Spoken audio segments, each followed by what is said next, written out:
everybody, and welcome to the Finals Grand Major 2025. We are coming at you virtually from the live arena here at DreamHack Stockholm to bring you the most important event in the Finals history. This event is a monument to the countless hours of passion and dedication of the Finals competitive community, but not only them, but every single player, developer, competitor, and contestant who's brought you all of this action throughout the last year. Joining me here in the beautiful city of Stockholm, Sweden, is my wonderful and illustrious list of talent. This is Jerry and Waltz here with me live. Thank you so much, Artie. Oh my God, Waltz. We're finally here in person. So are all of the players and the fans. It's a monumental moment for the Finals Esports. It has been so long. Everybody has been working for this for years now. The fans, the community, the talent, everybody has been putting so much, and we finally get to see what the Finals looks like in a LAN environment. Not only all of that, but I mean the thousands of hours that the developers have taken out of their personal schedules, their personal lives to bring this event together. I am so excited for this weekend. There has been a lot building up to this moment because not only throughout the open qualifiers and the closed qualifiers and all of the community tournaments, but just in the finals itself, this game, Jerry, is always changing. It absolutely is. It's the most dynamic shooter on the market right now. It just never stops changing, and you've got to keep up, otherwise you'll be caught under the tide. We've got 16 teams that have managed to stay afloat so far, and they're going to start sinking real soon. We get on some teams on the chopping block real fast. Yeah, Waltz, I mean, this is a very unforgiving tournament. If you make one mistake, you could find yourselves getting ready to turn into coins.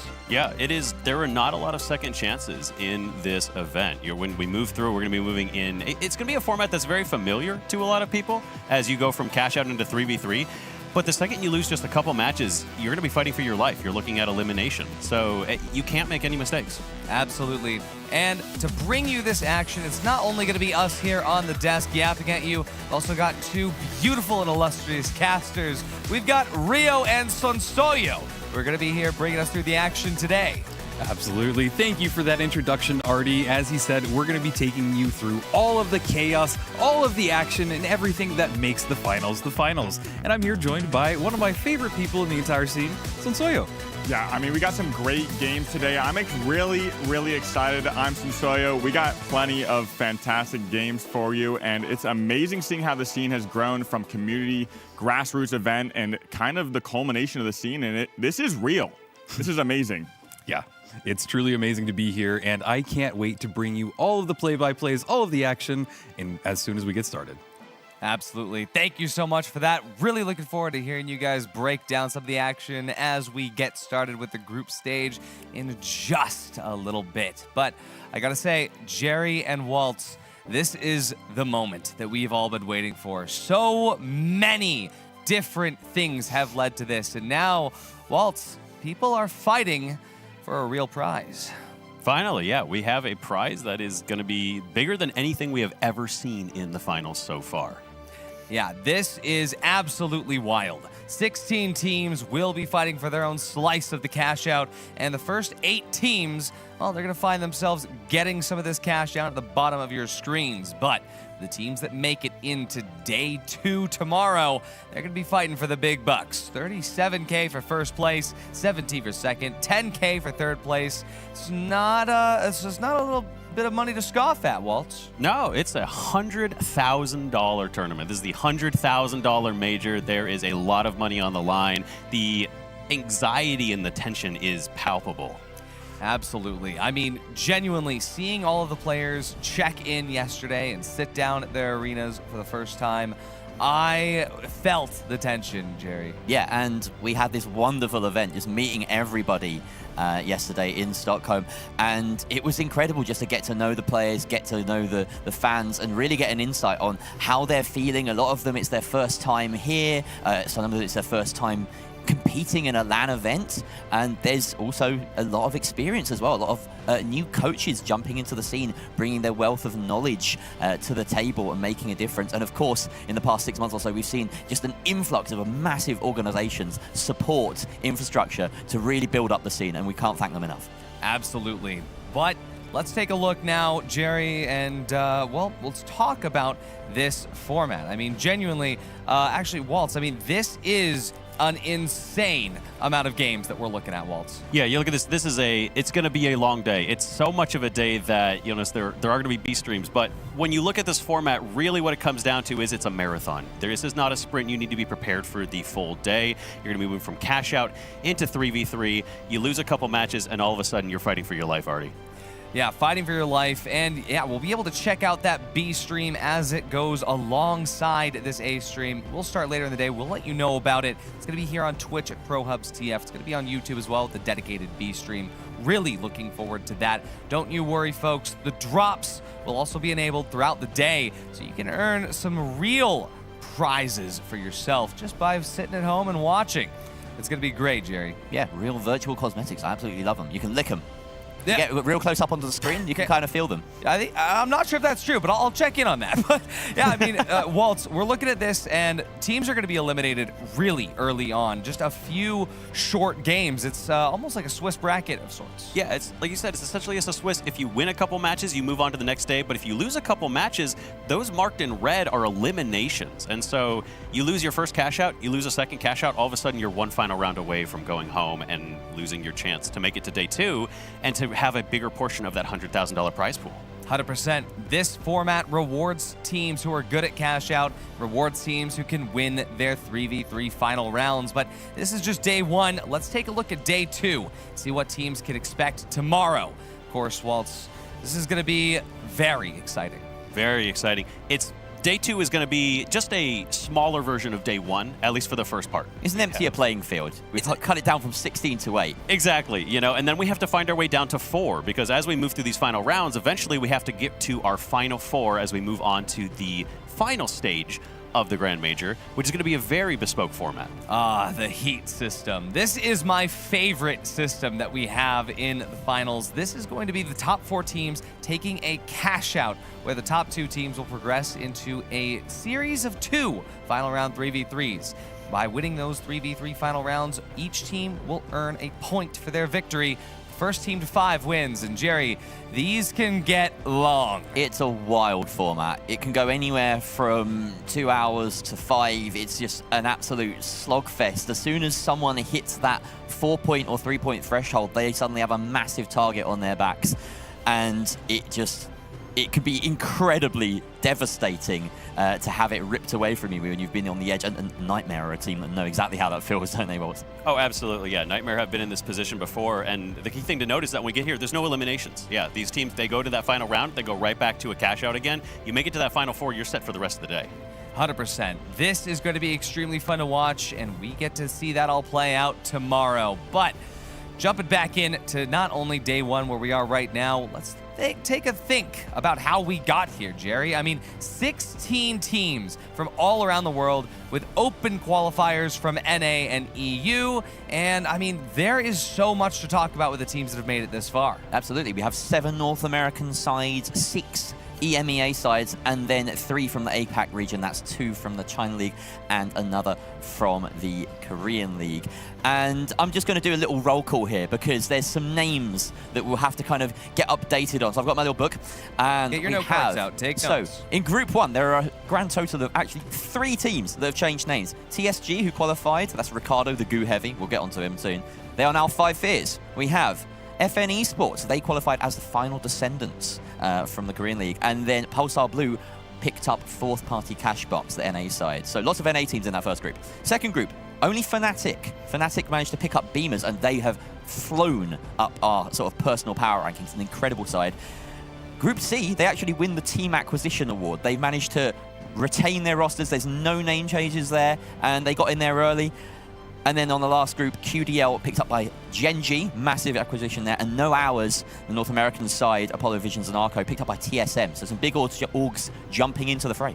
Absolutely. I mean, this is just the start. This is year 0 for the Finals Esports, and already so many big names, so many heavy hitters, and so many competitive players who've been here since day 1, rewarded for that experience by being signed and being on the stage here today in the live arena. It's so great to say the live arena. We're here at LAN at DreamHack Stockholm, Waltz. Yeah, we finally get to see what these players can do with no ping. For so long, we've been seeing EU, NA play against each other, and always there's that niggling idea in the back that says, oh, did they just lose because of the ping? There's nothing to hide behind anymore, right? And you're talking about day 1 players, right? You talk about teams like Envy, you know, these teams that have been around for so long. They were back in the first season of PHL. They've been one of our oldest 3-stack, I think, that we have consistently running at this point. They've just been so solid for so long. There's a reason that most people have them on the top of their list. As an EU representative, I'm looking forward to finally settling that NA versus EU debate. And of course, there's the opportunity for APAC to surprise us. And they come in here with, you know, some surprises, don't they, Ardy? Absolutely, but I mean, Envy is one of those teams where we have been saying since the very beginning that they are a team that can go the distance. Every single team prepared for a long and, well, possibly feeling impossible closed qualifiers run. But Envy, they did it in one cash out, 1 best of 3, and they're in. They punched their ticket. So this team is definitely one of the strongest to look at. We will be seeing them very shortly here in Group 1. But as you said, EU has some absolutely insane rosters as well. And when we look at Group B, it's going to be happening afterwards. Well, I got to say, we can't talk about EU without talking about Team Secret, Waltz.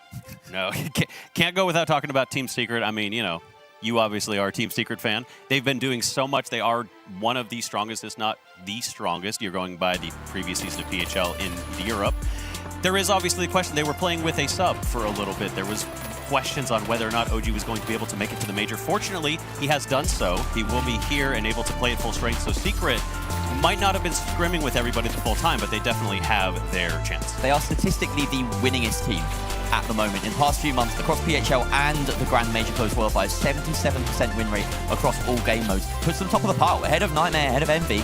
You could argue maybe they're competing within the EMEA. Now they have to deal with the big dogs from NA, and maybe that will affect things, but they are just fantastic. Roma as well is really high up on the stat lines for a lot of things. This light player is absolutely obscene at times. 100%. As these metas continue to develop in front of our eyes, I'm sure that we're going to be seeing a lot of teams that know how to push the envelope forward further and further. Another one of those teams that we're going to be seeing in Group C is going to be Nightmare. Now, Nightmare is one of the strongest teams in the world, and that is something that very few teams are able to claim.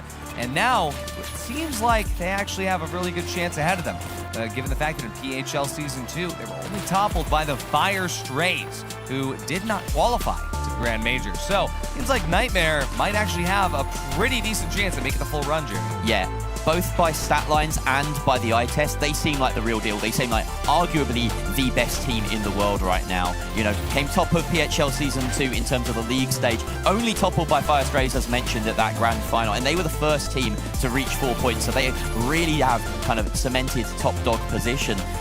Kremlin, Lasagna, Uni, like, what is there to say about this roster? Like, they are just so talented. Oh, they've been together for so long. Lasagna and Uni have been around since the beginning. I mean, even back in the original 8 Squad events. It has been a long time coming for them.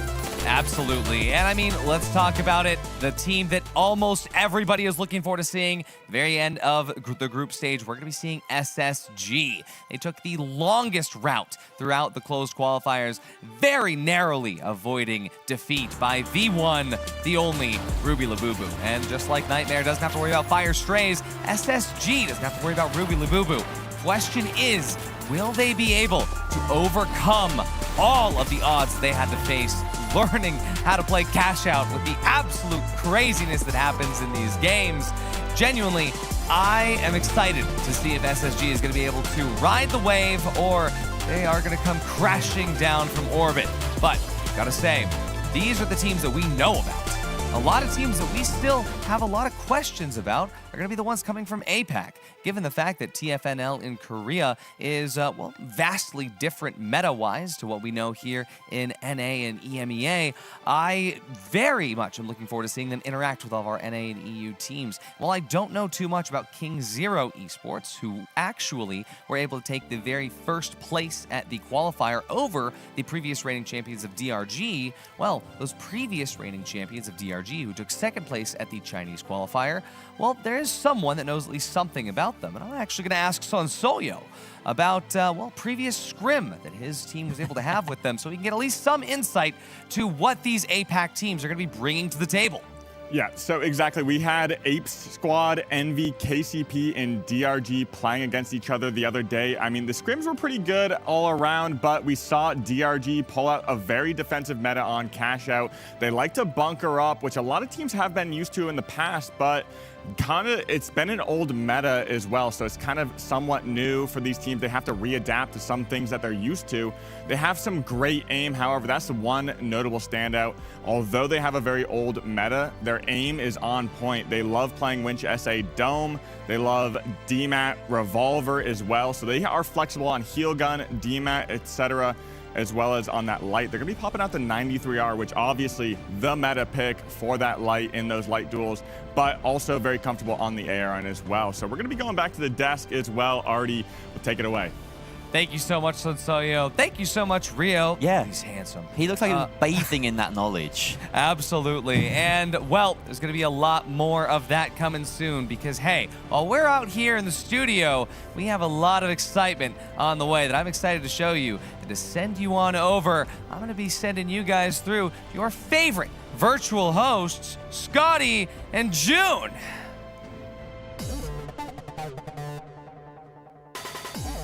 Boy, am I excited! The cream of the crop, ready to clash at the biggest event of the year. 16 teams, one stage, and the world watching every move. It's a spectacle. You said it! Now let's hand things over to our stage host, the one and only, Oscar! Morning, Stockholm! Welcome to the Grand Major 2025. I'm your ever-grateful host, Oscar. And joining me on stage is self-proclaimed esports bozo of the finals, Luke Fixie Algieri. Welcome. Thank you so much, Oscar. Thank you everyone so much for watching as well from home or wherever you are around the world. This is going to be an incredible, a grueling start of the weekend. Of course, it's Friday now and Saturday is day 2. But 1,600 teams signed up here for the finals. And after a long battle, we have finally filtered down to the last 16 teams. 16 teams from across the world joining us live in Stockholm, flying in from all over to play a little bit of the finals over 2 days and the best competition we've ever seen to date. And hey, 16 teams today, 8 teams tomorrow, and 4 teams will, dare I say the phrase, reach the finals. So you don't want to miss that. But before we get there, what a journey it's been for these players. Not just this year, but beyond. Yeah, exactly. It's been incredible. I mean, the people have been playing this game for a long time. We've seen the passion from all these players here, and every single person wants to be at this stage right now. And the thing is, about doing an open qualifier format, is that every team has earned their position. No one can say they haven't, and they're the ones in control here of the steering wheel, because we're about to enter the ride of the year. It has been an absolute journey. Players here have been playing since the open beta days, maybe even from the closed alpha. People have been on this journey. They've invested years, hours, thousands of hours across years to be here. And I mean, open qualifier, 1,600 teams. Oh, it's been an absolute belter. And now also, do we have them? We're also seeing the chairs fill up in the arena. We have the audience coming in. Can you imagine? They're finally clashing on stage. I am absolutely excited. And again, thank you so much for being here and tuning in. We want to say thank you all for the support that you've given us throughout this whole time. Thank you so much for the community being here, for the competitive scene, and for everyone watching as well outside. And we just want to say this is our love letter back to you guys. And thank you so much. And we hope you enjoy the show. With that said, some well-spoken words from Mr. Esports Bozo himself. Thank you so much, Tixie. Now, before we start heading into the games, I want to take a moment and talk with someone who's gone through the ringer. Someone's been through an open qualifier, someone who's been through a closed qualifier, someone who took a little bit of a scenic route to get here, you know. Maybe we entered the closed qualifiers as a fan favorite, had to take the last chance to even make it. I'm, of course, talking about the SSG. So I want to bring on stage Mr. Lamp to talk about the journey who got him here. If he's here, he might be here. Hey! Oh. Welcome, Mr. Lamp. Well, you made it all the way to Stockholm. What does it mean to be on stage finally? I mean, it's a huge accomplishment. We started this game 2 years ago, and we didn't even know if an event like this would happen, and the fact that we're here today is just so amazing. So we're very excited to be here. And I mean, you and I go back. We met about a year ago, a little bit over a year ago, at a TwitchCon event in San Diego. We played a little bit of I was in a frog onesie at that time, wasn't in the suit, I had a bit of a different outfit going. And already then, I know you talked about how you really wanted to be in this game for the long run, hoping we were going to get there. You and some of the other guys were grilling me a bit on what the plans were. Right. Did you think we were going to be here a year from where we were a year ago? I mean, I had every hope so, and to be honest, I'm really glad Embark and the players and everybody involved has kind of stuck this out and seen what it's become now. So hopefully this is just the start, honestly. Hopefully this is just the start. I think I have to say that it's obviously going to be the start, because we've seen so many teams come out. We had 1,600 teams in open quals, where you guys just ran through it, and then we had close quals, where you guys stumbled a little bit. We are going to have to talk backstage about some of those winch claws, but we'll take that at a later date, because honestly, we're here now. We have 600 teams. If you look at the roster of the teams that are here, some big organizations. How does it feel repping the SSG jersey on a day like this? I'm proud. I'm proud to rep SSG, and I think we're going to do well this tournament. I just want to show up for my teammates. They've put in so much work, so we're going to do well today. With those wise words, thank you so much, Lamp. We'll see you later on today. All right, everybody. The little voice in my ear keeps telling me that we're about to almost go into our first game. So I'm not going to yap on stage anymore. We're going to throw it back to my friends in the studio. Mr. Artie, take it away. Thank you so much, Oscar. The voice in my head is also telling me that we're in for some absolute cinema, and a very first bit of cinema is going to come to you in the form of Group A. This is, of course, going to be represented by Envy, Five Fears, Pulsar Blue, and FN Esports. And Jerry, this is going to be magical. It's an unbelievable treat to start the day off with a Gugon Heavy in the lobby in the form of Ricardo. Five Fears is an apt name for this team. I'm glad that this all picked up Ricardo, Hani, and the news, because people do fear them, right? You come into a cash-out game with these guys, and you know it's going to be vastly different to any other experience, Wolves. Oh, absolutely. That's how they got here. Their ability to play cash-out in a way that we haven't seen people do in previous matches. And so I think when you move into this, you have to fear Five Fears. You have to be wary of the way they're going to play the game. Absolutely. But, I mean, I gotta say, personally, somebody who has been watching this game for a very, very long time, I have something of an understanding of the teams who are ready to do it all. This is Envy, of course, that we're looking at here, and genuinely, I am excited to see them on stage. We've been seeing Envy at the top of their game, almost completely flawless throughout the open qualifiers, almost completely flawless throughout the closed qualifiers. Do you think that they can do that here, Jerry? Waltz? Well, they did win the last international competition with Ape Squad Worlds, so... Very true. Very true. Yeah, they have formed. They are a decorated team already. Of course, no decoration is greater than the Grand Major. And at some point, someone's going to be owning that moniker. But this is a team that just swept through the closed quals, right? If we're talking about this tournament alone, they won their cash-out game, and then they 2-0'd 6-foot underdogs. They broke our stats. We're looking at Pulsar Blue now, though, and these are actually a bit of a dark horse for me. Really talented NA side.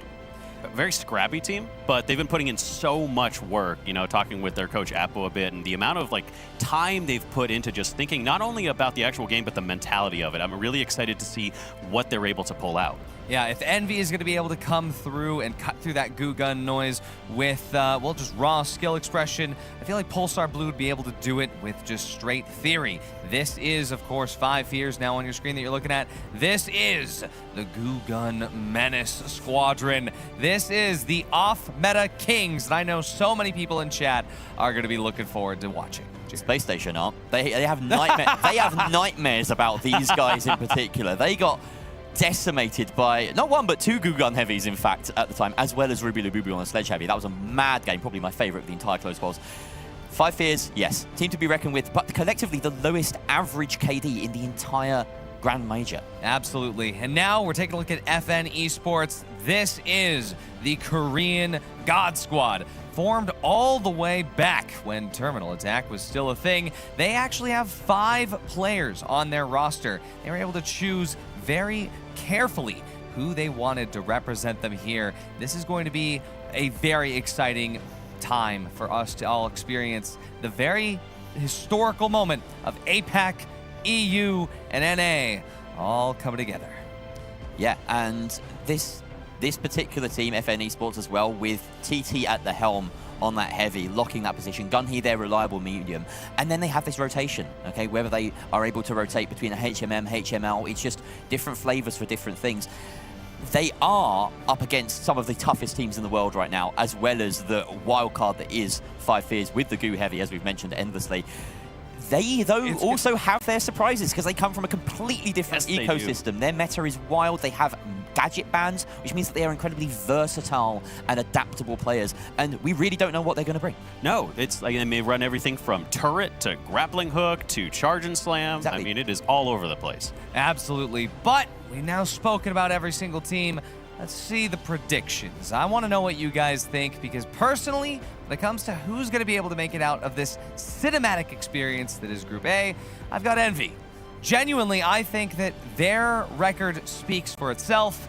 And I don't know about you guys, but I think that the raw skill expression and the raw handsomeness of Busy is going to be able to carry them through it. Now, I've gone with a bit of a rogue one here. I know that my cash-out predictions last time were absolutely awful. I went with the best team in the lobby, and I'm going different this time. I'm thinking, what is the dynamic of this cash out? I reckon Five Fears are going to have a huge say in who gets through, and they will not want Envy to be facing off against the best of three. I think Pulsar Blue are the team that will beat Envy to the punch here. I think if it was any other of our top teams besides Envy, I might agree with you, but Envy have shown that even in cash out, they are an incredibly dominant team. The first team in PHL to go flawless on a cash out day. Incredible stuff. They know how to play the game mode. I think Envy are taking it. I mean, I do see Jerry's point, though. I mean, especially when it comes to fearing the unknown of FN Esports, not knowing what to do when a goo gun and smoke grenades enters your vicinity with 5 Fears. I do see Pulsar Blue being able to take it through just with, again, sheer theory alone, thanks to the massive 5-head that is Oppo. But yeah, I gotta say, this is gonna be super fun to watch. I want to know, though, do we think that FN Esports is going to be pulling out the turret? Korea is famous for playing turret revolver APS. And genuinely, I feel like that might be good against FN Esports. It seems wild, but there is some synergy there. There's madness behind the method, which is that if you have a revolver and you do a certain amount of damage, like a headshot to a light, it's, I believe, a single or 2 bullets from a turret that will finish them off. Yeah. And so there is that synergy there. They pair together really well. It's kind of come about as a result of this ban system, but they've, you know, discovered new tech essentially within the game as part of that. Yeah, and honestly, I think FN needs to be kind of leaning into that because they don't play cash out, and so they need to be making sure that they are bringing in something that teams won't expect. Yeah. Absolutely. But let's take a look at the map that they will be playing on, because we got to figure out where they're playing cash out, where they're starting their best of 3. Looks like FN Esports is going to be banning Monaco, and as 5 Fears takes out Skyway Stadium, Pulsar Blue is going to ban Nozomi Citadel, and Envy, they are going to ban Seoul. That means that our randomized map selection is going to go to Cis Horizon. Ooh. The surprise one there is that Nozomi Citadel ban, a very popular map throughout the close qualifiers. Pulsar Blue, I think, have played very smart here. They've seen that this is a strong 5 Fears map. 5 Fears manipulate the cash box there incredibly well, and they want to mitigate that factor. But it's still all up in the air. Actually, yeah, exactly the same thing I was about to say. But yeah, we're about to jump into our very first game. This is exciting.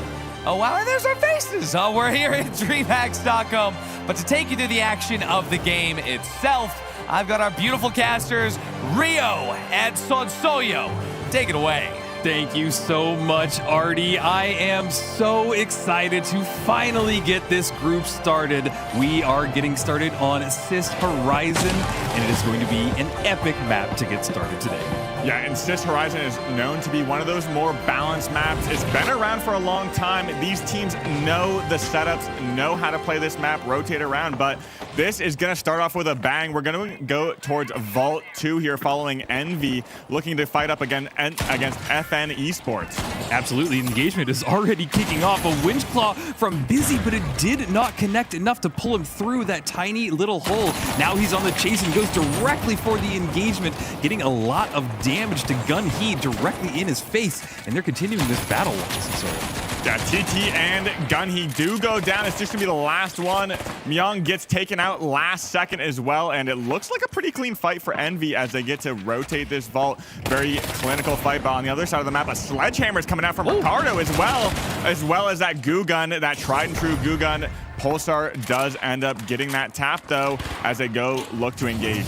Yeah, and there's that dome shield going off. They are ready to bring this fight to them. That stairwell just brings Vitor down.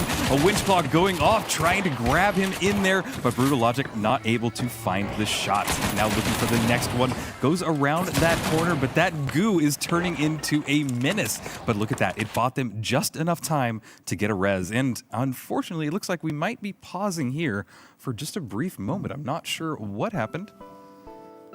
Yeah, okay. A little technical pause, but I do kind of want to touch on that sledgehammer and how good it can be in cash out specifically. A lot of players like setting up their goo. Ricardo has the goo gun in hand as well, so he's going to be gooing up the cash out, forcing that point, and as soon as they jump down, he's going to be doing tons and tons of close range burst damage with that sledgehammer. It's going to be a very, very viable strategy as we've seen them in the past. They love causing that chaos, getting those barricades up with that goo and forcing point. But I mean, that's just a little bit of a taste as well. I mean, one thing to note as well, we have Noose on Invis, Rio. Ooh, that is an interesting thing. And honestly, their whole loadout is just quite insane. I mean, we have the goo, we have a sledge. You couldn't ask for anything more exciting for ways to kick it off. So a little bit unfortunate that we're pausing for somebody's audio to get fixed. But as soon as we get back in it, it will be chaos and everything that you expect all over again. But let's just break down some of these other teams, some of the other compositions as we look around. We see that Envy is running the Dash, the Winch Claw, and then the Healing Beam. What are your thoughts on the Healing Beam? We saw it kind of come back up in the last season of PHL, but it's kind of cool to see it still being used. Well, after that buff it's kind of come back into the meta, and I do think everything has kind of gone full circle from the start of the game. Healing was immaculate, did so well with that double heavy composition that was meta early on in the game's lifespan. But overall, we do see a little bit of a change up with Gunhee running DMAT, and being the only DMAT in the lobby can offer a great utility. But now we're going to be going unpaused. We're going to be looking for the res. Ricardo's going to get that reset up on 5 Fears. Noose is going to be brought back up. But with that, we're going to go check over on Envy. Double jump pad RPG. It looks like he got hit mid-air almost. And he does get a winch. He's going to be taking out Gunhee as well and going in to follow up on that Shack. That Shack is just deadly in your face. That does so much DPS over time. And they're just going to take out FN Esports and continue to defend this point, which has been winched down to the open. Well, and one thing that I just saw Envy do really well there is each one of them found a target. It was like they found one and they got them down, and then the last person was remaining and they just swarmed on him. That is some really good team play, and it's one of the reasons why we have picked Envy as one of the top teams in this group today. But they are watching this cash out run down. It's about halfway there. Nobody seems close to them, so I'm kind of curious if we're going to see a situation where people just leave Envy alone, let them be on their own, and maybe let somebody else in. Yeah, it doesn't look like 5 Fears wants Envy to get the lead. They're probably going to be approaching, but Pulsar sitting pretty up on this high ground. B just a slight stagger behind A, and we're going to be setting up that jump pad, looking for that RPG potentially, but I think the action is going to be going up on the other side of the arena. Yeah, and it's really kind of weird because things have slowed down, especially over here on Cash Out B. We're not seeing any action, but over there we see a lot of happening on 5 Fears. Ricardo taking a lot of damage off on the screen, but the rest of it, what we're looking now, just not a ton of action just yet. And Ricardo's going to be taken out. I believe they did go for that forced point, but now FN Esports going to be dropping in above them, going to try and make some last-second steal approach on this cash out A. We're going to be doing some good damage towards STN. STN does make it out of there. The Healing Infuse are going to be resetting his team, but it doesn't look like there's going to be time. There's going to have to be one last-second opportunity. I do think 5 Fears also going to be going into this. If anything happens, the Nullifier coming out as well, and they do get a good steal attempt, but don't end up getting it. Envy just right there at the last second. It was getting close, and if you see now 5 Fears are here as well. They want to deal a little bit of damage, but it is all on Ricardo, and he has just a sledge. And when you are running a sledge and all alone, you basically can't get caught out because you can't deal any damage. Somehow he stayed alive a little bit longer there, but not for long, as 5 Fears and FN Esports have been wiped. The two leaders right now being Pulsar Blue and Envy, about to get both their cash outs. Yeah, and while Envy had to fight fight a big fight for the cash out. This puts them in a pretty good position, not wiping. They're at $15,000, and that's going to be very good as we go into this next cash out. But this is the very, very important fight as this breaks out. And you know, there could be trouble on the horizon with Five Fears kind of being that dark horse in this lobby, but they do end up gatewaying it away, and let's see how this rotates towards the box. That gateway was perfect because it got it out of there in the middle of all of that chaos, and now they're going to have all the opportunity to plug it, and it seems like they're getting it over there. But yeah, now they've grabbed the vault, running it away a little bit, and we're going to turn our attention now towards Five Fears, running that healing beam, getting his teammate back up, and throwing just goo everywhere. Noose running into that gateway, comes right behind them. He's found FN Esports, and he's ready to get some damage, but no, he pulls off and going off to the right instead. Yeah, and it looks like Five Fears might be wanting to try and intercept this fight as well. Brutal Logic does get taken out by that CB1 repeater that STN's running. I mean, he's known for his aim. That's like kind of his perfect weapon to go forward and take. I think this is going to be a little bit of a tricky fight. Rotation over to D. We do have a team sitting up there on that high ground. Pulsar Blue, or Pulsar going in and trying to find the defense. Maybe they're trying to force them away, get a big stagger, trying to get ahead of Envy, but Envy knows they have to split this as they want to try to keep this lead. Yeah, they definitely want to try and get this plug, that we don't want to see a double just yet, but you can see how difficult it is for them to make the approach, but somehow they've done it. I think they had a nice little distraction there, and I think they've bought themselves just enough time to get in there, but they are about to come directly into contact with Five Fears. You can see the dome shields going off, a lot of explosions. They throw it, but there it goes, finally getting plugged. Envy are going to get that plug bonus, but they're getting into an engagement right off the bat with Five Fears. There is Ricardo throwing some goo down, just stopping any damage coming towards him, but that RPG was huge. Great damage coming up. Fizzy gets 2 right off the bat. Yeah, and that's going to be a clean wipe. That RPG was massive, Rio. I mean, just did so much damage. Now they're setting up. They have plenty of time because Pulsar went over to go contest that other point, but this is going to be a little bit of a dangerous situation for Envy because they're going to have to be contesting potentially a third party up on this cash box. They're trying to break this bar, get this winched out. And over on the other side, it does look like FN Esports is going to be holding their point up tight and locking it down because Sparrow's going to be the last one over here, going to be running for his life at 1 HP. Eventually does get taken out by Myung.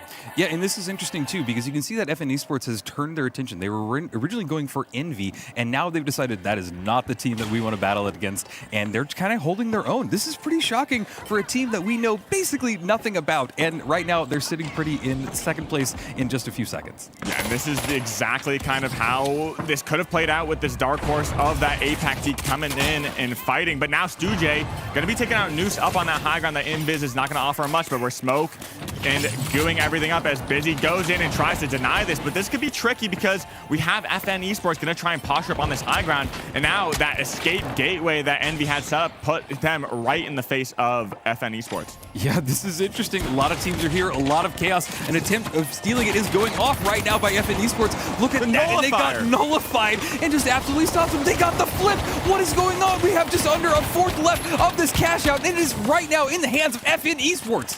Yeah, FN Esports so smart at bringing that nullifier. I mean, it's just immaculate pick, getting last second steals, last second stalls, everything that you need to utilize to get that flip. But now Pulsar, because they've cleaned up, came in, became the cleaning crew. Now they're able to steal this, get that flip, and that's going to be pretty good because if you're not first in a lot of these cash out games, you're potentially last. Yeah, that is insane.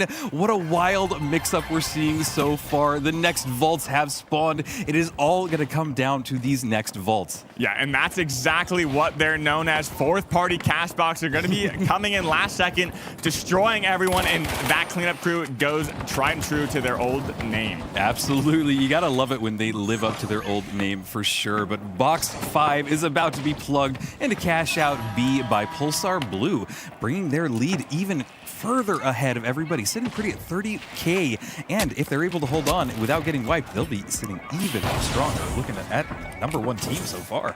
Yeah, and Jerry's predictions are looking pretty good right now. I mean, he picked Pulsar, but we're going to be going in. Pulsar, all they need to do is double, but that split does come out, which means basically 3 teams are going to be vying for first and second. It's not going to be too good for Five Fears. They only have $1,000, almost 2K to their name, but it's going to be very, very difficult because Pulsar is also back in the running because of that split. Yeah, and I just want to point out for a real quick second that FN Esports, they play quick cash. And so they are basically really familiar with all of these third partying. And I think that that's what we've seen so far is that they've been able to kind of get in there in the perfect situation. But look at that. The engagement goes off. They just deleted Ricardo with an RPG, following it up with the revolver. Amazing to see. Really fun engagement. Yeah, and now we are setting up the defense. FN Esports gonna be locking in up on this high ground, gonna be using this red barrel to go in, but looks like Five Fears is here to rain on Pulsar's parade because Pulsar gonna be making their approach and getting shot by Five Fears. It's gonna be Ricardo down, no goo gun in sight as Myung takes out Noose and going in for the last second steal. Boo Boo is on top of this cash out, does get that flip, and we still have a minute to defend, so it's very important to get out of there, reset, get those heal beams exactly as they just did. Great gateway up in that hole. Really was a great gateway. They brought all of their team over there into a tiny little pocket, but look at this, the engagement is going off, and we saw a bonk getting them deleted right there. FN Esports back to the waiting screen for a few seconds, but one more flip is being attempted right now by Five Fears. This is really interesting, and they get it. Are you kidding? But that's not going to be enough to pass Pulsar. They did get the point, and like, they're just sitting up on the high ground. They're like, we have 32K. I mean, there's nothing that we need to do. We just need to make sure that FN Esports weren't the one taking control of that ball, and it's going to be Envy and Pulsar. Wow, that was so exciting to see, and honestly, Envy and Pulsar going into a 3v3, I couldn't ask for a better matchup. What an incredible game. We told you to expect cinema, and cinema is what we got. I mean, let's just talk about the fact that we got the most off-meta picks that I've ever seen. We had Goo, Sledge, Invis, Nullifier, APS, Smokes. Already we're seeing half of everything coming out of nowhere, Walt. I mean, genuinely, it is an insane setup that I was not expecting to see. It is just the... I mean, FN Esports coming out of nowhere, but Pulsar Blue, again, like we said at the beginning, it's that macro control. I am so thankful we were able to see this. I mean, just looking at all of this crazy stuff, the APS perfectly countering Five Fears' own just complete setup here that's coming through from every other team that is just throwing all of this crazy stuff. The healing emitter not doing as much as maybe they would have liked, even though they're able to get that extra space from the Nullifier. I mean, Pulsar Blue coming in, fourth party cash box, like Soyo said, living up to their old name. And Envy playing their own game, playing their own cash out, not going for the double, making sure to split every single set when they could. The 5 years here with his last steal, this was insane to me. But I mean, Pulsar, they jumped in, they tried to stop it, but they knew, hey, they can't stop it. Didn't really matter in the end. Let's take a look at these final match stats. I mean, wow, 7, 7, and 5 for Envy. This is insane. Yeah. That's a really nice stat line. Kind of what we expect from Envy to dominate in the kills, but we thought they might have been forced out of this game by the strategies, the unusualness of both Five Fears and FN Esports, as it turns out. However, in this instance, the cream of the crop has risen to the top. Pulsar Blue did really run that game, though, didn't they, Walls? Oh, absolutely. I would give this game really, I think this was Pulsar's game. You know, we saw Envy was getting focused, and they absolutely ran above, you know, and they were able to get past these other teams. But for Pulsar, you could see them playing for the macro of cash out. They fourth partied that box that Envy had, making sure that the scores were even, making sure that Envy didn't run away with this so that they weren't going to be able to choose who goes through. That last box, even though it got split, they were trying to double it because they were in first place and they had the ability to try and force Envy out. Pulsar just making all of the right calls. Absolutely. The only real slip up, you could argue, was going for that third vault fight. Yeah. And leaving it behind after plugging to allow Envy to steal. Because, of course, if they could have chosen their opposition, this is their least favorite. Envy, the devil they know, but certainly the better team. Absolutely. And, I mean, hey, let's go ahead and check in. We've got Oscar waiting on the stage with an interview, one of the players that we just watched. Oscar, ask some questions. Thank you so much, Artie. We're back at DreamHack on stage after the first cash-out game. What a game to kick off the series. And joining me right now is Gang-hee from FN Esports. Didn't quite get exactly what they wanted that game, but you're still here on the big stage, representing FN Esports, representing Korea. How does it feel to be here? 한국에서 이제 한국 지역을 대표해갖고 여기 스톡홀름에 오시게 됐는데 혹시 그거에 대한 소감 한번 부탁드리겠습니다. 첫 세계대회다 보니까 일단 기분이 너무 기뻤죠. 이제 여기 오는 동안 기뻤는데 첫 경기를 너무 아쉬워가지고 좀 쉬면서 잘 준비해가지고 다시 올라와야겠습니다. I was really glad to attend Stockholm Grand Major for the finals, and we were really glad to come here. But the first match was a bit unsatisfying, and so we will prepare more and fight for the round 2. So heading into your next game, You have a crowd. Crazy. heading into your next game, obviously you have to go back, you have to talk to your team, have a little bit of a mental reset. Do you have a secret trick that we might see at some point in this tournament? Sorry, can you say A what? secret trick. 비결이 있냐고 네, 네 비밀. 일단 our teammates all of smoker, so we just take a tea time and smoke, and then good. All right. That is a good strategy. I'm gonna allow you to go and have your tea time and your smoke. Thank you so much for playing. We'll see more of you guys later. Everybody, FN Esports.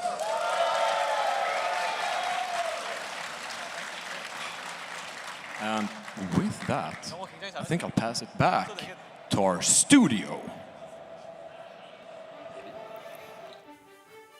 That was incredible. I thought it was FN Esports that brought in the smokes, but hey, I mean, you know what? I guess it was true after all. It's honestly, hey, smokes. Maybe in the arena, out of the arena. It's always meta. He sounds like such a chill guy. Yeah. Gunny, I'm already in love. Absolutely. Gunny is genuinely one of my favorite players that I've met. Such a kind of a fantastic person. I mean, I loved watching them play too. They didn't make it through, but it was finally neat to actually get to see the APAC teams play, because that's the true thing that's amazing about these LANs, these international events. You actually get to see all these teams. Yeah, and they were bringing some incredible tech. You know, we've seen the DMAT sort of fall out of favor, but we see Gunny running it. Youngtown with the Nullifier was a huge one. He managed to steal the cash out with it, essentially, then get fourth party by Pulsar, unfortunately for them. They were very close to actually stealing the first cash out from Envy. There was a Nullifier play in there, and on a different day, they could have actually come out in the top 2 here. They were impressive. Yeah, I mean, honestly, I'm really looking forward to seeing FN Esports go at it again. They were the mid-round choice for me. Like, looking at the way they were able to handle everything, it genuinely surprised me when FN Esports kind of came through and started to get a little bit up and up towards the middle of the round, but it had to be Envy and Pulsar again. Like we said, I mean, our predictions, it came through, because at the end of the day, you can play good in the middle of the game, but it's always going to be about that overall performance and cash out if you can stay consistent. And Pulsar did just play their game to get here, but we've got to give a handout to Envy as well, because they didn't just sort of rest on their laurels for this game. We saw the sonar grenade come out, hard countering the setup from Five Fears with goos, with smokes, an ability to see through even the invis that Noose was rocking on the light. It just sees through, it cuts through all of that chaos and allows them to defend their cash out from that goo. And it worked multiple times in this game. Yes, and speaking of like their ability to adapt, I mean, Busy is one of those players that is comfortable on everything. Yeah. We talk about players that are kind of wondering, maybe you play only the Shack 50. Maybe you only play the 93R. You've seen him play Minigun. We've seen him play Sledge sometimes. We've seen him play Shack 50, which he was running this time. So when you go in, a team that is this willing to be creative and also change and adapt to their opponent is a scary thing. Absolutely. I mean, I want to talk about that sonar pick from Envy a little bit more, because I think that it ended up kind of confounding into sort of an even better pick than they were thinking it was going to be. You see, Invis has been becoming a little bit of a meta pick in scrims over the last 2 to 3 weeks, and Pulsar Blue is actually one of the teams that have been running Invis slightly more. Pulsar Blue wasn't the team that ran Invis, of course. And so when it came through that, hey, obviously a sonar grenade is going to work well if a team is going to be bringing a goo gun and smokes, that they thought, well, that sonar not only countered that, but it also ended up, I guess, countering FN Esports smokes. It's great when it works out that way. And perhaps a pertinent question, now that we've got Envy and Pulsar Blue getting ready for their best of 3 series, is does that Invis and does that sonar carry over to a 3 versus 3, or do you see them adapt and change? Well, I have seen teams running Invis, but that's the thing, is that Pulsar Blue didn't run Invis. Would they run this it in a time around. 3v3 though? They have been, yeah. And so I wonder if this is maybe Envy showing their cards a little bit early, even though they didn't anticipate it. I mean, they brought it to counter Invis. They countered Invis. I'm just not sure if they were expecting that specific team to be running Invis. But yeah, it is a good question, Jerry. The fact that it doubles up as a counter to 5 Fears has to be the thing, though. I mean, like we said, there's nobody that wants to be going into a cash out with this specific team. You know, they would probably rather an SSG or a Fnatic or just a generalist, like very strong side than 5 Fears. They dealt with that threat specifically very well, and it just so happened to work against Pulsar Blue and FN as well. Yeah, I mean, but that's also such a huge part of having a developing meta and why these teams like to shake things up, because, you know, we talk a lot about how obviously there are some things that feel strong, but you can counter them. And, you know, you're talking about Sonar, things like that. They may bring Sonar just because there's a potential for Invis, and then your Light has to give up a gadget. So knowing that there's flexibility on the enemy team actually changes so much. 100%. But let's take a look at the maps. So we are, of course, going to be starting. It looks a little bit. Never mind. Ignore that. Yeah, we'll fix that. CNS is still interfering. We're going to try to make sure that they can stay out of this. I mean, this is the Grand Major, of course. We can't have any interruptions. Absolutely. It would just be devastating if CNS got involved. So, yeah, 100%. fingers crossed. Via, you know, that we have upgraded their security chips.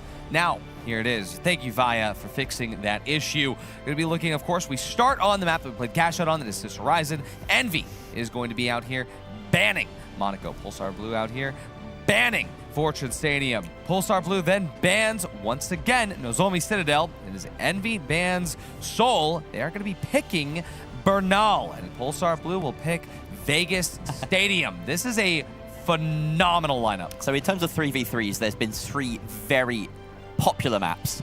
Fortune, Nozomi, Bernal, and you can throw Sis into that. Pulsar have targeted those. They want to take Envy to slightly off maps. They've chosen Vegas at the end of this series. We'll see if we get there.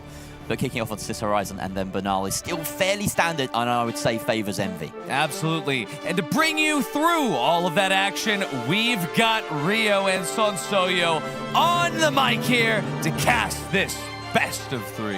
Yeah, and this is where the moment comes down to. It's going to be Sis Horizon, going to be our first map, and I'm very, very excited to see how this play out. We saw how it played out in Cash Out, and because it's 3v3, it's going to be very, very different. Rio, what do you think we are going to be expecting? Oh, I think that we're going to see just more explosive fights. These teams are very aggressive, but they also know how to just play the game incredibly well. So this is going to be probably one of my favorite matchups of the day. I did not think that we would get this lucky, and honestly, starting off again on Sis Horizon, what a great place to watch these two teams battle it out. Yeah, and these teams have plenty of experience on this map. This rollout is going to be very, very common. We saw that STN was already pre-aiming that CB1 repeater and a little bit of a high ground fake out, but we do see a winch come out in full force. That Shaq is so good at taking off those 1v1s, just dishing out so much damage. But on that high ground, I think it's Sparrow, and that's what he likes to play. He likes playing those advantage positions, but now he's on the run. Will he take this 1v1 versus Stujay? And he does. Honestly, that was crazy. Yeah, really good turnaround, but can he survive the onslaught from Busy? They have caught Sparrow out, but I think that they've decided to take a moment to res their teammates up. They've got enough time for a long res, but Sparrow is still there. He hasn't gone for his teammates just yet. He's just holding back, maybe going to let them coin back in. They do have coins, so they are going to use them if they can, but it looks like even Boo Boo still has a few more seconds before he can coin back in and get back into this battle. Yeah, Boo Boo's just about to coin back in, like you said, and now we're going to be rotating this vault, getting up a setup, a reverse gateway for them. The early shots come out from Sparrow trying to deny that rotation over to that gateway, but unfortunately, he was not able to get any sort of pick, and just going to dash pad all the way over to B, and maybe be right on top of him. A great C4 RPG, a winch goes out, and he gets yoinked himself. Going to be going back through that gateway. Now he's separated from his team. This could be a little bit of a dangerous situation, but if you aren't taking care of these teams, he could be coming back on the flank, but Boo Boo taken out. Yeah, and just one thing to note is just how these teams move. Their movement is really impressive. Going through that gateway, trying to buy himself a little bit of space, really fun to see, but there is Brutal Logic getting another kill, and the teams are just battling it right out in top of each other, going into that doorway, trying to find the next shots off. There's Stooge dealing a lot of damage into that stairwell. And finally, we have a wipe on Pulsar Blue. That was a very long, drawn-out battle. Yeah, and a little bit of a fist pump I saw from STN after that team wipe. I mean, they're feeling good right now, I think. So we're going to be going in with that 93R. I love seeing how these light duels play out. 93R versus 93R. I mean, it can go down to the wire. You can get those quick kills. And look at this setup, breaking out that wall with a red barrel, propping a C4 on this Cassia. It's not going to be the best C4, however. It's kind of stuck up against that wall. But, I mean, they have that high ground position, and now STN taking some great shots, kind of deny this rotation over. A gateway is going to be put out as they get into that building. Well, and there is where the repeater shines. In an example like that, you can just see how good that chip damage can be for you. And Pulsar Blue took a lot of damage, especially on Boo Boo, but he's healing back up. Sparrow will be back up all the way as well in just a second. But you can hear that they're just trying to figure out their strategy, figuring out their approach. They need to go into this. We might only see one fight for this cash out because it is ticking down. We're almost halfway done. Brutal Logic is finally there. A nice winch, throwing down some smoke as well. This might buy them the cover that they need, Sensoyo. Yeah, that goo goes out, and we're sitting in that smoke with that dome shield, going to be going for it. Sparrow doesn't get an off angle, but he needs to kind of play aggressive here as we see Busy taking out Brutal Logic. Sparrow also going down from that light 1v1. They do get the flip, but it's not going to mean much if they can't defend it. I mean, we do get a reset from Brutal Logic. Boo Boo looking for that defib as we go aggressive.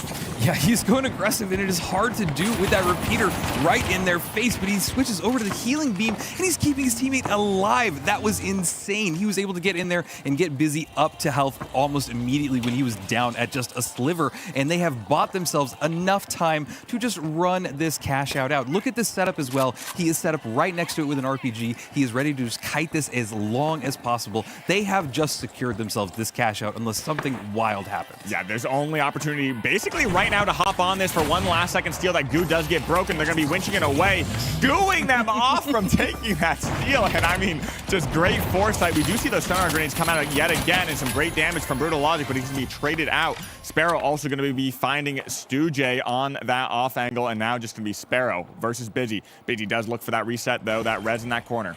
Yeah, this is an interesting battle because Pulsar Blue seems to be pulling out of these fights almost too soon. They're not staying for the entire battle, and they're not getting wiped as a team yet either. So seeing some cracks already in the armor of Pulsar Blue, but there's still so much time for them to turn it around. And there he goes, finally caught out by old Busy.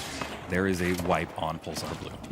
Yeah, and I love that narrative that you just kind of stated, how they aren't wiping. They're able to get the escape, get those coins in, get those resets, and that's kind of how we've seen this meta develop, going from going to getting those clean wipes to maybe backing up, playing that coin, looking for that res, because if you do get staggered in 3v3, that can just burn a lot of time on those cash outs and can put you in a pretty bad position. As we saw initially on their spawn, they were getting shot as they were rotating over, and again, they're getting taken out right now. Sparrow going to be taken out to one bar, basically. Boo Boo not able to rotate over either, just like we just talked about. Yep, exactly. And honestly, Envy are just so good at positioning. They know the perfect spots to deal that height damage from them. They have controlled the vault, they've controlled the cash outs, and now they're getting set up for one more. This could be the last cash out on the first map, unless Pulsar Blue are able to find their footing right now. They go directly towards the engagement. Dome Shield going down. Both teams ready to go for it, and they have gotten Busy down in this. SDN also very low. This is their turning point. They might be able to turn everything around right now. They just have to keep this momentum going and find the last two members of Envy. Yeah, Sparrow might be getting a little bit greedy. He did want to find that one last shot on Stu-J, but ends up waiting for his team, looking for that flip. I do think that's a smart move, and it could be a great opportunity for them to camp Busy's respawn. It's going to be a little bit difficult because Stu-J and STN are just sitting right below them. This is great. A nice little setup. They have control over it. They're ready to go for it. A nice little gateway as well. But look at Envy. They're just playing this slow. They are not ready to go for any engagement just yet. I think they're waiting for Busy to get closer. He's got that RPG. Are they going to go for a drop play, Sensorio? What do you think they're going to do? Yeah, I'm not entirely sure. They do have an ample opportunity to rotate up there on that high ground, and it kind of makes it... It makes it kind of predictable where Pulsar is going to be playing. As long as you clear out from top to bottom, you really clear out those rooms, and there's only one last place they could be playing. The floor below, essentially. If they were smart. They'd be setting up maybe a little bit of a double drop. They've probably got that C4 in hand. But we go for the force point, kind of baiting them out and looking for any sort of commitment. We do see a dome get dropped early, and Busy might be getting a little bit of a flank on Brutal Logic as they take that 1v1. And now we're going to be flanking around, using that goo to escape, rotating away, staying healthy. Great goo there. That first one, maybe a little bit shaky, but the second one really catching them up and letting them escape. Yeah, and look at this. They're just staying behind this pillar, but there is Busy. Brings one, STN gets the second one, and all they have to do is stick this steal. They're trying to stop it, but they might just have it. They stopped it. Pulsar Blue are going to be able to get this cash out, and we're going to see one more cash out. Yeah, I do like how they kind of played a little bit separated there. I offered them great opportunity to get that stall. I was a little bit trepidatious, though, seeing how Bobo did not have a goo in hand, because that is like the easiest way to get those stalls. You throw that goo down right next to the person stealing, and it just blocks their line of sight. But he had some great line of sights, got the shots exactly how he needed to do, and got that win for Pulsar. Well, and it was really interesting too, because I was talking about how Pulsar were pulling away from the fights, but it seemed to work really well for them. So it might be a situational thing, and they might still just be feeling out Envy to really understand what their strategy is in this 3v3 format, because everything has changed from cash out. Yeah, and this is going to mean a lot. This first game really pulls the momentum in potentially Pulsar's favor. Envy feeling very strong. They know they're the favorite in this situation. Now just going to sit tight, I think, up on this high ground. If they're not contesting, they know something else is happening with Pulsar. They're going to be setting up on the point, maybe in between this situation, so they can rotate and follow that cash box. Well, and Envy is in control of this cash box. They are nowhere near the cash out stations, and it's an interesting move because I think they're just forcing Pulsar Blue to go for them. Yeah, and this is the thing I've kind of been mentioning for a long time, and we haven't really seen it be too much until the major came around with being that default first place position. If this game does go to time, Envy will take it in this current situation.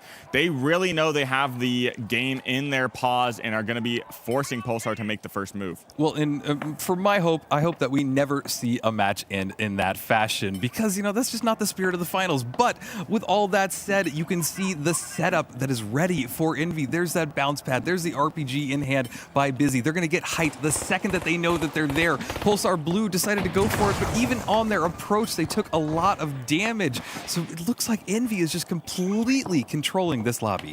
Yeah, Envy, I don't really know what you do here if you're Pulsar. They're going to be setting up that gateway. They have a pad RPG play up on the other side of the map, and now it's just scrappy. They have to play separate. They have to maybe try and find an easy winch, pull one of them down. They're going to be using this mantle, but those sonar grenades going to be finding them, denying their opportunity, denying their plan, and this might be a little bit of a secret meta that we've seen in this current situation with those sonar grenades denying the space. Yeah, I think that's a great way to put it, and look at this. They are finally getting at it. Looks like they've been pushed over into a stairwell, though. Not the best place to be with your teammate. Just don't get caught out there, but he's keeping Brutal Logic nice and healthy. Rubu staying right on top of them, playing as a team. They've got to go for that bounce pad. They have to get a kill here. This is their time. They're throwing down a dome shield. There we go. STN going down, but returning the fire. All of them have it, but Sparrow bought themselves enough time. He sacrificed his teammates to get the vault. Yeah, and I mean, Sparrow just running away. He's going to be that messenger bird to go plug it in A, waiting for his teammates to respawn, and I don't know if they can make it in there in time. Envy might not make it in there in time for Pulsar Blue to respawn, get set up, and play a defense on this point. They're still rotating over, using that gateway pad with Stujay. And there, Sparrow might find himself in a tricky alley hallway situation. But look at that, his movement was perfect, but though, nobody is there. Nobody's at the cash out, and they just get a free flip on it. And that's basically the situation you don't want to be in, because Envy are great at controlling these cash outs. Now they have time, but they have now traded positions with Pulsar Blue having the height advantage and having a little bit of oversight over all of them. But Boo Boo wants to go for the steal. They threw down the goo, they threw down the dome shield, they flipped it again. Yeah, fortunately for them, I mean, Envy did not have enough time to set up just like Polestar, so going for that quick flip is going to offer them a great opportunity to deny that C4 drop. They shot that out, got that down already, and were able to flip it with that goo in hand. And now, taking this high ground is going to be a beautiful position. They do have a C4 on it as STN looks to force them back in. A winch may come out, but not needed at all. That shack just does so much damage. Yeah, it does, and it is not looking great for Envy for one of the first times in this entire map. But look at this, the engagement still going off, Stu-J being the only remaining member. It is looking a bit weird. They're going to have to maybe coin in and go for a last-second battle in here. But Stu-J still dealing a ton of damage. He might be able to turn this around, but no, unable to. Yeah, and that wipe's going to be detrimental. Only 10 seconds. I don't think there's going to be enough time. No. Maybe if they get a good spawn, goo pad, but this thing is not out in the open. They're going to have to also navigate inside that building, get that last-second steal. I'm going to guess no time at all. It's going to go the way of Pulsar. Yeah, and I mean, look at the setup. Pulsar Blue do not want to leave this area. They know that they just hold on. They've got it. And what an amazing way to finish up the first map. They've dropped it there. And yeah, look at Envy. They couldn't even make it if they tried. That is the unfortunate thing about wiping. We saw one good battle there for that last cash out. That's how it plays out. Pulsar Blue taking the first map of this best of 3. Yeah, Pulsar Blue doing a fantastic job. I love how that last box just swapped hands so often, back and forth from both teams. And I'm not sure how things are going to be playing out. We do see some great amount of kills coming in from Envy. But I mean, Pulsar Blue just locking down their points. Yeah, I think that this was a battle of just strategy. It's really interesting when you have a game that's so heavily based around aiming and getting kills, and you can see that Envy got the kills. They did everything correct in that format, but they just weren't able to hold on. We saw a really weird steal from them at the end that they just went for it, they got the flip, and then they weren't able to get enough time to set up on the height advantage, and Pulsar Blue was there. They stayed on the height advantage, they sent one person down, they got the flip again, and honestly, that last cash out, I think, flipped hands like 3-4 times. Yeah, I mean, and as soon as Pulsar Blue did get that steal, they had enough time to get up that high ground. I saw a little bit of maybe cracks from Envy going for that last second, that steal. Maybe a little bit too quick. They didn't have any dome in hand. They didn't really force out Brutal Logic's winch. And Brutal just has some great line of sight. They knew where that goo is. I'm not sure what kind of force steal that was going to be. Yeah, no, and that is quite exciting, quite a fun way to get things started. And yeah, we're going to be loading directly into Bernal on suspended structures. So, Soya, what are your thoughts on suspended structures real quick before we load into this one, especially on Bernal? Well, I mean, Bernal is going to be one of those long-range head glitch matches. You do see probably going to be sticking with that CB1 repeater, the 93R as well. It's going to be a great map for lights and mediums to get some great head glitches, shoot people from range, but suspended structures, there's two of those structures which can be a little bit tricky to push over by that amphitheater and that barn area, but on the other side of the map, that last one can be pretty easy to push. You have plenty of buildings, plenty of cover to get around there, so it's really about denying those pads up to those points, gooing them up, locking them down, and just playing these long ranges and long line of sights as we go into this first match in Vault. Perfect. That is a great overview of this map, and it's a very unique mode as well, with suspended structures high up in the air and these teams ready to get at it.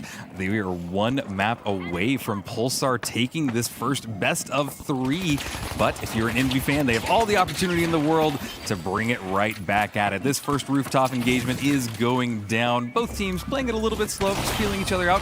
Nice bounce pad going off with Goo. RPG connects, but I'm not sure he's going to be able to follow it up. The teams are at each other's throats. There goes Busy down in that first engagement. The vault is there, but the fight is still continuing, pulling off into the stairwell. STN trying to get some shots off. They are getting trades back and forth, but there goes Pulsar Blue down for the count. Yeah, Pulsar Blue had a great fight opener, but Envy also on that flank as well, going to shut down the opportunity that they opened up for themselves. It just swung in the favor of Envy right there. I mean, great shots, great counter plays, etc. So great job from them, and they get the first plug. They've been known to set up these points. I'm curious to see if they do.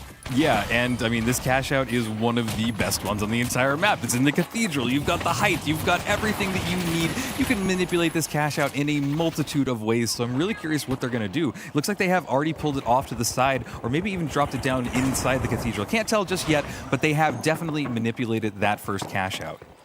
Yeah, and they're sitting up on that high ground. It's going to make it pretty difficult for Pulsar to get this in their favor. A winch might come out, winch it over onto that side, but no, that wall is just going to be denying them. They're going to have to wait for that second attempt or go push them up on the high ground. They do have a gateway and a pad going to be rotating up on this, and RPGing himself, unfortunately, now have to wait and get that regen, get that reset. They may just go for that winch over and force the point. Let's see. Yeah, this is interesting. Cash out is ticking away. We're almost halfway done. The teams haven't really found each other fully just yet. Brutal Logic taking a little bit of damage, but most of that from the RPG he sent on himself. But the Goo Fortress is here. They have a nice ceiling. The steal is being attempted. They might get this flip. They do flip it. Pulsar Blue now in control of this cash out. They have now bounce padded all the way to the top of this cathedral, and the gateway being set up by Sparrow as well to get out of there. Yeah, and it's going to be curious because I knew they were going to take that gateway. Nobody was looking to help Sparrow on that escape, just waiting for that jump pad. Clean wipe from Envy, and now they're going to be able to get that flip and win this cash box, this first cash of this map, and they're going to be feeling pretty good. But in that last game, we saw a very similar narrative play out, and I would still be wary of Pulsar Blue as well. Yeah, and it really was this gateway that they all just followed through and just deleted him. It's an unfortunate placement, but you gotta do it. You gotta play those moves sometimes.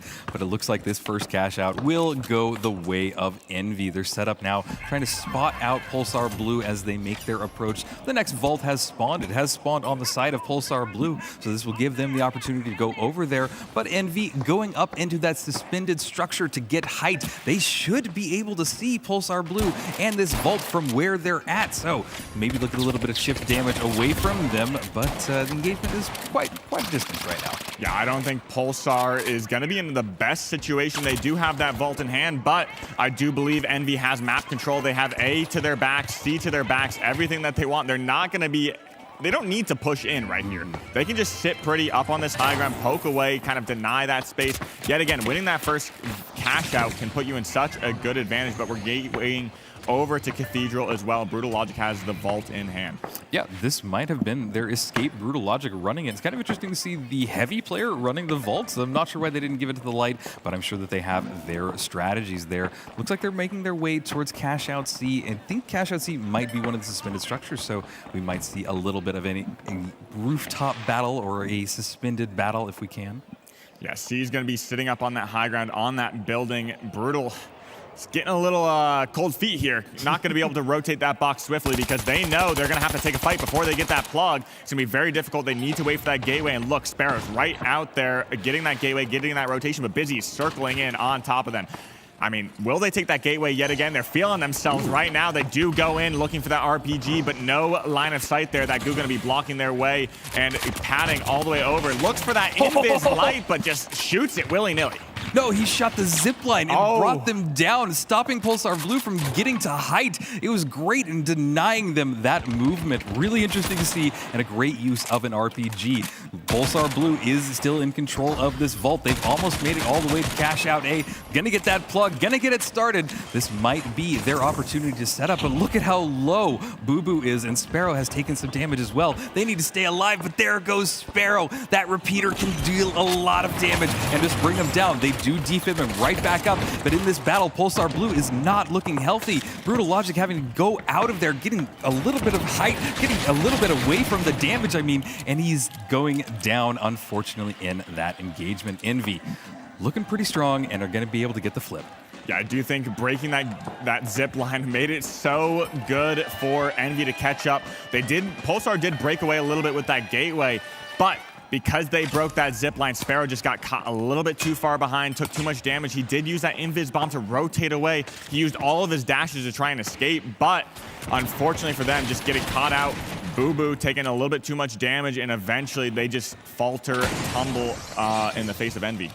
Yeah, and look at Envy now. We've said this before, that as soon as they have height advantage, it makes it incredibly difficult for anybody to come to them, and that's what they have right now. This cash out is about halfway there. Nice little gateway in from Pulsar Blue. They are there. The engagement is kicking off. They brought Busy down. This is their opening. This is their opportunity to get in there. They have enough time, but they need to find one more pick.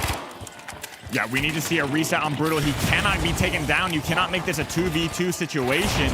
Will Busy get back up in time to defend this point, or will they find that pick to even things out? Stujay does get that res on Busy, and in that time, Sparrow also finds a pick, but gets traded out himself. Gooing every entrance up. We're going to get that flip. It's going to come down to the wire because that winch is coming out with that shack. It's such devious amounts of damage. Does take out Brutal Logic, but now it's just Boo Boo. Going to try and get that goo. He's locking up Stujay, and now he's got to make his approach. Will he make it in time? It does look like he does get on. I think he has just enough time. What a crazy flip. I thought that the goo just won them that cash out. I was so sure the Pulsar Blue did it right, but man, Envy, when they want to hit, they hit hard, and they hit back really hard on that one. So we will take it to a map number 3 with these two groups. And honestly, I expected this. We saw 2 cash outs in the last one. We saw 3 cash outs in the first one.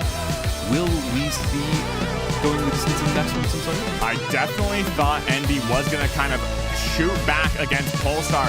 Honestly, I don't think this is what people expected. I saw a little bit of cracks from Envy early on, but maybe it's just some early morning jitters.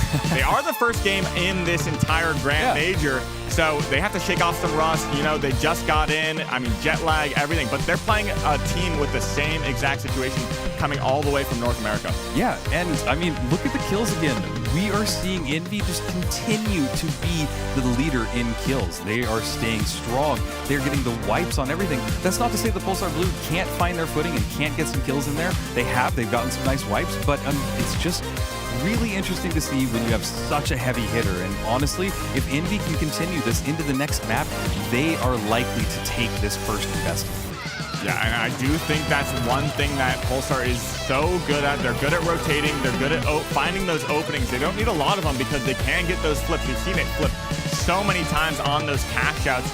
I mean, fortunately for Envy, they did find that last-second steal because ending that game early, it could have been a big struggle for them. But now Las Vegas Stadium is going to be our final map in this best of 3. I'm excited to see how this one plays out. It has many different ways to play. Can be kind of those short-range, close engagements, as well as those long corridors can play out very interestingly. Yeah, Vegas is a very fun one to play at. And honestly, looking at this, it looks like STN is going to the FAMAS. Just looking at that overline, and it's an interesting choice because I really thought that the repeater would work well on Vegas because you have these really wide open sight lines. So why he's decided to switch, I'm not sure. Do you have any thoughts on that? Yeah, I think the FAMAS, because you have the versatility, it's great at hipfire, has such a tight hipfire spread. You can play those close range engagements with that heal beam, as well as the consistency up at those metal top roof positions, etc. I mean, it's very, very consistent at getting out damage, but it falls off just a little bit strong on those long-range engagements, but it's just consistent damage. Absolutely, and the teams are here. They've gone directly toward the Mega Dome.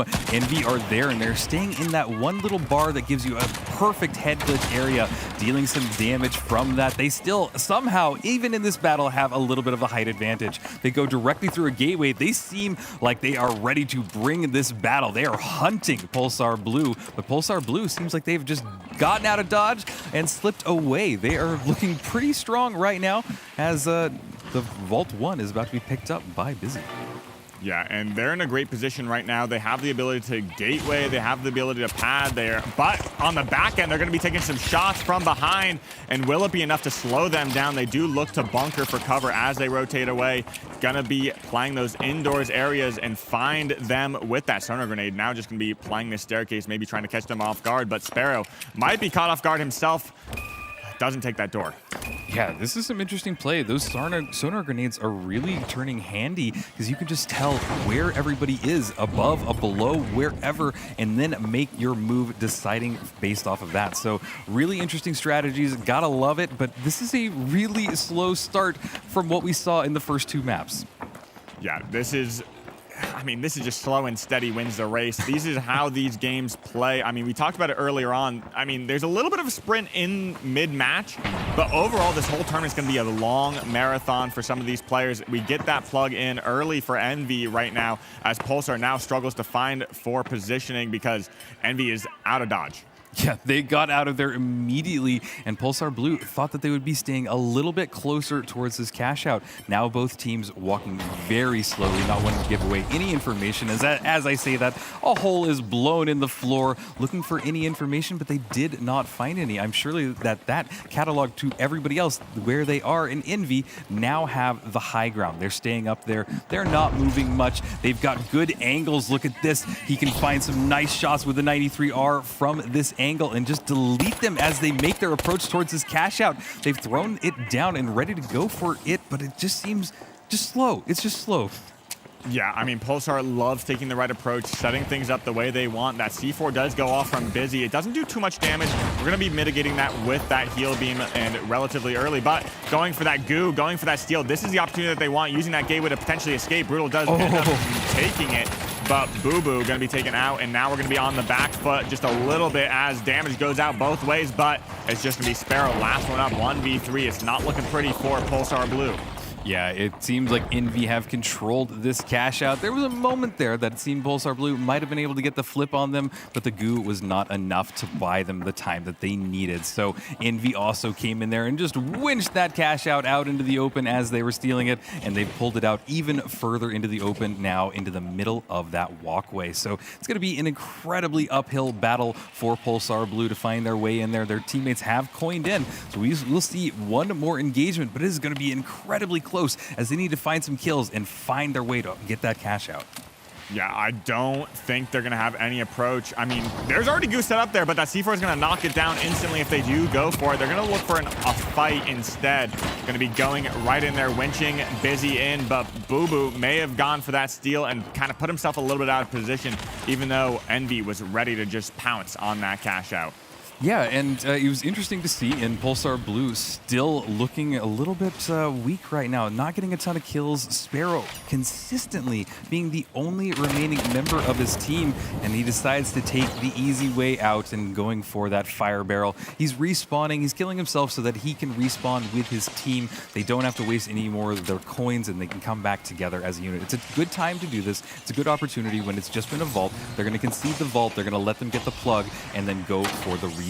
So it's an interesting strategy, especially when we start getting down to this last cash out, potentially last cash out. So if you are playing the long game, I do think Pulsar Blue made the right call to get that wipe, but now they're fighting a big uphill battle on this one. This spawn's going to be a little bit tricky because they have to make their rotation either through that streets or over up top, and it's a little bit of a 50-50. Envy opting to play that low ground, kind of trying to catch them in the back as they rotate, but fortunately for Pulsar, they make a clean rotation over there, and do they know they're over there? They're just playing that winch, winching that box out. This is a great setup for Envy. Going to try and winch it back in. They have a decent amount of cover right there. Yeah, that was a great winch, pulling it over there and blocking it by a little bit of those cubes out there, but not enough to get the steal. Envy still has great sight lines over this cash out. It is slowly ticking away, but Pulsar Blue could winch this one more time further into that building, forcing Envy to go for it, and that's exactly what they've done.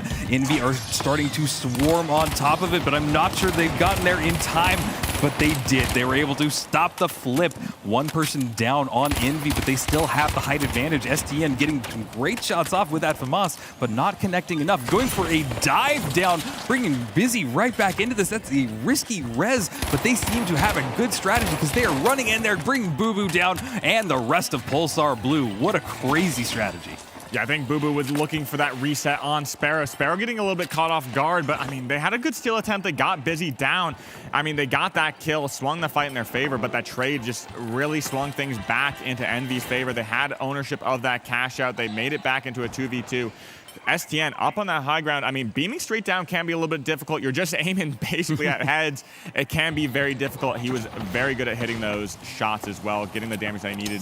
And now we're going in for one last second steal attempt. They have the opportunity, they have the time to get on that. Sparrow's going for an early pick. They have to get on it now. Oh, I don't think that they have it. The fire has just secured them this cash out. It looks like Envy will take this best of 3 against Pulsar Blue. What a great way to wrap up the first best of the 3. Yeah, and I think that's 2 predictions from our analyst desk over there. Doing a great job. They're going to be calling out that win from Envy. And I think we're going to be going back to them after this as well. Yeah, did you see that crowd there? They looked quite excited to see Envy take it away. Absolutely amazing. And again, we've seen this before. Envy just starts off, one cash out, one best of 3. But I gotta say, it wasn't the easiest run. I mean, especially map 1 being taken away by Pulsar Blue.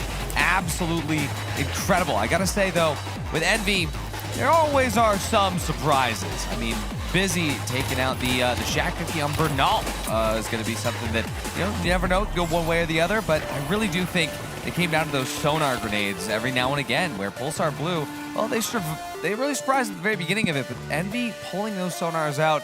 Jerry, Waltz, what an incredible show. Oh yeah, Envy really had me sweating. I was worried that maybe I was immediately going to be 100% wrong on my predictions, but they managed to put it together. They looked very shaky. Stu, I feel like, wasn't doing well in that first map. He just kept losing 1v1 fights that we expect him to win. But Pulsar also just kind of surprised us on Sis. They played really well. Yeah, they turned up. It was an impressive showing from them, and the stats don't lie, really. It really was a case of Envy winning most of the team fights, getting most of the kills, but they managed the macro much better on Sis Horizon in a similar way to the way they did on in the cash out prior. And then it started to slip apart. We started to see the dominance on Bernal. Really difficult map for Sparrow to sort of find his mojo on. He loves to operate a little bit faster and loose, a bit separate from the team, and I think he was being caught out a few more times than he would have liked. I mean, I think that this is the very first case of, LAN nerves that are kind of coming through, because Pulsar Blue, they started great, but once a few, little cogs in those wheels started to not turn correctly, it seemed to run away from them exponentially. And honestly, even thinking back to that very, very last fight on Vegas Stadium, I don't know why Pulsar Blue just hesitated before pulling into that final fight, Waltz. That's what Envy has always been good at, though, is timing.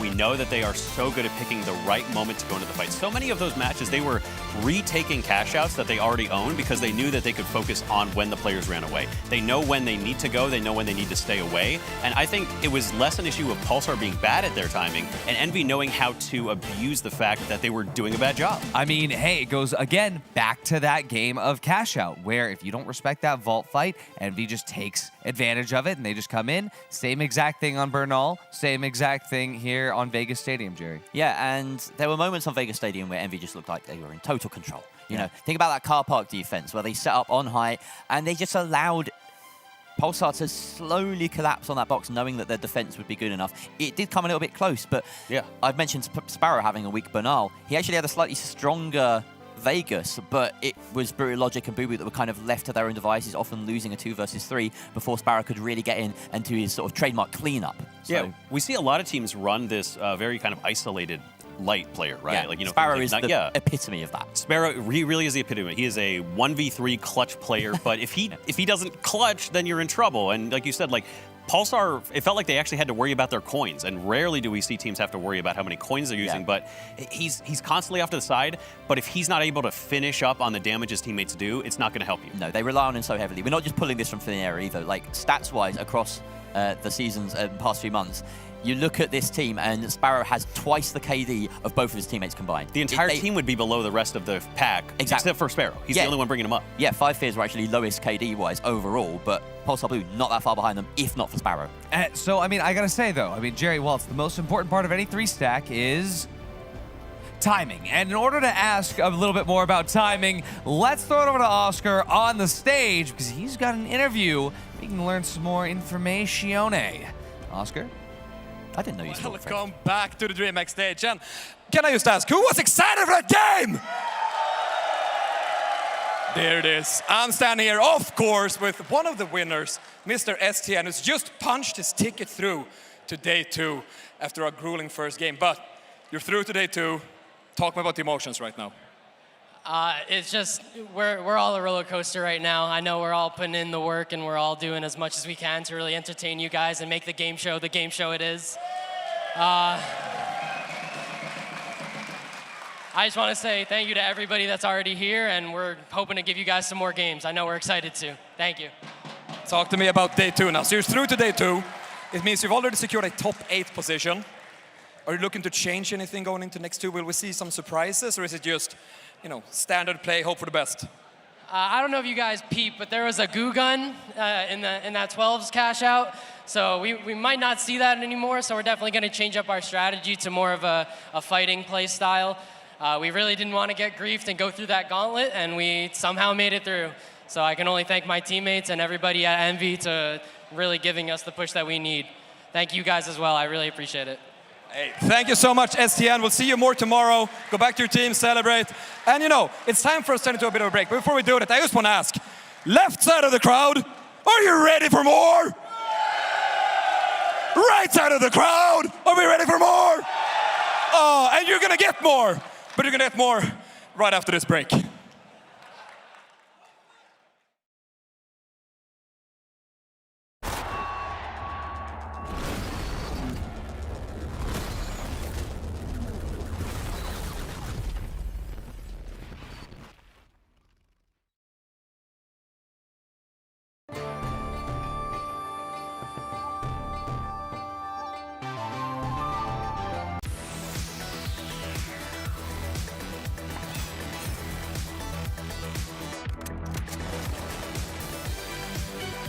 That strange thought you just had, where did it come from? And was it even yours?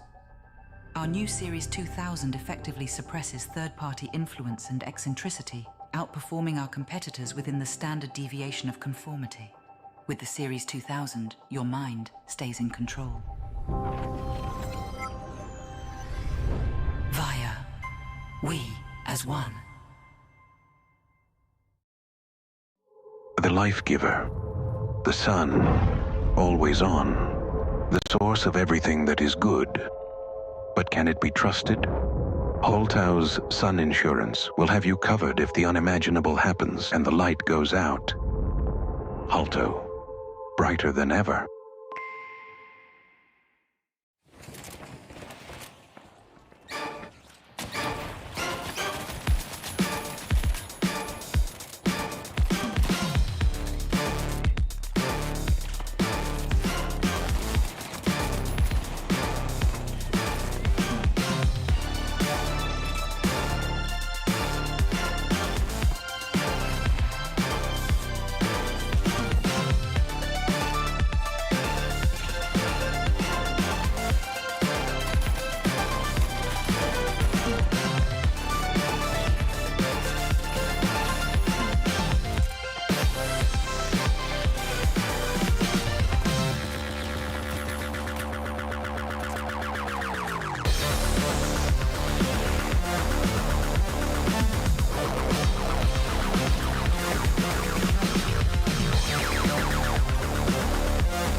everybody, and welcome back to the Finals Grand Major DreamHack Stockholm. My name's Artie. I'm here with Jerry and Walt, and as these teams begin their battle for the $100,000 prize pool, we've already seen Envy sign their way out, going already into the crowd to watch the rest of the day one show as they get ready for day two. But we've got more groups, more action, more chaos, more excitement, and more contestants. We've got 4 more teams coming at you right now for Group B. Let's take a look at who they are. Because right now, we're looking at some heavy competitors. That's right, we've got the Kansas City Pioneers, we've got Fnatic, we've got Team Secret, we've got Dragon Ranger Gaming DRG. Absolutely. What a lobby this is. It's going to be a crazy cash-out game, I can guarantee it.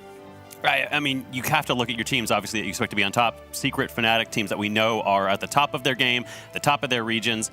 Fnatic especially is a team that the players I've loved watching for a long time. A breakout roster now, but they've been around for a while, at least some of these players. Yeah, Fnatic, they've been around for a while. Nakos is actually the best medium in terms of KD in the entirety of the world right now. He really does sort of buck that trend of the light being the fragger on the side. He actually outranks Nigiri on his side. 1.51 KD is the highest of any medium across any region. There's actually, it's really interesting because I had a conversation with Nagos, and he was talking about how he views the way he plays medium, he likes to think of it as a light. That's why he ran DMAT for a long time as they were moving towards Heal Beam, because he considers DMAT medium to essentially just be a better version of a light. Yeah, I mean, the thing is that all of these teams are extremely talented in what they do. I mean, DRG consistently one of the top teams in the Chinese region for the finals. And not only that, but you have Team Secret, who was consistently up in first place almost every single week in PHL. You also have, not only that, the fact that both Fnatic and KCP, well, they were the first to qual in their groups. They qualified straight out of the group stage in closed qualifiers. So there's a lot of very good talent here. And one of the things that we could mention is the fact that, well, for Team Secret, they've been kind of, well, in a little bit of a sticky situation, practicing with a sub player. And, well, now that their main roster is back on the stage, question is, do you guys think that they'll be able to do it? Let me tell you this one. My prediction, surprise to absolutely nobody, I think they can. My prediction is that I think that Team Secret is going to be able to make it here out of this group stage. Who'd have thunk it? Team Secret, of course, they are the winningest side, as mentioned earlier. 77% win rate is the highest across any region, across both game modes. So there is, you know, even without the inherent bias, and, you know, they do have the benefit of having the most beautiful coach in the world, but yeah, they're going to have a good time. It's whether they adjust with OG now on stage after having practiced without him for a while. They do have that high caliber. I, though, have decided, you know, I feel like I'm going for a little bit against the grain here. Fnatic going to be my pick for this group. Yeah, I mean, I don't think it's just us, though, that think that Fnatic is going to do that well. I honestly think that there's a lot of people, including some of our favorite Scotty and June.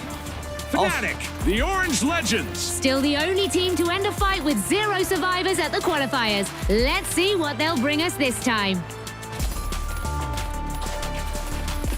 Thank you for that, Scotty and June. I mean, yeah, like you said, Jerry, this is genuinely one of the most goated teams to look out for. Oh yeah, they're really impressive. They've been the breakout roster essentially in this past few months. They came second in PHL and in the league stage as well overall. They got here similarly to Envy after first phase, as well as, and then this is a good way to turn on to KC Pioneers. They also had a quick route here, going 2-1 against 1UP, getting here via phase 1. And we haven't really talked too much about Pioneers. They're a very middle of the pack side in terms of stats, but consistently in that top 4 or 5 of NA. Yeah, they have these moments of brilliance. You know, Spawn's on the lake and have moments where he 1v3s a full team. You know, Llama is a player that I've loved watching for a long time. A Sledge player, we might get that coming out, you know. And Brendy has been here since the beginning. Like, they have the ability, but it has to get put together. I feel like this team sometimes just gets disconnected and it doesn't quite work for them. But I do want to mention we have a little bit of a grudge match, you know, here. Rainkey was on Secret. He made it anyways. He might be out for blood. Said the quiet part out loud, but I mean, I gotta say, this is one of the most bloodthirsty groups. And again, I mean, hey, talking about predictions, again, we got that VIA chip reinstalled, had to pull it out of the socket, put it back in, is what it is. We got those predictions ready. My prediction, Team Secret. I'm contractually up. No, I'm not. But I think they can do it. I think they can do it. I know Fnatic is good. I know KCP is good. I had a great conversation with, with Brendy yesterday about everything, and that made me more confident about it. And I put my flag in the ground. I think Fnatic are the best all-rounders here. They have these question marks over their side. Realistically, it's only whether they keep their mental together, but they've just been on the up and up for months, and I don't see them stopping here. I think they're actually strong contenders for even a top 4 finish overall. It's my prediction as well. I see them going very far. I think they're a fantastic team. Awesome. I mean, hey, succinct, to the point. Absolutely incredible. You know who else is succinct and to the point? I think it's Oscar. I think Oscar's on the stage. I think Oscar has some things to say on that stage. Take it away. Thank you so much, Artie, and welcome back to DreamHack Live from Stockholm. I'm joined today with a little bit of a special guest. Some might know him for Grandma's Chimney, and others might know him as the Pigeon, but I'm of course talking about the one and only, the broadcaster Neon Guts and Mula. Woo! Jesus. I just got Mula. Welcome to stage, Mula. Neon, my friend. You've been the broadcaster for the game for a while. How do you feel about being at DreamHack? Does it feel good? Are you excited? It is so exciting. It is so exciting. Seeing the amount of work that the team has put in, how excited the players are, the passion here is just amazing. We're in for a very cinematic weekend. It is cinematic indeed. And, I got to ask, do you think we'll see someone, bottle flip a building? Do you think we'll see a Sky one today, or do you think they're going to be mostly professional? I've heard the Sky ones might be in the building. That makes me excited, Well, Mula's here. Mula, everybody. Oh, ground quakes when Mula jumps. What a fantastic day it's been. Okay, do you have a team, Neon? I know you probably have to be a bit, professional here, but do you have a team you're rooting for? I mean, it's going to have to be SSG. I've got SSG. But what I'm hoping for most of all is that the games come down to the wire. It's super intense and super fun to watch. Entertainment. That's all we can hope for. All right, this has been Neon Guts, our broadcaster. Thank you very much, my friend. You can head back. I'm going to fight.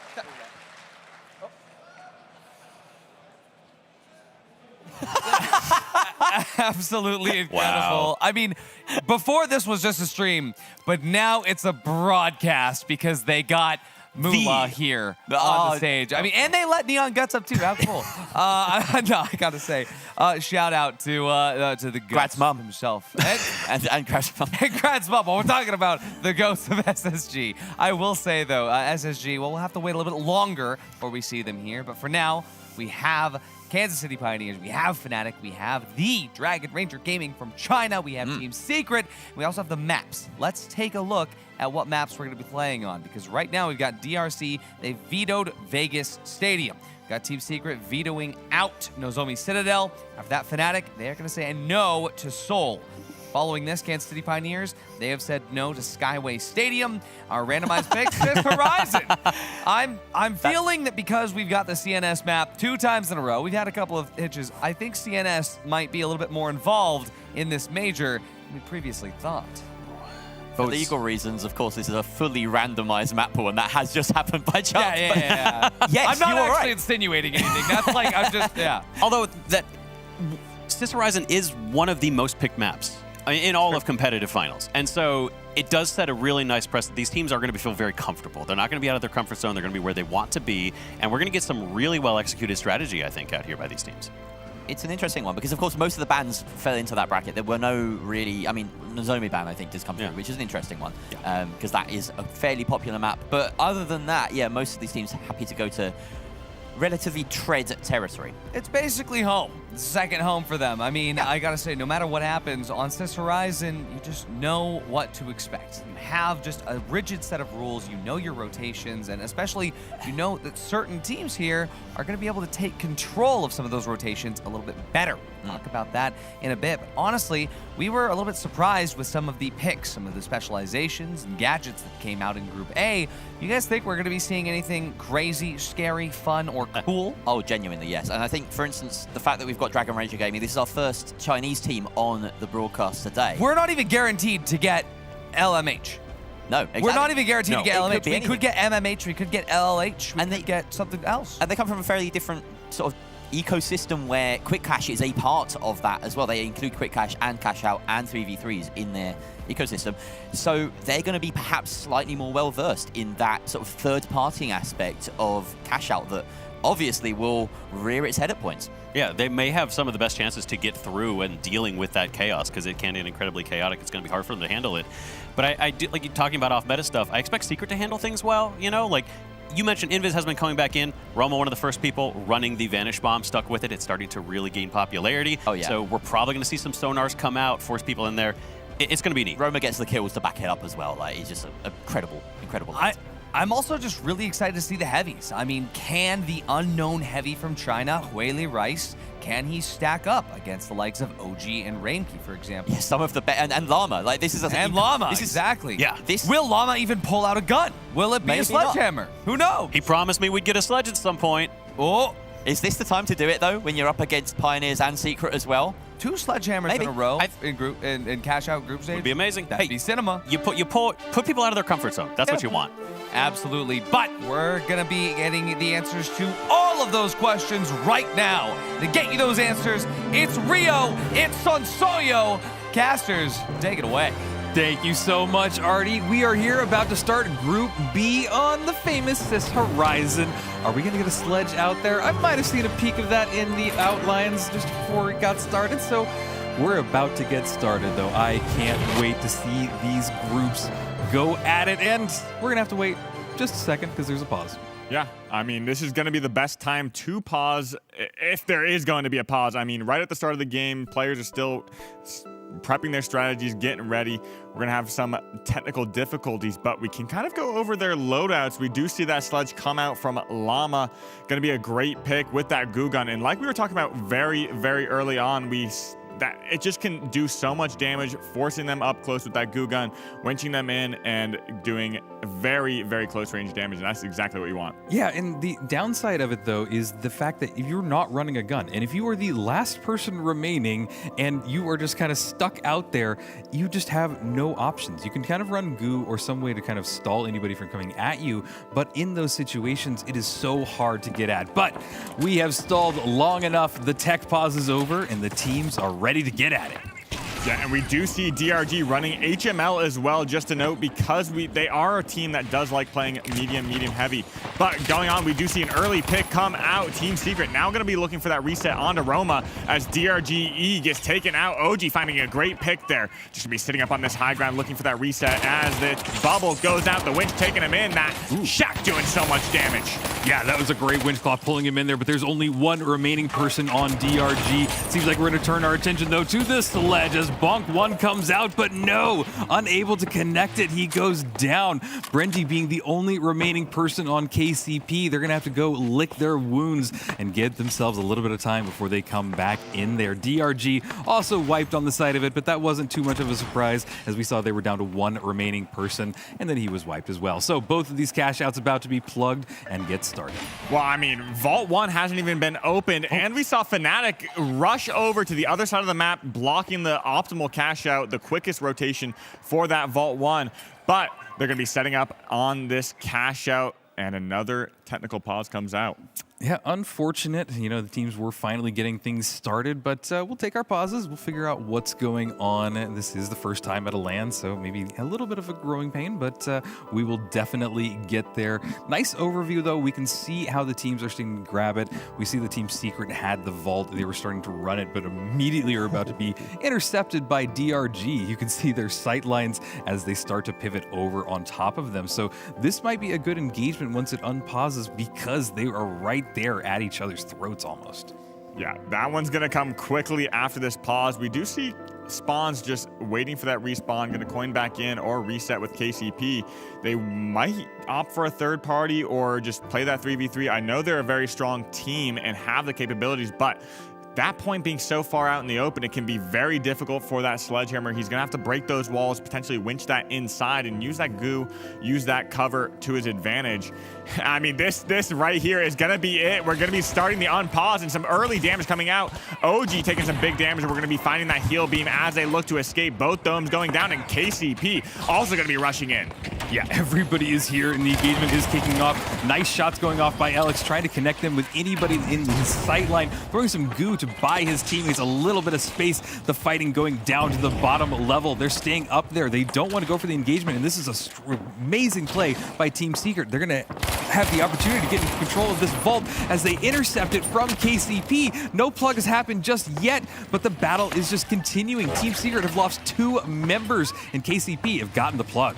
Yeah, KCP just coming in there, grabbing that vault and not stopping at the show. Gonna be grabbing that vault winch, potentially setting up for a winch on the outskirts, but just gonna be waiting outside, or setting up that goo outside while sitting down below. That sludge can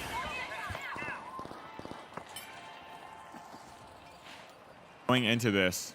Yeah, that's a great play. Cash out on the other side of the map, ticking away, more than halfway done there. DRG wanting to go for it, but they're getting hit a lot of damage on the approach, but they are still making their way over there. They're going for a little bit of height advantage and are going to go directly into Fnatic. Fnatic, though, taking a lot of damage. This is looking good for them for the first time. They're both at each other's throats, getting into this engagement. There goes G, and he needs to find another kill. One person remaining on DRG, and that's just Hathaway. It looks like KCP or Fnatic have held control. Yeah, but Team Secret's here, setting up. Going to be obviously going in for this last second steal potentially, but Hathaway, last one up on DRG. We see that Elix is going to be holding it down strong, maybe getting that flip last second. Oh my God, does get that flip and earning their right for that first cash out. And also taking out Fnatic to boot. They got the cleanup, they got the flip. Fnatic did not know what was happening to them, and gotta love a last-second play like that. Turning our attention now to KCP as they're controlling this cash out. Got about a third left as it's starting to run down. They've got the sledge as well, breaking a hole down below it, ready to drop it multiple floors if anybody comes. But right now, I'm not seeing anybody. It seems like they have turned their attention towards the next vaults. They're just gonna let KCP get this cash out. It is just the first one, so it doesn't matter that much. And we're going to turn our attention to Vault 3. Yeah, that cash can mean a pretty good advantage going into this, and that's what's going to define for this next vault who's going to come out in that lead. But up on this high ground, we see a great shots coming away from Hathaway using that ARN, taking out Elix, and now maybe we be seeing a regrouping for DRG pushing in onto Vault 3. Yeah, and look at how close Vault 3 is towards Cash Out D. So whoever can grab it can get that plug almost immediately. But Glitch Barrel going off, trying to get anybody from Team Secret. Hathaway getting a little bit of damage, but pulling off there. Vault 3 is being moved, but now it looks like it's being moved closer towards Cash Out C. So this is getting a little bit interesting. Yeah, and he's trying to get those reloads out, everything that he can while he moves that vault. It does show your location when it does drop out of your hands, but as that rotation happens, we may see a little bit of an interception coming out from Fnatic. They're sitting right in that middle, posturing up. They do have a cash out for Vault 4 opening in the meantime, but we do see DRG making it away, gonna grab this plug onto cash out C, taking this high ground and setting up their defense. Well, and you gotta love it that they moved this vault all the way over towards this cash out. This cash out is one of the strongest cash outs in the entire map, so they played it properly, and now they have one of the best height advantages in the entire map as well. So if they're able to hold on to this, this might be DRG finally getting some action in here. Look at that RPG, are you kidding me? That was a great shot that went off. Yeah, and that's going to be a double as well. Fnatic just gatewayed in there. They did take a life and drop Naghost, and he did die for that double. But this could be kind of their strategy. I was talking with them earlier. They do potentially like doubling on this second cash box, and we're going to be getting a free steal. What? A free steal from Team Secret. They just dropped in there, and they just got the steal. Nobody stopped them, and now they have pulled out and are trying to get some height advantage from here. Team Secret seem to be controlling the map so far. Can they hold on for a little bit longer? Yeah, but they need to find their escape, set up. I mean, not everything is going to be going to plan. They are going to be breaking open this area and trying to stop Brendy, but Brendy going in there for another free steal. Oh my God, the chaos is just going... It's just going insane. It is insane. All of the teams are here. This is a doubled cash out. Somebody is trying to get all of this cash, but the teams are just dealing a ton of damage, and Nick Geary got 3 kills. This is just turning up the intensity. This is insane. One more flick going up. They're getting the healing infusion. Fnatic just got it. They've got to hold on for a few more seconds. They're the people that doubled, and now they have the cash out in their control. They need to find this reset and hold down this defense. There's still 30 seconds left. I mean, these teams are popping off right now. 3 steals have come their way, and it's just, if we see another one, that could change hands every single team. Yes, this is intense when you have all of the teams going at it, but look at that. Roma getting another kill, dashing away, but an attempt at a flip is happening right now by Team Secret, but Fnatic dive directly in there. But look at this. Team Secret have gotten 2 kills on that, and it is now just Roma, and he's trying to hold it. It's KCP! Are they getting it? KCP's got it. Are you kidding? They got the flip. They get all 24K. They're sitting pretty at 39.5 in this map. How did that he's sitting in the corner, basically 1 bar left. I don't know if they gave it to him or just scared. I mean, Llama still hasn't regen from that steal. I thought that was Roma getting it. I thought he was still in that battle, but wow.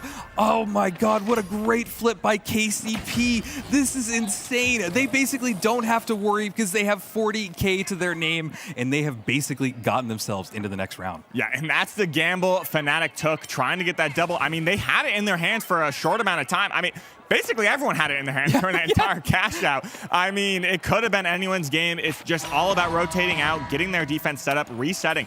But a lot of times when those teams rotated out, they found another team, found another engagement, which is very, very difficult to find that opening. But now we're going to be going into both plugs. It's going to come out.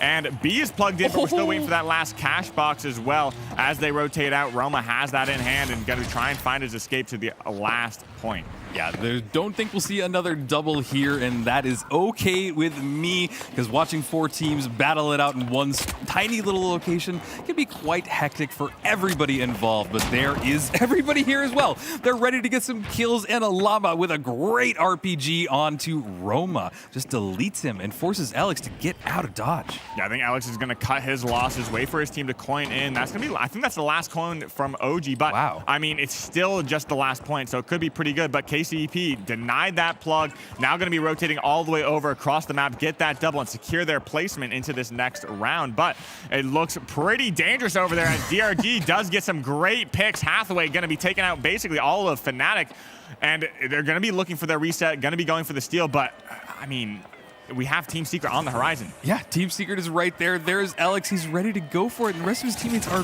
close behind. DRG gets it. But DRG have gotten the flip, and they only have to hold on for half of this cash out left. KCP right below them. So this will be interesting, especially with Secret and who they decide to go for and their timing as well. But the cash out is ticking away, and all 3 teams are wanting to grab this cash out right now.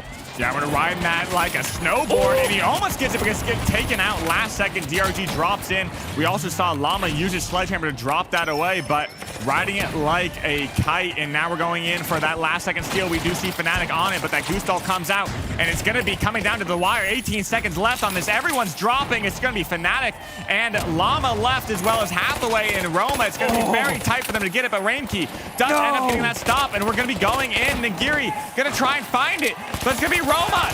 He's going to be... DRG wins it! Oh my God, they held on for the entire second half of that cash out. What a great flip, and it seems like they are going on to the next round in 3v3s. KCP versus DRG. Yeah, and that was incredible. I mean, I think everyone's speechless. DRG really showing up, showing out, but we're going to be going back to Artie, the analyst desk, as well to check out their thoughts on this match. I'm speechless. That was an incredible game. I mean, hey, we wanted the sledgehammer. We got the sledgehammer. We wanted the insane doubles. We got an insane double. Can we talk about that? KCP just running the show. They doubled? No, Fnatic doubled. Fnatic doubled. KCP stole it twice. 4 steals in total on that double point. Fnatic doubled it. Secret stole it. Fnatic stole it. KCP finished it off with literally no time remaining. Not only that, can we talk about Hathaway's ARN? Oh, Hathaway was even when they weren't finishing team fights, Hathaway was decimating health bars left and right with all 60 bullets. His positioning using that gateway and getting to the proper angles won him the fights, and that was the crucial moment. DRG, knowing that if he killed Llama there, that he was going to let Secret be in first place, making sure that a team that they were not afraid of was going to be in there. Roma with 13 kills and 10 kills on Hathaway. 10 kills on Hathaway. 7,000 combat score. Oh my god, and only one of those lights actually ended up making it through. The medium and the heavy on DRG, both E and Gaga going absolutely insano style. And I mean, hey, all of us are wrong. This is the first time on the Death predictions that everybody is just completely wrong. You've been mudded. This is Fnatic and Team Secret are two of our 3 biggest teams in EU, and they've been dunked on by not only KCP, credit to them, but also DRG out of nowhere. Unknowns from the Chinese League, like just coming out and being so impressive. You know, we said that they would have strength in cash out, and they've proven it. That last hold was brilliant. EU is not beating the allegations. No, we're not. EU is not beating the allegations. And it was not that was not DRG getting this out of nowhere. DRG did take out Fnatic as well in a straight up 3v3 fight. DRG beat Fnatic. Very true. But I mean, Hathaway, the ARN was just going wild. I was so blown away by that. I knew that we were going to be surprised by these teams coming out of APAC. That was shocking. But I mean, at the end of the day, though, it was also good macro. Like you said, DRG, they knew, hey, if that's a purple dude stealing that box, we just let him get it. And can we just talk about the fact that Giga is on heavy for this as well, for the Dragon Ranger. He's the coach. He's stepping in, essentially. Yeah. So, like, that's an impressive performance he put up as a team player. Yeah. DRG really, we talked about this earlier, playing quick cash. The Chinese players, the way they run their tournaments, they run everything. They run quick cash, they run cash out, they run final round. They are born in the chaos. We only adopted it. They were born in it. They've come to claim their prize. Absolutely. Buy it. But, you know, to check in with some of the players, to check in on some of the feelings that might have been hurt over on the other side of Stockholm, let's go ahead and check in with Oscar. He's got an interview for us. Indeed, I do, Artie. Thank you so much. Welcome back to DreamHack Stockholm. I'm standing here with Nagiri of Team Fnatic. Didn't quite make it in a cash-out game, but the day is far from over. Okay, so you're back here in Stockholm. You've made it all the way to the major. What does it feel to actually bring a team all the way to LAN? It was amazing, like meeting my friends for the first time, flying out, giving them a big hug. Yeah, it's really amazing. Like, I have some friends, my girlfriend's here. I couldn't be more happy. That's what I want to hear. Okay, it's just first game down. There's 2 whole days of competition. You're going to head over into the other part of the broadcast. Yeah. How, from a scale of 1 to 10, and the only right answer is 10, how certain are you that you're going to be back for phase 2? We're going to be back. We just got unlucky. Third is on first cash. Yeah, whatever. And then second cash, we could have gotten it, but unlucky. Unlucky. There was a fucking wall in front of me. I couldn't get there yet. My God. Hey, that's the finals for you. Everybody, give it up for Nagiri. Fnatic will be back. And I'm going to throw it back to our friends at the studio. I love the fact that...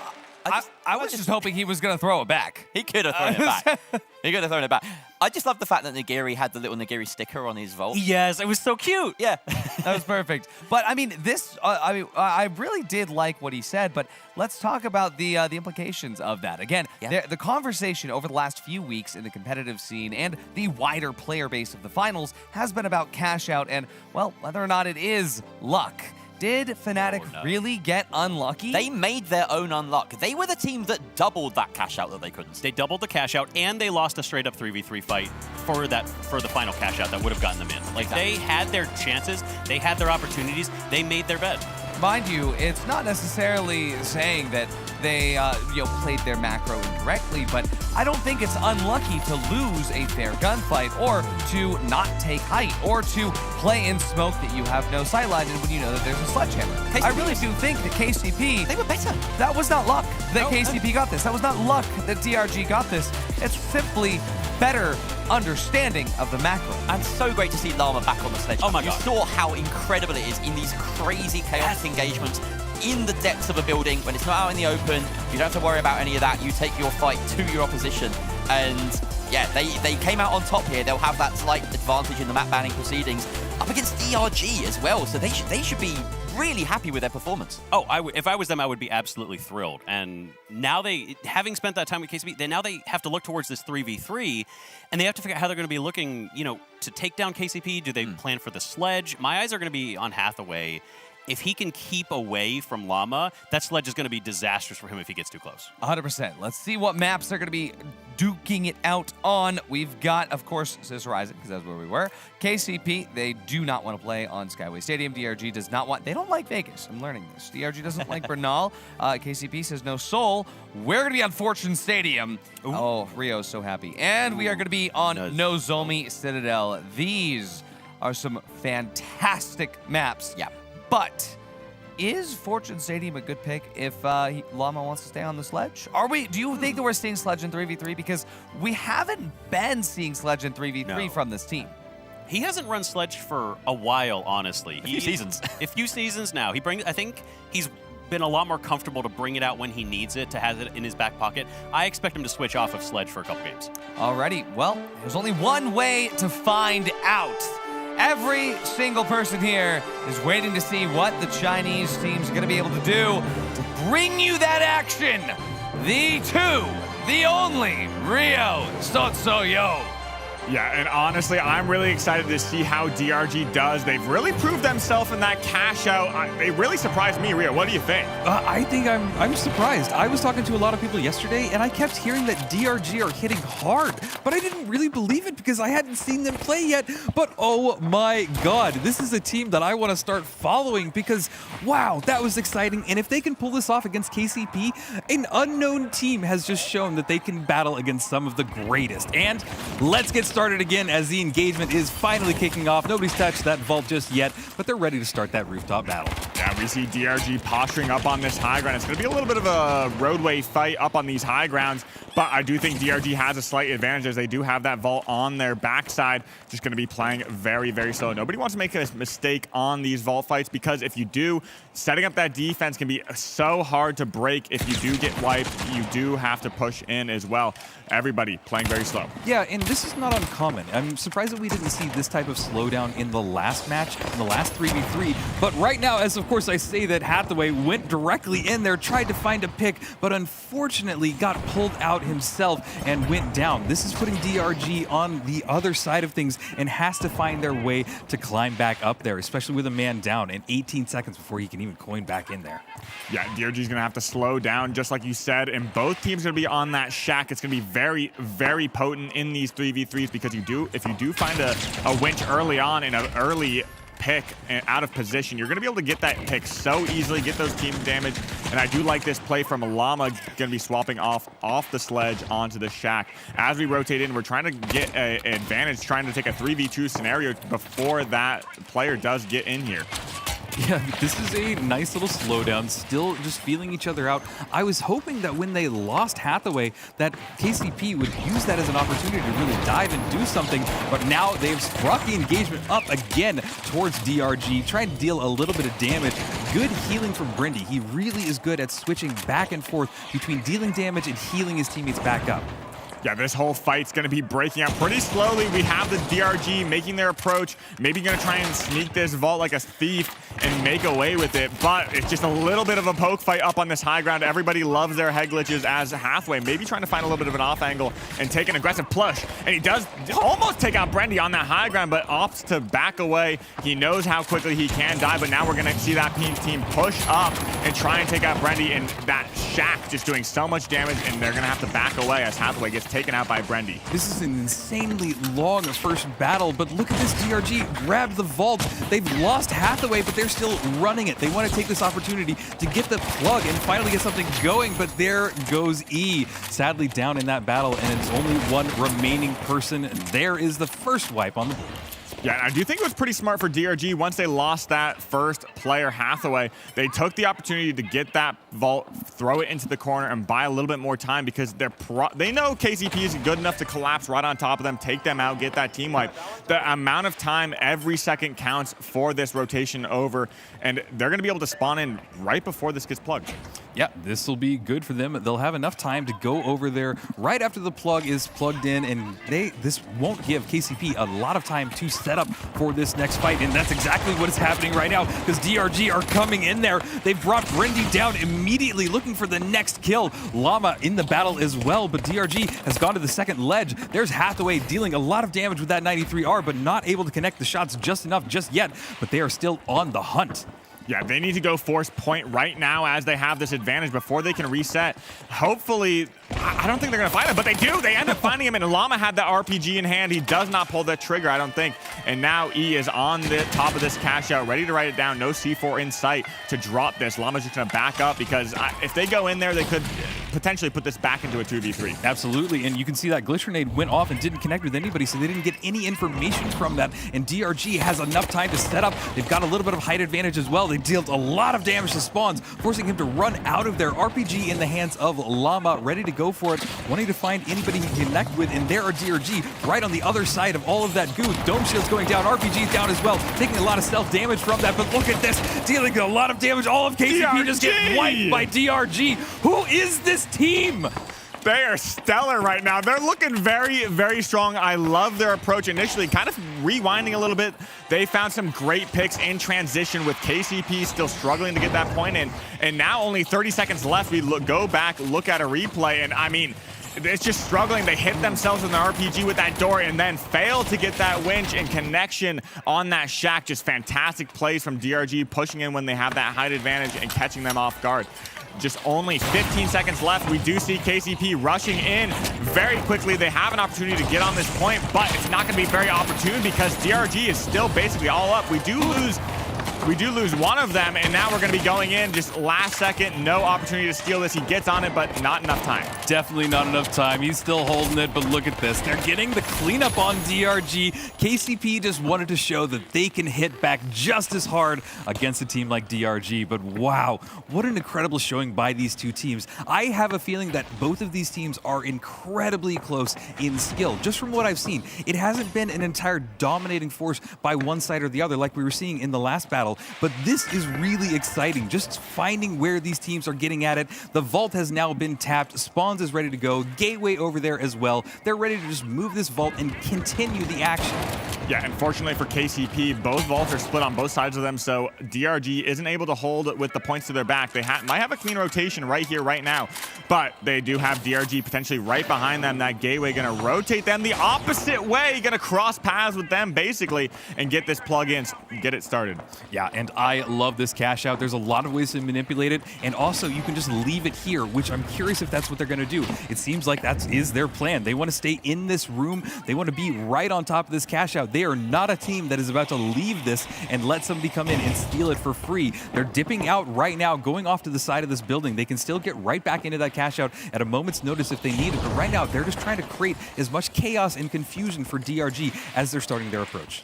Yeah, DRG's just going to be looking for them up on this high ground. They do hear some footsteps. They are calling that out.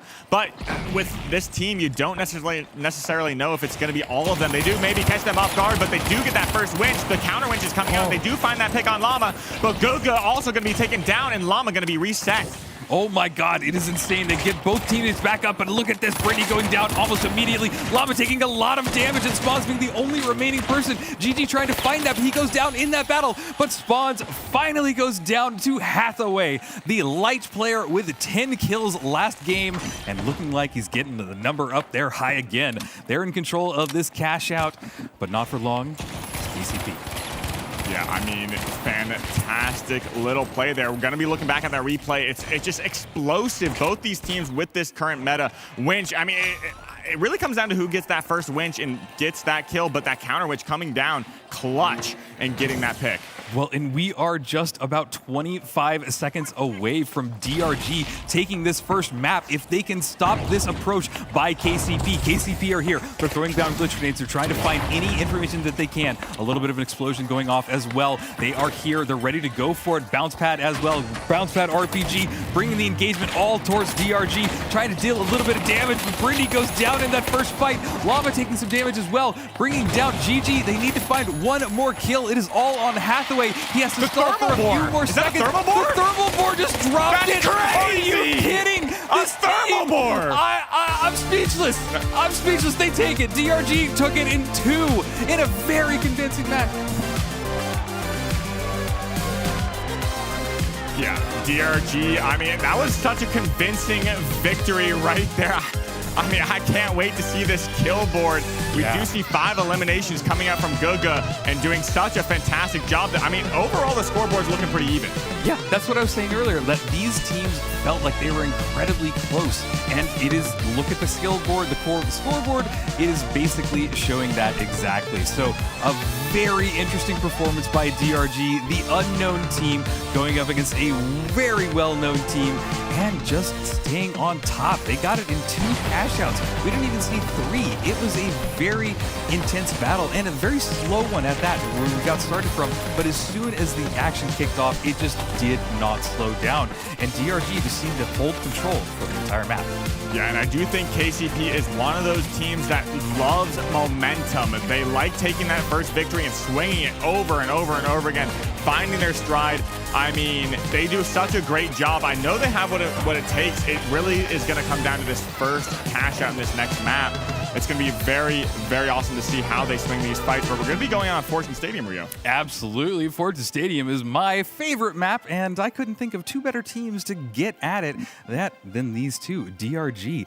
I am going to be really interested to see if DRG are able to hold on and bring this out in 2 maps, or if we'll go all the way the distance that we did in our last 3v3. So we have a lot on the line here, an unknown team going up against a Titan in the arena.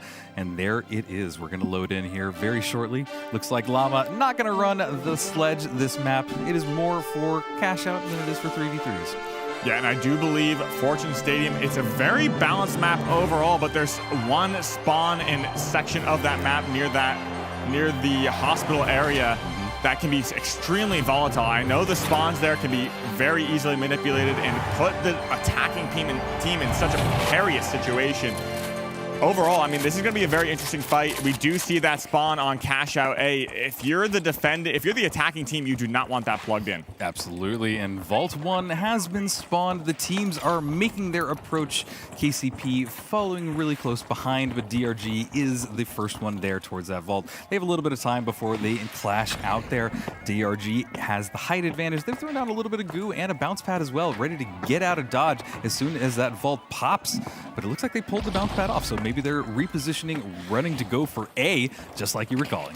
Yeah, and we're also going to be seeing the revolver coming out. We kind of saw it come out a little bit in EU and NA earlier, right before the majors. It can just do a lot of damage when you hit your shots. It's a really, really aim-heavy weapon, but it's so good as well. It just does so much damage on those headshots and can just chunk down those heavy HP bars as well as lights. Yeah, absolutely. And we're a little bit of a stall again. And this is something that we saw in the first map, and it's not uncommon either, because these teams are trying to feel each other out. Nobody wants to go for the vault or the plug right away. They want to find that first wipe, the first engagement, and really show that you are the one controlling the map. You decide where you want to take it.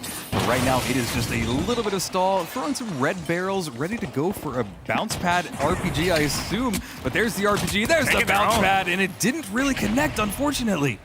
Yeah, and DRG is going to hit those shots with that revolver, going to be taking out their damage, and now Llama going to be dropping. It's just going to be Brendy and Spawn sitting tight up on this head glitch.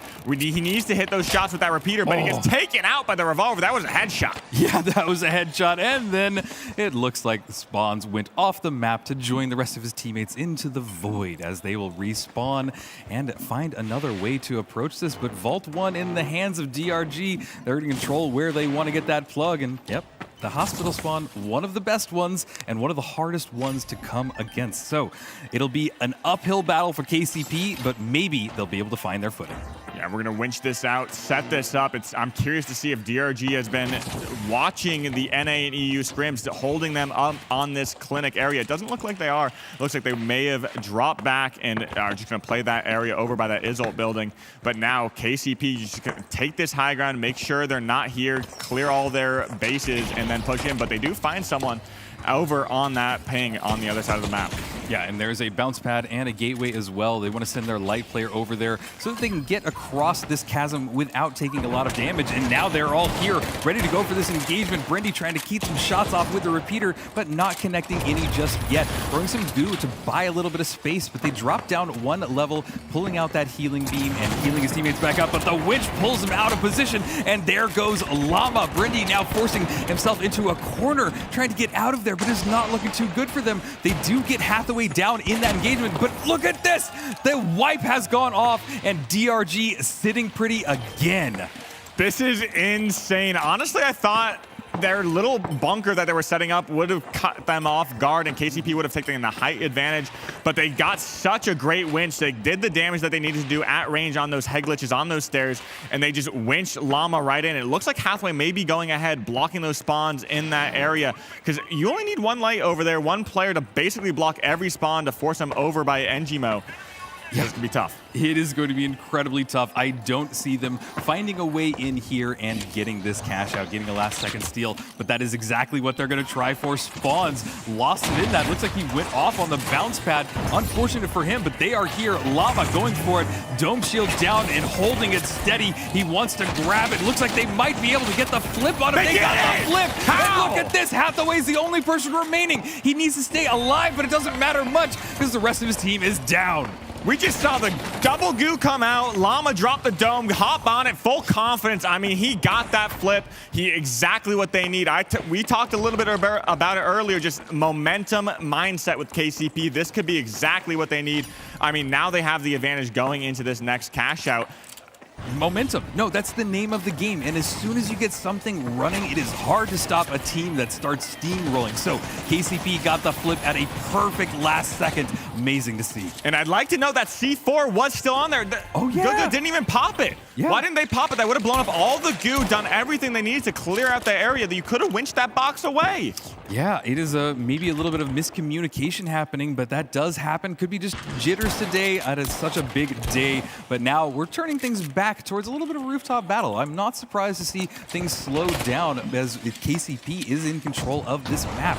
Now they just need to kind of run down the clock, stay in control of this vault, do whatever they can to stay in control of this map, and show us that DRG just had a little bit of a lucky chance on the first map. Yeah, and these teams are looking pretty evened up on these long-range engagements. Does get stuck behind a box and taken out by Llama. But like I was saying, these teams look very, very even when it comes to these long-range engagements. They're both such good aimers. I mean, everyone in this tournament is amazing aim, but DRG is really surprising me with that revolver, with Hathaway on that 93R, just finding those moments, getting those picks. But right now, it's KCP in control of the map, but it does look like DRG has the vault. Yeah, they have the vault, but they are pushed away into the far corner. They're basically a little bit of a target for anybody that's here, and KCP have decided to throw a gateway down, grab the vault, and got out of there. So now they're still in control of this. Spawns now has the vault. They get to dictate wherever they want to go with this, but all of this team is grouped up. But look at this, they're taking a lot of damage as DRG is starting their approach. Yeah, and we're just on the chase. We do see KCP carrying that vault and DRG just far behind. We see Hathaway going to take that zip, maybe try and find a light 1v1 duel. It's going to be going down. Spawns did take a bit of damage, and now Hathaway's on the hunt, going to try and finish off the job, but Spawns might find his regen. There it goes, and we're going to be stair climbing all the way up to this high ground as Hathaway just up on this head glitch. And this can be very tricky because lights on this railing in particular have a great line of sight, great head glitch. Yeah, and this sector is really interesting too because there's a lot of little corners that you can get caught out in on top of that bounce pad. And look at this, Spawns getting some good damage, throwing that glitch grenade as well, bringing that dome shield down almost immediately, trying to connect it with more shots there. And look at this, he's dealing a ton of damage. No, unable to bring somebody down just in that fight. All of KCP are back in this battle, but Hathaway grabbed the vault, wants to go for the plug, decides to drop it again, maybe go for the next engagement. There was some call that his teammate made there, but he's decided to run from it. Yeah, I'm surprised he didn't grab it, carry that vault away, but now he's going to be trying to support his team just a little bit too late. We got 3 KCP members jumping right on top of Hathaway. Hathaway may have gotten out. It's going to be tough. He's going to have to wait for that coin as KCP does get this plug and get the advantage. They have time to set up. They have about 10 seconds before Guga does spawn back in, and E as well. Yeah, they have a little bit of time, and Hathaway is trying to stay very close to this cash out as well. He's just a few floors below, so that is a little bit risky, but his teammates are coining back in, and they are ready to go with him on this engagement. We see the setup right now from KCP. They've got a great overhead view, RPG in hand. They are just staying very close to this cash out, and I'm starting to really appreciate this way of playing for KCP. We have a lot of teams that like to get the cash out and then run away for a second and then come back towards it when the cash out is being stolen. But KCP, no, they want to stay their fortifications. They want to stand their ground and just stop anybody right dead set in their tracks. Yeah, and KCP is probably going to catch DRG off guard right here. They're going to go look for that double drop that cash out down, and blow up that C4. But is KCP still up on those vents? Are they looking down? They could have a great drop right here and get some damage. But Llama gets RPG'd himself. He gets healed back up right from that H1 infuser as we go for a full reset. Yeah, it is definitely a reset, but this cash out is still running down. Right now, KCP is in control. They just have to continue this kite game, and they will take this map. This is exciting as DRG has decided to push into them. They throw a little bit of goo, buy themselves a little bit of space, drop down one a floor, and continue this kite game. They are playing this perfectly. They're getting the positioning honestly perfectly, getting the distance and everything, and not being too far away from it. But there is a drop from DRG. They're going straight for a steal, but here is KCP throwing down a dome shield. Ready to go for something, but they can't get it. The angle? The goo was blocking him perfectly in a corner. The flip has happened. DRG now in control. Need to hold on for a little bit longer. And now we're going to be going in for a flip. Both steals are just in nooks and crannies. The smoke going to be helping him out. I mean, I just can't speak. There's a small line of sights to steal that. Another steal coming out, and it's just Guga making a last-second attempt. It's not going to be looking good. KCP steals that back. Fantastic play. I don't know where they were stealing from. They were right behind the goo. Where's the winch? And then Brandy found his own little nook as well. And we get a third map between these two teams. And honestly, I said it in the first map, these teams are close. And if I was going to expect anyone to go the distance, it's definitely these two. DRG has shown us that they are an incredibly strong team, but KCP has been around for an incredibly long time. So it is fun to see them go at it. Look at the scoreboard real quick. Brindy didn't get any kills himself, but he is a team player. That is what a medium does. He got a ton of assists by just being there for his teammates. A ton of healing as well. Brindy's a great healer. Yeah, and honestly, if you look at the other side on DRG, we saw 0 kills come out from Hathaway. I mean, that's kind of mirroring what KCP had, but as a light, you really need to get that carry. You need to get those damage. You need to get those picks.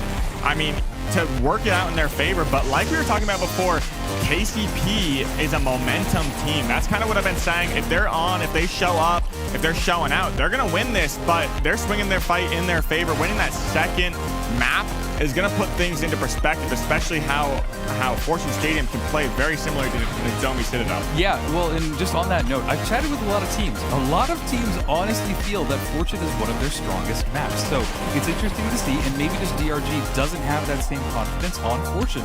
But we're going to go to Nozomi Citadel next, and that is the newest map in the game. You know, it's been around for a couple of seasons now, but it doesn't have the same depth or layer of strategies that something as like Sis Horizon does. We're getting there, and we have some really cool strategies that have been developed, but at the same time, it's more of the unknown. And throw in a team that's an even more unknown, it's going to be a really interesting battleground for these two teams.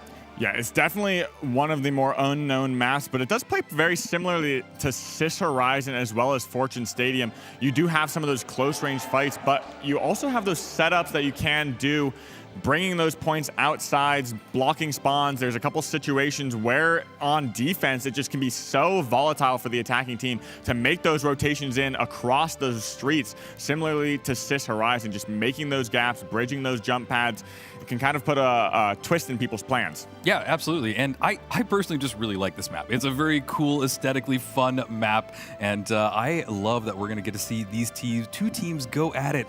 And honestly, I have no idea idea. I hope the crowd has a better idea of who to chant for, who you're rooting for, because boy, these are two titans about to battle it out to see who takes the best of the three as we get started on the Nozomi Citadel.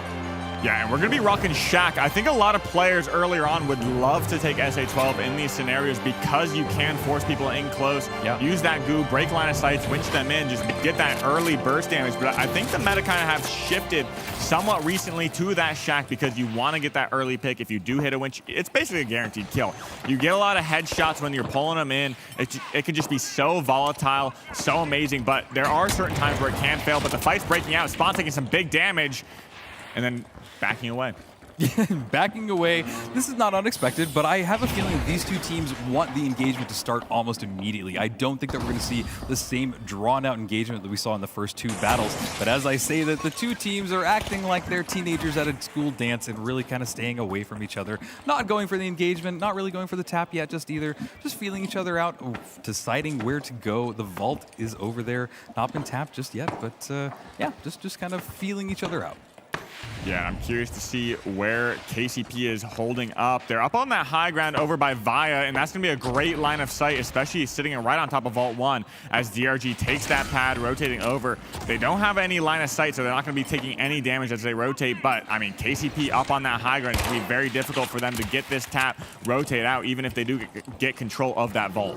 Yeah, and this has been an incredibly long time, even before the tap has happened. The teams aren't even over there just yet, and they've finally made their way towards Vault number 1. Breaking that window, surely they're about to go for a tap, but look at this. KCP has the height advantage, and this is why they haven't tapped it just yet, because they know the second that they go out in the open, exposed air, they are just going to be dealt a ton of firepower from them from above. And, oh, looks like we're going to take a quick pause here. Not sure what happened, but... I'm not sure what happened, but like we were saying, this high ground especially, look at where this vault is over in that bus stops. And it's going to be very difficult for maybe a team to rotate out there. I think KCP has the right idea. Hold that high ground, basically force the fight to them. And it's going to be an uphill battle, literally, for DRG to make their approach onto KCP. We see Hathaway over on that off angle, so that's something to look out for, but Spawn's already looking over there. Yeah, and what would you do in this situation? If you're DRG and you are at the bottom and you have to get to that vault, do you go for the engagement right away for KCP, or do you try and bait them out by getting the tap?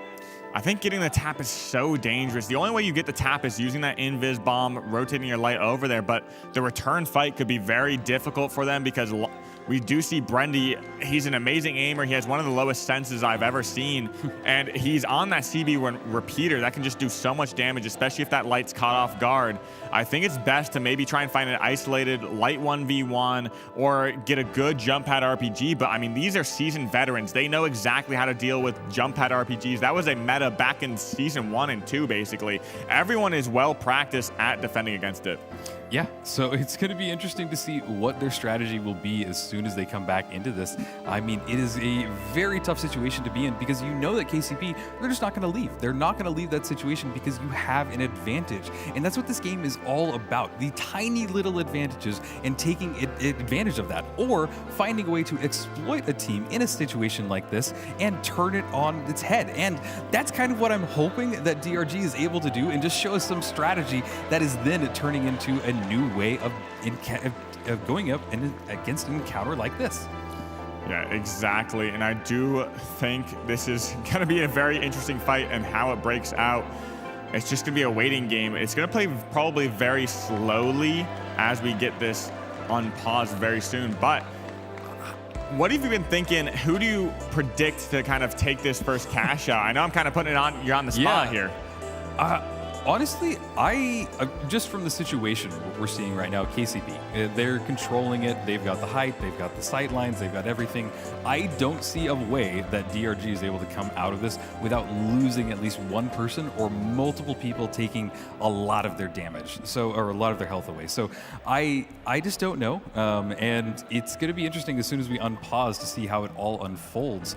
But yeah, it's a little unfortunate that we've got to pause right now. Yeah, well, I mean, we can't take a look at these cash out locations as well. B is kind of over that void area, which can be very tough. That spawn trap over on that corner, you can just set up goo, pre-glitch it, break their gateway, because as soon as they try and cross that bridge, it's going to be very, very hard. They're going to take a lot of damage, and people are just looking out that window right at that spawn.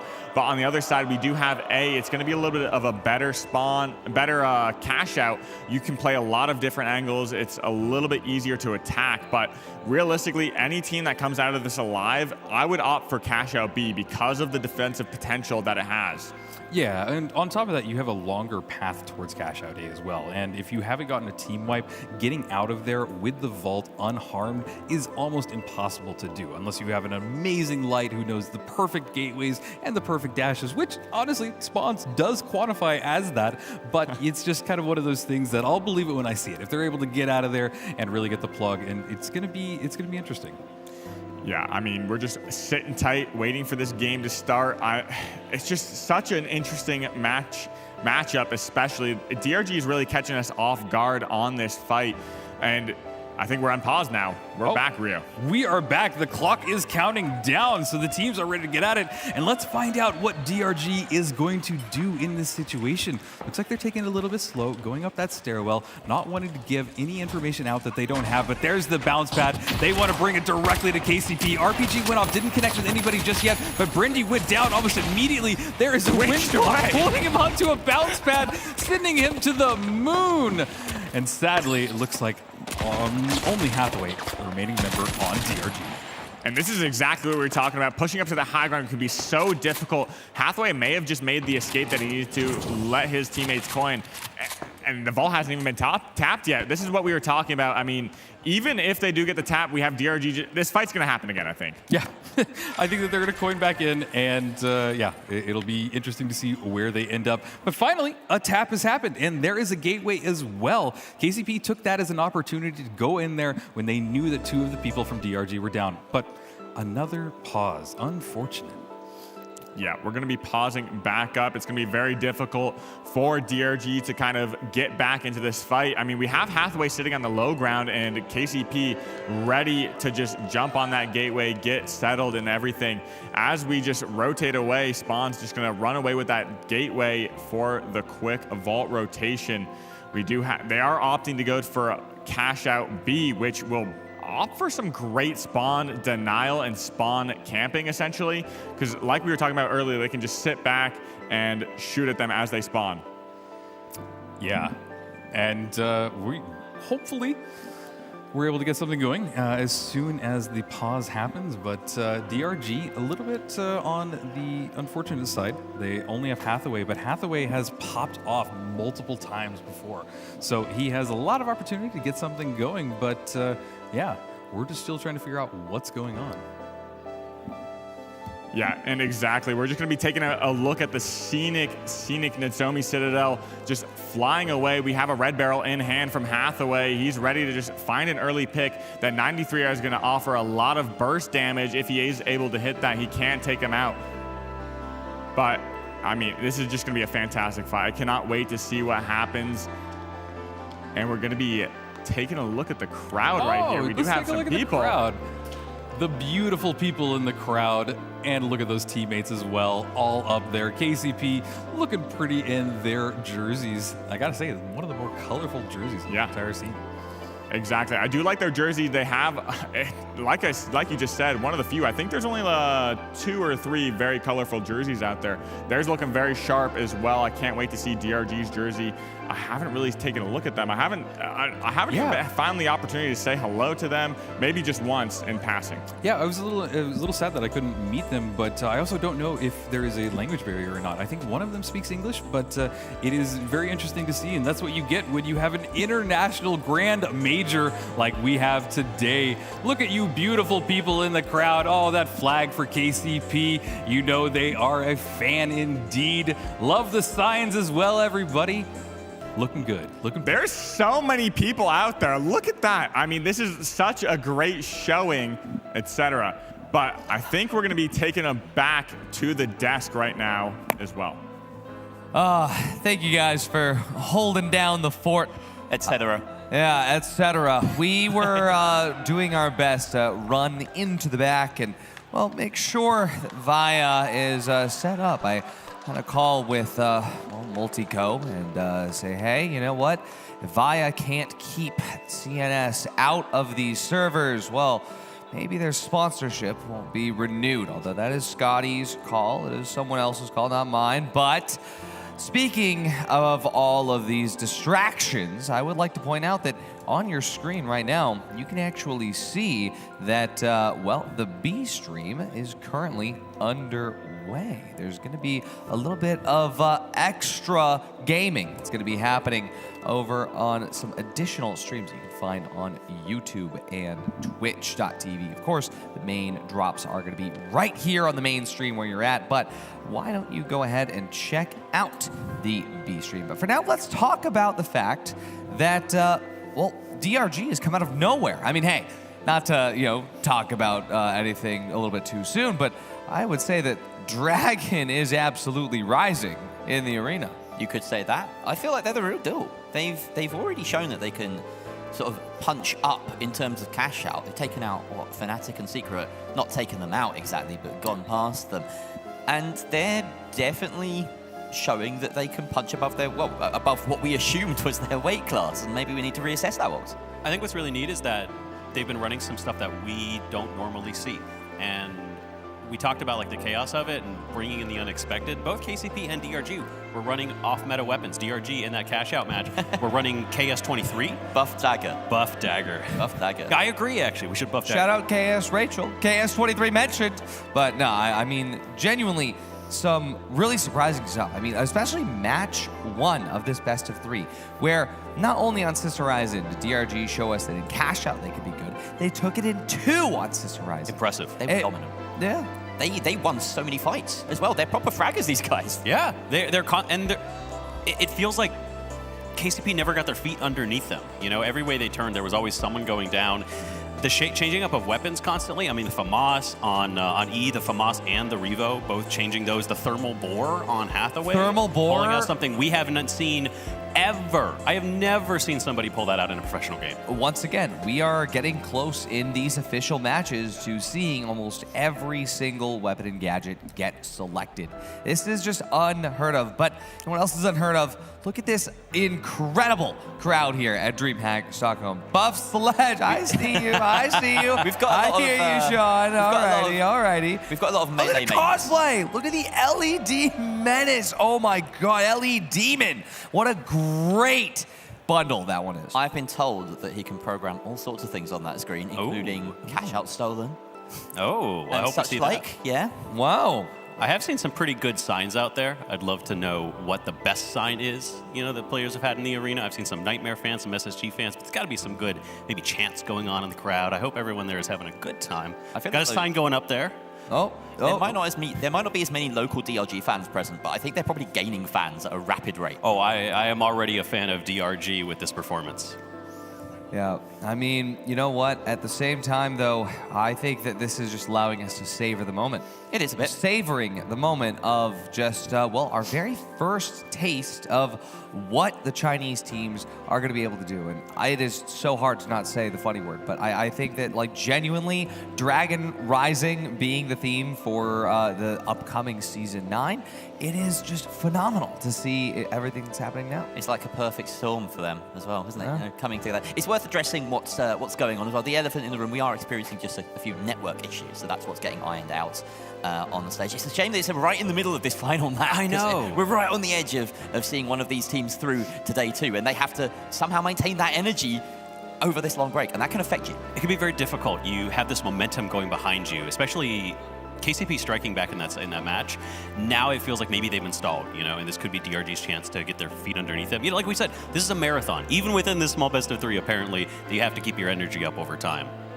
Oh yeah, 100%. And it is going to be a real test to these players' actual performance of if they can survive these stalls, keep up after the momentum fully drops off. But I honestly think that for DRG, this is not going to affect them that much. The question is KCP going to be able to match that energy, match that freak. But straight up, I really have been enjoying these games. It's kind of crazy to see as well when you have such a blowback after. Oh, look this up. Yeah, hey, I love it. I absolutely love the Pioneers jersey, by the way. Like, I mean, you can kind of see that my style and their style somewhat coincide. The very bright, bold colors. Oh, yeah. There's not enough esports jerseys that look like that. It feels like stained glass. Yes. Yeah, it's very colorful. Or tie-dye. Very beautiful. You know what else is colorful and beautiful? This crowd. This crowd is so beautiful. The floor is like, but you know what? Everything else. It was great. Look at that. Look at the screens. Look at everything. Look at Dixie! Everyone get LNK. LNK as well. Big shout out. Everybody First in the of all, crowd here. let's hear a cheer for LNK. Everybody, give him a cheer. Everybody Woo, out go here. LNK. And now let's have a cheer for Thixie. Ape Squad X or I think that Buff sword. Okay, somebody take that sign away. Somebody get a security. Security, remove that guy specifically. Okay, everybody though, go KCP. I love to see it. This is absolutely amazing. The energy in the crowd. Honestly, I do want to shout out the energy of everybody that has shown up here has been just incredible. I want to just say every single person that I was able to meet at the Mingle. Not only that, but beforehand when we were talking to just every single person that walked by us in Stockholm that knows about the finals, and you know all the people that have traveled from so far away. But you know what? I think that we have yapped enough, Jerry and Waltz. I do believe that Oscar is available, ready. Let's go ahead and talk to Oscar. What is Artie talking about? He's saying, what? Hey, that is me. Hello, crowd. Hey! I'm here with a very important question, right? We've got two great teams here. We've got KCP. We've got DRG. And I want to know what team you're rooting for. If you're rooting for Team DRG, make some noise! All right. I'll see it. I see it. All right. Let's do a fair comparison. If you're rooting for Team KCP, make some noise! Ooh. That's pretty... well, they're going. That's pretty even, actually. That's pretty even. What a game we've had so far. It's pretty interesting. Now, I don't know if I heard that. Actually, DRG, do you want to rebuttal that? Do you want to be louder? Do you think you can be that? That's fine. Okay, DRG, make some noise! All right. KCP, make some noise! I'm supposed to be completely unbiased in these situations, but I'm sorry to say, I think DRG had you there. I don't think you're loud enough. We're going to pause it there. I expected a bit more, but, you know, let's give it up once more for DRG! I love this. What a crowd we have. What an absolutely amazing crowd we have, and what we're doing here. I don't know, I just want to take the moment, everyone here who's actually in the crowd, live at Stockholm, you say thank you. We have so few empty seats. If you take a look around. I was here yesterday, I was doing rehearsals. I stepped out here and I yapped to myself, it was just empty chairs. I was like, oh, if there are empty chairs tomorrow, I'm gonna be sad. But here we are, and I can't find any empty seats. There's so many people. The community of this game keeps delivering time and time again. Community, I love you! What? What? The camera keeps cutting to the craziest things I've ever seen. It's been absolutely energetic. I hope we'll find a way in game soon. And actually with that, that's just me. Can we get some recursion going maybe? Can we get another camera on the camera? Does that work? Maybe not. Either way, thank you all, crowd. Crowd, I love you. We're gonna throw it back over to Artie and see if he still has some wise words to say. He always has wise words to say. Thank you, crowd. Thank you, Oscar. I appreciate that. I'm glad that all of my utter ramblings seem like wise words to him. He's very flattering, isn't he? He is. I love him. Is it warranted? No. Absolutely not. But you know what? I will say that at least some of my ramblings are a little bit more wise than saying, I don't know, buff sword. But I will say, straight up, the crowd, amazing. Everybody here. Thixie, beautiful. Oh, I see a lot of Thixie shirts. That's amazing. Ape Squad jerseys out there as well. Nah, that's crazy. Absolutely crazy. I can do it for you, Shawnee. I'll wait until the cameras are on us, but yeah, you would like to. Yeah, I'll give you a little man bun A little man bun squeeze from Shawnee via Jerry. Oh, wow. They're double phoning it. Osboos, there we go.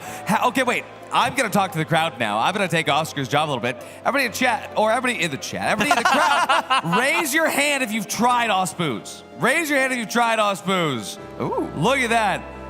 I'm raising my hand. That's actually a lot fewer than I thought. I would love to see how much Osboos we can get out here to the crowd. I just made somebody's life at Embark very hard. But at the very least, though, Osboos, Sourcore, absolutely amazing. I gotta say, though, I'm excited for the B stream to start up. It's going to be starting very soon. And chat, I want you to know that me, as Artie, as the host out here in the studio, I will tell you when that starts. Because I have a voice in my head via my VIA chip.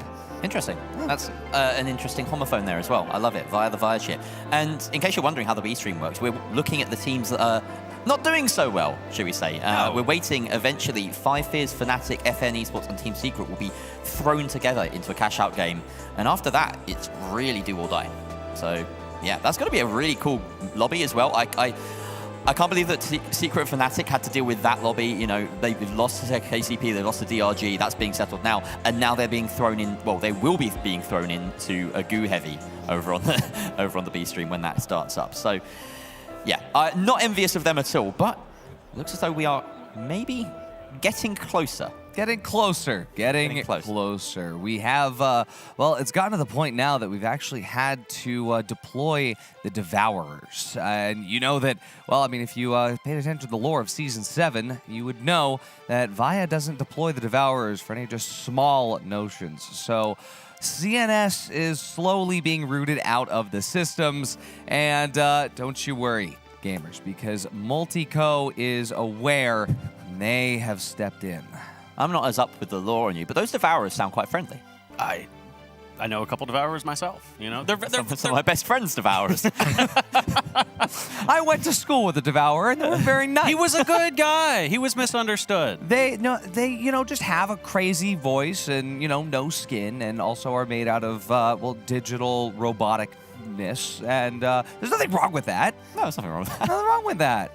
Yeah, I mean, I gotta say, at this point, though, I really do have to, understand where DRG and KCP are going to come back from this. Because like I said at the beginning was, when DRG started this, they just 2-0 very quickly. KCP also, second map. Hey, we know how to come back with 2-0 very quickly. This is a full reset for both of these teams. They've been pulled out of the lobby. We're waiting now for the reset. And when they come back in, it is going to be a completely fresh, just everybody has cooled down a little bit, warmed back up together.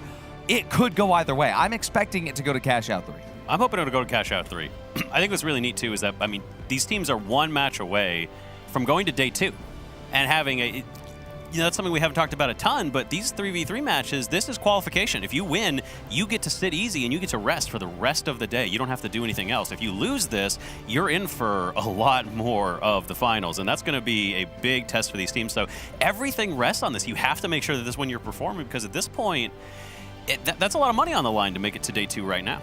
It is, and that is the skip that, we've experienced it through the close quals. The teams that did get to have that rest from, whether it was jumping ahead a little bit or whether it was jumping straight into the major, like, Envy did, for instance.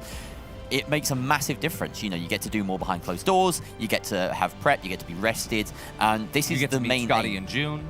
Yeah, and teams like Secret and Fnatic would have been banking on early access to day 2, and they're going to have to slog it out, as Secret are quite used to doing, but this is maybe newer ground for Fnatic once they have to play that first game on B stream. And we may be in a situation where we have a Chinese team in day 2 after our second, second set. After Top our 8. second group. Top 8, yeah. And that's something that I know there were a lot of predictions, there was a lot of talk. People really discounted the Chinese teams. There was a lot of talk. It's like, oh, well, Korea has had more experience. They're probably going to do better. China is just still so new. We really don't know what they're going to do. They play quick cash, it's definitely turned around. There's also limited data, though, right? We were going off the back of, 2 cash outs? A couple streams, a couple tournaments. We'll see how this best of 3 pans out. If they manage to win here, then I'm going to say they're the real deal, particularly Dragon Ranger. Honestly, just off the bat, the eye test, they seem really skilled. I'm just saying, I'm saying that they're really skilled and highly underrated after just seeing Hathaway get 10 kills with the ARN. I mean, just straight off of that, I was sold. And not only that, max level ARN, Do you know how impressive that is? It's a lot of time. It's a lot of time. That is a lot of bullets. That is a lot of quick, reloads on the mag. But straight up, there is a incredible amount of performance from this team, from both of these teams, that we've been able to see. Incredible amount of just weird defeats as well. I mean, some of these team fights, we don't expect them to turn the ways that they have been. We do have a little bit of good news, Artie. I don't know if you got that. I did. Soon is the word. Soon TM. Soon TM on the game, so not much longer. I'm excited to get back in game. Honestly, it's also been. I feel like when we watched in the close qualifiers, there were a lot of stomps pretty early on.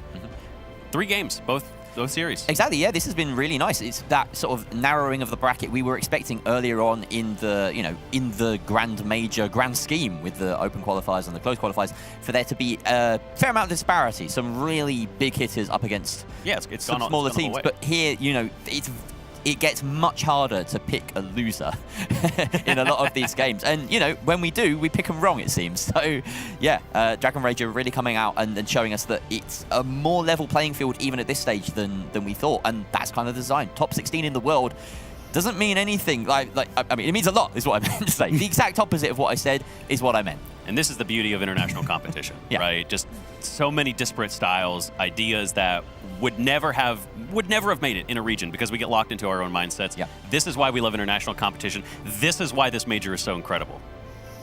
$100,000 is a lot of money. And for a lot of these teams, they're putting everything on the line to come out here and do their absolute best. And I have to say that the performance that we've seen today from every single team, even the teams that are losing, it's not just showing up and underperforming in an underwhelming way. They're showing up and they're getting beaten, but it's not like it's due to a lack of skill. I think that's very important to point out. The only team that hasn't been doing well today is my team when I play ranked. That's the only team that's been doing badly. Well, that's because you've been casting. And you're AFK in lobby right now. Ironically, they're playing 2v3. I need my challenges. I have to get the challenges done somehow. I'm up here. What am I supposed to do? Ironically, I feel like my usual ranked teammates are genuinely having the best time right now, because think about it this way. This is the best time to queue ranked in North America servers. And the worst time Everybody's in EU. gone, and the worst time in EU to queue ranked. Well, I don't know if you really want to queue at this time, though, because it's 2 in the morning? And that's what I was going to shout out real quick, is that we have a lot of viewers back in North America that are watching from crazy time zones. So that's gamer hours. That's fine. Yeah, just shout out to all of you friends. I even have some friends that were like, yeah, I'm going to be watching, shout out Human and everybody else out there. Really great people that just have a lot of passion for this scene. And all of you viewers are out there that couldn't make it to Stockholm. Hopefully you can make it next year, because this is a fun event. Yeah, there's a large, strong fan base around this game, and this is what kind of brought me into the community. Everyone's so nice. There's tons of people out there helping, putting their hands in, and it's just been amazing to work with them, as well as, there's plenty of watch parties out there. I know a couple Discords hosting watch parties. It's amazing to see.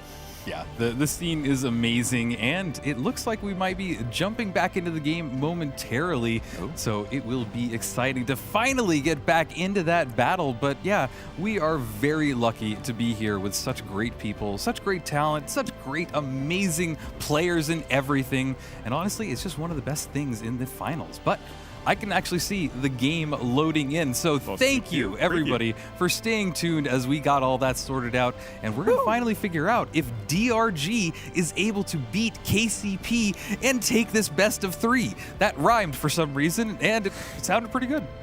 Yeah, and this is going to be a little bit interesting because these teams may have been iced out just a little bit. I know we've been talking about KCP being a momentum team. I know they have what it takes to continue that even through this break here, but everything's getting loaded up. We're going to be starting a new match on Nozomi Citadel. Oh my god, thank you again for your patience. And we are loading back in to Nozomi Citadel to find out who will take it away from here. The teams are loaded in. The battle is about to begin.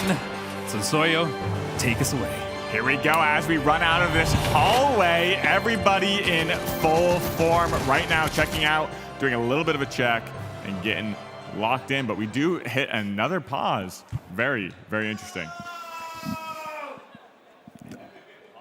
All right. Somebody just yelled. Did you hear? I think Jerry stubbed his toe and paused the game. Yeah, there's another stub toe. All right, here we go. Let's go. No more delays, everybody. Nope.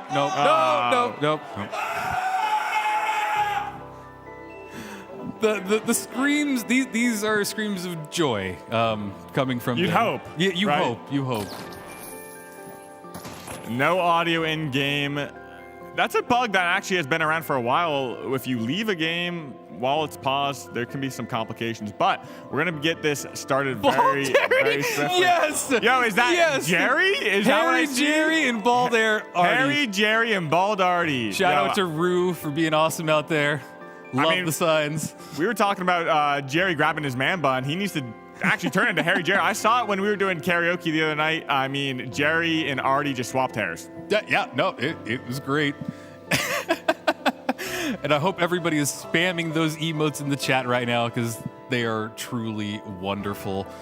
But yeah, we're going to have one more restart. Was no audio, but I have a feeling that most of the issues are behind us and smooth sailing from here on. There's Harry Jerry emotes? Yes, there are. Really? Yeah. That's Harry amazing. Jerry and Bald Artie. Bald Artie and Harry Jerry emotes. Yo, we got to spam those. Yeah, absolutely.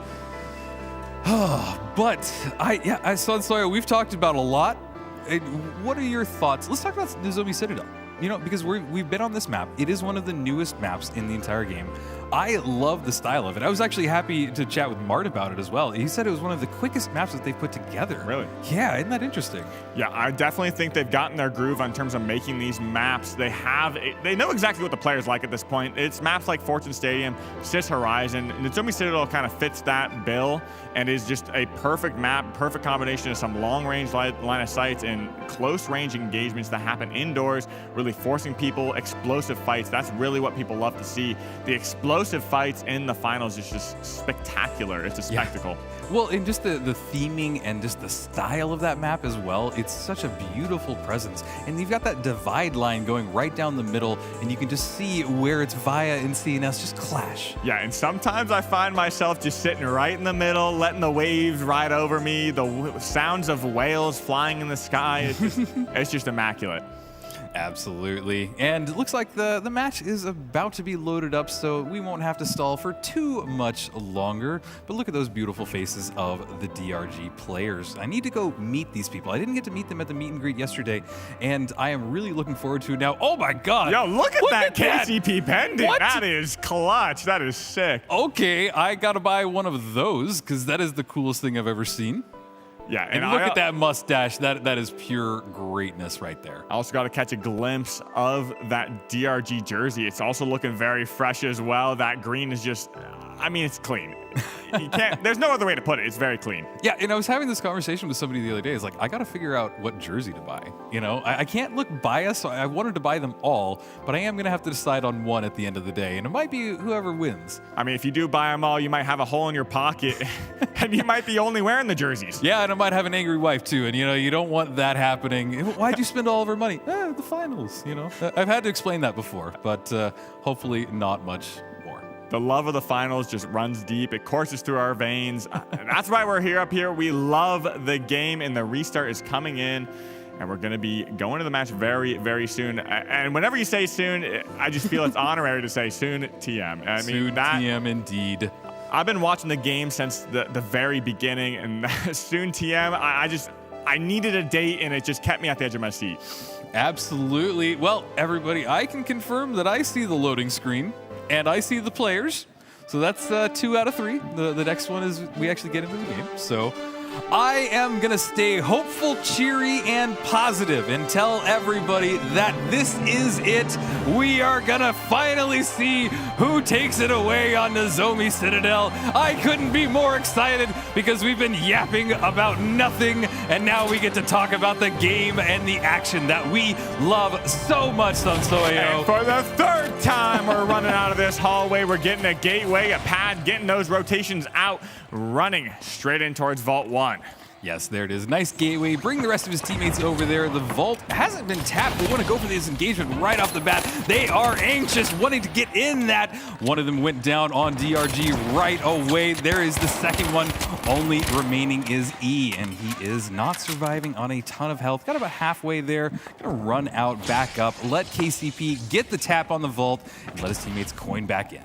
Yeah, and he's just going to play his life, wait for those coins, just like you said, as Spawns makes that rotation away and trying to get a early rotation, maybe trying to protect his team on the rotation, get them cleared out as they go for A. This is going to be a great point. Kind of what we talked about earlier, the Divide just offers such a great line of sight. It's very difficult to push over, especially when you put up those drawbridges, but early shots coming out. We're just taking a little bit of damage, but we're going to shoot back from Spawns. Yeah, and I love this setup as well because you can see all of the approaches here. You can bring up that bridge and just make it a little bit more difficult for them to come over, forcing them to the left if anywhere. But you can also blow up that area, but it looks like they've decided to bounce pad over. That Hathaway will drop that gateway, bringing the rest of his teammates in there, and boy, there goes one of them down immediately. Llama getting the first kill and looking for, Spawns got that first kill, looking for the next of them. They have been pushed away to the side with Goo, forcing them down. Hathaway, the only remaining member, and he gets caught out by that Shaq 50, just deleting them down. KCP holding control of his cash out. Yeah, and I did like, even though that Gogo did get taken out, Hathaway just sitting on that high ground. He waited to isolate that light, maybe get some clean shots, because you can just two burst that light, take him out very quickly.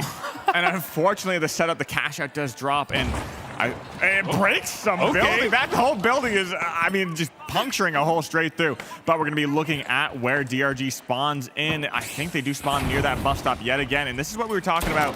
It can kind of manipulate and force them out towards that harsh rotation back in. But we're going to be sitting back, taking a little bit of an off angle, and they get caught off guard, but they're still back up very easily. Yeah, and I said this before, KCP seems to stay very close to their cash out. They don't want to let anybody come in there and get a free steal. But as I say that, they have moved away from the cash out to try and kite this down as long as possible. There are 2 drops on that cash out, sitting it almost to the bottom floor. Going to make it way more chaotic as the teams want to dive on there. There is the dome shield in hand by Gaga. He wants to try and grab it. The winch pulling it off into the corner. They've got it. They're going to hold it. If they can get this, they'll get the flip and turn everything on its head. This is interesting as the teams are going at it, but Hathaway, the only remaining person, and he has just been spotted out, and there they go. KCP looking strong. Hathaway was looking great. He was getting some great shots from the back, and then just unfortunately gets caught on that vent on the escape. But I mean, it was probably a little bit too late. KCP had a great defense. It looked a little bit tricky during that dome. I saw that dome get pulled entirely by that cash out. Otherwise, if it didn't, it would have been caught a little bit off guard, but Hathaway ended up rotating out, and now KCP taking the advantage in this game, shooting that stoplight. Doesn't want to stop. Wait, does that stoplight turn on if you shoot it? That's I don't know. Maybe like. More than me. That was interesting, but Vault 2 about to be tapped by KCP. At least they're right on top of it. They might not go for a tap just yet, but this is the setup. They're getting some height advantage, want to let DRG let themselves be known, give them a little bit of information away before they make any move towards that vault. Yeah, DRG does not want to take that pad. They want to take a slightly off-angle approach onto this, catching the light off guard. He gets some great shots. Hathaway taking a big red barrel, but ends up finding that pick, but that's Brendy finds that defib as Hathaway gets taken out. Hathaway maybe a little bit overextended, felt a little bit of confidence after that 2 shots, but now it's just going to be E and Guga trying to make their escape. E is a little bit separated from Guga, and now they try and find a regroup, but they gets pounced on by KCP. And now we're just, again, left alone for E to escape, coin back in potentially, but they're going to burn to their last coin if they do both coin in. Yeah, and I see this situation happen a lot, even in pro play, even in my games, which are nowhere near pro play, but it's the fact that if you get separated from your team and you even have one person out of position, you have just messed up an entire approach, an entire push, everything, because you need to go as a team, wipe as a team, and kill as a team. So unfortunately, when you have that happen, staggering is what the result of this is, and it can just make everything that much more difficult on the approach. Yeah, and this is another strong defensive setup for KCP. That billboard can offer some great line of sights, but Llama trying to regroup with his team, get ready for that jump pad RPG, because a lot of people do like taking that center big pad, but look at this. I think that was like one red barrel. It took down the entire thing, and now there's tons of rubble and cover on that cash out. Let's see how DRG approaches this. Looks like they might try to drop it down from below. They don't want to take the direct on approach. Just going going to try and force them in as it falls all the way down this hole. Yeah, and look at this. It's actually on a really good spot. It's on a ledge off to the side. If they can hold this, this will be great for them. But Spawn's immediately bringing down E, and now Guga at half health and the only remaining member. I am not sure, but it looks like KCP might have this as one more wipe goes off for DRG, and they're going to have one more attempt, and that might be it. Yeah, after all this waiting, it could just be it. I mean, KCP has a very strong setup. That's like a very, very hard cash out to ride down. It drops down 2.5 stories, essentially. I mean, it just... Look at the destruction. And the building's just crumbling around us. I mean, this is exactly what you love the Final for. You love it for the destruction, the dynamic content that you get, dynamic gameplay. As we go in, we're going to be 30 seconds left, and DRG still has a decent opportunity to make an approach, but it's not much time. Well, and all of that rubble and all of that dropping makes it a little bit more chaotic, and this is their opportunity. They need to do it. They've got the goo, roofs, and everything. They're holding strong. I think that they're going to get the flip. They got the flip. Now they have to hold on for a few more seconds. Guga taking a lot of damage. Hathaway being another player, getting a great kill there. Guga still remaining in there. They've done it. They've kited just for a few more seconds, and then they have this, and we'll bring it to 3 cash outs, which is exactly what we want to see. There's no way. I mean, KCP just had such a strong defense, and they just flubbed it.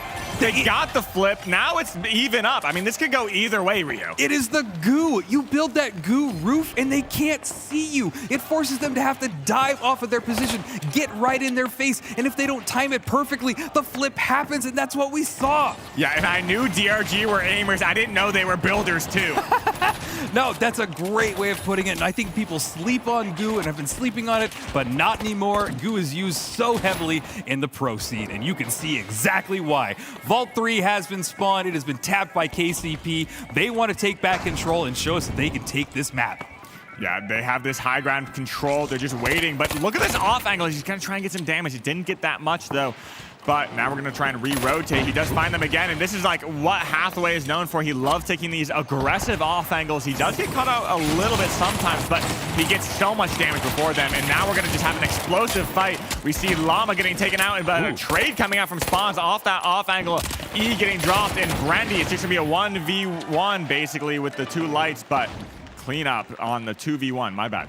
Well, and now DRG are in control of this vault. They're going to get the plug. They're going to have the opportunity to get set up. And I don't know if we've really even seen DRG's defenses a ton. They seem to be a really aggressive team that comes in there and breaks the defenses of other teams. So maybe we will see the perfect setup that KCP just can't crack. But this is all it comes down to. We have one more cash out. We're watching this replay now as they just get wiped up. But now the vault has been plugged. It is all down to this on Soyo.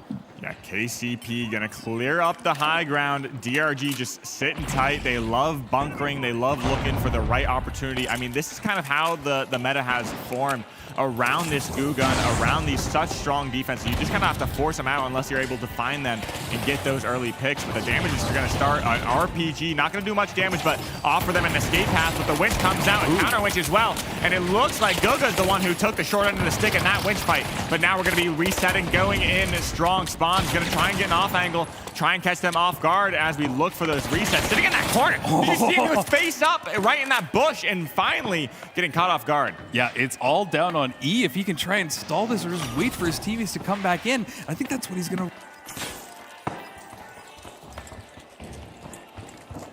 down the clock. We got about halfway left on this cash out, but now the teammates are coining back in, but still 9 seconds left before his last teammate can get back in there and make one final push. I mean, we've been talking about their coins previously, and this is exactly what they needed for. One last coin, one last opportunity, 30 seconds left on cash out B, but KCP, we've seen them have strong defenses, but they have flubbed that last one. DRG just knows exactly where to put those goos, knows exactly where to take that.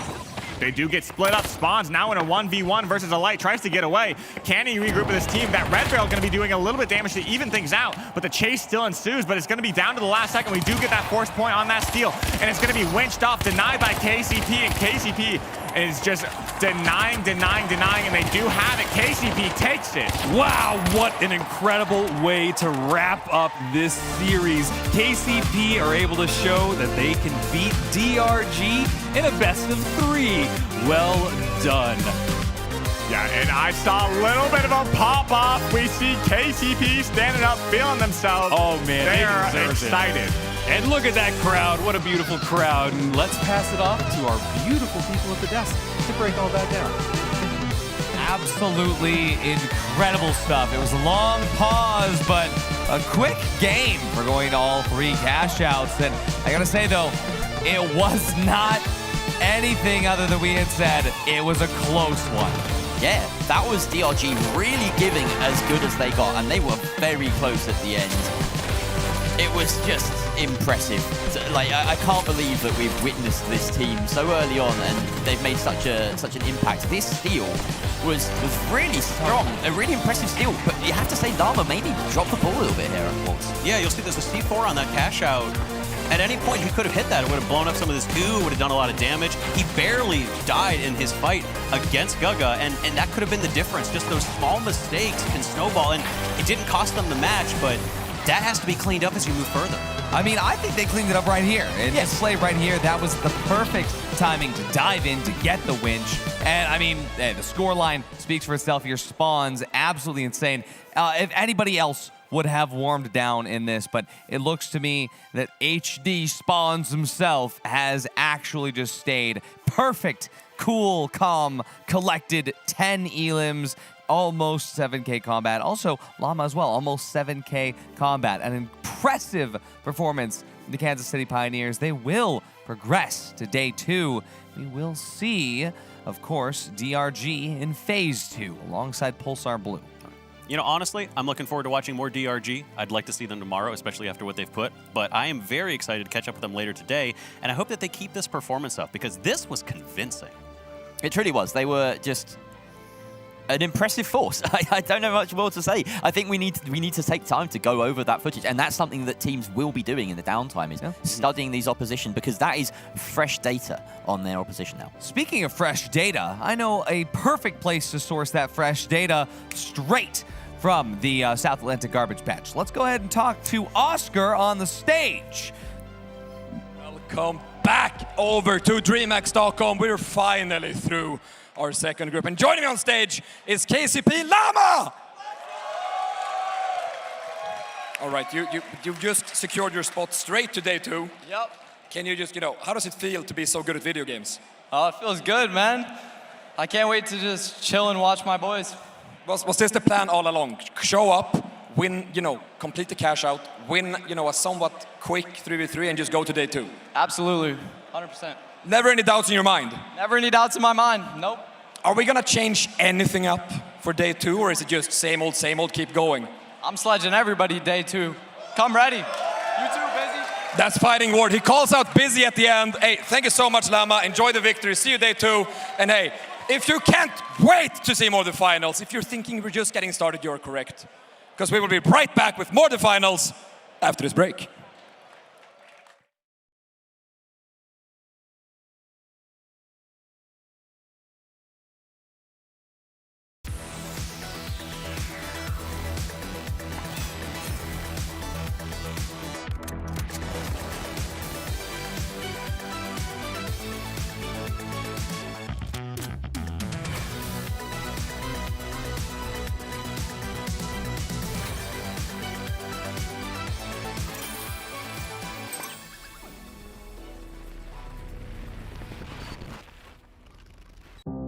Have you lived your life in filth and sin, fraud, jaywalking, or depravity? Don't leave your eternal fate to chance. Secure your heavenly place with our divine coverage. Holto's Pearly Gates Insurance. Your absolution is our mission. Holto, your key to eternity.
Hello, everybody, and welcome back to the Finals Grand Major 2025 here at DreamHack Stockholm. My name is Artie, and I'm joined with a special guest. This is the Kelly Milkies from Alliance. Hi. Good to see you, Artie. I made it in time. You made it in time. It's Seems good like to see my you. payoff to CNS worked out.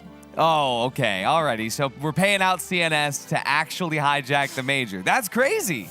That's crazy work. And especially considering your team is up next. Super excited. Yeah. I was like kind of in between, should I be at the studio or should I be there in the crowd? But, you know, I decided to come over. I'm happy that you did. Otherwise, I would have been up here alone. And you know what's crazy? This actually isn't scripted at all. I genuinely have never met Kelly in person until this moment right now, but we've known each other through the finals for quite a while. And I think that's like the best part about this community is that everybody in the finals just gets to know each other. It's such a tight-knit community. It really is. I mean, we have a couple of esports in Alliance, of course, but something that really drew us to the finals is how engaged the community is. I myself actually started playing in Season 7, and, you know, I started streaming as well, which is crazy because I haven't streamed in, like, I guess 8 years. Everyone's always coming to help out in chat. Everyone's always being super friendly.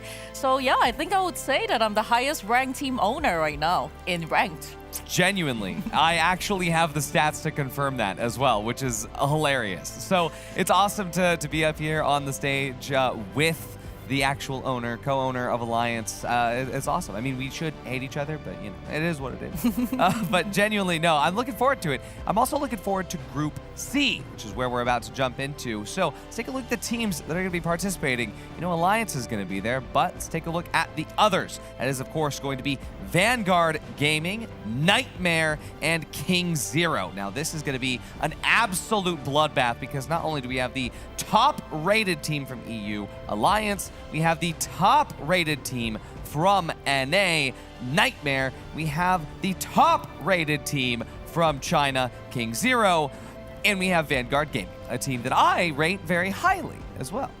I think it's pretty crazy. A lot of people said that like Group D was the hardest group, but then I saw our group and I'm like, how are we with Nightmare? It's pretty crazy. Yeah. And you know, the Chinese teams watching DRG play, I'm shocked.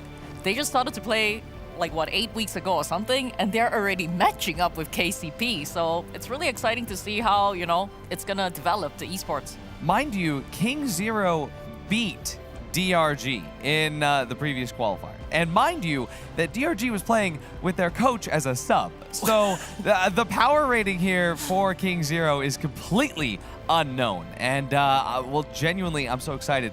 There we go. Also, another shout out to another member of Alliance. That's Young, coach. Yep. I mean, honestly, when I look at our group, I was a little bit worried, but the boys said they are confident, so it's going to be quite, you know, exciting to see what metas are going to be in this server since it's the top of a lot of the regions. And Yeah. Vanguard is pretty good as well. They're also one of the top teams in NA. Yeah, Vanguard is absolutely incredible. I mean, there's the coach there, Sugi, not to mention, obviously, for Nightmare, you have the coach Zuki. You also have Gremlin playing for Nightmare, who's also a coach himself. I feel like this is going to be the group of coaches, just to be honest with you. And I'm excited as a coach myself to take a look at this and watch what's going to happen here. I mean, KZ setting up, it looks absolutely menacing here, Kelly.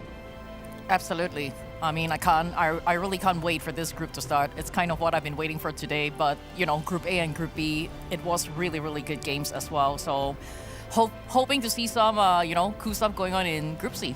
What's kind of like your predictions? My prediction? Well, I mean, now that I know that I'm standing next to you, I feel like I probably should have had a different prediction, but genuinely, I gotta say, I think it's going to be Nightmare. I have to say that Nightmare is a team that has shown us, especially through PHL, that they can withstand, especially in cash out where it matters the most. And Alliance is pretty good at cash out, but there's so many unknowns here, Kelly.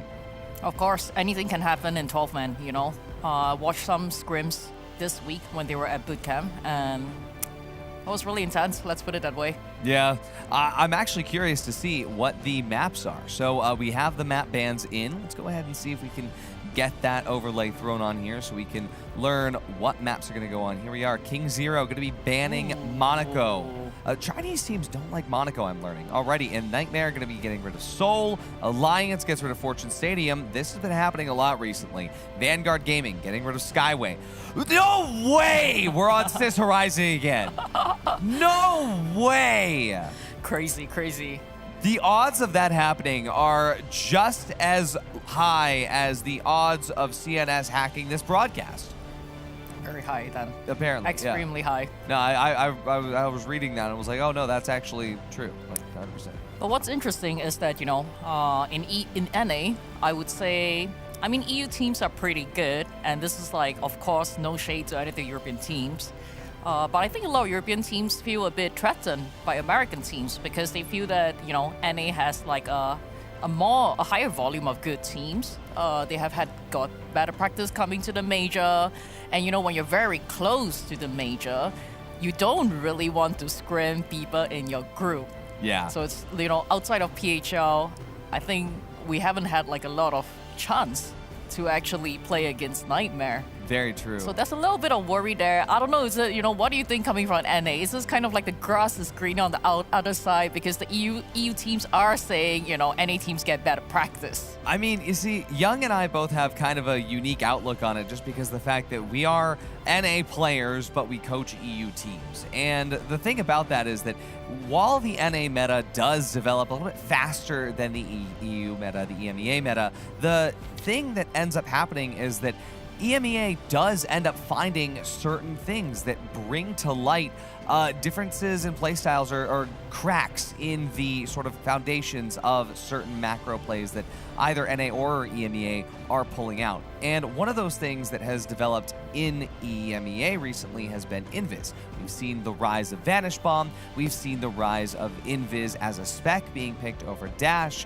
and that is something that both Team Secret and Alliance have been playing with. And not only that, but I have seen Nightmare just actually taking a few different takes on that idea. The other thing as well, though, is right now there's a big back and forth as far as glitch is concerned. And I'm not sure how familiar you are with all of the things that Carnifex decides to bring into the scrims, but genuinely, I never know whether or not to expect glitches to come out when we're scrimming Alliance. Yeah, something that I kind of tell them is also it's like, okay, you know, we don't get to practice them as much, but that also means that they probably don't know that much about us outside of what they can see when we play, you know, PHL and the qualifiers and all of that. Very so true.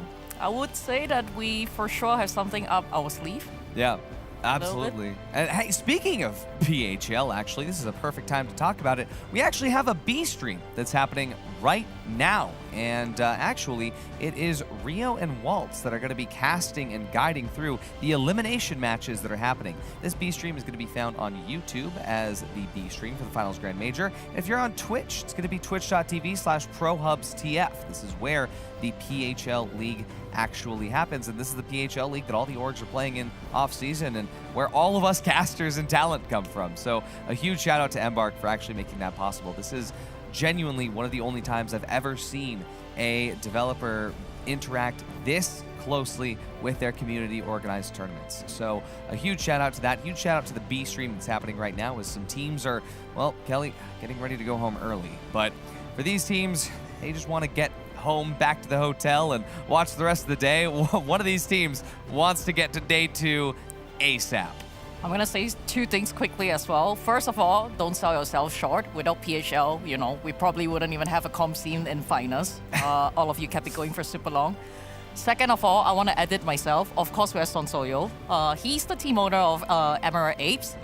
For sure, he's higher ranked than me because he's a Ruby player right now. But, you know, hopefully for a few more seasons, I get to catch up. Absolutely. No, huge. And a lot of the different teams that are so heavily involved with the finals esports scene, well, they've just had a lot to do with building the scene to bring us where we are today. Embark has helped us out so much. Speaking of people who've helped us out so much, I mean, we're talking for this long. Why don't we talk to Jerry and Sonsoyo, who are Let's getting ready go. to cast, and also sitting over here very patiently waiting for Kelly and I to stop yapping. Well, eventually we'll be able to talk to them. I think CNS is still invading. We're still getting rid of them. Swapped out to the next Viad ship, actually. Most of that upgrade has been finished. Are they ready? Yeah, check now. Love. There you are. There we go. There's my silky voice. I would love to be able to talk. I would love it. By the time you guys get to shut up, that means that we get to watch a game. That's the biggest thing. And yeah, I don't know if you've heard a little bit of the bad news, Artie, because I'm keeping track of the B stream. Oh no! In the background. Oh no! And I see that Secret have lost yet another cash out. So they're on the brink of going out early, which is really rough for them. But yeah, if you want a full story on that, then definitely get the B stream up in another tab. Yeah, definitely. I mean, in this format, anything can happen. In the finals, I mean, that's the beauty of it. It's so hype, so amazing to see. I mean, the B stream, watching everybody compete for their spot to continue on, especially over here on the A stream, it's been amazing to see these early wins. And we're going to be seeing in this game most likely a big battle between Nightmare and Alliance. And I think that's the big narrative and through line that we're going to be seeing coming up. But I do think the dark horses of King Zero, obviously with less experience from these EU and NA teams, not being able to scrim very often against them, that's going to be kind of a dark horse, but also Vanguard. I mean, conversely, we've seen just how well Dragon Ranger can do, and they're coming from the same region. They could surprise us. Dragon Ranger managed to put down Fnatic and Team Secret into now what looks like dire peril, and maybe King Zero can do the same to Alliance and Nightmare. I would argue that Alliance and Nightmare represent an even bigger threat, and there's an even bigger chasm between the top and the bottom of this particular group, right? You know, Alliance coming out of PHL as the winners this season, best in EU, and then Nightmare coming a close, very tight second in their NA exploits. During the regular league season, they were on top without a doubt, and you know, the eye test, as I like to call it, has shown that Nightmare are probably the best team here at the major. But it's it does still mean that there's the possibility for King Zero to break out. There's a possibility for Vanguard to break out. I've done a lot of talking to Sugi, their coach, and he's quietly confident about the way that they've been performing in scrims, the way that they've been conducting themselves, and like the preparation that they've put in. Of course, Nightmare and Alliance are no easy task, though. Yeah, no easy task at all. I mean, straight up, Nightmare is a force to be reckoned with. They are, for all intents and purposes, a nightmare. And yeah, again, like talking about how all of these different coaches for these teams, they have a very different understanding of the macro. And I mean, hey, as we saw in the very first time that we saw one of the APAC teams, we have no idea what KZ is bringing up. So yeah. Yeah, and I do believe Vanguard is very well practiced, as you were talking about with Sugi being their coach. I mean, they love to bunker up. They're very strong on defense as well. They love to just make people force those points, pounce on top of them. But Alliance and Nightmare have been the consistent demons. They're just so good. Nightmare, I know they had a little bit of trouble when that H Infuser came out, but they've definitely found their stride. Uni typically being the more powerful lights out there, but now they finally found their groove in this matchup. Yeah, and Vanguard Gaming as well, it's worth saying, they've had one of the easier routes here in terms of their record, right? They booked their spot with a 2-0 victory in Phase 1. So statistically, you look at the stats from like just the major, because of course they didn't make it to PHL Season 2, which is disappointing for them, but they've had the chance to work behind closed doors, perhaps an advantage, is that, you know, their stats are really high. Our Pico was like right up at the top of the best lights. Statistically, you know, small sample size, but statistically one of the best lights in EU at the end of the day. So. Absolutely, and I mean, gotta say, also, we have one of the best lights in EU here in this lobby. We have one of the best lights in NA in this lobby. We have so many incredible opportunities to watch the best finals gameplay here in Group C. And that is such a crazy zoom in on Palma. But we are about to dive into the games here. This is going to be insane. So Kelly, obviously, I know you're rooting for Alliance. What are you expecting out of this match? Yeah, not to be biased, but I think that Nightmare and us are probably the two strongest group. Seeing how DRG just played though, I mean, it's cash out, it's the finals, anything can happen. Anything can happen, and to guide you through what can happen, it's Jerry and Sotsoyo on the mic. Take it away, boys. Yeah, and this is going to be such a hype map. As we were just talking about, Nightmare and Alliance is really going to be about who comes on top of this first two cash outs. it's going to be a big battle between them, but in the chaos, I do believe King Zero as well as Vanguard have such an amazing opportunity to take the lead for themselves. So as we go into this first vault fight, we're going to see how it runs out. And here we go. We're tuning in now with our Pika on Vanguard Gaming. This is a team that they're running the Vanish Bomb. They also run that Dematerialize on Executor, one of the few mediums across both regions to really stick with this. Very useful in those crazy fights when you need to be able to kite back to point. Takes us back a few seasons in terms of the meta. We've got these goos and these barricades up, ready to protect Treason, Palmer, Carnifex as they approach. This is Alliance first bite of the cherry, taking down our Pika already. Vanguard Gaming on the back foot here as Executor does get that trade back, but Treason shows him who the real master of the revolver is, gets the twofer, and that's a clean wipe onto Vanguard. Yeah, I love the use of that revolver and kind of going back. We have another third party. The King Zero's coming in strong, and they're going to be going for an early pick on Palma, and that's going to put them on the back foot. They're going to be running away. Carnifex using that dash, going to try and get those steals out, but it's not going to be enough. That third party on the vault fight now goes in the favor of King Zero as Nightmare is going to get an early plug and just take things away, chilling out, setting up on this high ground and just enjoying their time. Absolutely. Nightmare having a whale of a time, not being bothered too much. King Zero getting that vault moving. They will be a little bit behind the pace, so you can expect plenty of third partying there later. And Vanguard Gaming look like they're scouting out A. They want to take a bit of aggression onto Nightmare, who have had plenty of time to set up. Look at the Goo Fortress in the sky. This is one of the best things you can do in Sis Horizon, and we've seen plenty of Sis Horizon today. But we haven't seen so much of this, and yeah, this is what can be afforded to you if you have the time. Yeah, and now we're going to be going in, forcing the point. Vanguard Gaming going to be using that dome, blocking off the doorway as well, but the line of sight is still there. Uni going to take a great line of sight. No steal comes out, and Drax is going to be under heavy fire as he gets reset. Executor going to be taken down by Gremlin. That SA-12 going to be the first time that we're seeing this, but Lasagna getting caught off guard with that Shaka. Doesn't find the kill, and that should be a guaranteed kill, but I mean, he has so much backup. I had my doubts there about Nightmare. They looked like they were a little bit late to the party. Alliance coming in pink. With about 40 seconds left on this cash out, we throw out barricades and domes. No goo, but that's in the pockets of the medium. Then they go for that chase down. Almost takes down Uni, just barely dodging that RPG. Palmer might be able to have a second go at this, but he has to get that red barrel out of the way. He does actually damage himself in the process. Runs around the corner, gets the winch off on Gremlin, but Gremlin is better. And Treason gets that refrag. Can he get the defib off? No, Uni is there. Lasagna with the defib works out for him. Carnifex coming in, but Lasagna snipes him out of midair at close range with that repeater. And that's a solid defense. Nightmare fending off two teams. Yeah, and another fight breaking out. We have King Zero gonna take out Drax. We got trades in the building, and Arpika gonna be the last one left against a 2v1. He does find that pick, and at 1 HP, could get the clutch, that invis bomb sitting up there on that high ground. He still has 30 seconds left, but he needs to find this pick or get that reset to bring his team back up and have the potential to force that point. But in this, even still, King Zero also gets 2 up and is back to a 2v2. So a missed opportunity potentially there for Vanguard on this attack. King Zero still in ownership of this box. Alliance are coming in as well. We have this third party as predicted. Nightmare have already finished off their box, but actually it seems as though Alliance has decided against it. No time, and that second cash out will go successfully to King Zero. So Nightmare and King Zero on the right side of your screen ahead of the pack. As we start the second wave of cash outs now, Nightmare already having tapped theirs. Seem like they're in control.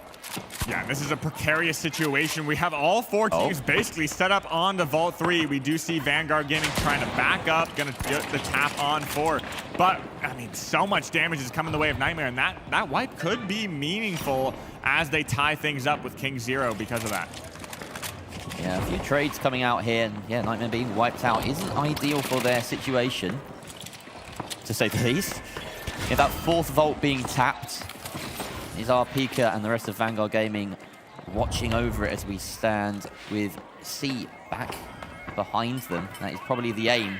At the early gateway. Oh, that's a devastating spawn. I don't know whether he spotted that, but Nightmare in the corner of your screen might be able to block that approach on C if they're very smart about it. Unfortunately, looks like we're hitting a bit of a technical issue, so we have a pause.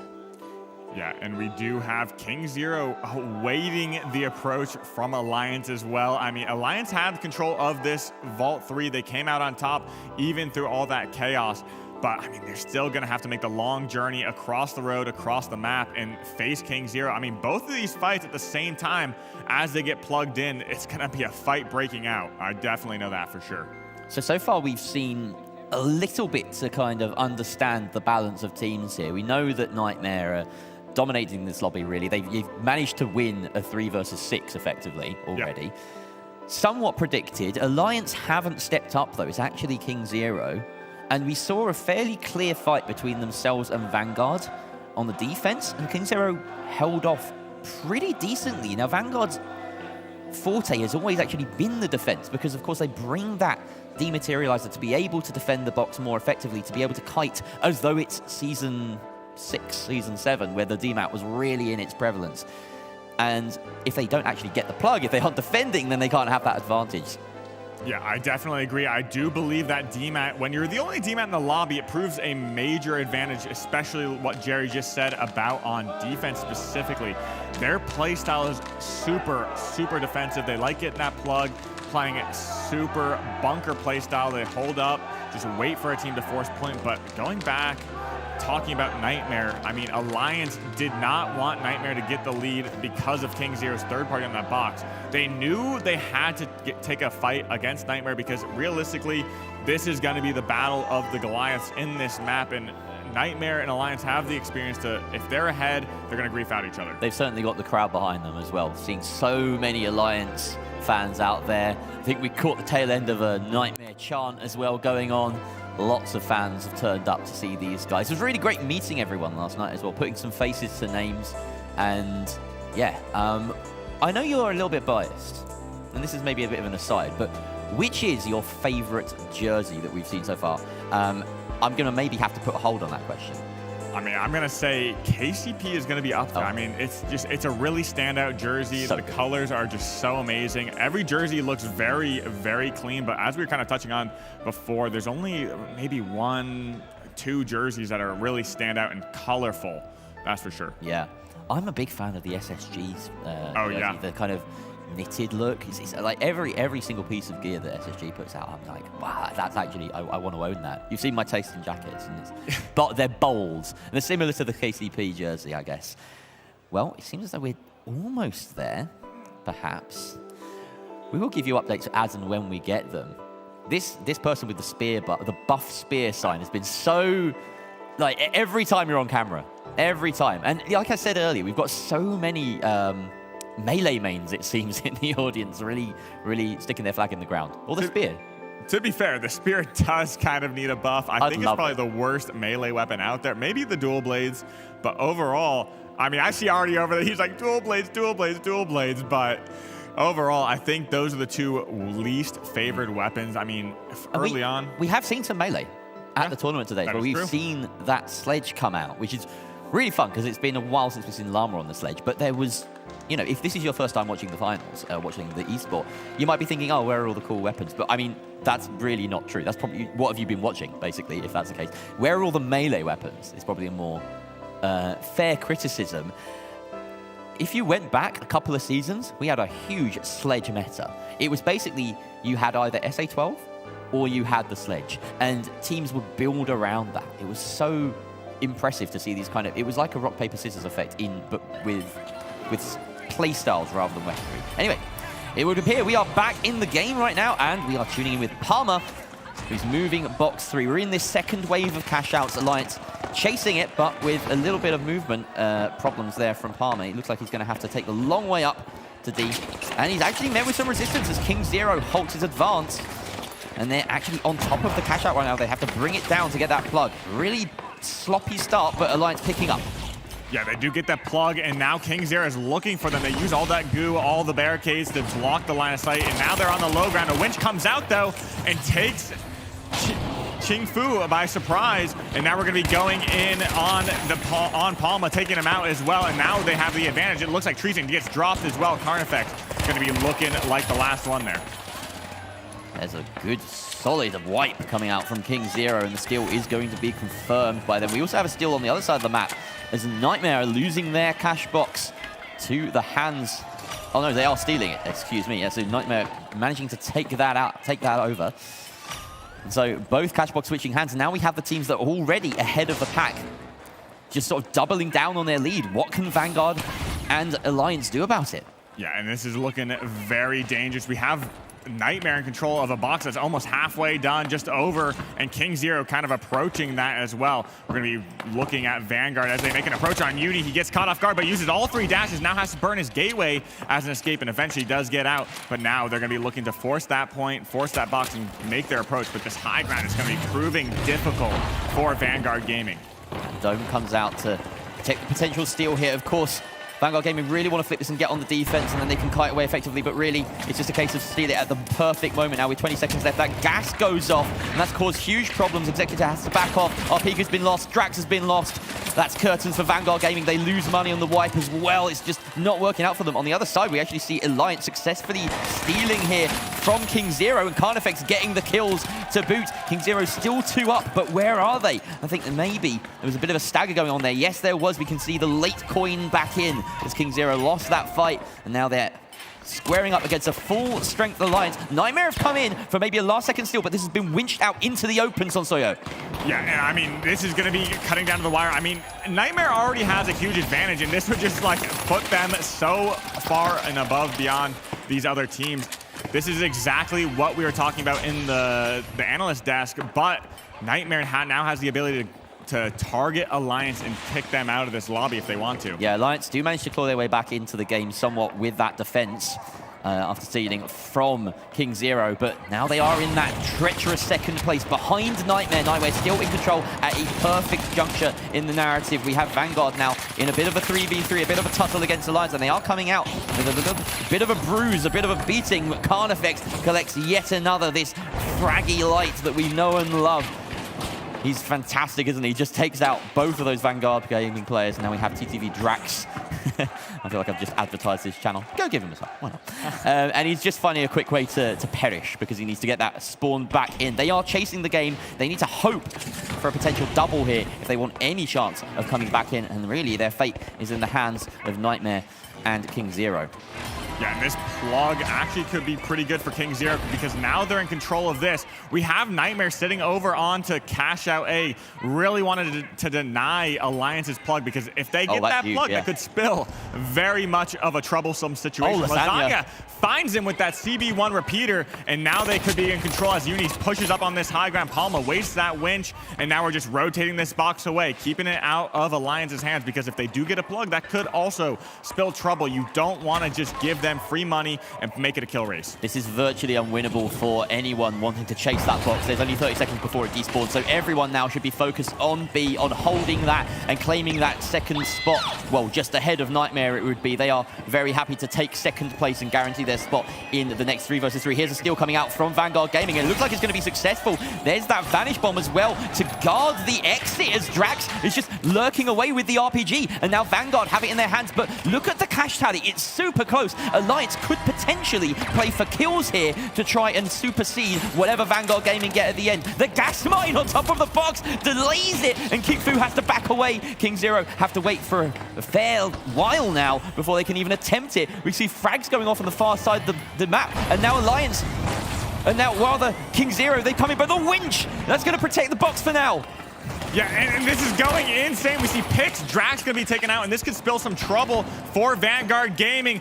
King Zero going to try and make their approach as well. They're going in onto this cash out. They need to make an attempt because whoever wins this towards the end, the stall is coming out from Arpika, but the kill comes out. It could be King Zero's box. They've got it! And they got it! That's going to be huge for them as Vanguard Gaming tries to make the escape, get that res up, but 14 seconds left. It's going to be Alliance's chance to make their approach, but Nightmare may try and stop this as well. King Zero's going in. I'm not sure they get the goose stall and stop it? No? I think he did. I think he landed the goose stall. No way, the 1 versus 3! Incredible play from, again, the goose stall on the side of King Zero Esports puts them the spot ahead of Alliance, and they're going to go through to the best of 3 against Nightmare. Wow.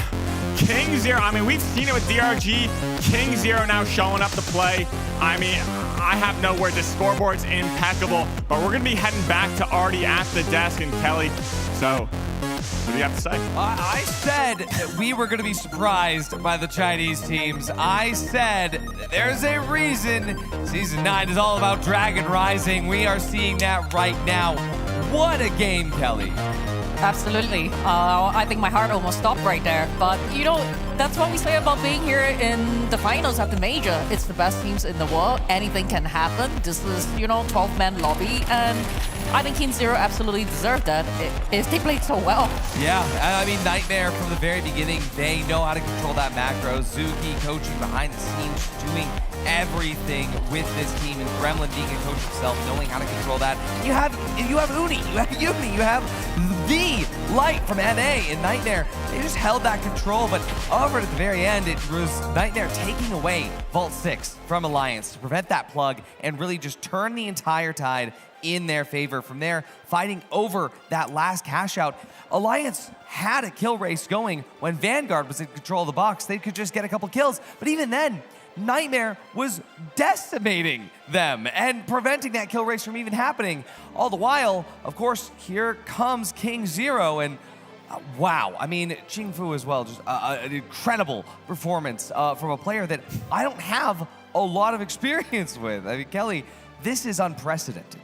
That's the thing about playing comp. That's the thing about playing rank, right? I think when you play War Tour in this casual mode, you kind of feel like, it's the 8K cash box, we can live without it. But the thing about not having control when you start getting, playing rank, when you start playing comp, is losing even the first cash out, it affects you so much.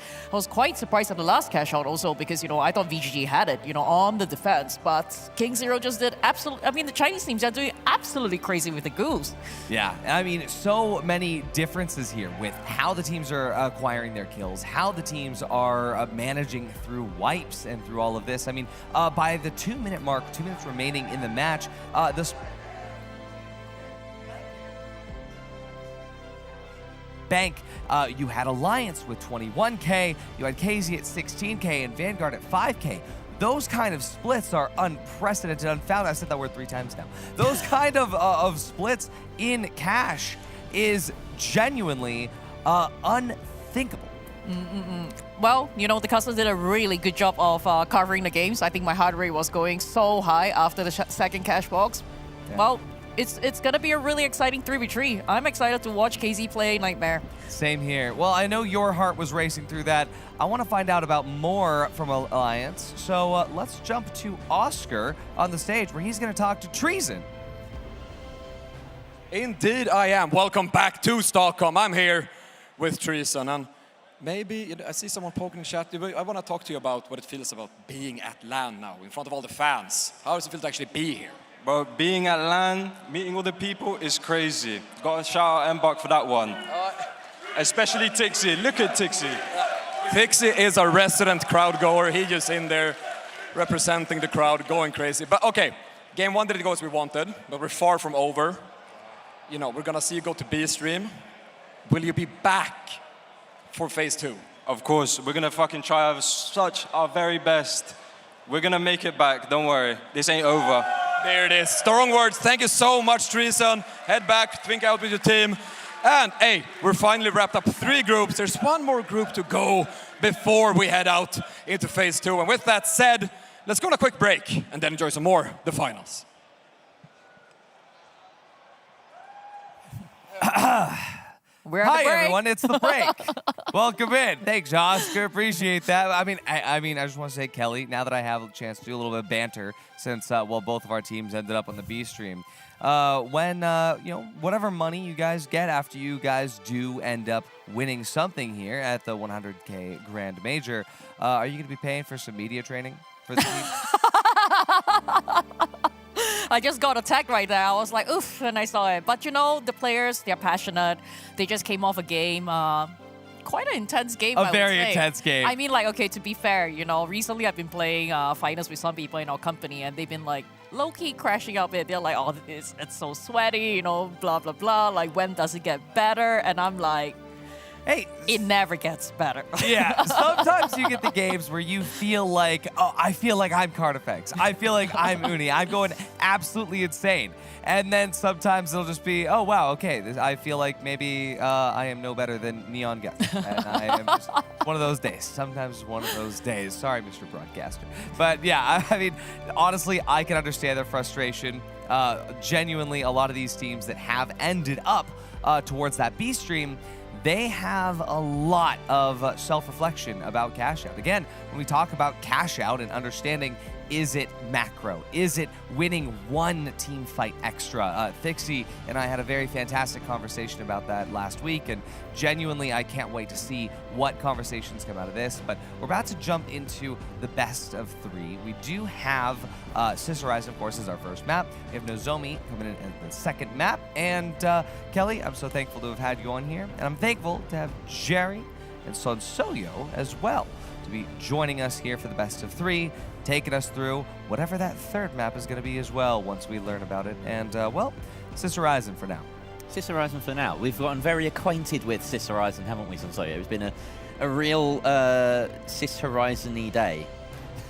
Yeah, exactly. I mean, Sister Horizon is probably the competitive favorite, honestly. Yep. So it's very, very apt that we have this coming for us. It has history as being that competitive favorite, because it was back in the day when we couldn't adjust whether you would have variants on a map or not.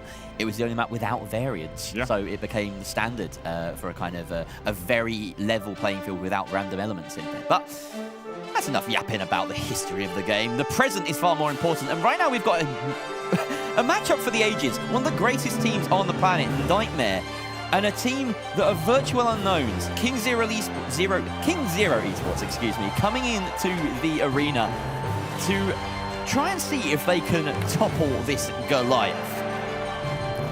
Yeah, and as we run through the digital hallways coming at you to the arena, going into Vault 1, we have a Goliath of a team coming in, and honestly, I mean, King Zero is looking very strong too, so this could go either way on this first Vault fight. We know how important Vault fights can be, and King Zero probably has the better position here up on this high ground.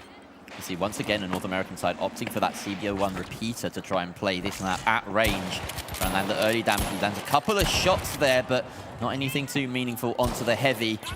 You see Gremlin closing the distance, losing a lot of his HP. He needs to back on up. This is actually a momentary advantage for King Zero if they can find a good position. Gremlin resurfacing, trying to stay in cover. Has to throw out the dome quite early, and that's a... Slowly but surely, King Zero are creeping forward in the flow of this fight, but we know it can get explosive very quickly. And there's the winch, but Gremlin comes out on top as we pause. That is devastating. We'll have to find out what's going on there. Mid-fight pause. Did you see that counter winch, though, that came out from Gremlin? The mid-air winch that Ching Fu had on Lasagna, and Gremlin just saved him. I mean, this is probably one of the worst times to pause, but with some technical difficulties, it's got to happen. Yeah, something major must be happening for that to take precedent, because we don't typically pause in the middle of a team fight, in case anyone's wondering about the precedents that are set here. So do not worry. Yeah, there's almost certainly something quite important going on. That is the scream of the damned out there from Ardy. I don't know if you caught that on mic there at home. Every time that happens, he jump scares me a little bit. I look off, I'm like, is something terrible happening? But he looks pretty happy. He's a very energetic man, isn't he? He's like a little Labrador. Well, fairly large Labrador, I suppose, Ardy. It's full of energy. We are resuming straight in the middle of the fight, and we can see in the kill feed those blows are being traded. Gremlin does go down in the mix of things. That defib is hit. Uni left alone up against the rest of King Zero. They may feel potentially a little bit hard done by, but it's the kind of things that can happen in these sorts of situations. King Zero coming out on top. It must be said, though, that they were edging forward in that fight and potentially deserve that victory off the balance of play. It's a rough pill to swallow, though, for Nightmare. Yeah, definitely. I mean, it could have swung realistically any way. We saw the initial winch and damage come out on the side of King Zero, but that counter winch that Gremlin had was just phenomenal, saving his medium from imminent death. I mean, it really swung the fight back in their favor, but it really came down to be a 50-50 in that fight, regardless of the pause and the situation on the reaction time. But now we're coming out with another technical pause. Before the vault gets tapped, we have 13 seconds going to be waiting for Nightmare to respawn. So they're going to be spawning back in with enough time to put some pressure on this plug. And it's 76 meters away on this rotation as well. It seemed as though King Zero had the height on that fight as well. That was an important factor in determining it. We saw that Nightmare dropped down to safety quite early on. And in that mid-fight, winch minigame aside, King Zero had the better positioning. So we will see if that trend continues. So far, we are 1-0 in terms of team fights for the side hailing from China. And Nightmare, but on the back foot, which is something that we rarely say. Yeah, I mean, it's really going to come down to King Zero's dominance and possession of this vault. But realistically, it's hard to say dominance, actually, because with that fight being said, it's going to come down to how Nightmare can come back, swing back from that wipe and make their approach. I know they're a very, very consistent team defensively and especially offensively. A lot of teams have that defense locked down. They know what to do. They have their flow state on that. But going into offense, that's where teams can struggle. How do I stay unpredictable? How do I make the approach and catch teams off guard? Yeah, that is the question. That is the big question. We have just a moment here to kind of paint the picture. And the reason that we're so dumbfounded here is that, Nightmare, they come in and we expect them to do well. And the stats don't lie. The performances over time don't lie. Uni in particular has so many accolades when we crunched the numbers before this. So let me just rattle off a couple of interesting stats for you. He's the best support in the Grand Major statistically, and this is the player that we expect to be like the fragger, the biggest. It would have been easy to pull out the fact that he also has the best KD in PHL Season 2, 2.15, but he has the best support stat as well, like coming out with that H+ infuser in clutch moments, really enabling Gremlin in particular, heavy on the side of Nightmare, who is just terrifying at the best of times. Well, I mean, that's amazing to say and amazing to hear, because initially when that H1 infuser, I said it a little bit earlier, Uni found a little bit of a struggle bus in terms of adapting to the heal meta.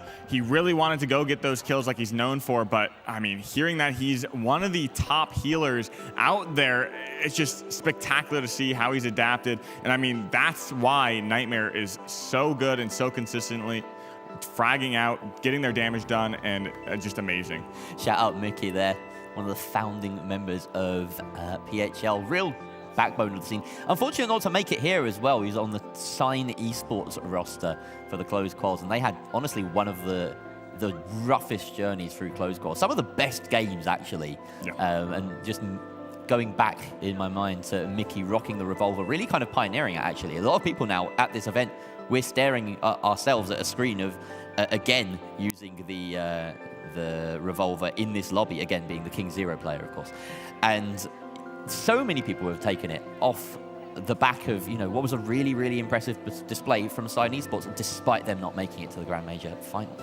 Yeah, and the revolver, I mean, it's such a volatile weapon. If you're missing your shots, I mean, it just makes it so difficult because that mag size, it can be so detrimental to miss 2 shots, then you can't really clean things up. But you can swing the fight in your favor if you do hit 1 headshot. It's 2 headshots to a medium. I mean, it just tanks the light's health with a headshot. Just a headshot can swing the fight in the favor, and that's kind of the meta we're in right now. Oh, that's a real question.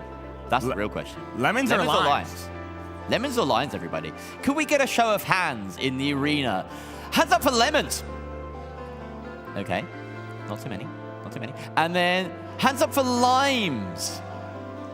Oh, that seems like a more popular option. Certainly, I think limes just swept the floor with lemons. But the only reason I'm not asking you to cheer right now for those is because I can't hear whether you're cheering. Maybe if you cheer loud enough, you can tell us. So let's do that again, maybe. Let's have a shout for lemons. If it's as big as whoop. No, I don't see anyone whooping. Let's have now, and I'm looking forward to this. Let's give it up for limes.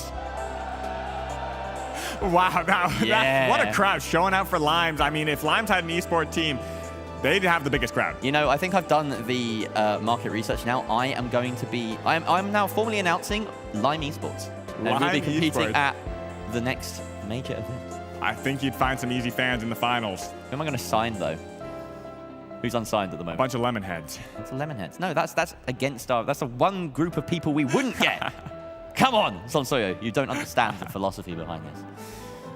Well, this has been an interesting yap, hasn't it? We're still waiting on some confirmation of what it is that is troubling the players. But as I say that, it looks as though we're getting started. No, we are not. Sorry, apologies. That is, I just debated everyone. They are resetting the lobby. That's what's happening. Getting a reset happening. I mean, Nightmare going to be coming back. I mean, everything's equal. I mean, that vault hasn't been tapped yet, so I mean, it could have been anyone's game. We knew Nightmare was going to spawn back in and have a good opportunity there. But hello, here we are. Welcome. It's us, yes. And this is the first time I've been sitting down for hours, so I feel really comfortable here next to you. So it's also just a little fun fact. This is our first time casting together, and hasn't it gone brilliantly so far? I mean, it's gone pretty well. I mean, one team fight in the 3v3s. Cash Out was pretty hype. I mean, speaking of sitting down, I've been sitting down all day. I can't wait to get over on the analyst desk, stand up, stretch my legs out. I mean, I'm a lumbering 6'5", and these chairs are, I mean, they got some pretty good backing, good support. It's pretty nice. It's better than my chair at home. Yeah, definitely. So, I've been keeping a vague track of the B stream so far. Last time I checked, we had a situation where FN Esports and Fnatic were up against each other in a best of 3, having won their cash out. I can now report Fnatic have won that best of 3. 2-1, so it went to 3 maps, interestingly enough. And that means that they are safe to move forward into phase 2. They managed to dodge a bullet there, but there's currently going to be another map, or another best of 3, between 5Fierce and Team Secret. That's probably what's going on right now on the B stream, and you can check that out if you're at home. Yeah, there's definitely plenty to do in the arena as well. Go check out the player area. We did get a little sweep of the player area by the DreamHack Arena, or by the seating.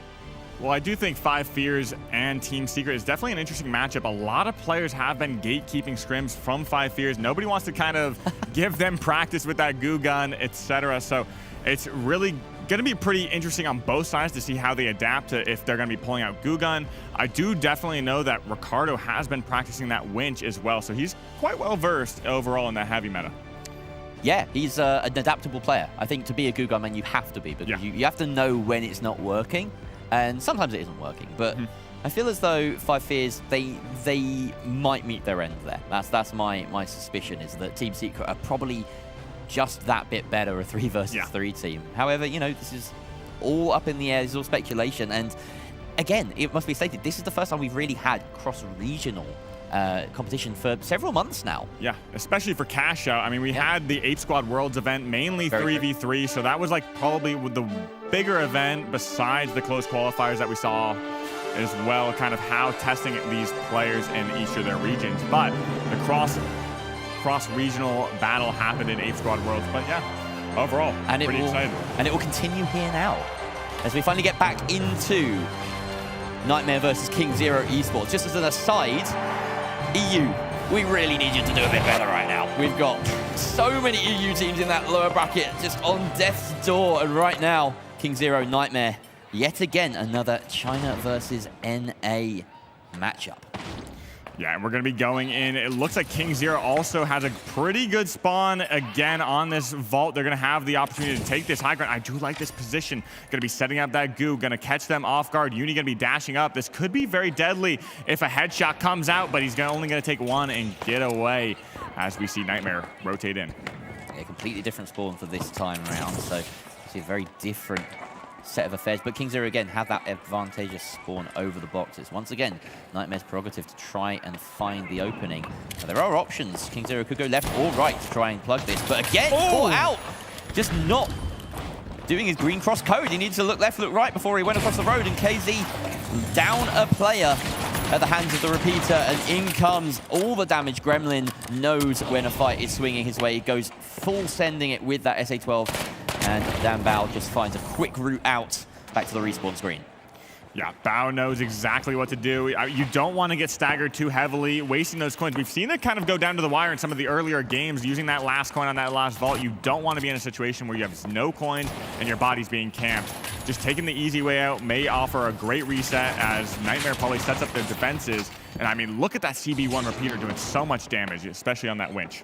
Yeah, we can see now Uni getting that plug. Nightmare setting up the defenses. They've managed to find quite a number of orange barrels here to guard against. Lasagna is outdoing Recon, and he might get caught short here.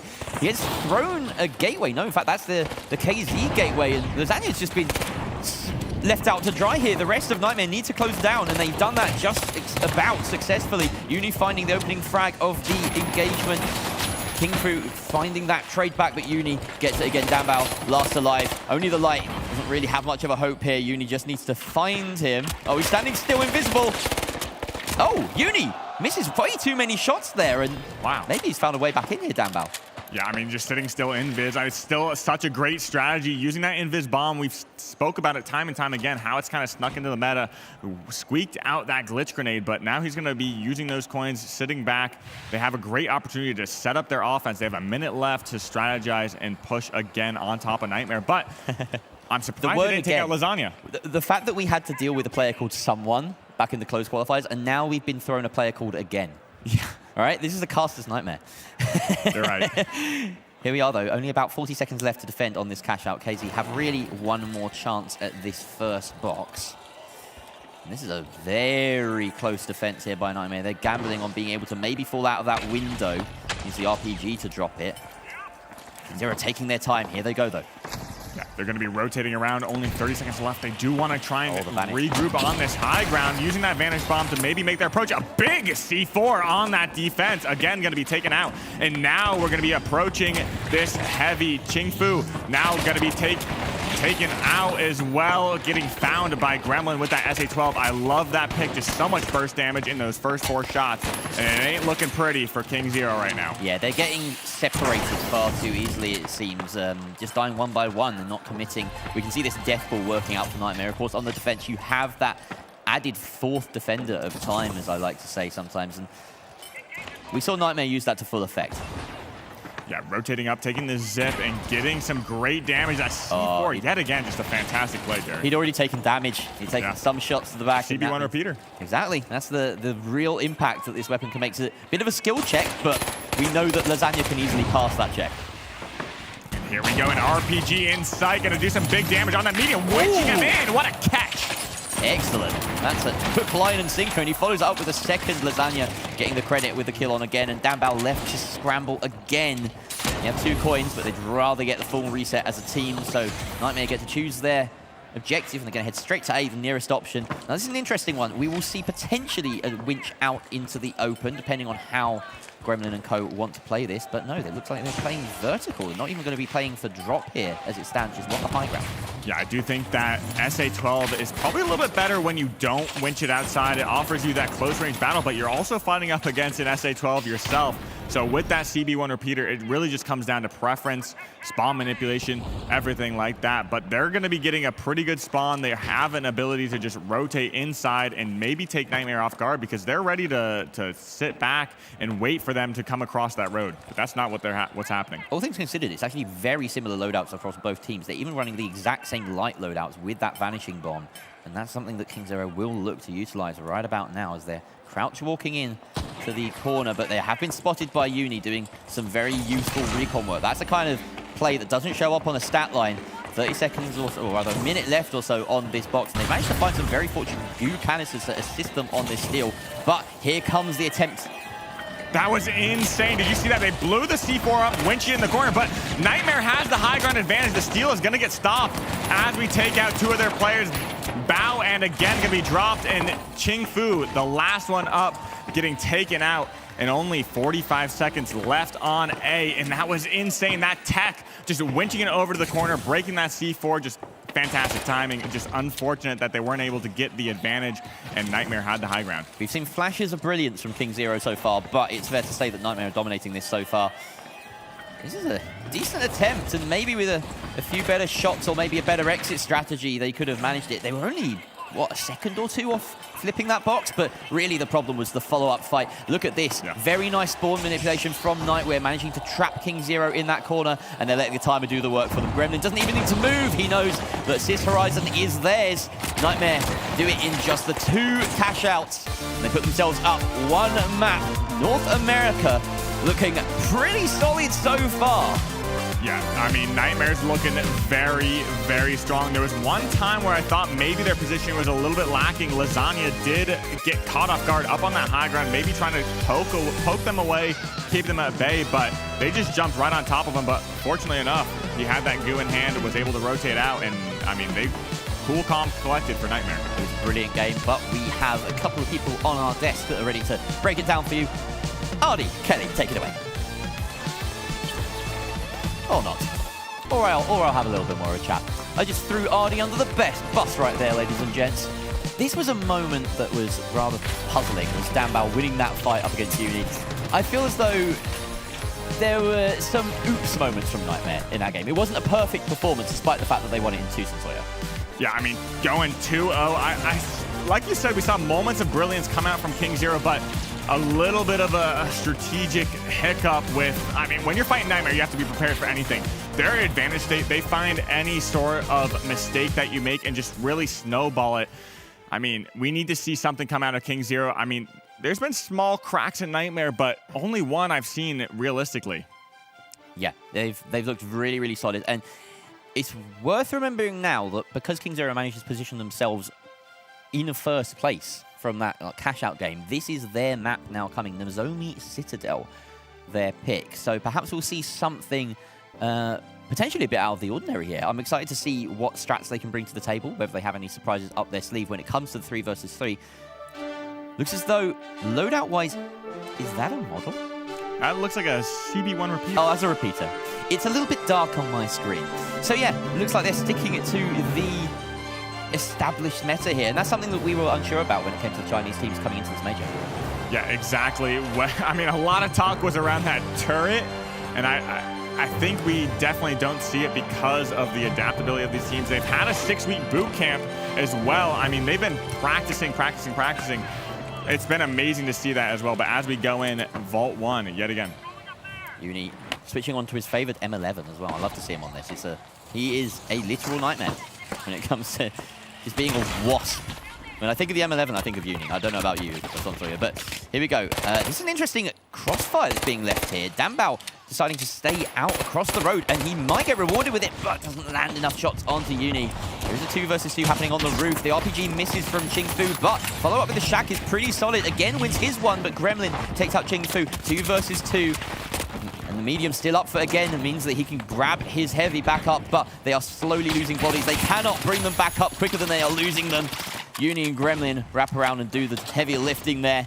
Lasagna went down in the middle of that, but Nightmare in control throughout. Yeah, Nightmare already has the ball in control. They're going to be rotating over to A or B. I mean, it looks like B is probably going to be the longer, the better spot for them because they have to cross that void area. It is a little bit of a hike. However, they're going to just gate pad all the way over there, get this plug in, but King Zero spawning back in right on their tails, basically. They could potentially take their own gateway. They could. It's an option, and we've seen perhaps slightly slower setups established on here being punished, but yeah, that's exactly what happens as Chingfu manages to catch the back of Uni, and now we've got a 2 versus 3 here. Gremlin looking to do some damage control. Lasagna opens out with a kill on Chingfu. They've evened out the difference, and these shots aren't all landing. Danbao manages to find Gremlin. 1 versus 3 now as that res comes out, and Lasagna, well, they've really squandered that Vault fight early on. They had to throw it away to buy themselves time. I can't believe that Nightmare was so slow on the transit. Yeah, I mean, that was an incredible fight. I don't know if it was just coincidence, but we saw again grab a body. It blocked like 2 or 3 of Gremlin's shots, and again just was able to clutch out the fight at 1 HP against Gremlin, which really swung it in their favor. Danbao now getting set up. This is something we've seen him do a couple of times now on the Zomi. It seems like they're very keen to have the light on this off angle, far away from the cash box. Maybe forcing the spawns as well is part of this, but we can see now that has worked. Nightmare have spawned out in that far side and have to cross, well, any number of roads to try and get here. We see that gate pad being done behind cover, and that's worked decently well enough for Nightmare as they cross without too much pain. And they're in the building safely, but they are split up. Yeah, and this puts Dambao in a pretty precarious situation, as well as Nightmare. Do they go after that light, or do they try and take the 2v1? But Uni beams him with that M11 to solve their own problems, but Qingfu now going to take a big amount of damage, and Lasagna going to find him with that CB1 repeater. It's just going to be, again, just jumping off the map. I mean, getting that respawn sooner. Lasagna's won a 1 versus 2 by himself right there. he was up against the 2 players of King Zero, and Gremlin and Uni were just kind of doing their own thing for a lot of that. They'll get this free steal right now, and there will be another chance for King Zero to come in. Very rare that we get to see what is effectively 3 fights over 1 cash out, but that's what's happened here. As long as King Zero can close the distance, I have a bit more faith, though, in Nightmare's setup defense. They should be able to really guard this position, especially with the CBO1 repeater. Yeah, and look at this. Lasagna just going to pad back to his group. He's going to be manipulating a little bit of the spawns there, forcing them actually pretty far away. They're going to have the same approach, but can he make it? Bao does get RPG taken out by Gremlin, and another RPG getting answered, but no damage coming out from King Zero. They're kind of scrapping in the whole crumbling building, coming down right now, and tries to end up getting that kill, but Lasagna and Gremlin just dishing out too much damage. Another very convincing fight for Nightmare. And, I think that puts King Zero at, what, 2-1 team fights across these 2 maps so far. Yeah, Nightmare really just taking it in their stride so far. Got a quick replay of that, and we can see Gremlin going down. Look at that. And the destruction of the building just crumbling. I mean, it's just so much chaos. I mean, Gremlin did a great job at following up on that entry damage, getting that RPG down, taking out Bao as well. I mean, that just swung the fight in their favor. But yet again, now they have to cross this void and make their approach, as they may, Nightmare may take advantage of this damage that they just got. This is over a vault for the time being. Nightmare deciding to hold high ground, but they do have a read. You can see from those pings on where King Zero are. Uni once again taking this off angle. 2 very similar lights, it would seem. They like to kind of separate from their team, so a bit of a mirror match at play here.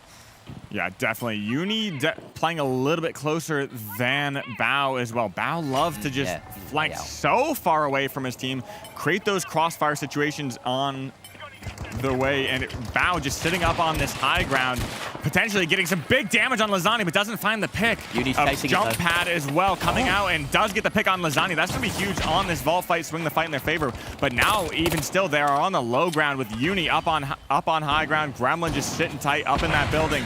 Going to try and find an advantage and swing the fight in Nightmare's favor. They just need 1 pick to even things out. Both teams banking on that light flank, doing damage on Dambao that comes out on top. Qingfu now just needs to stay alive, and they need to ride this advantage home. Uni dealt a lot of damage, but again, taken out instead. The 2 versus 2 issues. Gremlin and Uni get both of them. Dambao having to back on up as that res came through, making it briefly a 2 versus 1, but Uni again cleaning up, and King Zero really felt like they had the edge in that fight. They went ahead, they went 3 versus 2, and then they just didn't ride home that advantage, waited far too long. Yeah, exactly. They need to get that pick, follow it up with either moving the vault or just collapsing on the 2 members of Nightmare left back up. It's insane to see that they didn't get that pick. But that's what Nightmare have been doing. You know, whenever they get that pick, they follow up, and King Zero just maybe it's nerves, maybe it's aura from Nightmare, maybe it's just good positioning. I say that as Uni once again gets caught mid-vault transit and has to bail himself out this time with that vanishing bomb, but that means it's no longer available for their engage. So they have to be very smart about this, and they don't get the plug despite the winning that vault fight. For the second time, again, winched but not down. Manages to survive. Lasagna, though, picking up the final hit with that repeater. Not often you see that. The RPG comes out, a huge one, massive damage onto Qingfu. Gremlin finishes him off, and it's only Dambao left, the light here, who has plugged the box despite the ensuing fight. That is not something you often see in the Western meta. They really backed themselves there, but Nightmare getting the easy steal in return. Yeah, and Bao just hanging on and getting that res. He did get that stop, bought his team a little bit of time, but overall, Nightmare's going to be able to get that flip and win these fights. We need to see a little bit more teamwork collapsing on the picks and damage that they get. Nightmare's just doing a phenomenal job at recuperating, and now this fight's going to be breaking out some big damage from the M11. Going to be shooting at that range. Uni's known for his recoil control, known for that weapon as well. I mean, it's just fantastic to see, but Qingfu going to eat an RPG as Nightmare rotates out. I don't think they want to take a big fight right now if they don't have to on the low ground. It's really funny watching the 2 versus 2 and the 1 versus 1 continually happen. You've got the heavies and mediums sticking together, and then sometimes Uni just wants to take a fight on Danbao and vice versa. King Fu being caught alone, though, without the help of his medium, and they both go down in a heap. That is Gremlin and Lasagna operating as a twosome. Once again, Uni wins his one against the Light, and they are absolutely diffing King Zero right now, pulling that box out into the open with only about 40 seconds left. It's as good as done. They just need to hold on against the potential last-second dash from King Zero. Yeah, Nightmare is looking just way too strong and way too dominant. I mean, we've been saying it over and over again. They are probably the team to watch, especially in this match. It's just going to be no opportunity for King Zero to make their approach. I don't even think they're going to be able to get on it in time. They might be able to. There is time. They're going to try Maybe got it on in time, the C4, the goo, the winch, everything that comes out from Nightmare. They are so ready for this. Diving on top of it, winning the match into an absolutely flawless 3 versus 3 coming out from Nightmare. They've come into this known as possibly the best team in the world. They booked their spot in day 2, ready to assert that. Yeah, fantastic. Maybe only 2 fight wins coming out from King Zero, but let's head back to our analyst desk and host Artie. Well, I gotta say, NA supremacy continues to reign true. No matter how many groups we have with just the incredible talent spread from across the world, it seems that nobody can outplay the NA teams, with Envy in Group A, with, of course, KCP in Group B. And here now, kind of insane to see Nightmare in Group C. Absolutely. Watching this game, honestly, I felt just low-key a little bad for KZ because I feel like Nightmare outclassed them in like every way. First in movement, that we can see, Nightmare just pretty much a better movement. Secondly, the decision making, when to fight, are they gonna plug, where to go, all of that. And honestly, even firepower-wise, watching them having these fights. Oh yeah, I mean, this just reinforces what I said at the top of the day, that Envy and Nightmare, they are just 2 forces that you cannot discount. And for Nightmare, they had the full control in cash out. They really did. They had the ability to set the pace and understand what was needed. I'm still thinking about when they took Vault 6 away from Alliance, and here, what they did was they just absolutely took every single opportunity away from KZ. It was kind of insane, Kelly. Yep, it was tough to watch. There was almost nothing that KZ could have done. But honestly, as I said, I feel like KZ and DRG, they are already performing at a level that is like a little bit scary. Way higher than anybody predicted. What's gonna happen at the next LAN? They have like what, 8 weeks to have prepping for this tournament. Absolutely crazy. Yeah, they've done so much in such little time, and this really does go to show the differences between all the regions. And here to also help us point out some of the differences between the regions, let's pass to Oscar on the stage, see who he's got to talk to. And here I am, and I'm joined by no one else but Mr. Lasagna himself from Team Nightmare. All right, talk to me. You show up now. Oh my. There it is. The chant gets going. So talk to me. You showed up, quick, decisive cash out game into a 2-0. Is it a controller differential or what's the secret sauce? Yeah, it's a controller. It's kind of expected, low key. So, okay, confirmed Nightmare's not winning on skill, it's a tech thing. But beyond that, I talked to you before you had it on stage. I said, hey, just so you know, we're a little bit crunched on time, I'm like, we're slightly behind on schedule. Did you clutch up and win the 2-0 just for me? Is that what's going on here? Of course, Oscar, I'll do anything for you. If you want me to quick play that, we can quick play it any day. Oh, well, strong words. If they want to quick play, they'll quick play. They're through to day 2. We'll see you tomorrow, man. Thank you so much for coming through. Oh. Well, that's your winners, Nightmare! Oh. And with that said, with 3 teams through all the way to day 2, with 1 more group to go, I think we're ready for more of the finals. But before we get to experience more of the finals, we're going to a quick break. And I think we are this time, Artie. We are.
Welcome back, everybody, to the Finals Grand Major 2025 here at DreamHack Stockholm. I'm your host, Artie. I'm here with Kelly from Alliance, and we have just seen NA dominate group after group after group, Kelly. You sound way too glad right now, seriously. I mean, we gotta step up. Come on, Asia and Europe, we need to step up, man. I'm kind of representing both region, you know, coming from the fact that like I grew up in Singapore and now, you know, I've been working in Europe for the past 10 years. What's going on? It's a bit like what I talked about before Group C. The competition in NA, even before this major, you know, watching PHL and all of that, it has always been a bit higher. Hopefully, some of the European or Asian teams can come back from Phase 2 and get their way back up. I hope so. I really do. I mean, after seeing what Envy was able to do in Group A, after seeing what KCP did in Group B, and here Nightmare in Group C, the thing is that this does not fare well for the other non-NA rosters here in Group D. I mean, it spells a little bit of defeat. I'm not going to say it outright, but genuinely, my predictions have been in the trash so far today, so I assume that the same is going to continue. Let's take a look at the teams here at Group D, where now we actually have 2 NA teams at the same time. That's right, we have TSM, formerly known as No Hours. This is Arco, Apollo, and Visions, and this team has been through the ringer in the last, 72 hours, but they're feeling good, they're feeling confident. Space Station Gaming, of course, Oscar checked in with Lamp earlier today. I was able to check in with the entire team last night. They're feeling more confident than ever. Same with Gen G, though. We're talking about getting that EU representation. Gen G and Ape Squad. These are EU's last chance to get out of group stage without going to the lower bracket, which Chad has started calling the EU bracket. Stop calling it that, but you're not wrong. But we have Gen G, of course, the Takey Joe, Noliex, and Pakolem. On the Ape Squad, we do have Manda, Mr. Red Fox, and Krieger Blue. And I have one guess for how this is going to go, and it rhymes with NA supremacist. Actually, no, that's actually what it is. It doesn't rhyme with anything. But Kelly, I mean, what do you think? Looking at these squads, you know very well all of these teams. Do you think the EU has a chance here? There's 2 of them. First of all, I heard that someone said that Group D was the group of death. Yeah. For all the 4 groups, you know, I'm not sure if I'm gonna agree, but it is a really stacked group. You know, Gen G was the first team to qualify to the majors. That was really exciting to watch from EU. I think, of course, to be quite frank, SSG, unfortunately, as much as I don't want to be on this NA hype train, I quite much think that they are going to be one of the teams that are going to be playing in the 3v3 later. I think so as well. I mean, this is SSG's chance to get the redemption. They do not have the best track record at cash out. And this is their chance to, show that they do, especially amongst their peers here who they've had a lot of chances to scrim against, try out a little bit against. And I think that SSG has a fantastic shot at this. But, chat, obviously, there has been a lot of stuff going on today outside of your main group stage A stream. So I want to talk a little bit about the B stream and what has been happening off of the stream over on ProHubs TF and on the YouTube B stream. So I want to take a moment to chat about the score lines right now. We've got some replays to show you as well. And on your screen, you're going to be seeing, of course, 5 Fears, FN Esports, Fnatic, and Team Secret, who have been going at it out here for the cash out to decide who gets to live, who gets to go home. And during this cash out, it was FN Esports and Fnatic that were able to take it through all the way over to the end. Looking at this game, this was just an insane last chance effort by every one of these teams to do what they could. FN Esports pulling out the charge and slam for the first time in this tournament here. We've seen it in the closed quals. Now we've seen it here at the Grand Major. And looking at the Group A and B lower bracket here, this was genuinely a surprising finish where FN Esports was able to pick up one of the maps here. Fnatic did ultimately win. They were able to stay alive. Now, that meant that, we had another chance course, to take a look at the Korean team, what they could do. And taking a map off of Fnatic does still put them up in a pretty competitive place here, all things considered. Some amazing shots, some well-timed last-second clutches like that one right there. FN Esports did not let this go easy. Now, the last game that was happening as well, we'll talk about that in a second, because I want to take a look at these final shots here. This was just cinematic. Absolutely beautiful stuff. Now, we do have confirmation that our first team has been eliminated. Now, unfortunately, do have to say our goodbyes to the Goo Gun as 5 Fears disappears off the screen in a mess of goo and sadness and points. But Kelly, Team Secret, we're still alive. It was the hope of Goo mains, though. I think every single Goo main was really, really hoping that they would be doing well. Yeah, the spirit of Ruby Labubu, well, I was going to say lives on, but it was here, at least, spirit. I got to say, though, that B stream has been pretty exciting amidst all of the CNS interruptions and what have you. But we're not done with the group stage. I just wanted to give you that update. We're also not done with the B stream, so go ahead. But here in Group D, because the fact that we have Ape Squad, Gen.G, SSG, and TSM about to show their stuff, I have absolutely no idea if we're going to get the trend continuing. Are we getting Sister Horizon for cash out? I can't. But just to be clear, even though I said that I felt SSG was going through, I'm going to be cheering for Ape Squad and Gen.G. You're cheering for Ape Squad and Gen.G. Absolutely. Absolutely. We need some EU to make it out of the group stage. I gotta say, there is a chance it could happen. Take a look over here at TSM as well as they get set up and ready. Now, again, they were called No Hours before, and that's because they have swapped over from a different game and just decided, hey, we're going to just try out these open qualifier things. Isn't that crazy? They beat the open qualifiers with 150 hours under their belt in the game. They beat the closed qualifiers with less than 250 hours each under their belts. I have to say, the fact that they are standing here today in Group D, Kelly, is impressive. They're cooking, you know? Sometimes I also hope that like these kind of players that came in from another game, I hope that they were bringing like a different type of meta, that they would kind of like play a different setup and all of that. So far, it's not really happening, but you know, who knows what can happen as the game grows more and more in other region. Are we allowed to say what game they came from? I mean, I think we can. There's literally nothing that says that we can't say it. But yeah, I mean, coming from a game like Splitgate, where you have so much extra chaos that's happening on the screen at any given time. Not only that, but so much chaos happening with the game itself doesn't even exist anymore.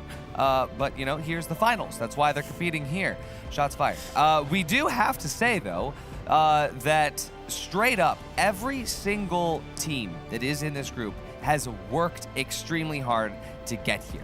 I think Ape Squad as well is one of the more storied squads as far as making it here today and the circumstances that allow them to end up here. But over the last few weeks, especially throughout PHL Season 2, they've absolutely proven themselves amongst their peers in EU. I mean, going as many times as they did into the final round, I know that they're going to be feeling very ready for those 3v3s once they get there. I don't know if we're allowed to talk about PHL champs that just happened recently. We can. Yeah, because it was a long night, let's put it that way. And they were in every single finals. That's good practice. It was. That's what I said also. So coming into this, they, hopefully they make it past the 12-man cash out. They would be super ready for 3v3. Yeah. Like already practicing against EU best. Speaking a bit about practice, though, I have to say, we have a couple of divisions in our organization, and I would say that the finals players, they are probably close to one of the most hardworking ones out there. Their training schedule is absolutely brutal. I think every day they average anywhere between 8 to 10 hours, per day. What I kind of actually had to do when they joined the org is we had to ask them to take it a little bit easy. They at the start when they just joined us, they were probably practicing 7 days a week. And that also means that other teams were playing 7 days a week because we're scrimming against them.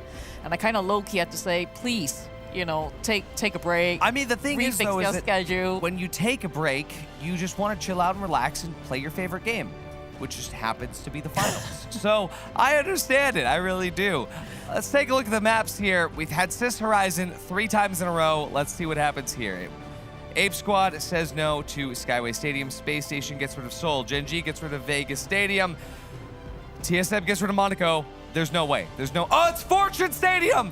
It's not Sis Horizon! Let's go! Hopefully this will distance us just far enough away from CNS to avoid any more troubles. And hopefully Isolt and Holto will take good care of us. You know who else is going to take good care of us, Kelly?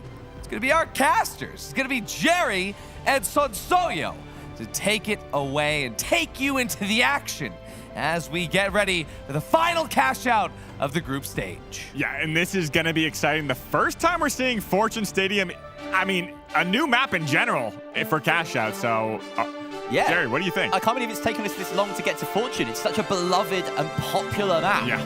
And here we are, finally, with 2 NA sides, 2 EU sides. EU's last hope to make it out of groups without a huge mountain to climb. Space Station Gaming and TSM representing some of the best in the world. Ape Squad with a surprisingly high finish in PHL recently, and Gen G having a lot more problems in their off-season between qualifying and now. Do not worry, this pause is not going to be a long one. We are straight back into the game, guys. Yeah, and I do think this match could be a little bit lopsided. SSG does have a big target on their back, being one of the more seasoned teams. But as we go into this first fight, we see TSM taking the low ground, taking a lot of damage, trying to get up on the high ground. But Krieger Blue finds a great pick, as well as Manda coming in on taking out Arco. We're going to be looking at Vision. It's going to be the last one from TSM as well. He's going to be waiting as Red Fox gets a gateway over to that hospital area. And they're following suit. They actually managed to pick off Visions as well. That is the finishing blow on TSM for this opening Vault fight, and they should get themselves moving very quickly and plugged in B. On the other side of things, it's Ape Squad. No, sorry, it's Space Station Gaming, of course, that are moving the box. Are they aiming for a double here? That would be quite bizarre, especially for SSG, or maybe they are just simply taking this route across the map to A. They are taking some resistance from Gen G, or holding in the middle of the Hoto building. Yeah, a little bit of a technical pause happening. It's going to be, I'm not sure how long it's going to be, but it's going to be TSM spawning in.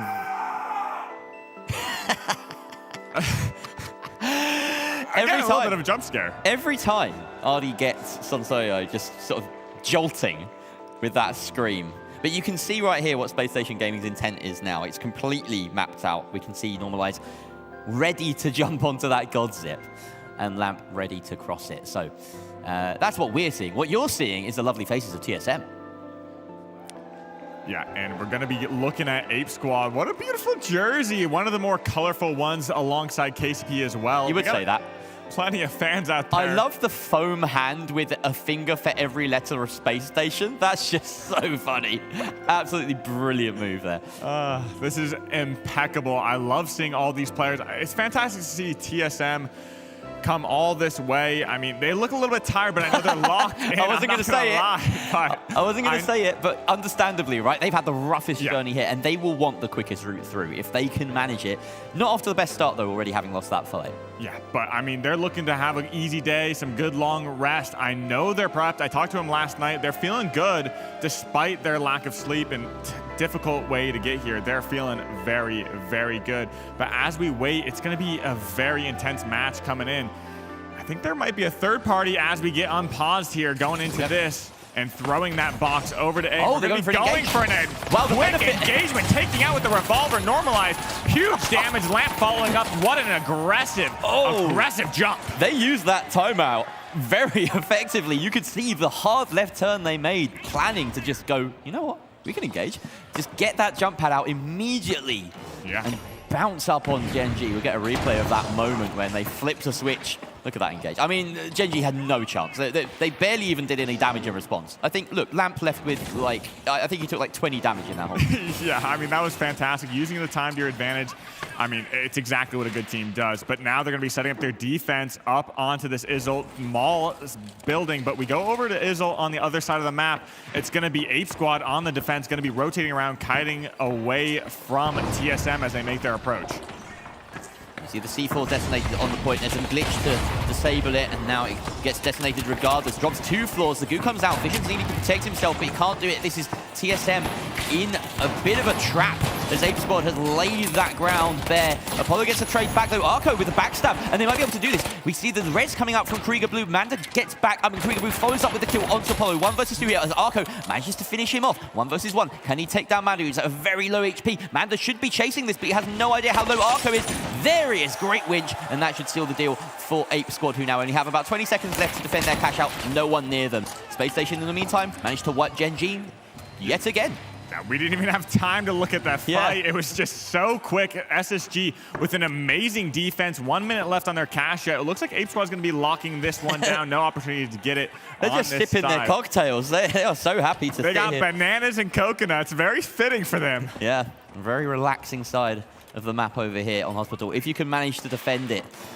And they've done so excellently. So Ape Squad and Space Station Gaming, again, the 2 North American sides stepping up here. No, that's not true. Ape Squad are, of course, a European side. Come on.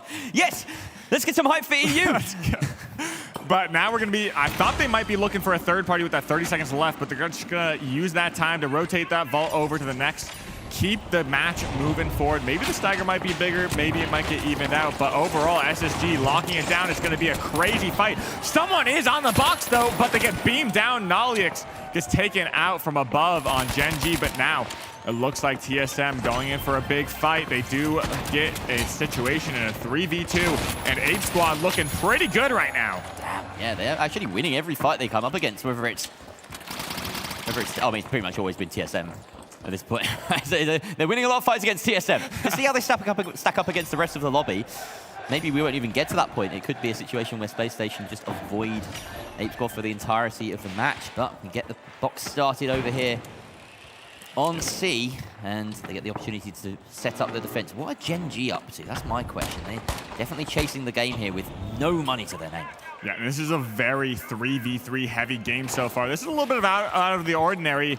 Typically, this is going to be the moment that defines the match. The second box, whether a team gets a lead here, determines how that last box is going to be played out, whether people play slow. But we're going to be going in with Genji, taking a little bit of damage now. With SSG getting that plug, going to have to make their approach. Some good movement there to get into position, but the Genji are right above Space Station, who go for an immediate drop, 1 floor. Need to be able to drop it a second. This might require an RPG to come out. And in fact, that stick almost successful, but now the guns come alive as the fight can begin. Genji getting the kills as well. It's only Normalized left up. He has the defib to his name, but there's no chance. But in come TSM with the third party. And just when Genji thought they were having a moment to claw their way back into this game, the third party of TSM will steal this from right under their noses. Yeah, and this is going to even things up for TSM. Look at the scoreboard. I mean, with the amount of kills that SSG has, they're still looking pretty good despite that wipe, but the fight breaks out between the reset of Genji. They still need to get Nolix back up, but TSM is going to be able to set up a pretty strong defense, rotate out, and regroup as they look to play this drop, TPing back up to this high ground as well. So they have a pretty good look down on this. C4 should be back online as well as the RPG. A fully stocked TSM defense ready to hold for the time being. The question is, what are these parties doing? We see Genji deciding to go for C instead. Space Station Gaming are also involved as Ape Squad need to defend against 2 squads, and thankfully they're taking bites out of each other. Genji getting plenty of kills. Manda, the last alive on the side of Ape Squad, though, means that he's got a lot to do here against the 3-stack of Space Station Gaming. Going for the steal. Can Manda do it? That's the question. He just needs a good winch, and he does it! That is huge for Ape Squad, putting themselves at the top of the leaderboard for now. Yeah, Ape Squad was fantastic. As soon as Red Fox took a lot of damage, they split up. They played their stall. Krieger Blue obviously got caught out in that mid-fight, but Manda just knew he had that winch, had it locked down, and it looks like TSM on the other side of the map just chilling, gonna take their money. Yeah, Space Station Gaming not doing enough to prevent that winch. Didn't know the position of Manda. Maybe a goo would have stopped him, but either way, that puts them in that dangerous second place with another team close behind. That being said, it's really only Gen G and Ape Squad that would favor a double on this final point, so it might not be as chaotic as some cash-outs we see. A lot of decisions being made here between all the teams. Do we go for 6? Do we go for 5? Do we maybe try and block an objective? Ape Squad, of course, have control of the whole affair. It looks like they're actually positioning themselves on B to block Hospital. But meanwhile, this fight over 6 will begin as Space Station Gaming look to dive on Gen G. Yeah, and that hole broken up. It's going to be a jump pad RPG from Gen G. Will they find the advantage here? But Grad getting some amazing shots in the back, takes out 2 of them. And it's just got to be 1 more. But Ape Squad coming in to deny SSG from getting this box. And Grad down at 1 bar. Will they collapse in on this very, very hurt Grad? That was Ape Squad taking shots at Space Station Gaming during that fight, maybe hoping to get a cheeky kill. They came close, but now Space Station Gaming aware of the fact that Ape Squad could meet them on the other side of this divide. Of course, Space Station need to get this plug, and they need to get it soon to have any control in the game. They're going to dive straight in, drop that Vault to go for the full engagement. Miss Winch, that could be costly for Lamp as they lose health in the process as well. Ape Squad holding firm. In goes Manda, he gets melted by Lamp, and it's a 3 versus 2. Almost down goes Krieger Blue, but he wins the fight against Grad, 2 versus 2, and he gets his team. No, he doesn't get his teammate up. Where is that defib from Krieger Blue? There is back to a 3 versus 3, Sensoya. And there goes Red Fox. He's thrown that box away. Will it respawn? It's going to be coming back to this hospital area on Izzle, but Manda finds the winch, but gets taken out by an elbow, and Normalize is going to be the last one left. He knows he has to get the plug. His teammates calling out, we just need to make sure this goes in, because that's exactly what they're looking for. Over on the other side of the map, it looks like Gen G's making their approach on TSM, and this is not what Ape Squad wants. They're going to have to spawn back in, maybe find a third party, but the steal's going out. Steal. And that's a great line of sight. The barricades, the goo, everything, but a jump pad below that point on that drop, and there goes Arco going to be taken out. Nollyx as well, and it looks like a 1v1 situation. Apollo versus Takey Joe. Who's going to win it? A little bit of a lull in the fight, trying to find those resets, but Apollo, I mean, he doesn't have to push. Like you said, he has an extra man on the team. That's called defense. Light versus light, and it does look as though Gen G have managed to find a situation where they can get a player up, but TSM have all coined back in afar. We have a 2 versus 3 in about 10 seconds. They need to try and get this steal going immediately. Down goes that goo, and the attempted steal coming out from Papalim. Everyone on Gen G up. He hasn't stuck the steal through the drop, and there's plenty of resistance now. The kills come out for TSM on the defense. They look like they're securing themselves that secure second place. However, right now on the far side, Space Station Gaming have about 45 seconds to hold firm and book themselves a spot with TSM. Yeah, I mean, SSG worked hard to get this plug. All they need to do, but Red Fox is sitting over in that corner. He's waiting for his team to respawn. This could actually be exactly what Ape Squad needs. I mean, TSM's coming over to Grief, or target SSG and try and get them out. But we see Red Fox's team, Ape Squad, going to be making their approach. This could be a beautiful third party. TSM do not want to face Space Station in that final 3 versus 3 if they can avoid it. If they steal here, then it goes to Ape Squad. We don't know whether Space Station Gaming will have an eye on this steal close enough. They have to deal with so many bodies. Look at this. It's bouncing. Everyone's just bouncing around this. Colors all over my screen. 7 seconds. It's Krieger Blue stealing, but he's denied by Lamp. That is Space Station Gaming denying the steal and booking themselves a spot in the 3 versus 3. Once again, the North American supremacy rises as 2 American squads square up in a 3 versus 3. Wow, that game was just insane. The lead that the EU team had, Ape Squad in the middle of that game, winning those fights, the first box, the second box, just crazy. But we're going to be going back to the desk. Artie, Kelly, do you have any words for us? I mean, I just got to say, NA supremacy out here as SSG finally beats the allegations and beats some other teams at Catch Out for once. And also, TSM, out of nowhere, I mean, Ape Squad was in control all the way up until Vol 5 and 6. And TSM, they genuinely surprised me with the way they were able to come into control towards the very end of that match. And this fight here, absolute cinema. The SSG versus Ape Squad in the hospital, of course, all culminating to this giant fight as all 4 teams go at it. But of course, in Space Station Gaming's favor for the first time in a long time. 10 kills on Grad. You can tell that, Kelly, they have been waiting for this moment. I can't speak right now. I'm in shambles on behalf of EU. Seriously, I think we need to, it's a strategy. You don't understand, RD.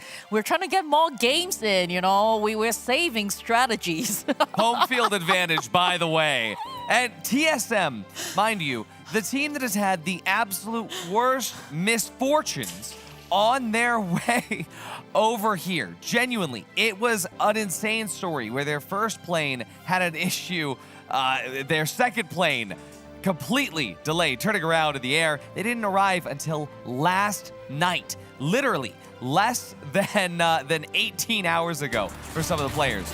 And they're able to perform like this with the absolute minimum prep time, minimum rest time. TSM on the absolute top right now. Again, the team with the least amount of hours. What a story that we're seeing here. And genuinely though, I have to say, it's all about SSG. SSG dominated every single fight that they were part of, but it was scary. This moment here was pivotal. When they won that fight in the hospital, that was the moment that they had secured. As long as they could hold on and prove that, hey, maybe they learned a little bit about cash out between, PHL and now, Kelly. Yeah, I have no excuses for EU right now. We just have to see what happens on day 2. It is really rough to see all the other regions doing so poorly, but NA, they're really bringing the heat.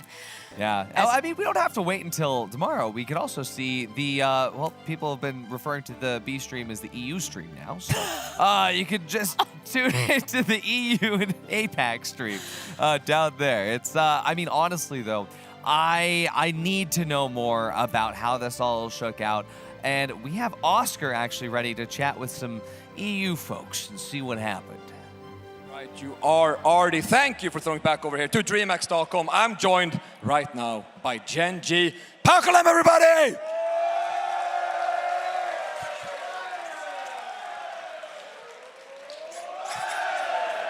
All right, get back here. Get back here. Okay, so, we should maybe talk about the game, but I want to talk about the drip.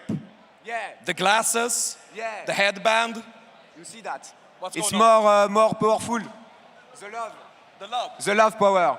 It's the power of love. That makes a lot of sense. All right. So you lost a cash out, but it's not over yet. No, it's not over. We come back. Don't worry.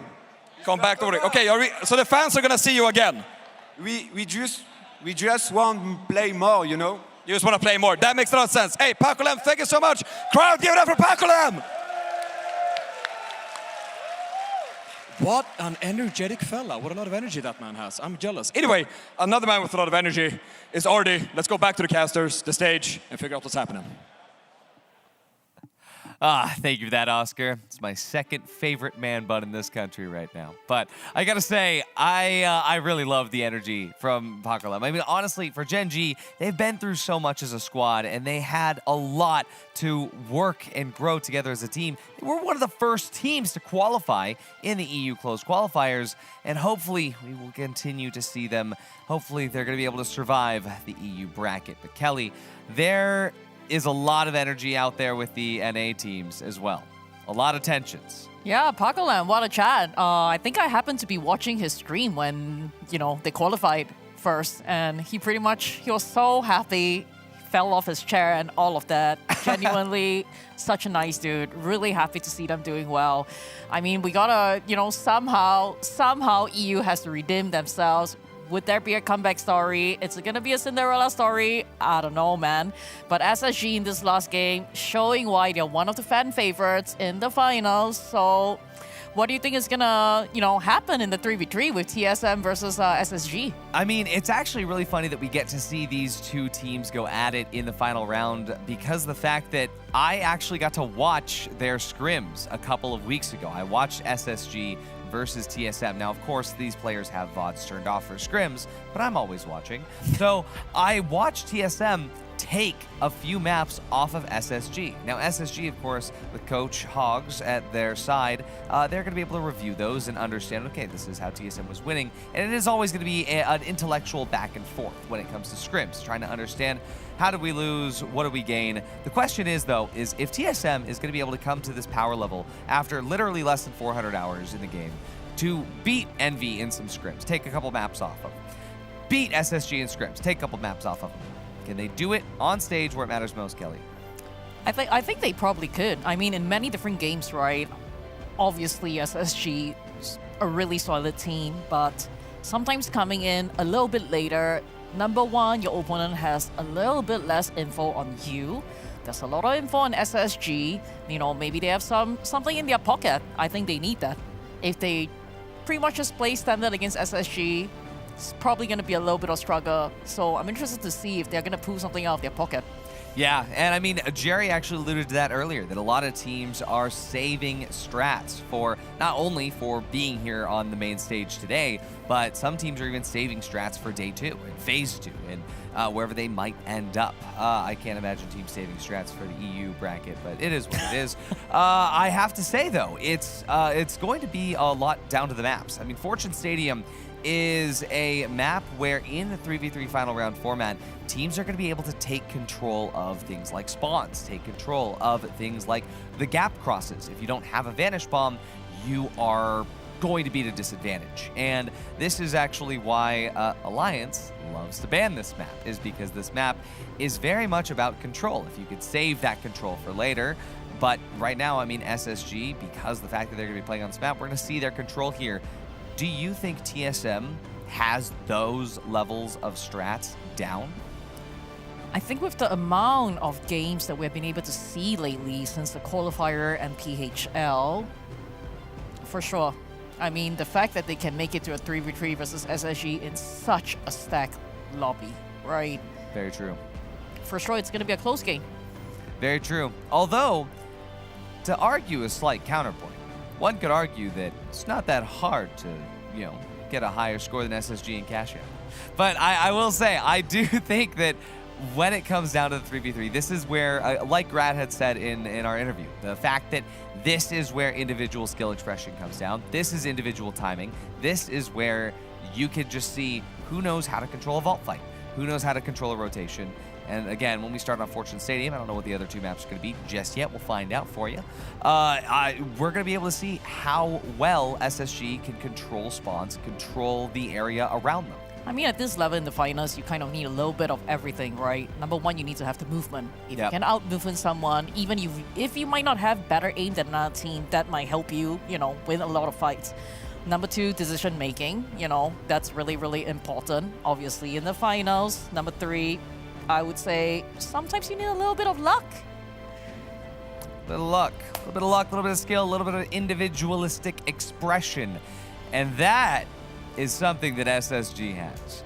So, I'm going to give you the maps right here. It's going to be Fortune Stadium, of course, for the first map. It would be Bernal for map 2. Cis Horizon, map 3. You can't get rid of Cis Horizon. You just can't. It's going to be out there. Games are going to be coming to you soon. Chat, I want to hear your predictions. Put this in here. Now, we know it's going to be NA team here. There's no other choices. But chat, we have had an NA team qualify out of every single group. Remember that there are only 8 slots to qualify for day 2. So chat, is there a chance that every single NA team makes it out to day 2? What are your predictions? But as far as predictions for Fortune Stadium, we won't have to wait very long to get those because Kelly, Jerry, and Sonsoyo are actually going to take us into that match right now. Well, thank you very much, Ardy. That was rather dramatic of you. Here we are, Team Solo Mid at Space Station Gaming up against each other.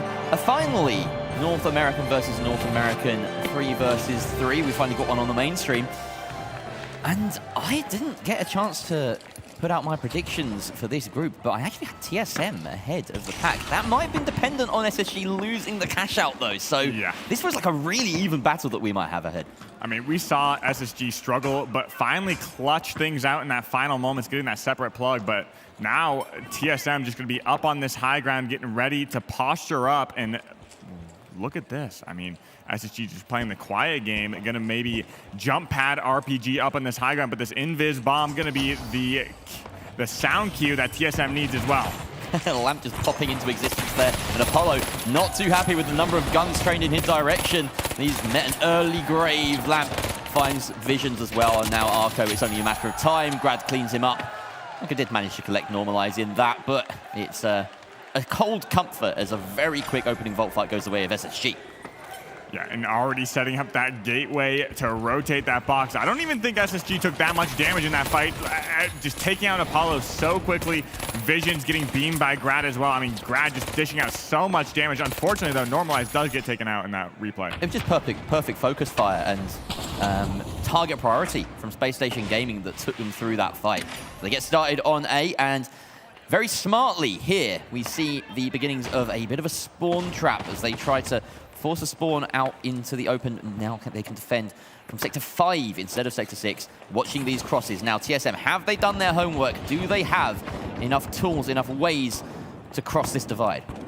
Yeah, and exactly. That goo going to be blocking up, but there's also going to be a C4. They're going to have to take out all the defense. Another goo goes down. It's going to be a little bit tricky, wasting a lot of time, almost 30 seconds down, and using that invis bomb. The glitch comes down. They're going to be found. Apollo going to be taken out by Grad, and we're dropping down in divisions. Also going to be taken down. It's going to be Arco just jumping off the map, trying to get as much damage as possible.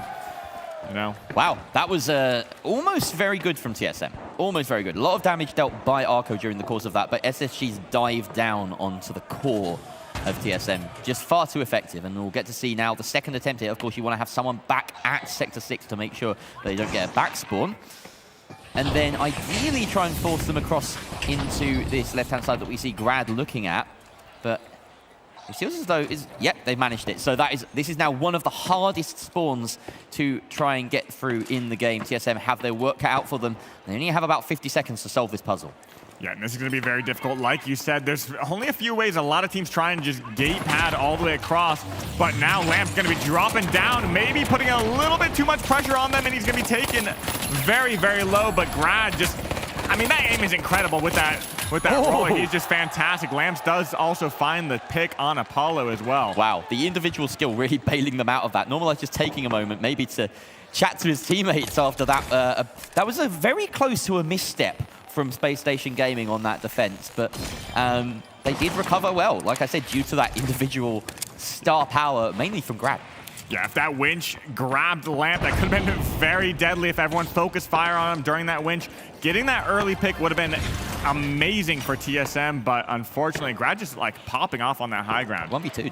1v2. And he also got some damage off on the heavy in the middle of that. So very impressed by Grad holding the high ground. It works out for them. Visions is a bit separated from his team. Nope, they do regroup, and the tap is actually available to Space Station Gaming, but they're not going to make it as it would give away the position. Instead decide to surface to the top of this tower. This is still a good position, though, for TSM to hold from, and I think Space Station Gaming, they're just sort of wondering how they're going to approach this defense of the vault from TSM.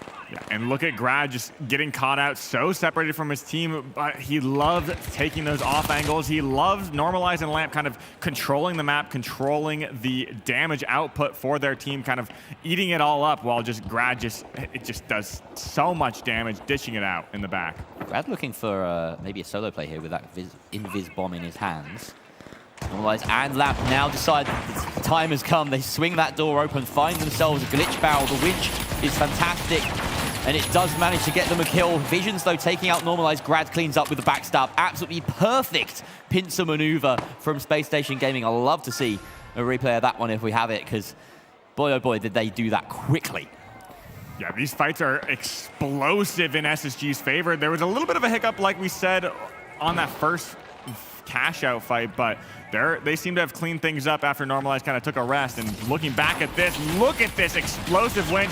He's going to be using that melee to finish things off and just taking out Visions and Arco. Grad just always there, always there. Everyone on SSG got maximum value from whatever they had in their hands at that given. Like, not a single shot missed, not a single gadget misplaced. That's how you win team fights soundly, especially with TSM holding a good defensive ground there. The cash box toppled over and plugged by SSG there.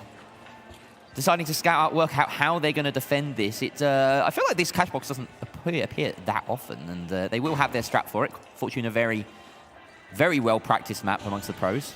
TSM wondering how they're going to approach this. Big jump pad in the middle of this building, of course, is an option.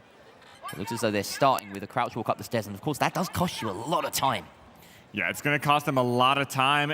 The benefit is the footstep audio is taken to a minimum, but now they're just like full sprinting up here, maybe trying to catch someone off guard. The mantles are silent, however, so even if you're crouching, mantling, those are like the two quiet things. They did catch them, but no winch in sight. We saw the medium kind of peak first, and now SSG is just gone.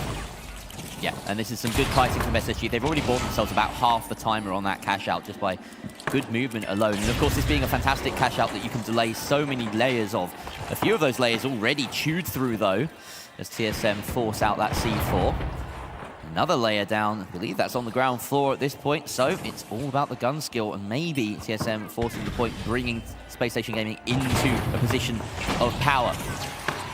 And we're going to be dropping down. The glitch comes out, but nothing really happens. Both these teams just kiting away. We see the explosive fight yet again. We see Normalize also being taken out. Apollo drops as well, and Grad also eliminated. It looks like TSM has a great advantage. 30 seconds left. They have a great opportunity to take out Lamp, but now they're isolated. Lamp finds that 1v1 and almost takes out Arco. Wins. We know that Lamp has that clutch potential in him, but Arco as well.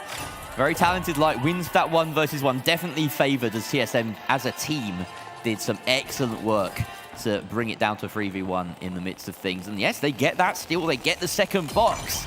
And we have a game on our hands, Sansoyo. Yeah, exactly. I thought SSG was just looking so strong. I didn't expect them to drop a box, honestly. But it looks like TSM's getting a little bit of a revival here and coming swinging back in this match on Fortune Stadium. We're going to see SSG taking control of Vault 3. Virtually the same spot that Vault 2 was in, interestingly. And it means that, yeah, they've managed to get a decent spawn. They're playing, again, in this same spot, defending the high ground. But this time TSM also have high ground. And we've got a bit of a battle across the building. Sector 1 looking across to SSG's location. And all of the... this building isn't doing so hot, though. All of the radio antennas go down. Maybe CNS involved there. Don't want any broadcasts that they aren't a part of. And the box is in the hands of Normalize for the time being, but they need to get a clean route across, and TSM are kind of screening all the available objectives as it stands. Yeah, SSG knows and has played this situation time and time again with the cash outs at the backs of TSM. They're just going to play slow, force them in. They want to take an advantage fight. This game is just so explosive, and the small, minute advantages, especially if your team is together, as these pros are, it just swings the fight in their favor just heavily, and teams are able to snowball this fight. But Normalize maybe looking for a little bit of a gateway pad, but gonna opt to pick it up himself and just wait again. And you may think that that little duel between the lights across the buildings feels a little bit meaningless, but if one of them can land a little triple burst headshot or something, it puts the other team so far back on the pace here. No matters for this engage, but as it stands, very even. This building may be a little bit unusual. This is not what Apollo was expecting to see when he got up to the top. Destruction, the dynamism of the game rearing its head. And look at this, Space Station Gaming, they're saying, come get it. Yeah, come get the money and we'll just pounce on you. RPG, everything, they're ready to collapse, but Arco just getting ready to position for the play behind him, but Lamp finds a winch, the counter winch comes out. Can we find the damage? A big headshot takes out Normalize. What a big damage, and now the fight swings in the favor of TSM. Visions. TSM needs to find something to clean up Lamp and Grad, though. Visions with the repeater. He's gained a bit of notoriety behind closed doors recently. You can see why that headshot really swinging the fight. Arco finishes off Grad, and that should spell curtains for Space Station, who have to lick their wounds, get their team back up. TSM managing to nab that third cash box. They will take it to C. They have to get straight back on the defense, though, as Space Station Gaming. They don't have a zip line to work with. Very smartly taken out by TSM on their approach to this objective. And now this basically seems like a very similar situation as to last point. It's just like a spawn camp, essentially, but instead of that, they got reset over across that void. And we need a strong... There's no defense. They're not defending it. They're allowing it. They wanted to play. They wanted to fall back, it seemed. That was a conscious decision by TSM. Yeah. Maybe they're feeling as though those kinds of engagements are typically going Space Station Gaming's way, and they want to instead just hold the high ground and wait for TSM to come to them, take an unfair fight on this building rather than try and play the long-range poke game. Yeah, just sitting up on this high ground, invis pad coming the way of Lamp, getting a big winch, and Normalize finishing him off. but Apollo and Vision's going to be taking out Arco at 1 HP. 1v1. Can he find the 1v1? He has the head glitch advantage and the revolver. He has the reload and he found it! No! And that is the downside of having the revolver. Arco is only on 1 HP. And 3 bullets too. That came down to basically missing shots, reloading. What a clutch. Wow, Arco coming up huge there. Space Station Gaming looked like a steamroller for a moment, but we see the clutch potential, particularly in Arco. He's really impressed us in the few games we've seen of him. For someone to have only played 3 matches in the closed qualifiers and already made an impression, didn't even make it to PHL Season 2, he's making a name for himself as one of the best lights around. Yeah, honestly, it's looking pretty good for TSM. Only 30 seconds left. This is a clinical situation. They've practiced this time and time again. They basically only need to get 1 stall because SSG is going to go in, goo everything up, and force the point. They will have that C4 above them to drop down, maybe try and get a win share. They have a great line of sight on it, but SSG's on it, holding it and riding it, but they do fall off, and it looks like TSM's going to secure this. Lamp's on it. I don't think there's any time. He has to hop off. And TSM gets it. No time. Arco, the last one alive. TSM Insurgent, Space Station shaken. Maybe that rocket isn't going to be going straight to the moon because TSM have already gone 1 map up in this best of 3. Yeah, that is not what we expected, especially at the start of that round. SSG was looking undefeatable, and they made a crazy adaptation, crazy runbacks. And look, Arco, 10 kills. That is unreal. It's exactly what we sensed. You know, that doesn't surprise me based on the game that they just had. TSM really being put on the back of their life. But I mean, that's not to say that the rest of the team were bad. Like, they were operating so well as a unit. Yeah, I think they realized what they needed to do. They made those adaptations. This was basically the turning point right here on this box. They needed to clutch this one out because it was so close, and then the momentum just kind of swung in their favor. They did a great job at recuperating in this fight right here, really clutching out Arco. I mean, we've been talking about it. It's amazing. Now, the thing about TSM is that watching this, we know that they are a team that can aim, and our only question was, can they get the macro? Can they get the game sense? They've absolutely worked on that, and now look at this. Some big scalps to their name. Well, yeah, and now we're going into Bernal, and Artie kind of predicted this kind of run back with TSM. He did say they have some hiccups on their way here, but they're prepped and ready. Absolutely. We see Visions with that CBO1 repeater. Arco switching onto the 93R here, it seems, on this map, just as a little bit of a precursor from this screen. And Space Station Gaming, what do they do here on Bernal to adjust? Did I miss something? Oh, I have. And Arco. Not just on the 93R, but on the 93R Invis, the cloak coming out in the light for the second map of this best of 3. And I do think that's a pretty good pick because lights have fantastic head glitches. If you can just basically run across these railways and just sneak your way around, you have a pretty good head glitch prep for you. There's no better map for gargoyling than one with a cathedral. I suppose Monaco also has a cathedral. So yeah. That might be a good... In fact, that is a really good map for gargoyling as well. Yeah. There's a theme there. Here we go. Space Station Gaming, they've managed to find themselves a glitch barrel, which is quite nice for the early engagement. But they don't know where TSM is just yet. They've got a vague notion looking out in that direction. Apollo closing the gap quite quickly. He wants to get an early win share. Yeah, and we're going to be going in, dropping down to the low ground, but we see Grad getting a pretty good off angle, but that Dome just denying that space. That RPG C4. Whoa! Gonna just take out Lamp and normalize, and Grad, what just happened? That was a massive explosion. They're riding the high of the last map. That felt more like momentum than anything else I've seen today. Holy! Yeah, Space Station Gaming. They need to recover quickly. They can't let it continue like this. So we see now TSM moving towards B. They've got that vault tapped, and we can expect the gateway to come up to ferry this over very soon. Visions and Apollo getting set up as soon as possible. They want to get some goo out. They want to get some power positions in play. We've seen them really prize that height, and they now know that Space Station Gaming are very near. No time to set up properly. They have to improvise. Yeah, and Invis gonna try and find an early pick. He's positioned pretty well. An RPG may come out.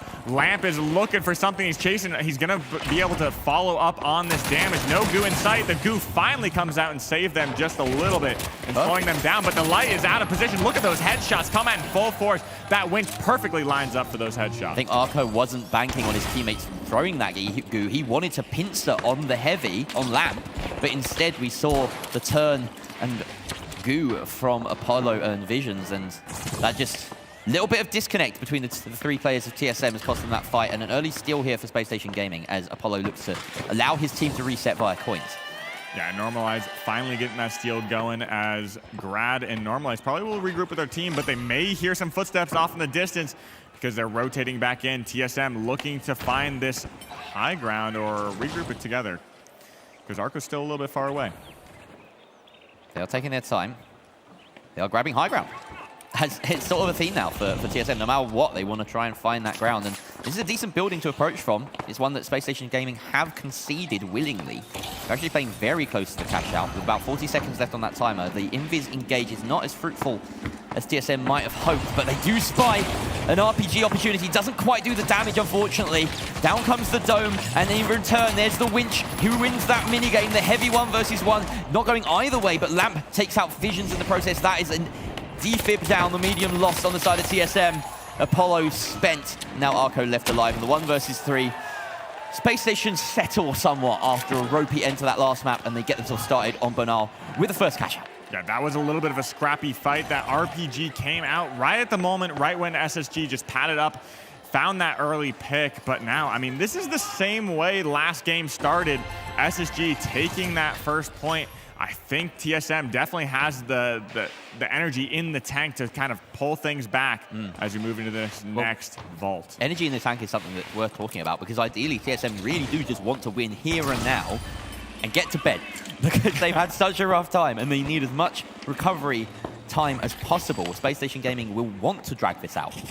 They'll want it to be a long, drawn-out fight. They'll want the fatigue to start to set in. They'll want to take it to a third map, obviously. That's their only route through at this point. Well, the easiest route through at this point to day 2. Lamb taking flak, and we don't see what's going on there, but luckily for him, it's not going to be enough to spell his demise. We see a clean recovery on a 3v3. Vision should be able to hit his regen fairly soon. They're trying to move this box. They actually abandon it. Space Station Gaming have height, and TSM are known, but they are safe in cover for now.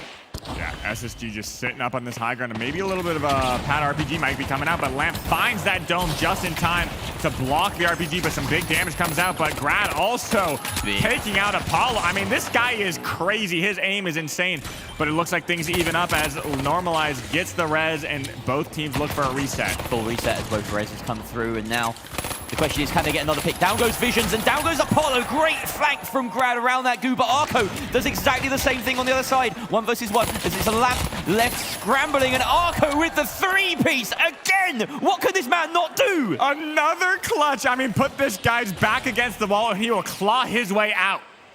He is insane. You do not want to back him into a corner. That is what we're learning. He's stepped up. He's improved. Like, you know, this was just a player with raw skill, it felt like, back at the closed qualifiers. Now he knows the game. Yeah. There is something to be feared about this man. My prediction, for once, is looking somewhat safe. Somewhat safe. You and Artie, I guess, have a pretty good prediction here. I mean, now they're on the defense. Grad and SSG making their approach over, and they get spotted. They spot Grad out in the open. As that gateway comes out, he knows exactly where they're coming from. Their secret is going to be caught out by the gargoyle. Yeah, just a little bit of recon there and some warning shots from Arco. We know he's hot. I mean, I can't see him in person right now, but maybe he is. You guys judge that for yourselves. Beauty is subjective. What am I on about? I love the TSM jump pad, by the way. It's one of my favorite cosmetics in the game right now. And speaking of jump pads, that's going to be what Space Station are relying on here, but they know that TSM are ready to counter right back on top of them. There's the RPG. Grab and Normalize, though, pick them out of the air, and that's a very quick team fight 1. The cleanup coming out there as Apollo does actually manage to take out Normalize, but really clean engagement from Space Station. That was a 1,000 IQ play from Lamp. He saw that he didn't have the perspective to rain down that RPG shot, so instead he lobbed a C4, got a big C4, and Normalize and Grad were able to clean up. Really well spotted there. Let's have a look at that C4 in the moment. Excellent. I didn't actually, even in the replay, I didn't catch it. But either way, there's just incredible engage from Space Station Gaming, and now they have, 40 seconds to defend this. TSM need to turn it around, otherwise we are going to a map 3, but Normalize off by his own Are they going to catch anyone off guard here? Arco looking to get that gateway engaged with 30 seconds left on the timer. They go all the way up to the top. Everyone fully committed here. And here's the kite in the delay. They're going to do this one at a time. Lamp being tasked with the first wave of delaying. Can he do enough? He's taken down. Now it's normalizing Grad's turn. Can they get in here? Where's that goo? Is the steal going to go through? No. Great shots. Visions, though, takes out Lamp. Arco with the kill. Grad's going down. He's the last one alive. They do have time to steal this steal. Can Grad get it? No, he can't. Apollo on the defense. And they no way! The third cash out on Bernal. TSM are not done yet. This is the team of clutch right now. I mean, you have Arco clutching 1v3s. You have them getting last-second steals to maybe, even in this match, run it back just like they did on Fortune Stadium. Really holding on. Wow. Space Station Gaming gambling on a style of defense that can be risky, where you flood bodies one at a time, but the timer favors that kind of defense. I would back them there. It's just that TSM won those gunfights, and Space Station Gaming died a little too quickly. And I love how as soon as they got glitched, they did not continue holding the box. They went to go get that damage and recognized that they had the opportunity to get some damage. Early fight wins, but now this fight breaks out. Grad's going to take a big amount of damage. And a winch comes out. Lamp is on the off angle this time instead of Grad. He does find a pick, but gets taken out himself. And Apollo 1v1ing versus Grad. And Grad, I mean, just too much with those dashes just dancing around him. Yeah, quite often we see that, the light versus the heavy, and it's just, even with that health advantage, the light just has that quick reload, the dashes, it's so difficult to pin them down. Unless you have that winch, which obviously was on cooldown here, as we see, then you're going to have a rough time. Grad coming out there, putting the team to bed there. But Lamp with a couple of kills in that engagement as well. So really nice team effort from Space Station Gaming. They get Cash Out C started. This is an interesting building. There's lots of ways to play this. I wonder whether SSG will go for that drop the same as last time, or whether they'll hold the height. Right now, looks like the latter. Yeah, and it looks like this is a pretty good point to hold the height, rotate around. You have the ability to drop off. This position right here, you better not be caught out, because that jump pad RPG, great decision to just drop down. The scouting didn't work out. They didn't really find much, so dropping down, great choice from SSG here. Arco doing some scouting while invisible. Of course, he has both the Vanishing Bomb and that cloak to do so. Maybe just sniffing out the opposition. Space Station going to be very careful not to make any noise at the moment. Apollo trying to force the push here with a slightly longer than usual bait, but that does force Lamp into contention, and Arco already going down to the hands of Grad. Yeah, and here we go, a big winch coming out. Lamp may be in trouble. He gets an RPG out, taking out Apollo, but also takes himself down as well. But Grad cleaning things up, normalized, finding that reset, but the reset's not needed when you have Grad on your team. And that's a lot of time already burnt. 40 seconds left. We've seen TSM clutch up so many times that you cannot write them out of this one. Being winched out into the open now. And look at Grad. This is a very wide kite again from SSG. What are they doing? They're forcing the spawns. They're forcing the spawns. Forcing the spawns. So they're going to spawn very, very far away because they're blocking basically all three spawns. Look at that. Incredible. 120, 140 meters away. That's exactly the type of stuff I've been talking about, seeing, etc. I mean, just to a T. That spawn manipulation in particular is amazing. Incredible. SSG winning a game without even taking a gunfight at the end. They're just working with the timer. A perfectly rehearsed spawn trap. And TSM simply do not have enough time to come in and get the steal. We will go to a third map in our best of three as SSG. Once again, I keep saying about both these teams, but SSG are not done yet. Yeah. I mean, TSM, SSG, they're going back and forth. We've seen the clutch coming out from TSM. It's been amazing. But the stability that SSG has to hold things down in those situations is just clinical. TSM not looking too rattled by that. Calm, collected, having their discussions. They bring with them that wisdom, that LAN experience. They may have been here before. They know how to handle themselves when they're down. But SSG, for them, a lot of them, it's their first time doing something like this, and confidence plays a key part in these sort of games. Yeah, they're definitely a confident group. Grad, having LAN experience before, kind of taking charge with the cool, calm, collected mindset. I talked to him earlier. He's like, whatever happens, happens, but we're feeling confident. This is LAN. Anything can happen. And right now, they're looking pretty strong. Yeah. Those final few fights, Space Station Gaming just looked that little bit better as well. Some really nice engages, Grad really came out. Lamp hit some huge winches. And look at that, Grad saying, you know, anything you can do, I can do, well, not better, but just as well as he breaks double digits in this map. Instead of Arco on Fortune Stadium, but we have a final map. And guess what it is? Our favorite. Our favorite. It's Sis Horizon Day, baby. We wouldn't have a group stage without Sis Horizon involved in some capacity, it seems. That's going to be our final map of this best of 3. Again, another series that goes the distance. Is that 3 out of 4 now? That should be 3 out of 4. I mean, everything is going down to the wire. Nightmare, the only team to take it 2. Yeah, if you were to bet on any team to take it into at the beginning of the day, they probably would have been the ones. But yeah, this is a proper back and forth. Possibly the closest 3v3 we've had today, just on paper as well. TSM versus Space Station Gaming. Let's see who can settle it. And we're off. Going straight into Vault 1. Going to be taking this zip line all the way over. And it looks like SSG already gets the advantageous spawn, prepping their defense up on this high ground. A glitch, early glitch comes out, taking out that gateway, trying to stop it, but TSM going to be rotating directly towards that vault. Full invis bomb for TSM here as they look to just maneuver and not get as caught off guard as they might do if Space Station were looking. Some attempts at shots there from Visions now on the Revolver, the R.357, and see Apollo being taken out there. Grad in a position that they weren't expecting. That's a devastating loss early on. The Heavy taken out. They do manage to grab his totem and bring it back, but in the meantime, Arco has been taken out as well. TSM on the back foot here, and here comes the RPG. That should seal the deal for Space Station Gaming. That's the way. Yeah, I mean, they're just all in the corner. I mean, it's that flank from Grad, the positioning, just sitting on that corner was just so unexpected. It's kind of like hiding in plain sight, essentially. And just caught them off guard. Lamp came in, followed it up with a big RPG on their reset. They were all just huddled up, trying to make a plan, but couldn't escape the RPG from Lamp. It was a good position from PlayStation Gaming. They got into the power locations a little bit earlier than TSM, who were forced to explore. And you never want to go wandering about in a building like that. You never know what might be lurking around the corner. So SSG getting started on their objective here in the museum side of the map.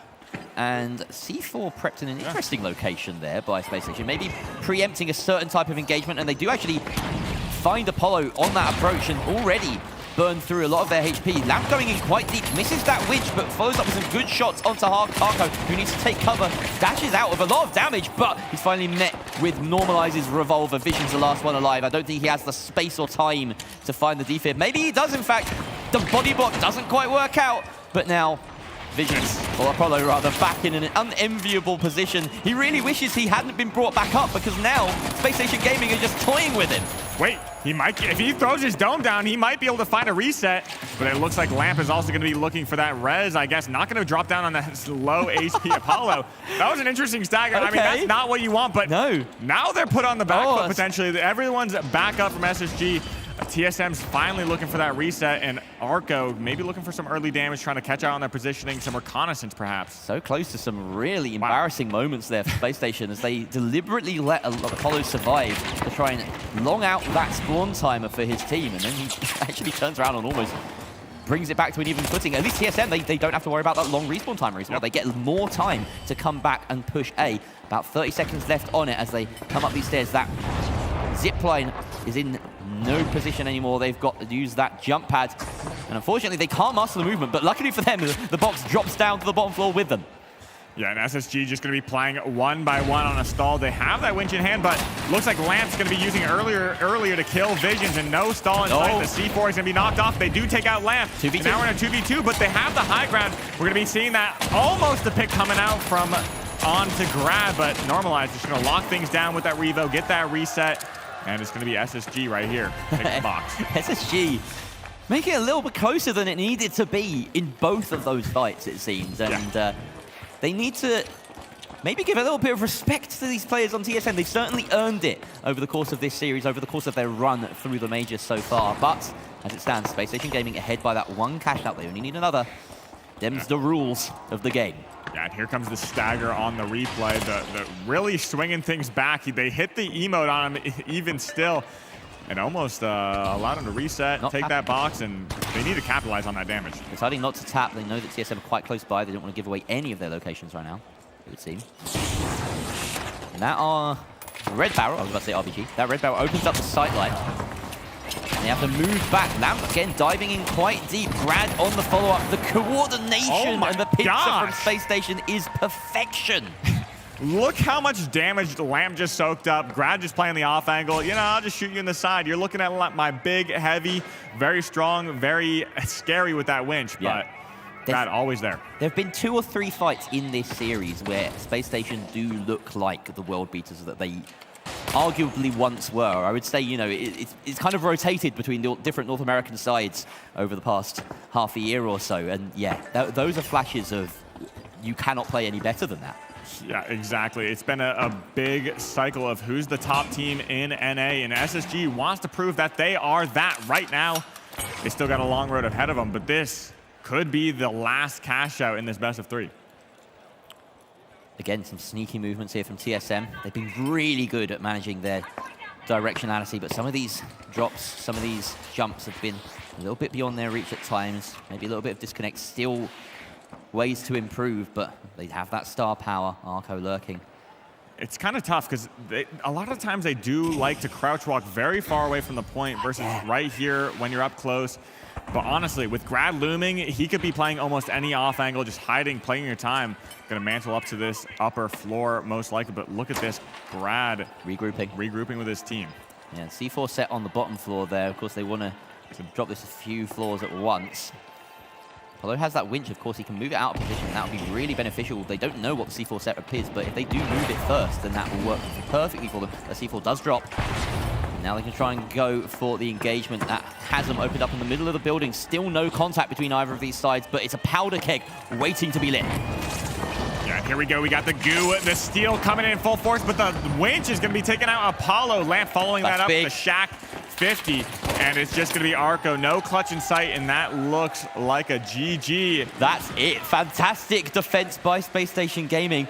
You've got to say, with about 30 seconds left on the line, it's always that moment of will they, won't they? But I think we can say with some certainty now, the way that Space Station Gaming are moving around, they are certain that they have made it through. They've won the best of 3. Congratulations to Space Station Gaming. TSM just a little bit short of the mark, but boy, oh boy, did they impress us in this series. Yeah, honestly, they had a great showing despite all the chaos, and there we go, the cash out ending up in Space Station Gaming's victory. I mean, surprising ending there. But we're going to be going over to the desk with Artie and Kelly to wrap things up here. In just a moment. Look at this. Yeah. Absolutely incredible performance there from Space Station Gaming. I mean, look at the energy on Lamp's face. It was close. And TSM, I mean, down but not out. Genuinely a phenomenal performance. It's like all 3 of my words. I just said them all at the same time, Kelly. I mean, that's how TSM is making me feel. But SSG survived, and they have made it through the group stage the easy way.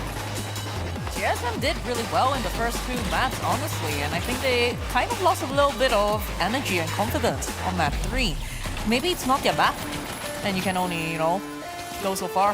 Very true. I mean, Sis Horizon is a timed and true map. I think the other thing as well is that this is a map that TSM didn't want to run Invis on, although I would reckon that on Bernal, it was an extremely powerful tool for Arco to be utilizing. And Arco on the Invis and Bernal, even though they didn't take the W on Bernal, I thought that that was one of their best strats that they had employed. And so seeing them now shift away from that on Sis Horizon, but then not necessarily changing the way they're moving around the map, the way that they're strategizing things. I mean, again, SSG has some of the most hours in the game. TSM has some of the least hours in the game. But the disparity between the two is not that crazy, Kelly. It was, I mean, when I watched the first 2 maps, I was honestly really shocked at how close it was. But then we got to map 3. Either TSM lost a little bit of energy, maybe it's not their map, maybe it's SSG's best map, but they didn't show up map 3 as much as map 1 and map 2. So, however, let's talk about the stream for just a second. Yeah, I mean, genuinely, all of the things that we saw there, this was the most electric 3v3 final round that we've had so far. Chat, I could tell that you were enjoying this. so many viewers. Do you want to say the number? I think we're hit like over 25,000 now for the More Grand than Asia. 25,000 people tuning in live. That's just on Twitch. There's also YouTube as well. Not to mention the co-streaming that's happening over in APAC, not to mention everything that's happening around the world. This is truly the best broadcast that we've had. This is truly the best tournament in the finals history. This is just year 0, baby! And this is incredible because we have now 4 teams qualified to day 2. There's still 4 spots available. But let's go ahead and talk to Oscar because on the stage out at DreamHack.com, he's waiting. Well, we are now back in Stockholm and returning for the second time to the stage. We've got SSG Lamp! All right. There they go. There's the crowd. Now, we talked before this game, and I said, Lamp, I need you to clutch up here because we're slightly behind on time. You didn't deliver a 2-0. It turned into a 2-1. How does the game feel overall? Honestly, the games feel great. I think it was a little bit of adjustment, like right at the start, but we really came together. And bro, that was so much fun, bro. That was so much fun. Were you sweating at any point? Because it wasn't a clean sweep maybe you would have hoped for. You know, SSG are known for the 3v3, but it wasn't a clean sweep. No, I mean, TSM's a good team. They're very capable in their fighting. I mean, I think they're new to the game, and their inexperience can show in terms of making the best decision. But if you're not in your P's and Q's, that team will blow you up. So it was really important that we came together, to be honest. That's what we like to hear. Now, I think there's only one thing left for us to do, and is there a shout-out you want to do? Yeah, absolutely. Shout out Grad's mom! Shout out Grad's mom, baby, let's go! Well, shout out Grad's mom, and with that, I think we're heading to a quick break before we'll be back for phase 2.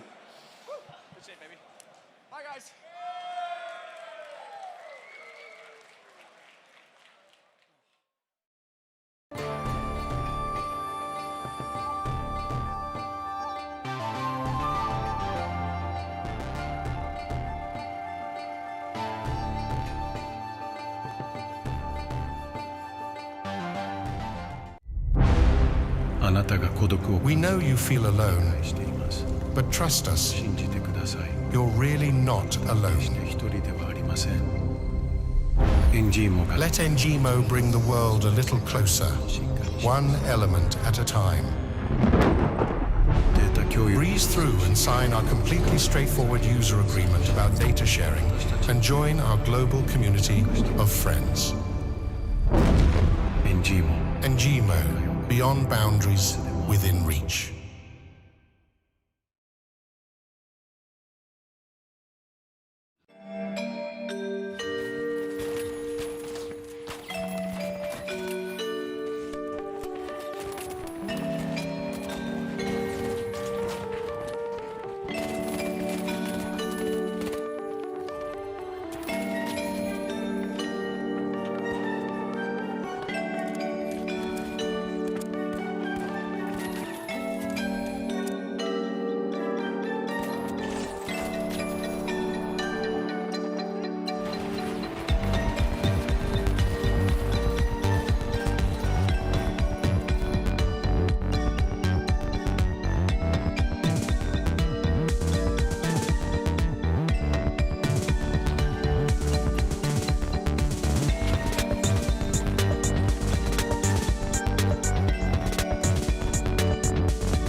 Hello, everybody. Welcome back. I'm Sensoyo, and I'm joined by Kelly here. It's great to have you as well. How you doing? I'm great, thank you. Now I feel a little bit competitive. Not only like first I was with the Team Secret coach, and now I'm with the Ape Squad team owner. Chad, if you don't know too much about Sensoyo, he's one of the very first finals streamer, and he's the team owner of Ape Squad. Yeah, I used to do a lot of streaming back in the day, but I've kind of transitioned to casting, everything like that, hosting tournaments alongside PHL. Ape Squad, it's been a great dream to be here today alongside this. But I think we're going to go ahead and take a look at the bracket and see how we've come here today. And I believe Yeah, Kelly, you want to take it away? What do you think? I mean, I'm excited to look at all of this. I mean, a little bit salty, you know. Artie was telling me like the A stream is NA, and then we're kind of like in the basement stream with EU. So now with 2 EU people on the desk, we really need to, you know, hype it up. Yeah, exactly. We can kind of get a little bit of a recap. Making it past the first phase, we have Envy, KCP, Nightmare, and SSG. They've booked their ticket through the group stage. And now we're going to be taking a look at Phase 2 as well. We're still waiting on a couple of those matches to conclude over on the B stream, so make sure you check that out over on YouTube on the main broadcast, as well as Pro Hub's TF. So they got some great games. We got Rio and Waltz locking that down, putting on a show, and it's been fantastic as well. But, I mean, we got a great game coming up. We got Pulsar, DRG, Fnatic, and Team Secret. Oh, really exciting. I can see why Artie hopes to hop on the casting desk over there. Yeah, he wants to see his team, you know, go in or exactly. not in 4K HD. We definitely have, so, I mean, this is kind of transformed away from the EU bracket. We do have Pulsar Blue showing up right here, as well as DRG, but on the EU side, we have Fnatic and Team Secret, and to me, Fnatic has been so good. I mean, I've talked to them specifically. They have all the tech. I mean, we've seen the spawn manipulations come to you from SSG. We've seen some crazy stuff, especially on Fortune Stadium, but I know they have the tools. They have everything locked down coming at you. But, I mean, DRG also doing a fantastic job showing out in those 3v3s, as well as Pulsar. Pulsar does a fantastic job. They're really good at clutching up in those final moments. They love taking the proper fights, positioning themselves, and on these replays, we see Pulsar really showing up, showing out, stopping these steals. They love their positioning.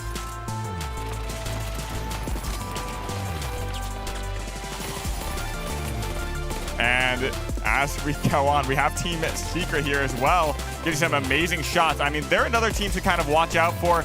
They have their full team, their full roster with OG here, and I know they're coming in at full strength as well. So they're going to be making their approach in this match of cash out. Fnatic as well right here, going to be trying to make that steal. But overall, I mean, this run back on this situation went hand to hand to hand. Everyone basically had their hand on this position. Ultimately, it did go down to KCP, if I'm not mistaken, on this point. But I mean, overall, we do see DRG really showing up, showing out, giving KCP a run for their money and going for those last-second steals. Again, they have such a great Light Hathaway. His ability to dish out damage in the proper moments and clutch fights for his team has just been immaculate.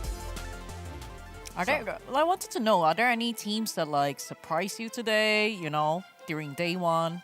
I mean, honestly, like, we have to talk about the APAC teams. DRG especially has been showing out.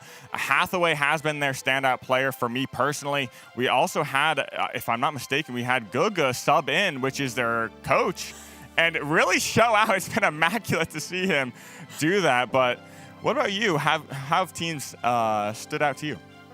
Yeah, I think I'm a little bit similar to you. I think all of us wanted to know how, you know, how good the Asian teams were. To be quite frank, if we look at the results, it's not as big as a surprise compared to the close qualifier. Yeah. I think during the close qualifier, I was a lot more surprised because there were a lot of favorites that really got beat out during the cash out. Yeah. And I think we're going to be heading to our casters to give a little bit of analysis and get ready as we prep for this game as well. So we got Artie and Jerry on the casting desk for these matches. I'm really excited to hear what they have to say. Thank you so much for that, Sonsoyo. I'm over here now, chat, thanks to the power of production. And Jerry, I've swapped seats. We're finally together. It's true. It's taken a long time for us to be on the desk, on the casting booth. Yeah, formerly together. known as the weather station, but true. There used weather... to be weather up here behind us. Yeah, but now there isn't. The only weather here is turbulence. And also, I gotta say, I did the math. I had a lot of time while I was over there, right? Did you do the math or did you do the maths? I did the maths about our hair, and actually combined, we have more hair than any other casting duo that has graced this desk today. I'm trying to run back the hair length on this desk. I feel as though that's maybe true? That's right. I have enough for both of us. When Jerry. did you measure my hair length?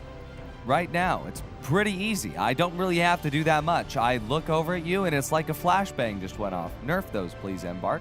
When we see the flashbang effect, I know that it's very short, very minuscule. No hair almost. Fair enough. Yeah, it's pretty much 0. But okay, the real question is then, when did you find an opportunity to measure both Walt's and Rio's and Sonsoyo's hair? Well, much like my ranked teammates trying to measure the distance between the spawn and the correct cash out, I just eyeballed. We're playing each other right now. Maybe we should talk about the game that's about to happen. The game? Do you mean And the not game my that is known as Group E? Pulsar Blue, DRG, Fnatic, and Team Secret? Yes, that teams that all either qualified by getting eliminated in the group stage, but not going home to the elimination bracket, or by surviving the elimination bracket, Jerry? The middle of the pack. Middle of the pack. That's what we're talking about These here. are teams that are still here, but 8 teams remain. 4 qualification slots to day 2 remain. That maths, Jerry, is quite easy. I think even chat can do that. Here's my irrelevant stat of the day. This group has a tied 3-way first place for the nationalities of the players involved. We have 3 Americans on Pulsar Blue. We have 3 Chinese players in DRG. And we have 3 French players, 2 on Fnatic and 1 on Team Secret. Wow. There you go. Amazing. I would only be able to do that. I wouldn't be able to do that without my little notepad here, which has lots of flags just drawn on it. The flags are actually colored in. I did some nice little coloring in last night, and it made me feel very relaxed and in tune with myself. Do you know what else is colored in? Alliance's logo. It's colored in green. Kelly, I want to ask you on this. Given everything that we've seen from these teams, Kelly, do you think that this is going to show out the same way? Or do you think that there is one dominant force that exists here? To be very honest, every team that is here today at the major is a really solid team. So I think the games are going to be super close. I don't want to make any predictions right now. What do you think? Well, I mean, Pulsar's looking pretty strong early on in the day. They've had a fantastic showing, specifically in cash out. They have been scrimming a lot, practicing for this moment. I exactly know they have a plan coming into this. The dark horse being DRG, I mean, we've seen them play phenomenally before. It's going to be amazing to see how they stack up against some giants like Team Secret, Fnatic. It's really going to be a battle of getting ahead first. This is one of the more even cash out games I think we'll have. The way this has worked out as well, with just the way the bracket has progressed and who's been knocked out, who's stayed in, this is almost a repeat of Group B, right? Minus Pioneers, who have already booked their spot in day 2, but plus Pulsar Blue, who were in Group A. So it's not even the first time that we've had Fnatic, Dragon Ranger, and Team Secret in the same group. Last time they all played, of course, it was Fnatic and Team Secret that got beaten. I worry that that could happen again, because Pulsar Blue and DRG are good sides. Yeah, and I do think Team Secret is the team to look out for, but as we settle in, we're going to be going to our map picks and bans. So let's take a look at what we got. We have Team Secret vetoing Nozomi Citadel. We have DRG vetoing Las Vegas Stadium, and Pulsar Blue vetoing Monaco. But last but not least, let's see what we get. We have Fnatic vetoing Seoul, a very volatile map to say the least, but the random map of the day, Bernal, bringing us away from Sis Horizon and Fortune Stadium. It's going to be a pretty interesting map. A lot of head glitches are going to be coming out from the mediums and the lights. So they're going to kind of reign supreme as well. It's going to be interesting to see what those heavies kind of bring out in this meta, whether or not it's going to be that Shaq 50, or the SA12. Those are primarily the picks. I would say that, like, I feel like Brunel, it's one of those maps that you absolutely need to have map control. If you don't, I know this sounds obvious. Of course, you say that every map you need to have map control. But in Brunel, if you lose map control, if you lose high ground, depending on where you're fighting, of course, it's pretty much almost impossible to retake some of the boxes. So I think we're going to see really good fights at the vaults from the get-go, especially in such a stacked lobby like this. You don't really want to lose the first vault, really.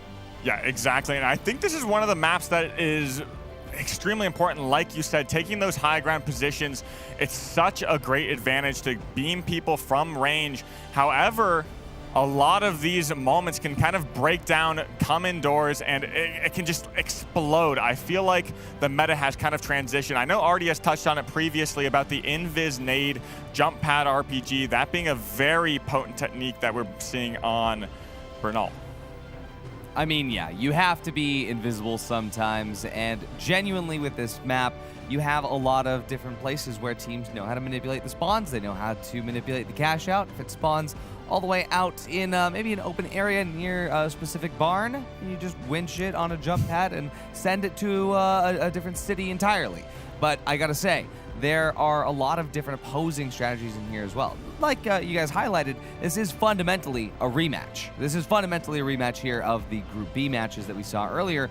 But I think that that leads to a little bit more spice. Now these teams know what DRG is capable of. Now these teams know that, well, Invis Light is on the menu. I think that that actually lends itself to maybe a couple of surprises here or there. Yeah, exactly. And this is one of those maps that has multiple map picks. We could be seeing standard, we could be seeing suspended structures. True. That's really going to put things into a wrench. And like Kelly was saying about having such an advantage on that high ground position, it can really 50-50 whether it's suspended structures or normal, standard. Before I watched the morning games, right, you know, we were talking about who are the strong teams coming into this bracket per se. I would have thought that Fnatic and, you know, Secret, they are kind of like the favorite in this matchup. But after seeing the games this morning, really, I was pleasantly surprised. And now I think it could be anyone's game. Well, maybe there's an element of warming into it as well. We always see Secret particularly warm into tournaments. They never start strong, which is a bit of a problem they've had. But, you know, it's better than starting strong and then falling off towards the end, right? Unless, of course, you start weak and then just make an early exit, which has happened a few times in recent memory. So they're sort of toying with that dangerously. It seems like they've survived the earliest possible drop. Maybe they got some momentum. This could be their time to shine. Yeah, remember, in the lower bracket, in the elimination bracket, the EU bracket, they survived. They knocked out 2 teams. That they were able to take out FN Esports. They were able to destroy 5 Fears as well. Through that, Team Secret was able to survive and overcome. I think that they're able to do that here as well. I think there is something to say that maybe Team Secret makes it out of this, but one thing is for sure. The teams that lose this are going to be in for a very bad treat, because if they lose this, they are sent directly to the elimination cash out that you guys are going to be seeing later today. That, yeah, everybody just shuddered. Everybody in chat just like bodies just took a screenshot. But elimination cash out is almost a bad phrase. It is terrifying to think about. Imagine coming to the major and that's how you go out. In an elimination cash out game. The biggest stakes possible. Biggest stakes possible. This isn't that, but if you lose this cash out, you go to that. Exactly. So you want to win here, folks. That's important, Sonsoyo. Yeah, and I don't think any of these teams want to be there. To me, this seems like a very similar matchup as we saw with Nightmare and Alliance. We're going to probably see Team Secret and Fnatic dueling it out, trying to keep each other down on the cash values. And then we're going to kind of see who rises out of the dust, whether that's going to be Pulsar or DRG. That's just my inclination of what's going to be seen in this cash out. Overall, I mean, to say who's going to win it can be extremely tough, because Pulsar Blue has what it takes. DRG has what it takes. They've proven themselves time and time again. But Kelly, any words before we go into this game, I think, right? Yeah, let's hope for a really exciting game. Yeah, it's going to be awesome to see how this turns out. And we're going to be going into the game with Artie and Jerry on casting. Jerry, it's a pleasure to be here next to your beautiful bald dome. I wish I could reciprocate that comment. But you're not bald. It's a pleasure to be here next to your man bun, though. Thank you. See what I did there? It sounded like I was insulting you, and then I didn't. I was saying that it wouldn't be a pleasure. You're gonna just stay on this one. I'm gonna let you die on this hill. At the same time, we're ready to jump in. It's gonna be cash out on Bernal, Jerry. This is the moment we've been waiting for. This is for survival. Well, I mean, this is for making sure you don't have to play elimination cash out. That's survival in my book. It does feel like that, yes. You really do not want to be on the receiving end of an elimination cash out game. Here we are, tuning in with Fnatic on one of the many flat tops in Bernal. A common call out on a lot of other maps, but these buildings be flat. Oh yeah, it is what it is, you know. And speaking of which, we're gonna see Team Secret dive up from the very top here, up against Fnatic, and the damage is being dealt both ways. But Raimkey, the first to fall here, an iconic fight that we've just witnessed. And now, as Nagos goes out as well, Team Secret fully intact here as they wipe Fnatic, taking Vault 2 all the way over to Cash Out A. We're on suspended structures. We are. Taking that EU versus EU 3 versus 3 at the very start as well, just letting them know who's boss. Oh, but there was also APAC versus NA on the other side of the map, and it was APAC. It's a dub. True. DRG as well. Have a close look at the icon in the top right of your screen under Gigi's name. He's running Charge and Slam. We have a Charge and Slam in the lobby. That's right. Guga, the coach of DRG, subbing in for Relay Rice. Absolutely incredible to see DRG running the Charge and Slam. This is... memories of close calls. Memories of Ruby Labubu. It's like Ruby Labubu never left. I almost wish he never did leave. He was so close. So very close, but so very far. Either way, we don't hand out spots at the major. As you've seen, we've already seen some teams make a swift exit today. 07's in chat for 5 fears. Alrighty, well, looks like Fnatic is about to make their way over, but they're not the only ones to make their way over to Team Secret. No, that's Pulsar Blue coming in for the third party, but Pulsar Blue and Fnatic, they have encountered one another all the way down here at the bottom Trentilla building. Brutal Logic goes out first, but Rez immediately Nagos. This looks great from Fnatic as Pulsar Blue get wiped. Almost not even an issue for them, but they still have to worry about Team Secret holding high ground up on the top of the Trentilla suspended structure. Yeah, DRG are going to be very uncontested there, so we see as Team Secret defending up here. Wait, have they left that zipline intentionally? Maybe they have. Oh, they're going to be dropping this out immediately. They have the drop prepared. Glitch mines as well from Team Secret, I'm noticing. Interesting setup here. Surprising. Even Artie, but it is the burst in through the bottom, and Raimkut's taken massive damage on that engage, but he does survive with the help of his teammate, but no longer. OG wins that trade. Is coming out from Nigiri. The 2 versus 2. We have the mediums up on both sides. Nigiri hits with us. 2-piece and 3-piece. Incredible stuff from Nigiri. Really coming up trumps for Fnatic, and stealing that box should be a formality. Wow, that means Team Secret has no time left to go back to that cash out. We're going to jump over to cash out B now, over on the Salt Hotels. And for now, DRG, they still have the high ground. Pulsar Blue, though, looks to make their way up. We know Hathaway is lethal with this ARN. We're going to be seeing him straight up heights, different areas here. An interesting approach from Pulsar Blue. This has done them dirty before, but looking to see Guga right now try to use that Charge and Slam to stop that steal. He does, but he's going to pay the price with his life. Hathaway gets the refrag there on the Sparrow, trading lights, but Fnatic, they're now here to interfere as well. Steal going to be going through here up against DRG. Who is stealing? Is that Fnatic? Are they going for the double? They've held it through. Fnatic, wait a second, they're going to get away with this. What is happening? Unbelievable. Fnatic just stole that! The transfer from cash out A to B, and they get both sets in the first wave of cash outs. Unbelievable timing from them. They are utterly dominating here. I feel so sorry for Pulsar Blue, who did such a great job dismantling DRG there, and then they were nipped at the bud. They just let that happen. That's actually wild to me. I mean, what control. Here's Team Secret now, Vault 3. During all that chaos, they were uncontested in grabbing this Vault and plugging it. They didn't necessarily have to win any Vault fights, which I don't know if that's good or bad. It means that with this plug, they'll have limited setup time before, well, here comes Pulsar Blue. Seems that they're going to be the first ones to encounter Team Secret, but definitely more on the way, Jerry. It's interesting, the sort of blows that come to between the 2 EU sides here. The differences in medium style, particularly when you have Nagos, who's like an incredible fragger, and then Elix almost proudly not so. But we'll We'll see that fight play out a few more times, certainly, over the course of this cash out. In the meantime, we have Team Secret defending on C, already 45 seconds down or so.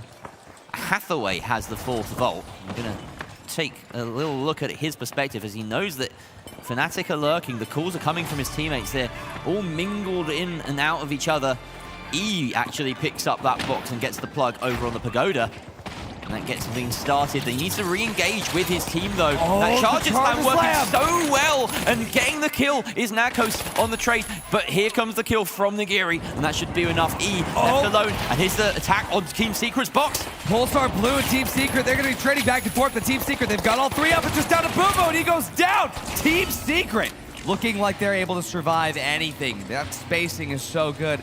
The mitigation of that damage at just the right moment. Elix keeping both Roma and OG alive, but that pacing in these structures is everything.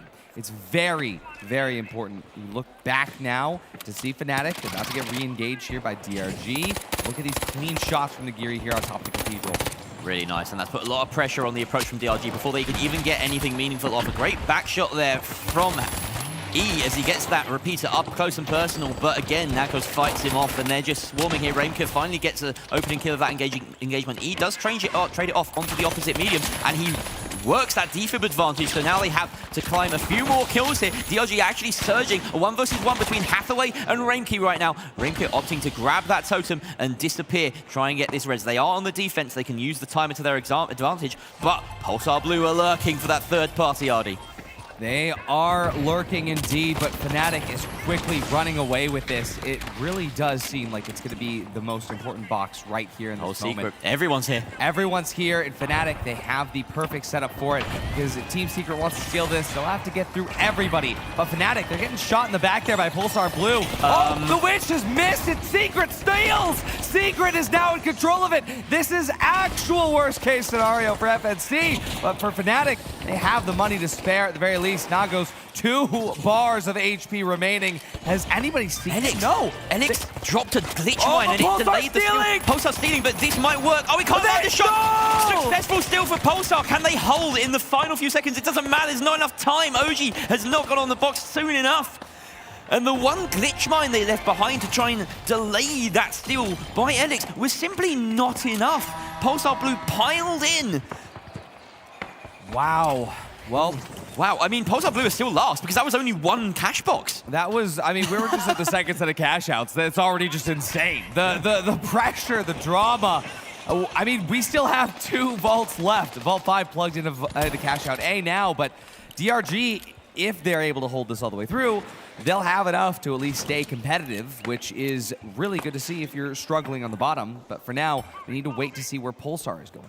Fnatic are really the team in control. They are ahead in terms of cash in pocket.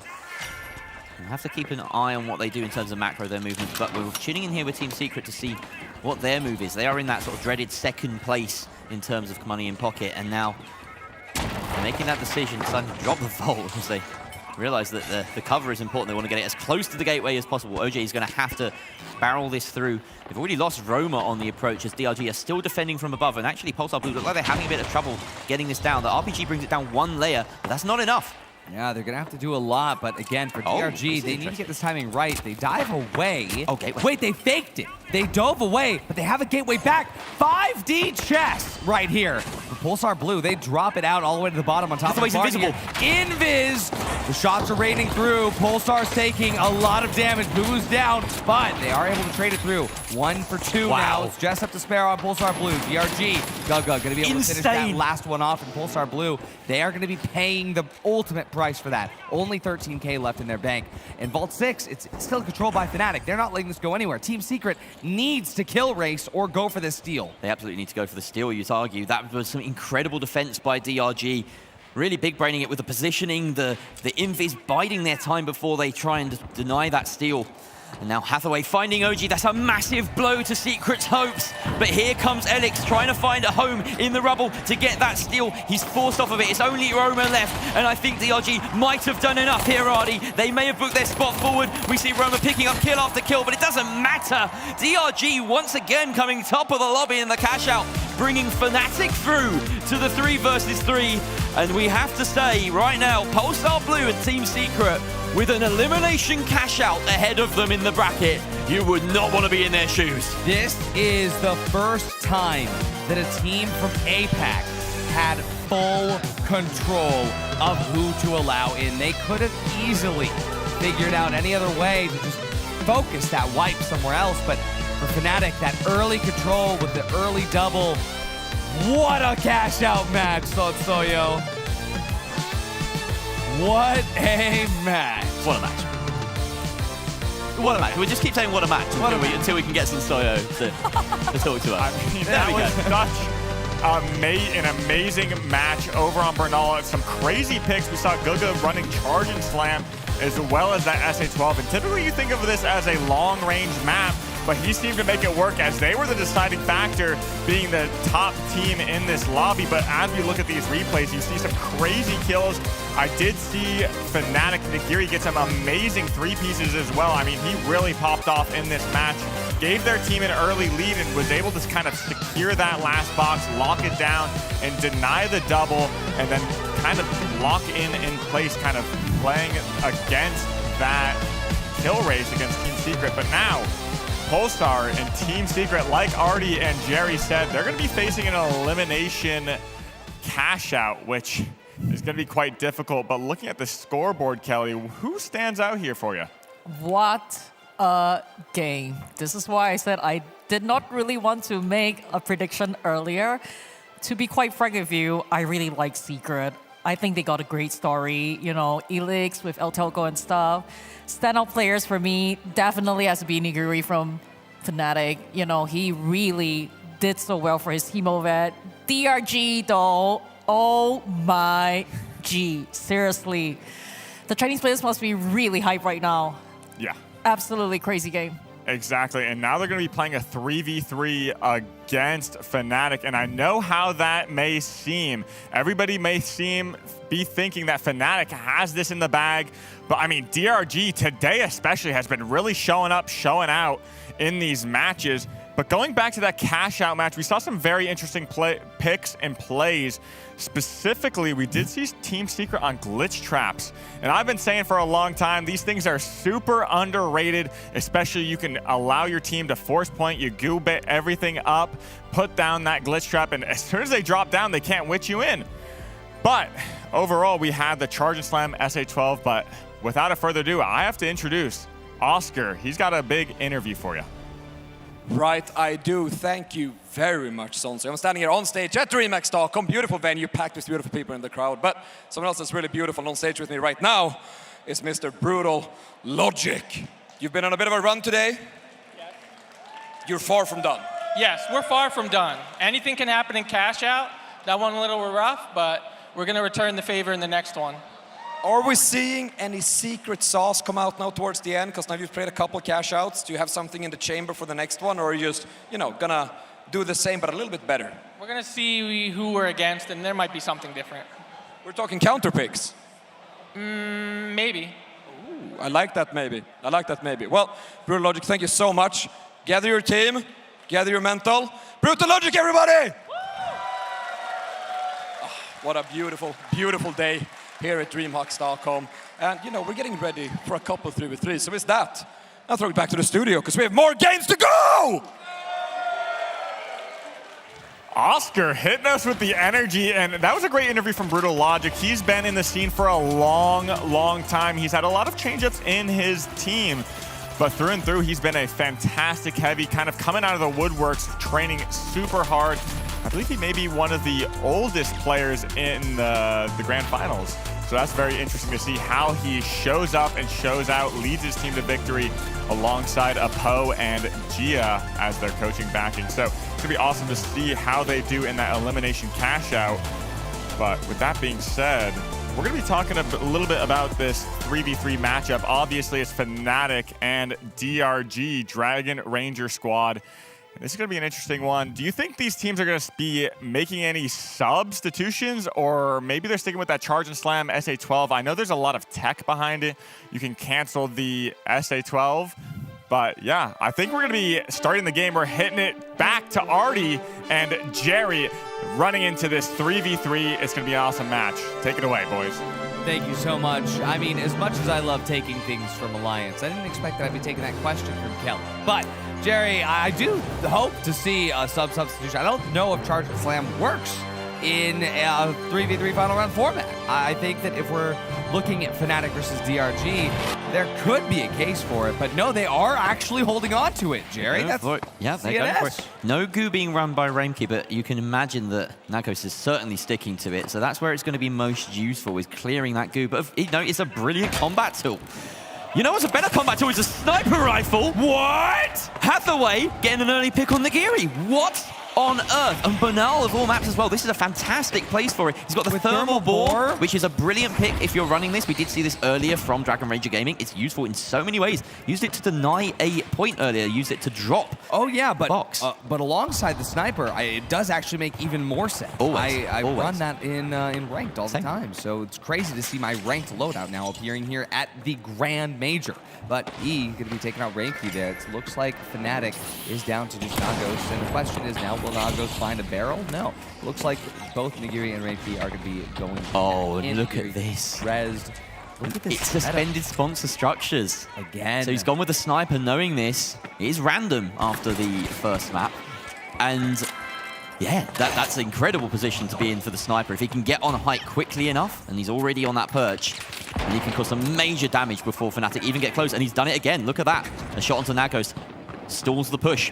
Wow, this is actually insane to see. Oh, but no. They pushed him. All you have to do to counter a sniper is close that distance, especially if you have an SA-12-16. You're going to be able to climb this zip very easily here now, especially with no sniper holding out them. But DRG, they are still running the Charge and Slam, and especially up on the suspended sponsor structures, could be crazy. Smokes could be coming through here for Fnatic as they hold the line on the steal. DRG, they're not too worried about letting Fnatic flip this. They know that as long as they don't lose this height entirely, they should be good. The question is, though, where has DRG slipped off to? They have dropped off the height, but they have that zip line right there, Jerry. Now, the interesting thing is here, they're waiting for Hathaway to spawn back in, but he's not going to be really part of the push. You'll want him out and off angle, maybe opening lines of sight with that thermal ball. That's exactly what he does. He's going to wait, of course, for that pick, but Fnatic aren't going to give him anything. Okay, there's one way of using the thermal ball. You can open up a line of sight, or you can just bring a whole dang structure down. That's one way to do it. That's dynamism right there. You have the choice of what to build, what to destroy. It does look like Hathaway is struggling a bit. Maybe in APAC, not too used to hopping off those jumps. But yeah, big damage right there. Of course, to be healed up by the H+ Infuser. Sniper headshots being landed here at the Grand Major is not a sentence I thought I'd be able to say. No, DRG, they've dropped it now entirely. They've dropped it all the way to the bottom. Raimki going to be jumping through. The RPG not going to land where they need it. They're going to stick the steal. It's going to force the rest of Fnatic down off of their high ground. Hathaway somehow survives. E goes down first, though. The Charge Slave going to hit there from Gaga. As he's the last one alive. He will fall away. Fnatic, they've withstood and overcome this. That's their cash out, Jerry. Moments of impressive play there from DRG and a really inventive type of push that we haven't really seen before. Of course, you have to be inventive when you're running a sniper and a Charge and Slam heavy. But maybe it's just stymieing their basics too much. They're struggling in the regular brawls that Fnatic, of course, can force with the knowledge that DRG are looking to hold height, looking to hold range, and open up the play. Fnatic have always been an excellent team when it comes to brawling, and this is an indication that they should lean into that more than ever. I think so as well. You have to understand that if you're running Charge and Slam and Sniper, your engagements need to look different. And while that is very pertinent in cash out, it's also very pertinent here in 3v3 final round. So DRG is going to proc this vault here. Fnatic looking to hold them off. They are actually in a great position to situate themselves between the vault and both B and C. Now, given what happened last time, I think DRG is going to be better off if they can get it plugged up in the suspended sponsor structure. But Jerry, I feel like B is more likely here. Well, we'll see what they choose. We've got the vault in the hands of Guga right now. Moving to B as you predicted. And the question is whether Fnatic will even offer much resistance. We can see Hathaway actually leaving his team to do that journey and maybe try to catch someone on that pick with a really long range shot. Of course, this strategy only really open to you as a like with a sniper. You can do this maybe with the 93R, with the ARN, but you've got to have a little bit more of a tether to your team. Interesting that he's running dash as well instead of the grapple to get that quick traversal, but by dropping that vault, he's just put a beacon on himself where Fnatic is kind of angling themselves in to dive on top of it.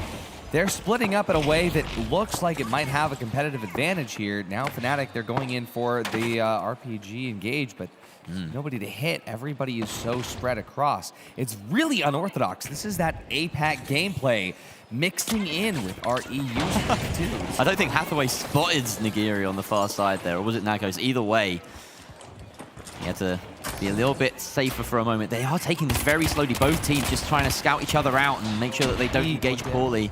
Some good damage landed by Nagos again to put off the attack, and he needs to hit that regen soon. Unfortunately, dropping that H+ infuser means he's the only source of healing on the team, and as soon as they start going down, it's just a tidal wave of damage coming out from Fnatic. DRG can't force themselves back into a losing fight. And one pick snowballing into an entire team wipe, and before you know it, it's just an ocean of coins. Now, Fnatic has full control here. They've won the vault fight. They're going to be able to plug into Cash Out B. And over here on this building, this is actually a defense that they're going to have to change up. The typical defense on this building includes holding ultimate height on top of two. But if you have a light, not only with a sniper, but with a thermal bore, you can't just sit in your normal positions. That might make this harder for Fnatic. And when you're in the building, they have charge and slam. I back them to adapt, and they've already done that. Look, they're holding from beneath instead, so they're going for a slightly different play. It's not out of their playbook at all, and it's forcing DRG to try and square peg into a round hole this. They're trying to get picked with a sniper, but look where Fnatic are. They're not good opening RPG. Fantastic opening RPG as the dome will come down, but that goo will stall the push. Is Guga supported here on this close down? That is the question. I don't think he is. Everyone's sort of separated on DRG. They're not capitalizing on that early damage. Oh, but here we go. Now they're finally in a spot to be able to do it, but Fnatic, they're kiting in a great way right now. Nagiri, the only player that's able to be caught out, but he hits him with a glitch and backs away. Hathaway with a huge sniper shot followed up on by E. Nagos, though, going to be able to get the refrag here, but Guga gets 1-2. It's a 2-on-1 situation, but Nagos, he is able to use those defibs there to bring Reimke back, but at the same time, DRG is up to 3. Reimke, last standing as he does take out Guga. Fnatic falls, and DRG, they're going to be able to get the flip here. They're going to be able to stay in. It's going to Cash Out 3 on Bernal. That opening damage in either direction is so important, we're finding out in this fight. If they land a decent sniper shot in the middle of a brawl, then DRG are going to run with it. If Fnatic manage to take anyone down to half health, there's no recovery there from DRG. Fnatic, I want to credit Nughost there. He did give his team a bit of a fighting chance with his fragging capabilities and the defib getting his teammate back up. But again, we've seen these opening frags just dictate the pace of battle. And there's one right there. Hathaway taking out Nagiri, and that's going to set the pace for the next vault fight. Oh yeah, not only that, but the early damage on the Reimke. Also Nagos getting sniped out as well. Hathaway! Oh my god. He's just done it again. He can't be allowed to get away with this. Reimke is chasing him down. This feels more like a kill that is fueled by spite more than anything. I don't even think Reimke's going to get anything at the end of it because, of course, Hathaway has those dashes. He can keep his distance. Fnatic, they can't let the heads get the better of themselves here. DRG are doing some impressive things occasionally, but it feels like Fnatic have just about got this. Off-meta gaming here in the finals. I cannot believe that we're seeing this. I mean, people who just want to see off-meta picks are eating at the Grand Major, Jerry. Yeah, they're eating good. Eating very good. They're eating good. Very full Thanksgiving dinner. On Sunday, I need to have a trip round DreamHack and check out all the food that's there. I'm excited to have an explore. But it's a long time before that. I don't know why I'm even thinking about that right now, to be honest. We've got this excellent game in front of us. Maybe it's the hunger setting in. That's probably what it is. It could be. But you know what can help with hunger? Well, it's going to be Tigerford from Trentilla. We're going to jump up to their suspended sponsor structure here. And, well, DRG, they would like to take the zip line over to Isol's suspended sponsor structure. But I think Fnatic is expecting this. They are going to open up with a little bit of explosiveness. But in this battle, it's actually DRG that comes away with the health advantage. Nagiri just barely keeping Reimke Nagos up. He does take out Guga here. Nagos somehow still alive, but this is only going to last so long as Nagiri falls. Nagos falls as well. DRG, they're going to be able to win this fight here. Fnatic playing fast and loose on their defense there. I was surprised that they allowed DRG to come up on that zip. They were sort of inviting that fight, but the Bark didn't have any bite at the end of it, and DRG just swept them up. They get their cash box into cash out C, and Fnatic opting to play defensive there. Doesn't work out for them at all, and we can now see perhaps a second go at defending this height for the sniper. This is an even better position, arguably, for the sniper to play from. Fewer ways to be punished, lots more cover to work with. Whoa! This is aggressive. Pushing? He took damage and he's pushing. That's actually wild. I would never. I don't know anyone who would ever do that, even, like in comp, in ranked, whatever. That's very risky. Wait, that's missed. Oh, wait, they're going at it with the jump pad! Wow! F and C, they've jumped up to the top, and Dragon Ranger Gaming, they're going to fall away as E and Gaga get taken out immediately. Now just Hathaway, one sniper is all that stands in the way, but wait, he's going to be able to get the res onto the medium. Medium is not going to be able to do anything, no, and that means Hathaway survives just barely. Invis is down to the bottom with just 25 HP, Jerry, but DRG, that was a crucial fight to lose. And crucially here, we don't have enough thermal boards in the pocket of Hathaway to get the second drop and delay the steal. So, this is a successful flip by Fnatic, and DRG have one chance here to try and turn it round. That jump pad will come into effect as soon as they get the first drop on this box. Plenty of routes to delay this steal. DRG, again, though, we've seen how good... I mean, both teams have been excellent on the attack on this structure. Can Fnatic hold a defense? Can they hold the defense? We do see DRG gateway up the top there. Early damage. Gaga going to be reduced to half HP. So is E. This is huge. But Fnatic, they're not budging just yet. I think it might be bait, especially given the fact that Hathaway can just chunk out a whole health bar. One shot. And that's Nagiri's health bar going to be getting taken out there. Hathaway is the first to fall. Fnatic still has 3 up. Cash out drops to the bottom. Gaga gets winched out. He's not going to be able to trade some blows, though. Wait a second, but there's no time. No matter what happens now, DRG, they're gone anyway. Fnatic take Bernal, but it was close. A thrilling first map in this best of 3. And yes, it was close. The sniper and the charge and slam gave Fnatic a run for their money, but Fnatic holding on for now. We go to map 2. Yeah, I mean, look at their faces. Fnatic looks... Hey, he looks like me. Yeah, a little bit bald. I would say... Why one of them bald? Why one of them bald? I would say that for DRG, they look cold and contemplative and not necessarily nervous. And for Fnatic, I would say that they didn't necessarily look like that was the easiest fight. They seemed maybe a little shaken. I mean, how could you not be if there's a thermal born a sniper? I wouldn't expect that. Yeah, they marked their territory pretty early on with Hathaway getting an immediate pick.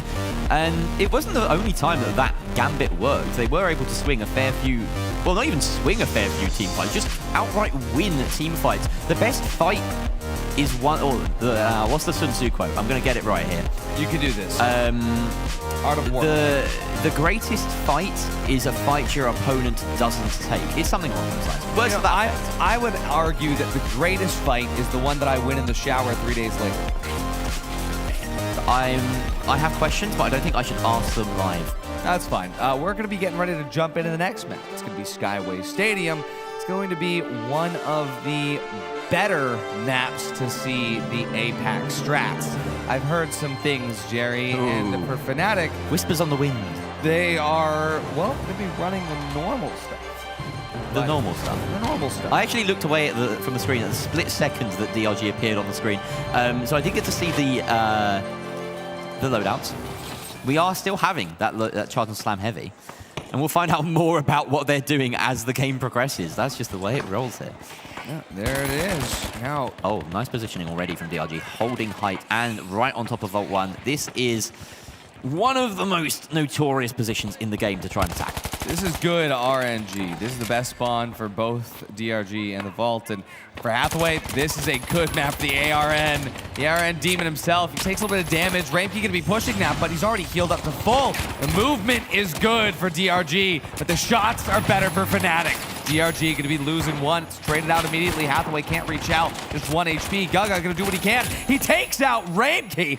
Nagiri, though, he's going to take out Guga, get that finish there. Hathaway pushes before he's at full HP, both at 50. Hathaway goes down! Fnatic win the first fight, and Jerry, that was the very first fight. There's no stakes here other than losing the vault fight, but that felt incredible to watch. It set the pace very well. I feel Hathaway will be kicking himself after hitting that jump pad. In a 1v1 against the light, you never want to do that.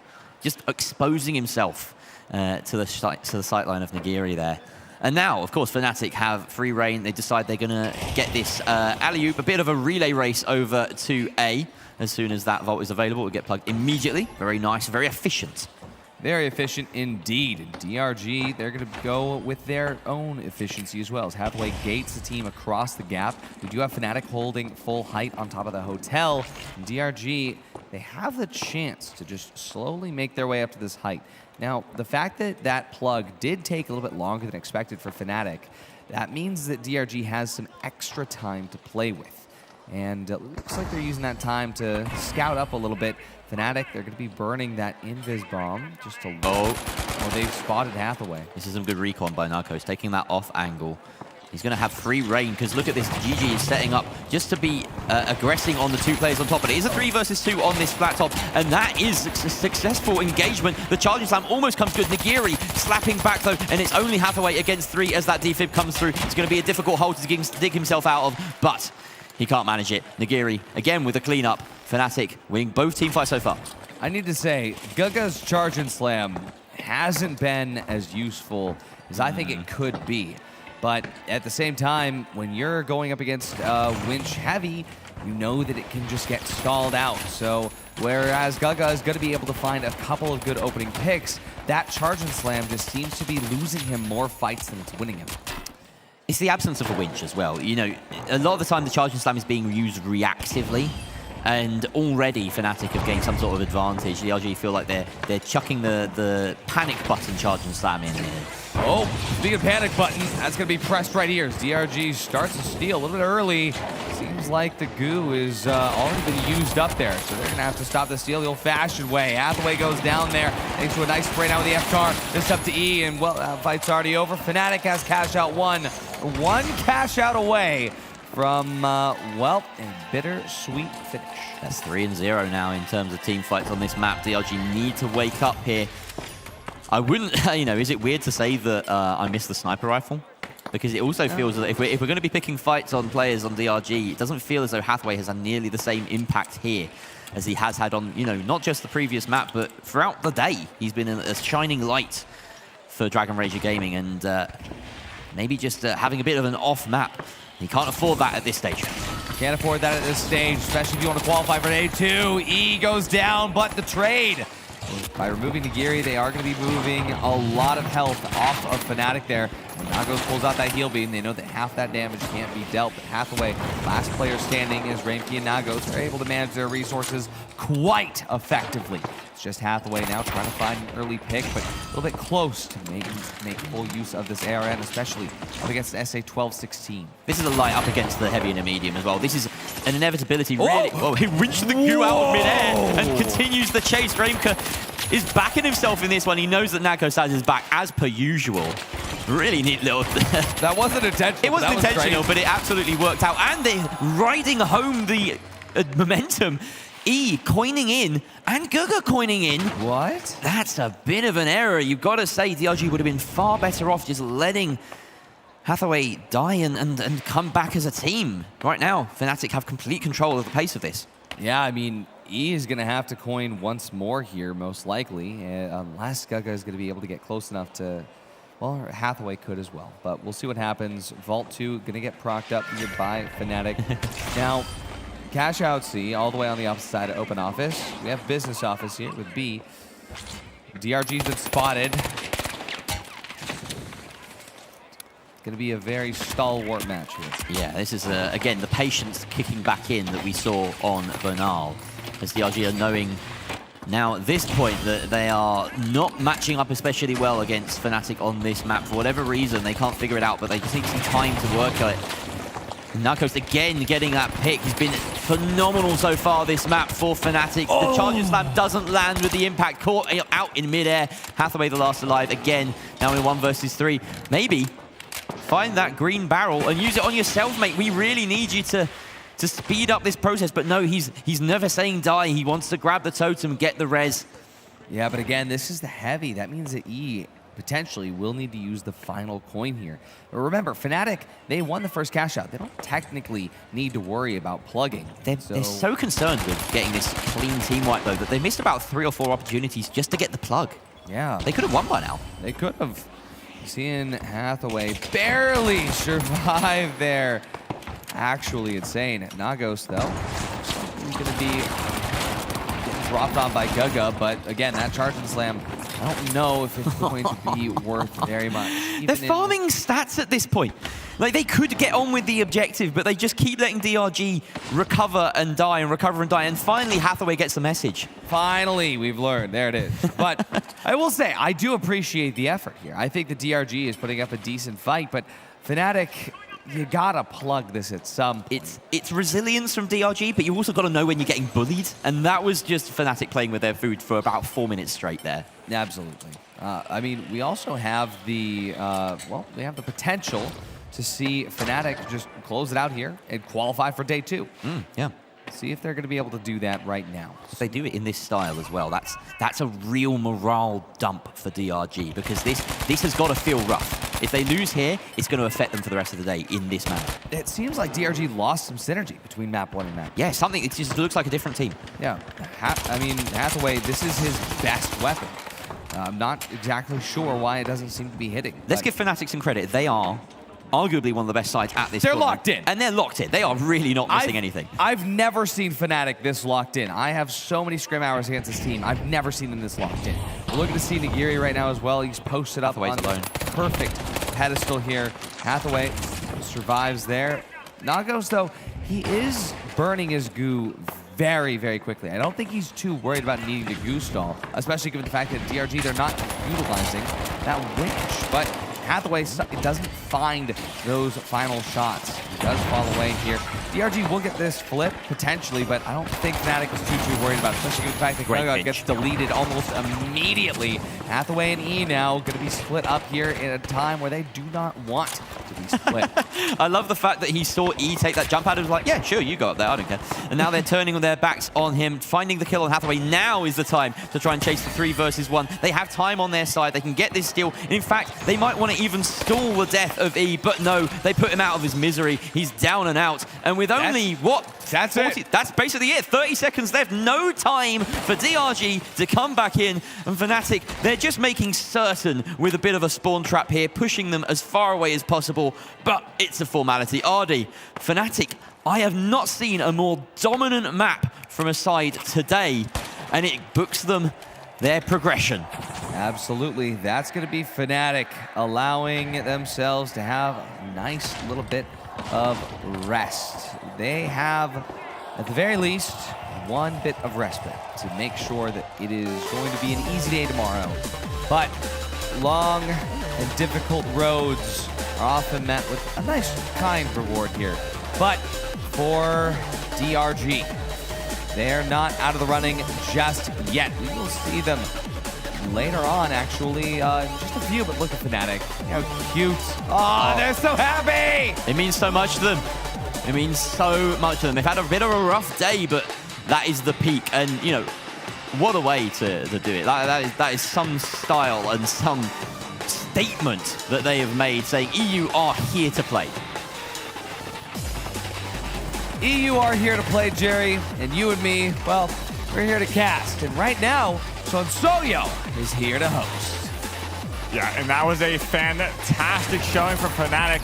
We saw a great, amazing show on Bernal going back and forth. DRG looking pretty strong with that charge and slam at times, but ultimately when they brought it to Skyway, it just didn't really work out. It makes it very, very hard, these open line of sights, everything that Winch can kind of mitigate, bringing your opponent in close.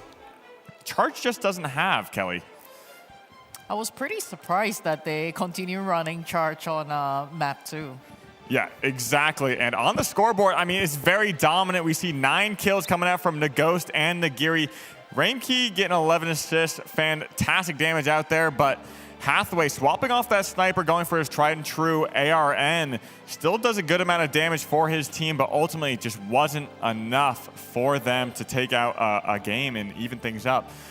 I mean, like I said, it was very interesting to see Sniper on Bernal. That's a little bit of a more long-range map, so it can work out if you're able to hit those shots, get those openings. However, when push comes to shove and everything comes indoors, it's just very, very difficult to push out that damage like we saw in Bernal, right, Kelly? You were really excited about it when I saw you watching Hathaway. You know, I saw that you were looking very intently. All the PDs for our rank game after this tournament.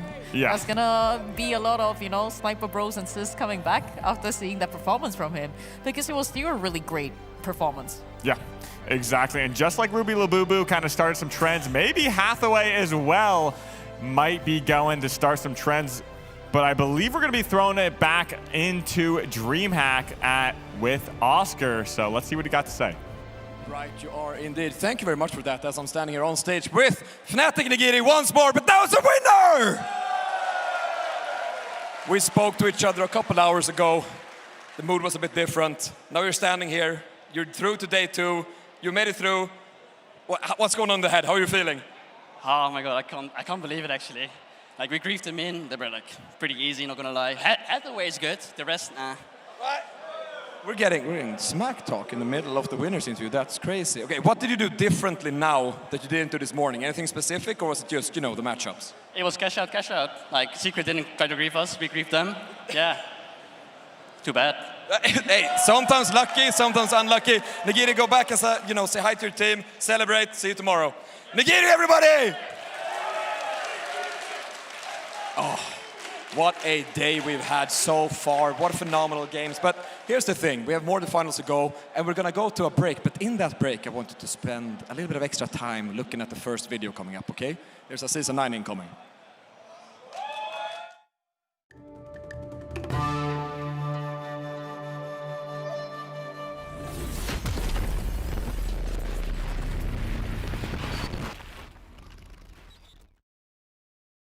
That strange thought you just had, where did it come from? And was it even yours? Our new Series 2000 effectively suppresses third-party influence and eccentricity, outperforming our competitors within the standard deviation of conformity. With the Series 2000, your mind stays in control. Via, we as one.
Welcome back, everybody. We got some great news for you, actually. We're going to be taking the B stream and bringing it to the mainstream.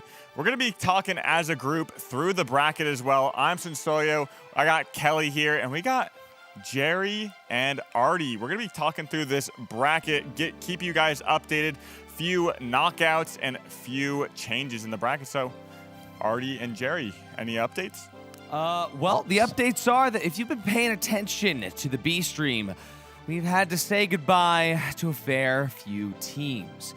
5 Fears and FN Esports have been removed from the Grand Major. We say goodbye to them, but remember that there are 8 spots for Day 2. There are 16 teams. We've only said bye to 2. We've also said that we can allow 5 people over. That means that there's still a certain number of teams remaining. Math. Jerry, math is difficult, but what also is difficult is that we're about to say goodbye to another team. Because right now, ongoing, as I speak, Vanguard Gaming and Gen G. Wait, as you speak? As I speak. That's right now? Right now. You're on the B speaking right stream. now. The moment that that finishes, one of those teams will be kicked out of Stockholm, Sweden, and the other team will be fighting up against Ape Squad for a potential chance to either get eliminated or play in Phase 2 right now for the last chance to fight. Right now, as you speak. We have the bracket, because what I just said was a lot of words that I don't even know what I said. So, let's take a look at here. This is the current state of the world, the current state of the Grand Major Day 1. And just chat you through this. So we've already seen 4 teams very early on book their spot in Day 2. Those are MV, KCP, Nightmare, and SSG. 4 North American sides. Let's just mention that. They are running rampant here. We've seen 2 teams already be eliminated on the B stream. Those are 5 Fears, our resident goo heavy in Ricardo and his team, as well as FN Esports. Unfortunately, we have to say goodbye to the South Korean region for this major. Gen G have also just been eliminated as we speak, as we were saying, up against Vanguard Gaming. So they will be playing against Ape Squad for another point where they must survive and fill that last spot in the Phase 2 cash out. And of course, we just had on the mainstream Fnatic booking their spot in Day 2. The first EU side to do so. So congratulations, we're not completely washed, Sunset. Yeah, and honestly, I'm really excited to see Ape Squad duke it out against Vanguard. We hosted a show match against them, and it ended up being a 4-4. And aptly, at the end of that, we were like, we'll see how it turns out in the majors. So this is a storyline that has come from practice into the Grand Major. Kelly, what do you think about these 2 teams, how they stack up? What have you seen thus far? Yeah, I think both teams are, if we talk about Vanguard and Apes, both teams are really good. Personally, I kind of have a soft spot for Books, who is today Apes, so I'm definitely leaning a bit more towards Apes at the moment.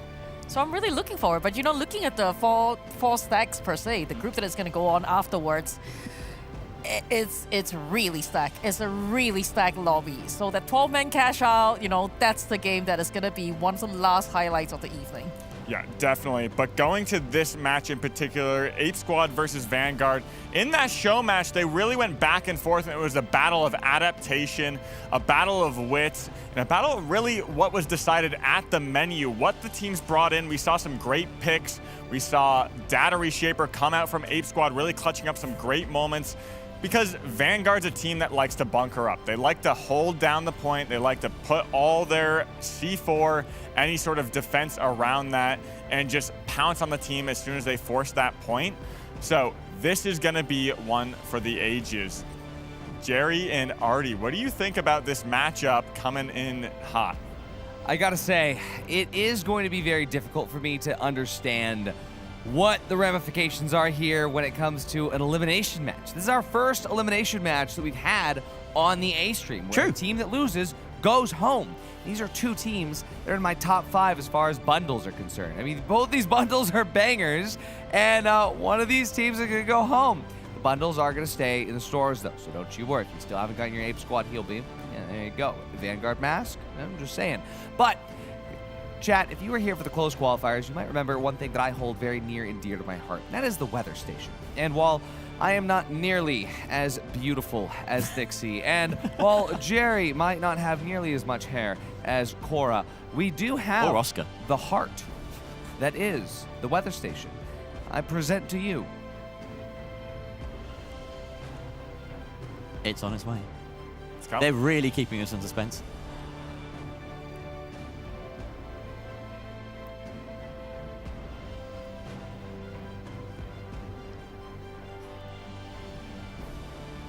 I'm being told it's coming, chat. They're telling me it's coming. I'm holding this until it comes. I can't lean any I think we need to get some Namatamas in chat to get it to come. You Yes, know? we We need some boost from chat. Okay, I can't do this Chat, anymore. shout out for the weather station as well. He said it would be Something's coming on right screen. here. We've been debated, chat. That's what's happened. You know, the real weather station was in our hearts. It was the friends we made along It the was way. the friends we made along the way. Hey! Let's go! Weather jump scare. There it is. So, what I wanted to do here is to set up what's happening next. So, Ape Squad and Vanguard Gaming.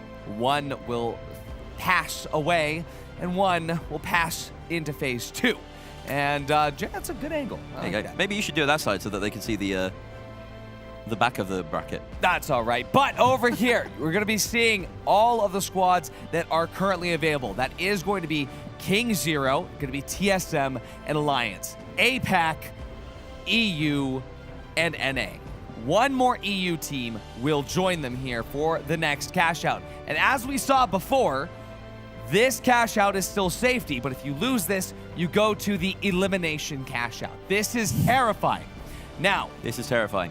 not only will one of these squads, I just unplugged my mic. Not only will one of these squads have the opportunity to get eliminated here, but they go into a cash out game where it's still terrifying. There's so much more finals coming here, chat. It's a lot of fun. This is just day 1 as well. There's day 2 tomorrow, and we have 8 teams, and it's even more chaotic. Even more chaotic, even more fun, even more finals. And I gotta say, I'm really looking forward to seeing an EU team prove themselves up against another EU team. Like Sunsoyu said, watching that show match between Ape Squad and Vanguard was really, really telling. I mean, again, Vanguard, they're so committed to the Dematerializer, even in the midst of the Heal Beam meta. They are. They made sacred vows to that Dematerializer, and they're going to stick with it till death do they part. Executor will execute his will before leaving the Dematerializer, I believe. That was actually smooth. I was gonna try to diss you, but that was really smooth. No, I did some wordplay for the first time today. Oscar was really ribbing me for the wordplay on the close quals, and I feel like I've toned it down a notch. I need to get more puns in the mix. Yeah.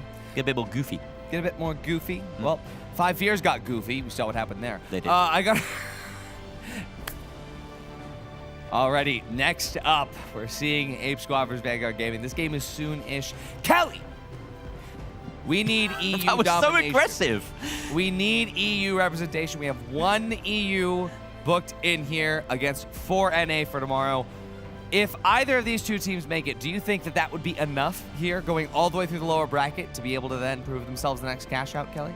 Definitely not. Just 1 team is not enough. We need 2 more teams in there. You know, we need to give NA a run for the money. We have to beat the allegations. We can't just be online teams. So, Apes and Vanguard is gonna be a great game. Heard from Sonsoya, they have been really prepared. You love to see the homework. Going to the highlight to Sonsoya here. Yeah, and exactly. We're going to be seeing how Vanguard Gaming, our peak is going to be one of the youngest in the scene right now. Going to be showing out. He's very known for that light. And Ape Squad had a great showing in this match against SSG. It was an insane match. It just came down to the wire. It's just decided by those moments of decision-making, whether you go for the fight, whether you go for the res, it just came down to the wire. So this is going to be an interesting matchup. I'm very excited. The stakes are very high as well to see who comes out on top. But like you said, we need more EU rep. That narrative has been here for a long time about NA being supremacy, being so dominant over EU. But with that being said, we're going to be heading to the map ban picks as well. So as they come up, we're going to be vetoing on Ape Squad, Skyway Stadium, Vanguard vetoing Seoul, Vanguard vetoing Monaco, and Ape Squad vetoing Sis Horizon. Ape Squad going to end up going to Bernal, Vanguard picking Las Vegas Stadium, and we're going to be randomizing going to Fortune Stadium. So we have a pretty good wealth of maps here, a little bit more close range on the back half of the matches. However, we're going to be opening up in Bernal, and we've seen how that has played out time and time again. Great head glitches, great long line of sights. I mean, we do have suspended structures as well. This is a map that Vanguard loves to hide in awkward places. If Ape Squad did their homework against Vanguard, they should be prepared to where they're hiding, because depending on where those cash outs are, there's really nowhere to go in a lot of cases. Yeah, I really think that Ape is probably prepared. When I hear how you're analyzing Vanguard, you know, I'm thinking that they are pretty prepared against this team. The games are going to be close though. Personally, I'm really excited to see Vegas because we haven't seen so much of Vegas on the A stream, and it's one of the OG maps with a little bit of adaptations done. Yeah, definitely a big revamp. I think it's made a lot of good changes. It brings it more in line with the sponsors of the finals. So I really appreciate the homage. I mean, to be honest, I still call it Eastwood. I don't know if any Eastwood fans out there for that hotel over there, but I mean, that's just tried and true base fan from the finals here, Season 1 vet. But otherwise, I mean, Vanguard has a very, very good shot at taking this as well. Both teams very evenly matched up, and they're going to be going back and forth as well. It's really going to come down to those adaptations, but this being a best of 3, there's not much time to do that. Kelly, I'm sure you have experience with best of 3s and how adaptation comes along. Like, how do teams' mental need to go in terms of preparing for this fight? Yeah, being at LAN, honestly, you know, the players that are here, everyone at top level is equally as skilled. It all comes down to momentum. Like, can you be calm in these situations in a game like the finals where it's constant chaos? Do you have the momentum? Do you have this person in your team to ask you to chill out a little bit when you're overplaying a bit because you have to? It's the finals. But here we go. Here comes the game. And that being said, we're going to be hopping into Bernal for game 1 of this best of 3. Artie, Jerry, take it away. Thank you so much, Sunsoyo. Thank you so much, Kelly. Wow, you know, I gotta say, these Alliance and Ape Squad folks, pretty nice. Yeah, stand-up folks. Yeah, I can't, they're standing up. And we're sitting down, Yeah, well, hey, Vanguard and Ape Squad, one of these teams is going to be sitting down after this one, and that's, you know, neither here nor there, but Ape Squad currently going to be trying to acquiesce a little bit of height there, and now zipping all the way over. They're going to meet Vanguard up the top. Hey, this is the same roof as before. Hey, we love this roof. Famous roof, but Krieger Blue under a bit of pressure here. Needs his team to dive back in and help him out. Ape Squad already at a loss as Manda goes down. Mr. Red Fox looking to try and make a difference, but they are all losing health. Vanguard have managed to even hit the regen in the middle of this. Drax very close to death there, but getting juiced back up, and now Ape Squad have maybe a fighting chance, but it's still a 2 versus 3, Artie. It is still a 2v3, but Drax Executor, they just take tons of damage with Mr. Red Fox, and that allows Krieger Blue to get just enough presence. Beautiful res, beautiful defib. We now see Krieger Blue try to get enough space to hopefully get the full reset for the team. Vanguard, they're trying to do that, but out in the open, in front of a door, Okay, Drax goes down, but he did get the res. RP cut Executor last up there, but 25 HP in a dream, only gonna take you so far. And Arpika, he's gonna get shot in the back like a Raider who just said, don't shoot. Wow, a couple of examples there of Vanguard Gaming maybe just being a little bit too confident in their positioning, sticking some long reses out in the open or not in enough cover at least. Ape Squad turning that fight on its head. They really did go down very quickly to a 2 versus 3. And it felt like they were on the back foot pretty much up until this exact moment when we see, you know, this is just allowed to happen for Krieger Blue to beam his opposition. Yeah, and well, they're gonna definitely use this height advantage in a similar way that we've seen it all day so far here on Bernal Suspended Structures. But Vanguard has a very good approach they've made so far, but Ape Squad still hold height, and Vanguard now don't have a gateway to use to get up to the top. They will have to do this the old-fashioned way with the jump pad. Question is, for Vanguard, will they be able to get it in time with this Vanish? Beautiful Vanish does allow all of them to cross. Drax, though, does take a little bit of damage. They're going beneath here. There is a C4 set up, but that APS should clear it. Really nicely done. That does enable a little bit more of an aggressive push here, but they still have to worry about that high ground being held by H-Squad. Manda takes a beating, but he's still in good cover, can get juiced back up by that H-Plus Infuser. Both teams have a sort of mini reset in the middle of this fight. That APS is cleared. Krieger Blue in a decent position as well, but he gets surprised. The backstab from Arpika, but a great beam in response, and he should be able to finish him off. No, just barely. Arpika getting away with it, but Ape Squad still have tons of health to their name. I gotta say, this is actually wild to see. I mean, they're trading blows left and right, but both of these teams are running very unorthodox setups. Of course, Executor with that APS and the DMAT, but at the same time, I saw Krieger Blue using data reshape. Executive's on the gas mine as well. There's all sorts of shenanigans going along, and both of these teams are known for being somewhat meta. Besides Executive running that DMAT and the playstyle that comes with on Vanguard, Ape Squad really showing that their adaptation has taken another few steps as that cash out gets dropped above the barn. Yeah, see if they can do anything with it, though. That timer's ticking down. 20 seconds remain on this cash out. Ape Squad all full top right there. Red Fox gets an angle in the Assault Hotel, but he's been spun out by Arpika. Gonna try to finish him off there, and unfortunately, though, he's gonna be able to escape the last moment. Ape Squad still holding presence here. Drax and Arpika, the last one's up, but Arpika, 75 HP. He finds one under Krieger Blue, but with Red Fox still alive, there's no chance to get the steal. It's Ape Squad with the first cash out, but it's Vanguard with the first team fight. Interesting. This has been such a close back and forth. It feels like everyone in this lobby has escaped multiple times on 1 bar or 2 bar of HP.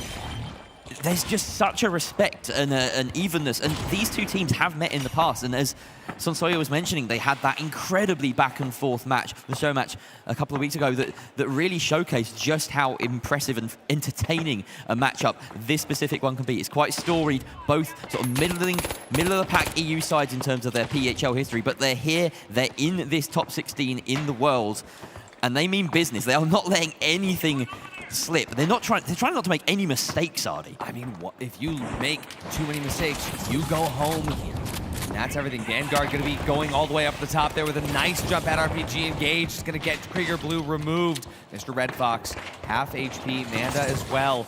They are a bit separated there, but the H-Plus Diffuser does find its way over to the Heavy. Right now, Vanguard, they are looking so stable in this fight.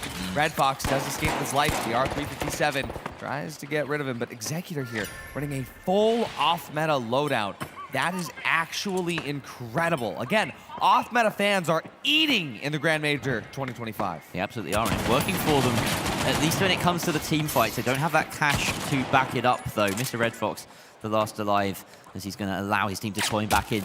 And that fight essentially won off the back of a very early pick onto Krieger Blue. If you could choose a single contestant to eliminate in a 3 versus 3, it would be the medium, gets rid of that defib, and you can just snowball from there. Vanguard moving with that box now, a reward for their efforts.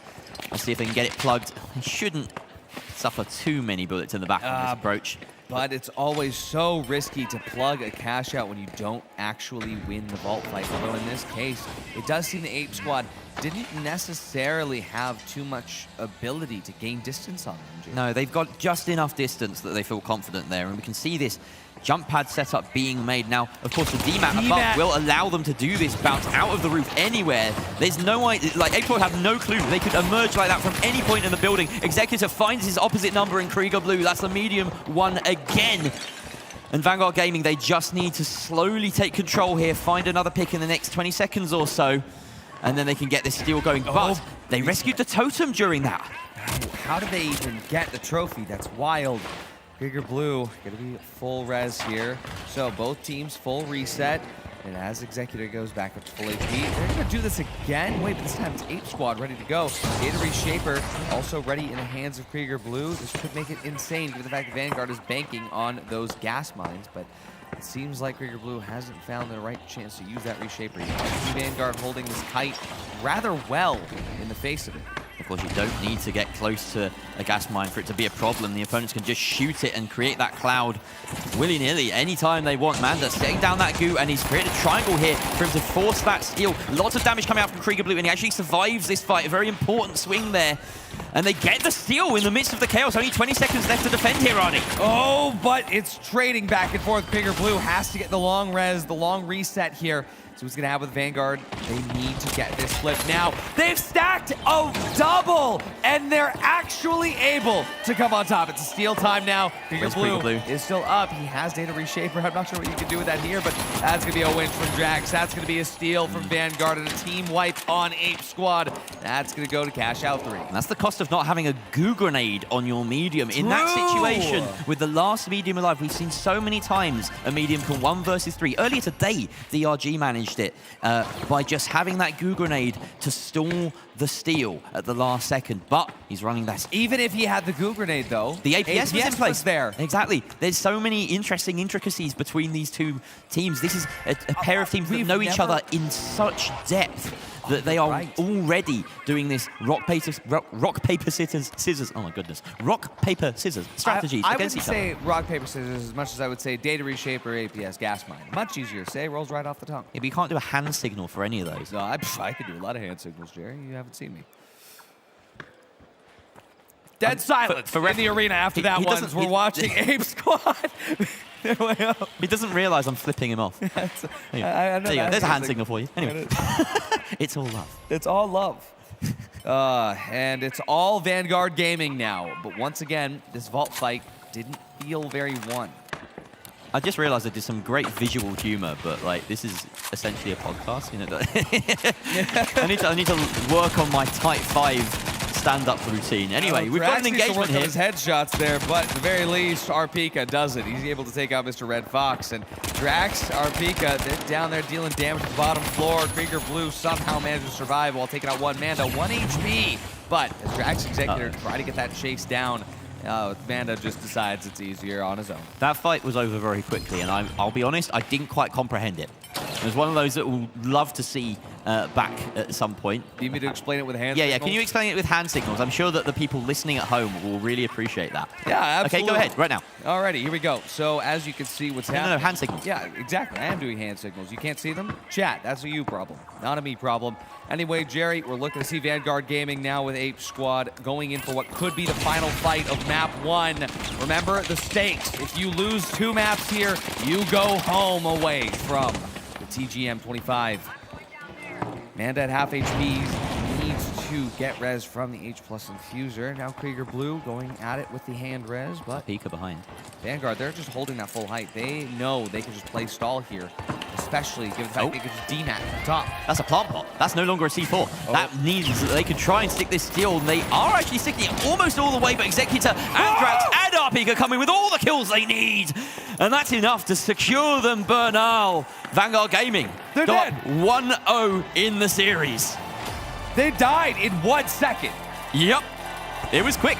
You couldn't even get a hand signal in there.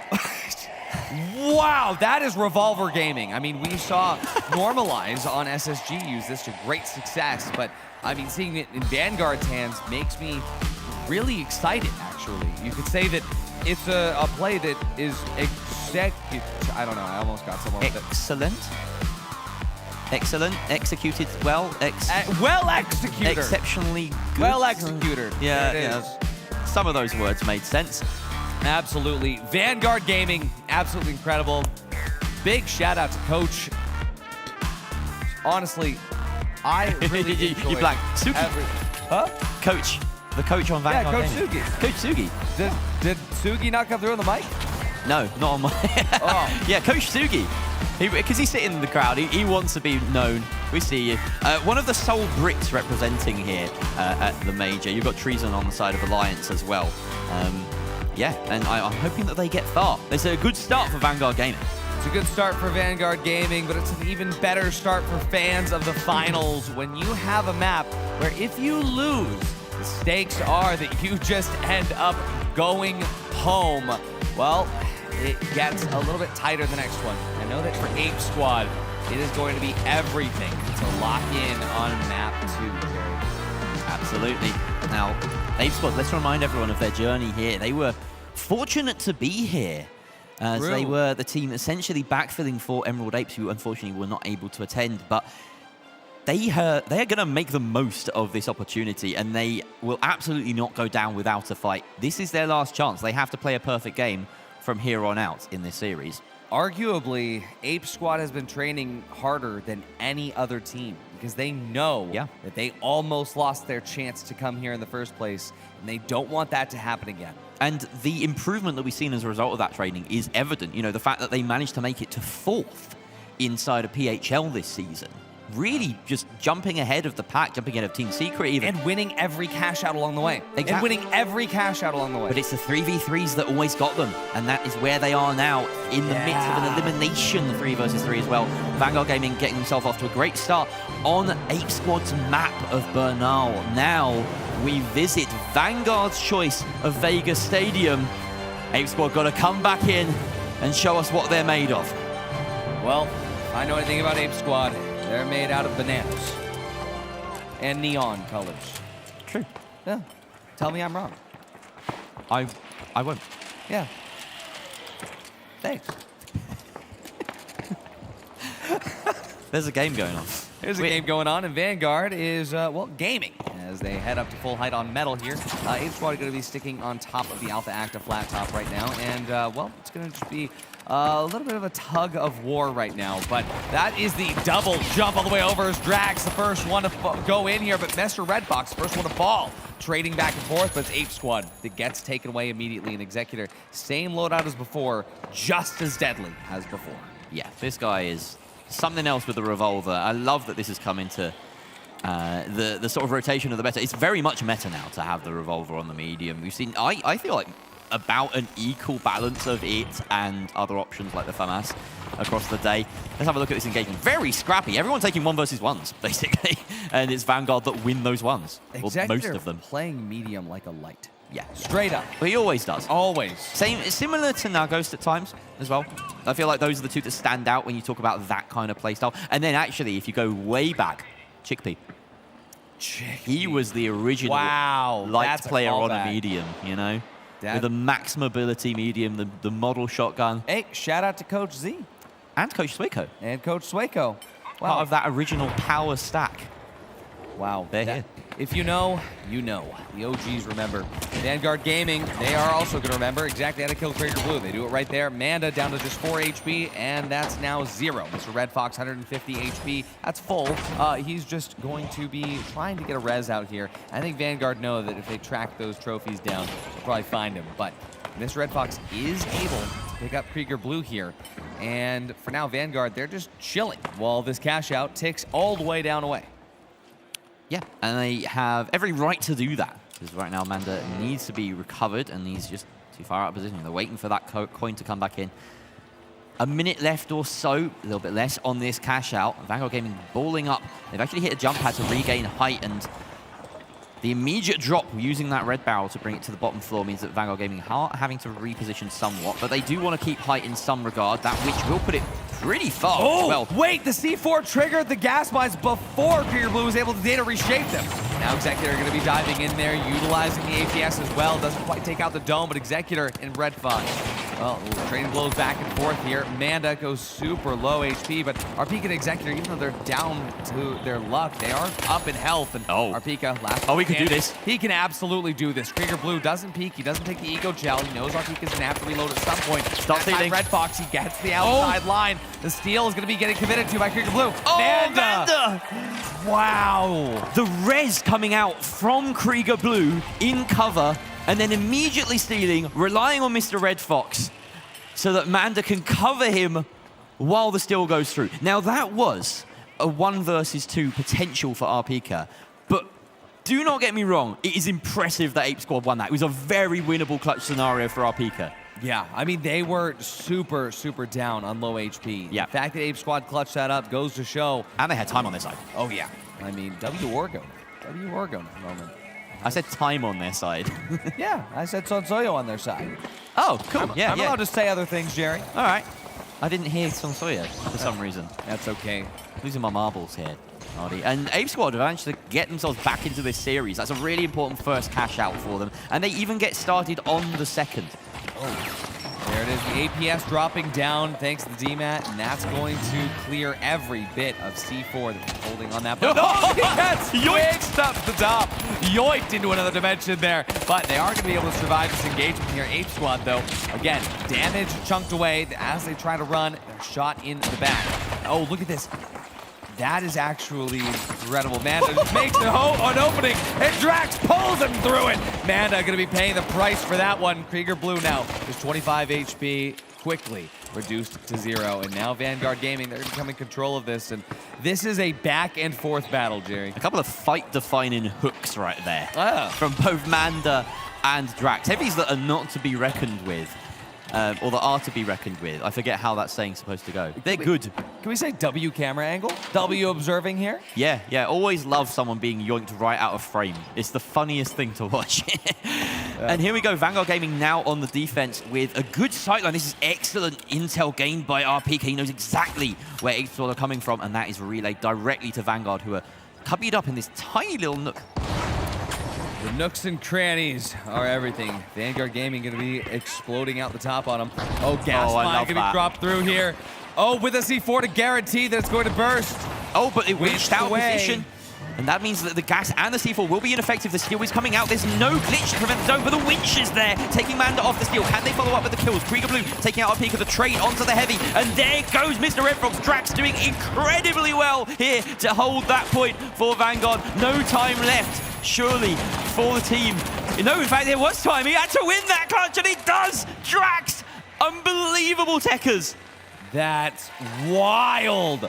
That was honestly one of the craziest fights. It could have gone either way. I know that the NA teams that are watching this are looking at both of these squads and kind of realizing this will be an interesting battle once one of them is going to be able to come up against the NA Titans.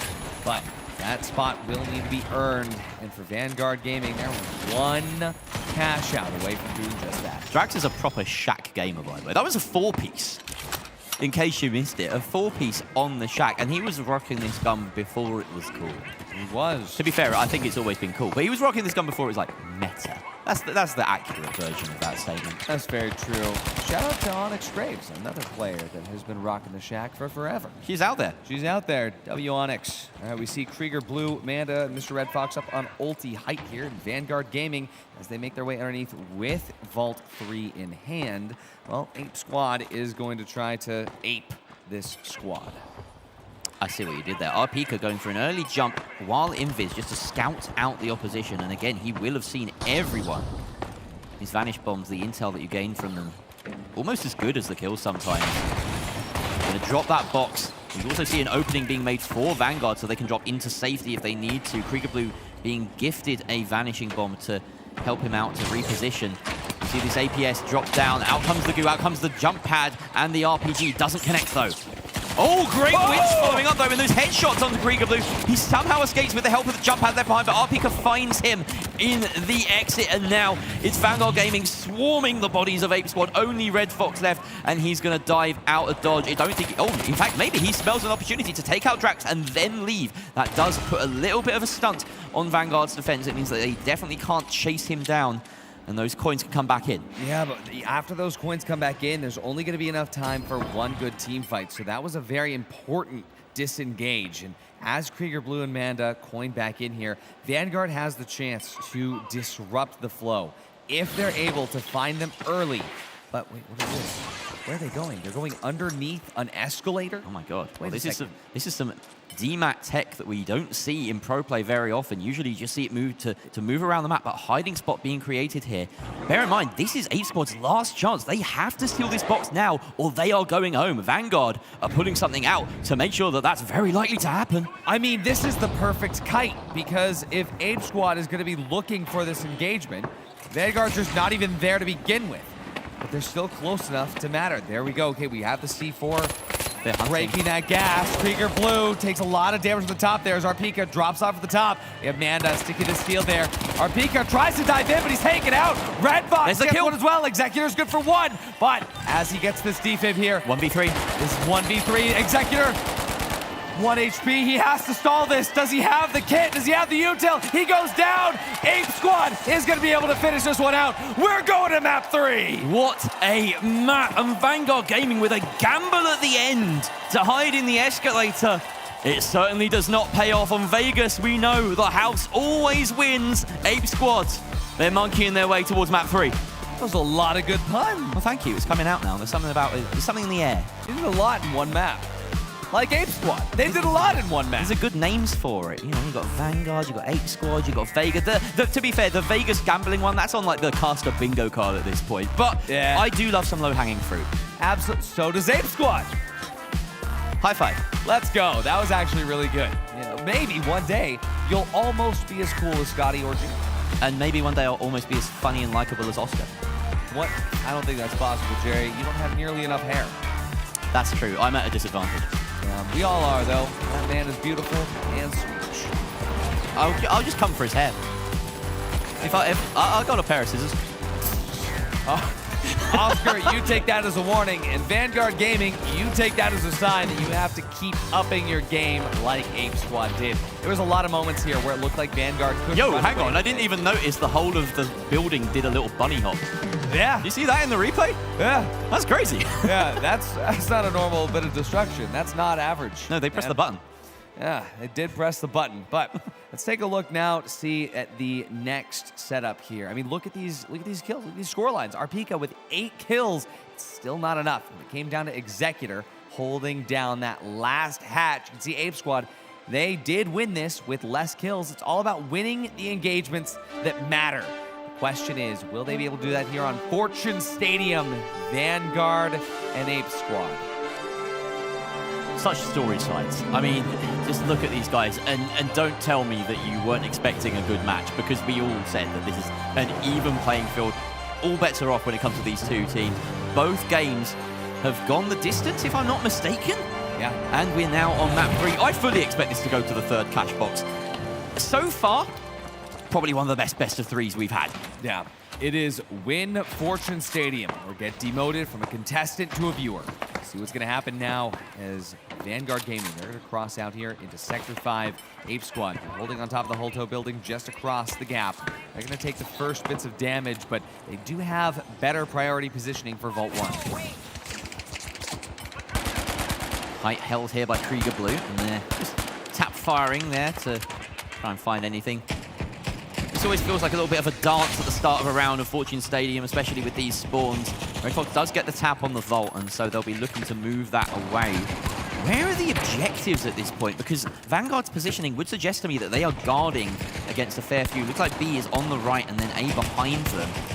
I imagine Ape Squad will be looking to get this over to B, because that's probably the path of least resistance given this setup. There's still a lot of resistance, but yeah, I think the Engimo building is going to be a little bit easier. Heading to Arpika. That's where they're headed to, but yeah, Arpika's here, gateway in hand. He's going to cart the entire... Wait, Vanguard was baiting sound. They're ready. To guarantee that Ape Squad would bring it this way. Look at this. They used the gateway to bring them all over, and now Ape Squad has been pinched on top of the Engimo building. Oh, he went the wrong way, but he's still got Red Fox down to very low HP. Arpika does find himself at the end of Krieger Blue's gun, but Executor trades out the medium. Huge pick, and he'll probably get the res on Arpika soon, but he has to contend with one more. Mr. Red Fox causing him problems. Manda takes out Drax, and it's a 2 versus 1. Executor by himself decides it's not worth it. Drops a gas mine.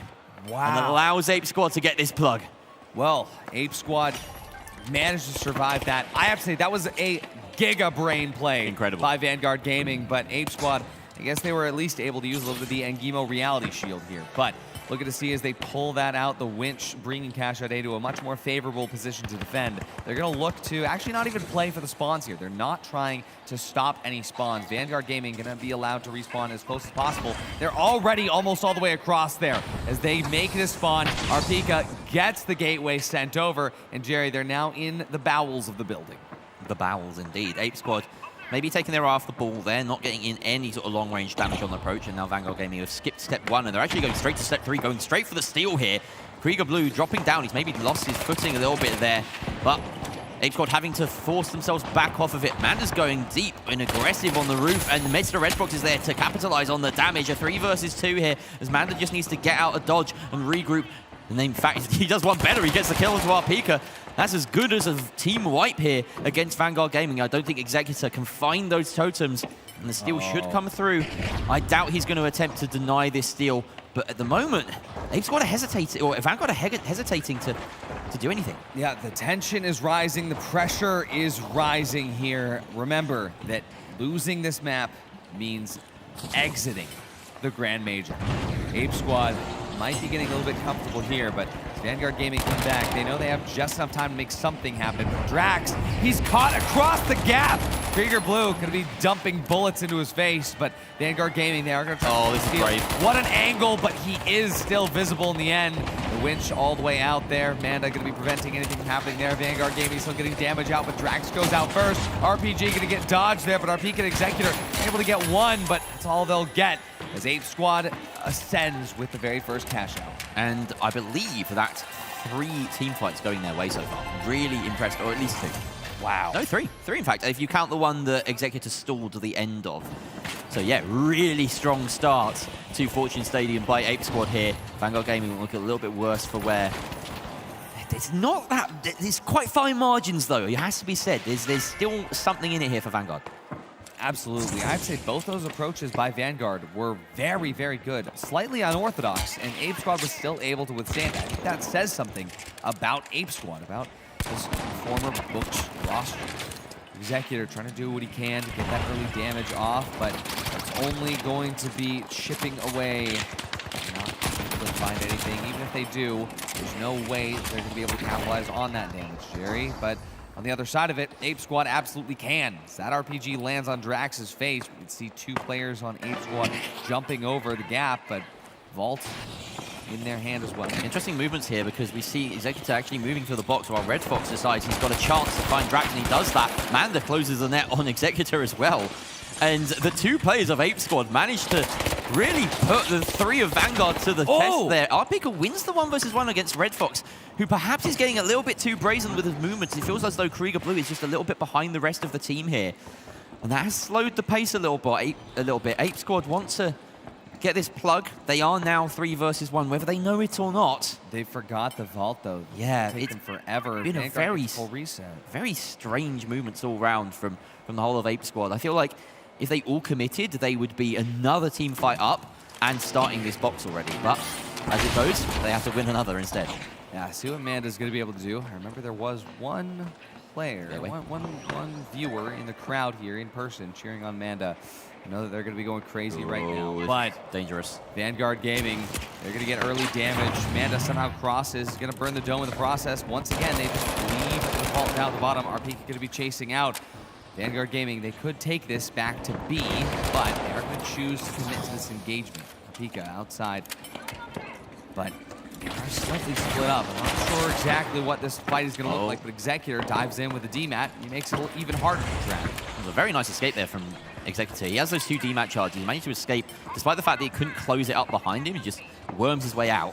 That's bailed him out of a sticky situation, but very nice height being held here by Ape Squad, despite the fact that we still have an unplugged box, and it looks as though Arpika has just swept it up from underneath Ape Squad, who will have been aware of this potential, and they're waiting for that delivery up on the top floor.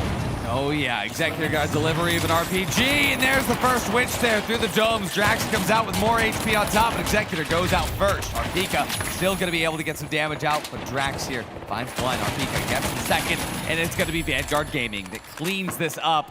That was a long and drawn-out battle, but as Arpika takes his Vault in, they're going to have, at the very least, a nice upper-level hold here on the hospital, on Sector 6. Up against Ape Squad. Drax has been having a very hot and cold series, but there are some fights where he just looks like one of the best heavies out there. This was one of them, honestly. His Shack play can be incredible at times. That being said, he was left alone for a lot of that. Most of the rest of his team being focused by Ape Squad during that fight. And now Vanguard Gaming, they haven't managed to set up perfectly for the sort of spawn trap that we so often see. They are actually sitting a lot further back with Arpika just exerting presence on that far side. He's sitting there just making sure that Ape Squad think there's a threat. Executor has so much gear set up on that cash out. Drax has the C4 on it, ready to blow it all up, and they're playing underneath it. It's going to dropped out early. Ape Squad's only coming up now. What just happened? Yeah, I think the... Why is that? They've intentionally dropped it once more. So they're going to set up pull it the into double the drop. APS, maybe. Yeah, with the APS, but they know that Manda can get close there with the winch and change things up a bit. Weird one. Weird one. Maybe it just fell out of position. It was toppled, so it looks like a complex plan gone slightly wrong, and Vanguard have to go back to basics here to get their defense set up properly. 40 seconds, of course, they have to hold on to this, otherwise they are out. Yeah, and this cash out is everything for Vanguard Gaming, but Red Fox goes out first there. Manda, they're going to heal through the gas and get the steal. Too late. It's a 3-on-2. Krieger Blue goes down to half HP. They're going to be able to finalize that kill with 3 players still up on Vanguard Gaming, even though Manda does have that win. Oh, he's going to go out. Executor finds the kills. That's actually crazy. Vanguard is still in. I thought they were a little bit too late there on the collapse, but really ramming home the damage as soon as they open that dematerializer hole. That is something, again, teams are, I would say, generally not prepared for, but Ape Squad are absolutely expecting that kind of thing. They've played Executor. These guys know each other so well, as we've said. But it's a strength. It's allowing you to set up in defensive ways that other teams are not. And Vanguard, again, looking strong. We have gone to the final cash out. This is it. One of these teams will go on to Group F. One of these teams will go home. Vanguard Gaming Ape Squad right here, right now. Mr. Red Fox takes 100 HP there. Arpika with the 9-3R. Incredible aim, incredible performance, incredible kill on Mr. Red Fox. Manda finds one, Executor gets the refrag. It's 2-on-2 now as the defense coming to play. The Witch is gonna miss, but he still finds the kill. He gets them both. Drax clutches the vault fight. And a little bit of trolling there as the trophy gets moved, but fantastic from Vanguard. They lifted that drawbridge, both physically and metaphorically. There was a really difficult job for Ape Squad to try and traverse it. We've seen it so many times, but yes, in the end, it did come down to the gun skill. And we can see here, Executor landing some key shots. We can see Drax landing some key shots. In this 2 versus 2, they do have the health advantage, it has to be said. Of course, Arpika had a big hand in it. This is going to be a team effort no matter which way it goes. Vanguard with ever so slightly more feet ahead of the pace right here. Oh yeah, well Vanguard will be up in front for now.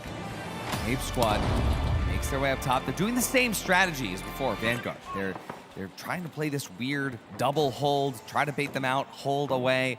It's worked out well for them on the last one. Didn't work out quite so well on Vegas. Here we go, we hear the goo go through from Krieger Blue. Out from the top ropes, though. Vanguard here to stop that steal in its tracks. Krieger Blue able to escape with his life there. Once again, thanks to that goo. Mr. Red Fox, a crazy angle through the cracks of the concrete. Oh! Manda with the RPG takes out one. Krieger Blue finds another. It's just down to Arpika.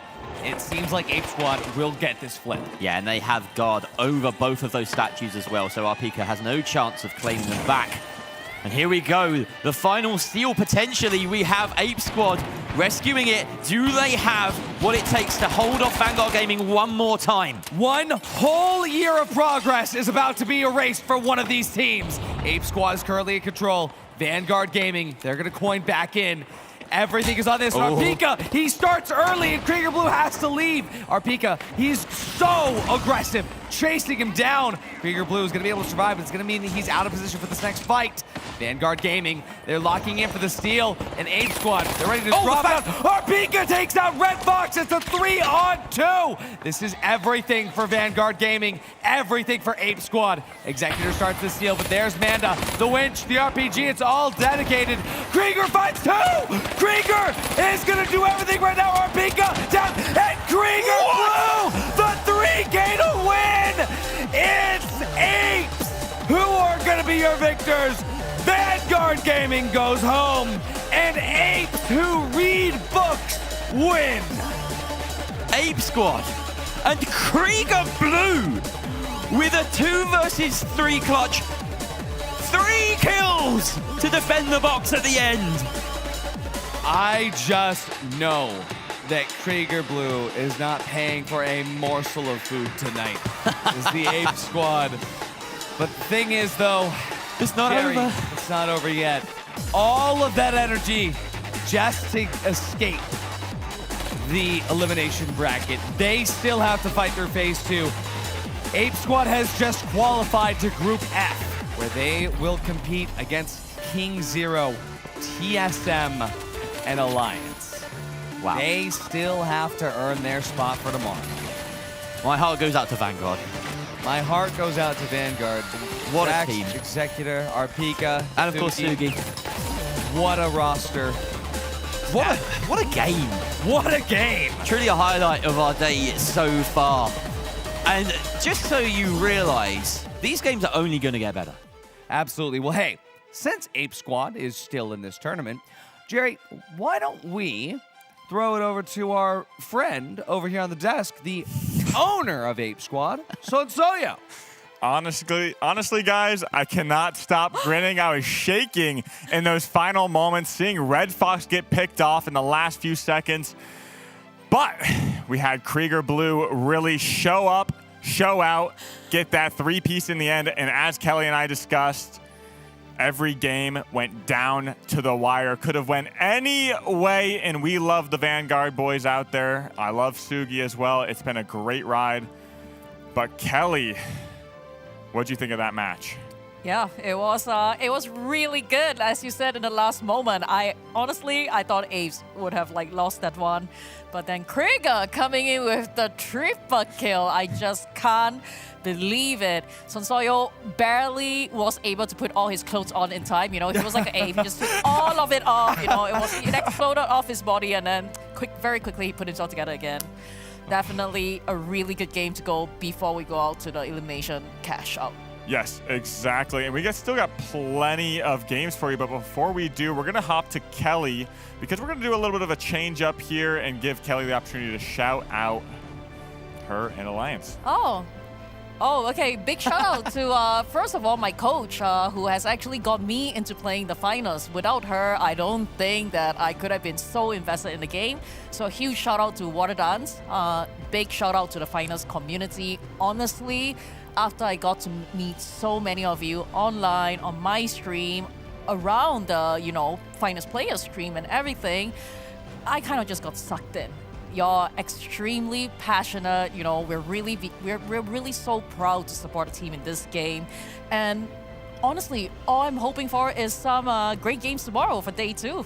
Yeah, exactly. And we're very happy to have you. But as we close out, we're going to send it to Luke and Oscar as well. So stay tuned. Welcome back to the stage. And who else but myself and Mr. Esports Bozo, number one, Mr. Thix himself. How are you doing? I'm doing amazing. And I just want to say thank you so much to the crowd. Let it get one time for the finals! Oh my God. Let me just say one thing. You guys are the reason why I am doing here right now. It's just absolutely incredible. Thank you guys so much. What did you think about the Ape Squad game? Oh my, this crowd is absolutely electric.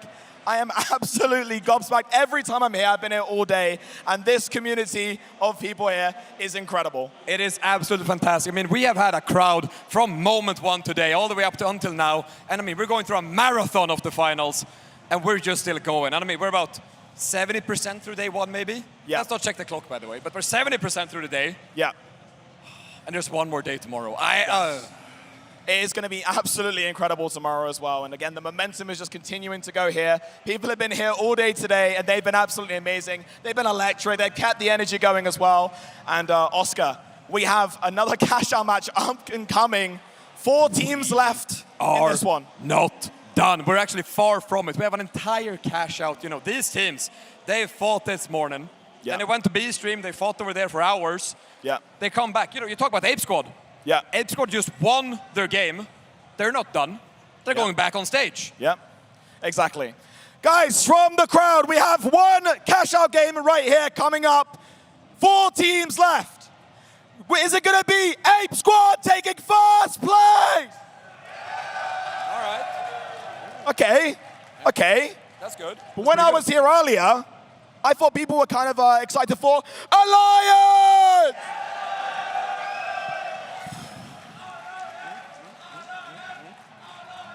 Next up then, what about TSM? What? We have That was boos? crazy. That was booing. Boos. Whoever said that, you're banned. Do you have the energy for the last team? I don't. It's all you. Hit him off. I know what the last team is. I'm cooked.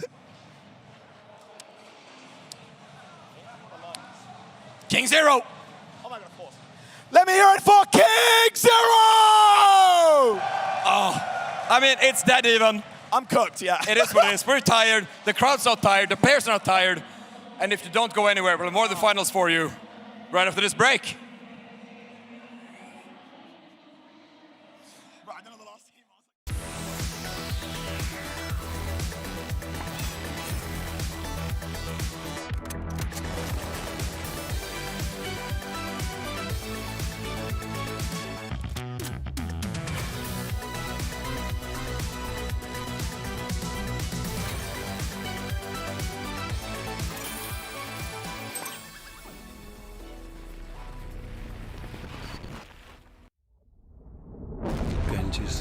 The real world can be unfriendly, misleading, confusing. But your world doesn't have to be. Reality Shield will protect you, cutting out the noise, making the world perfect. We do not censor. We cultivate. Engimo.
Ladies and gentlemen, we continue the Grand Major 2025.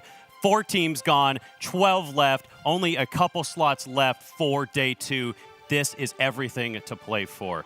We're back on the main stage, Rio and I, here we are. We have a couple more games left for you coming up. We have a bracket that we should check out first, though, because a lot has happened. It has been a long day, a lot of matches. We kind of need to catch up on where we are, so let's take a look at that real quick and see exactly what's going on. And Sansoy, you've been on the main stage here, so once we get that up, go ahead and walk me through kind of these last couple games and where we are. I mean, we're still waiting for that bracket to come up, but I mean, going back to the most recent match, what a show for you. We had Vanguard and Ape Squad show out, and it's kind of been a run back. They did tie up in that show match that we kind of talked about earlier on, and Ape Squad kind of making that decisive victory there just by small margins. But overall, we've been through some great matches for us as well. So I do believe we are taking a look at the bracket now. Walt. Yeah, we do have our bracket now. Like you were saying, we had some really great games, and 4 teams eliminated now. We did have to say goodbye to 5 Fears, FN Esports, Gen G, and Vanguard Gaming. Like you said, absolute barn burner of a final match there, and it has been incredible. These teams have played their absolute hearts out. But now we have a couple more left, so there's only a few slots left. We've already had 5 teams punch their way through, which means 3 slots remain, only a little bit more, and 1 slot up for grabs in just a moment here as we look towards the teams in our next cash-out match. So, Rio, run us through these. Yeah, I mean, these are teams that have gone the distance today. They have not gone the easy way. They have gone a little bit of the harder route, but they are here to show us once again that they can come to play. We've got Alliance, we've got King Zero, TSM, and Ape Squad. Ape Squad is the last one to make it into this group after securing their win a few minutes ago. So this is a very stacked group. We've seen them all play today, and I honestly can't wait to get started. Oh, me neither. Now, I know, unfortunately, we did have to lose Kelly. She's no longer here, but we kind of had to take her off because, you know, I was worried you and her might get in a fist fight. Exactly. You know, we have Alliance and Ape Squad coming up, but we do have maps here. So, Ape Squad banning Skyway, Seoul being taken away by Alliance, TSM locking out Monaco, and finally, Cis Horizon being taken out by King Zero, a map that we've seen a ton. So, that leaves our final map, and of course, we are going to be moving on very, very soon into our matches. But Rio, as you look into this, what are you expecting from these teams? Oh, I'm expecting a lot of heavy hitters and a lot of teams that really know what's at stake here. Nobody wants to go home. Everybody wants to continue the fight and stay in it. So it's a very stacked group, but Alliance, probably the heaviest hitter in the entire group.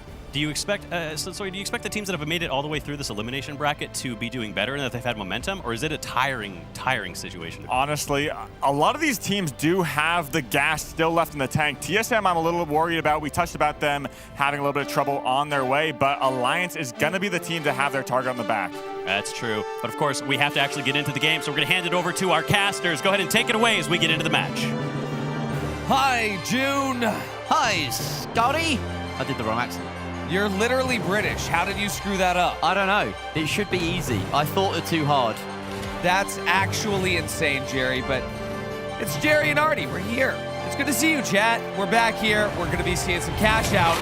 I love cash out. And boy, oh boy, do I love seeing APAC, NA, and EU, the top of each, down here fighting for survival. Yeah, it's a huge match. And as we tune in right now with King Zero squaring up against TSM. This is a Chinese side up against our North American side. Really, really close to getting through earlier TSM, but they have to take a slightly longer route, it seems. Apollo finds the opening frag onto Dambao. That is the light gone, and they find again as well. King Chingfu comes out underneath that, but Palmer arrives on the scene. Alliance with a third party, and they make light work of the light on TSM as well as the rest of them. Wow, yeah, this is, I was talking to Young, the coach of Alliance, a little bit earlier about this. Alliance loves to do this, where sometimes they will just decide to go in third party to vault fight, especially if it seems like it's going to get a little bit dicey, a little bit frisky even. They're playing for EU. They left Ape Squads to themselves as well. They want an all-EU best of 3 after this. I do as well. I do as well. I mean, we saw how the last one went. Looking to see as A is underway here from Ape Squad. They will be getting dove on by TSM. Apollo and Arco going to be leading that charge there. Now, Visions looking to probably get some opening damage as well. We jump over here. Alliance trying to mitigate any early damage that King Zero could do. But I think King Zero, they might be going to third party. It seems a bit quiet over here, Jerry. Very quiet on the... this is sadly the southern front. It was almost a western front joke, but we'll have to hope for another point in the game, in the day when that happens. Apollo and the rest of TSM just circling here. Arco taking a little bit of damage on the approach, but this is a very noisy elevator to use. They do have the jump pad though, and here we go. An engage onto the back of Ape Squad. They weren't expecting that. C4 not incredible, but enough to give him the edge in the fight, and that's an opening pick against Manda. Vision's picking that one up. 3 versus 2. Let's see if they can rain home this advantage. The defib comes through. Krieger Blue takes out Apollo, and now Ape Squad looking good on the defense. Again, the res comes back up. A 3 versus 3. Mr. Red Fox though taken out by Dambao. King Zero arriving on the scene with a third-party potential here, Artie. I knew that they were up to something. Xing Fu going to be looking to take a little bit of an upper deck here, especially with that charge and slam. It's going to be huge. Ape Squad, they do still hold this building. Ape Squad C4 are going to be coming in clutch as they try to hold this drop. TSM didn't wipe completely. Arco's still up. And as that double drop, triple drop comes to fruition here for Ape Squad, it'll actually bring it closer to where King Zero is stacked up. Remember, nobody really knows how these APAC teams play. I think the Ape Squad might have been a little bit taken aback by this, especially with the fact that Xing Fu is running charge slam. There's a charge slam going to be coming through right now. Manda gets taken away. King Zero currently in position to steal as TSM make life extremely hard for Ape Squad. Now TSM, they're diving on top of King Zero. Oh, it was. King Zero gets the steal anyway. And that is going to be a near wipe there. King Zero wipes, Ape Squad wipes. TSM win the fight, but it was King Zero's box in the end. Wow, and all that time, Alliance completely untouched on the far side, get their 12K with absolutely no bother whatsoever. As a result of the third party on that first Vault fight. Alliance just aura farming on the CNS side of the map. They really are. And that was impressive, honestly, from King Zero. They timed their third party not the best because they came in and almost did Ape Squad a favor, really. But their engage after the fact and their steal was very impressive. They baited first the hook, then killed Manda, and then went in for the subsequent steal. Unfortunately for Ape Squad, Krieger Blue and Mr. Red Fox, they're just a bit too far away from the action. There's so much action happening here as well, so it's actually kind of surprising he was far away from it. Speaking of which, Alliance going to be taking their vault all the way far away across the gap. And that way they can safely make their way to Cash Out C, where they've just plugged here, the CNS side of the map here. This is going to be a very fruitful battle as TSM, well, they have the upper level, but height isn't everything, especially if Alliance knows how to kite properly. This data center's not the easiest to kite without a dematerializer, though. You have to rely on certain doorways, maybe a C4 and RPG, and you don't really want to be spending them for openings if you can avoid it. There's a nice close in here. Nice close in here by Apollo and the rest of TSM. We just catch on up with the other side of things. As D has been pressured here. KZ again finding a kill, but the trade coming out almost from Manda. Great heals coming out from that is again once more, and that looks like a wipe onto Ape Squad. They should be able to take this. Yeah, no, King Zero has successfully defended their point, and now we jump over to see TSM absolutely brawling it out of the Alliance, and that's TSM currently owning Cash Out C all the way over here. CNS side of the map. If he's stealing, Cash Out C now belongs to CSM. Both of these points flipped, and King Zero, shockingly, continuing to roll out very well with Charge and Slam in these Cash Out matches. Yeah, Alliance will want to get back on top. They have one fight to try and manage that. Depends where they spawn, where they'll try and target, but TSM have had time now to set up closely. Alliance look like they're going in for D up against King Zero. This could be a really crucial fight. The current top dogs in terms of cash held and potential top dog in terms of cash to be won on objective D. On objective C, though, we're about to get started here as Ape Squad square up against TSM, and Ape Squad trying to get this steal. There's no way they just let him steal there. There we go. TSM finally finding the opportunity to finish those damages out. Visions and Apollo. Good shots. It's going to be just one player left on That's Ape a one Red defense. Fox taken away. A wonky defense, but works out perfectly. TSM on the other side, here's Alliance. King Zero. Palma taking out Xing Fu immediately.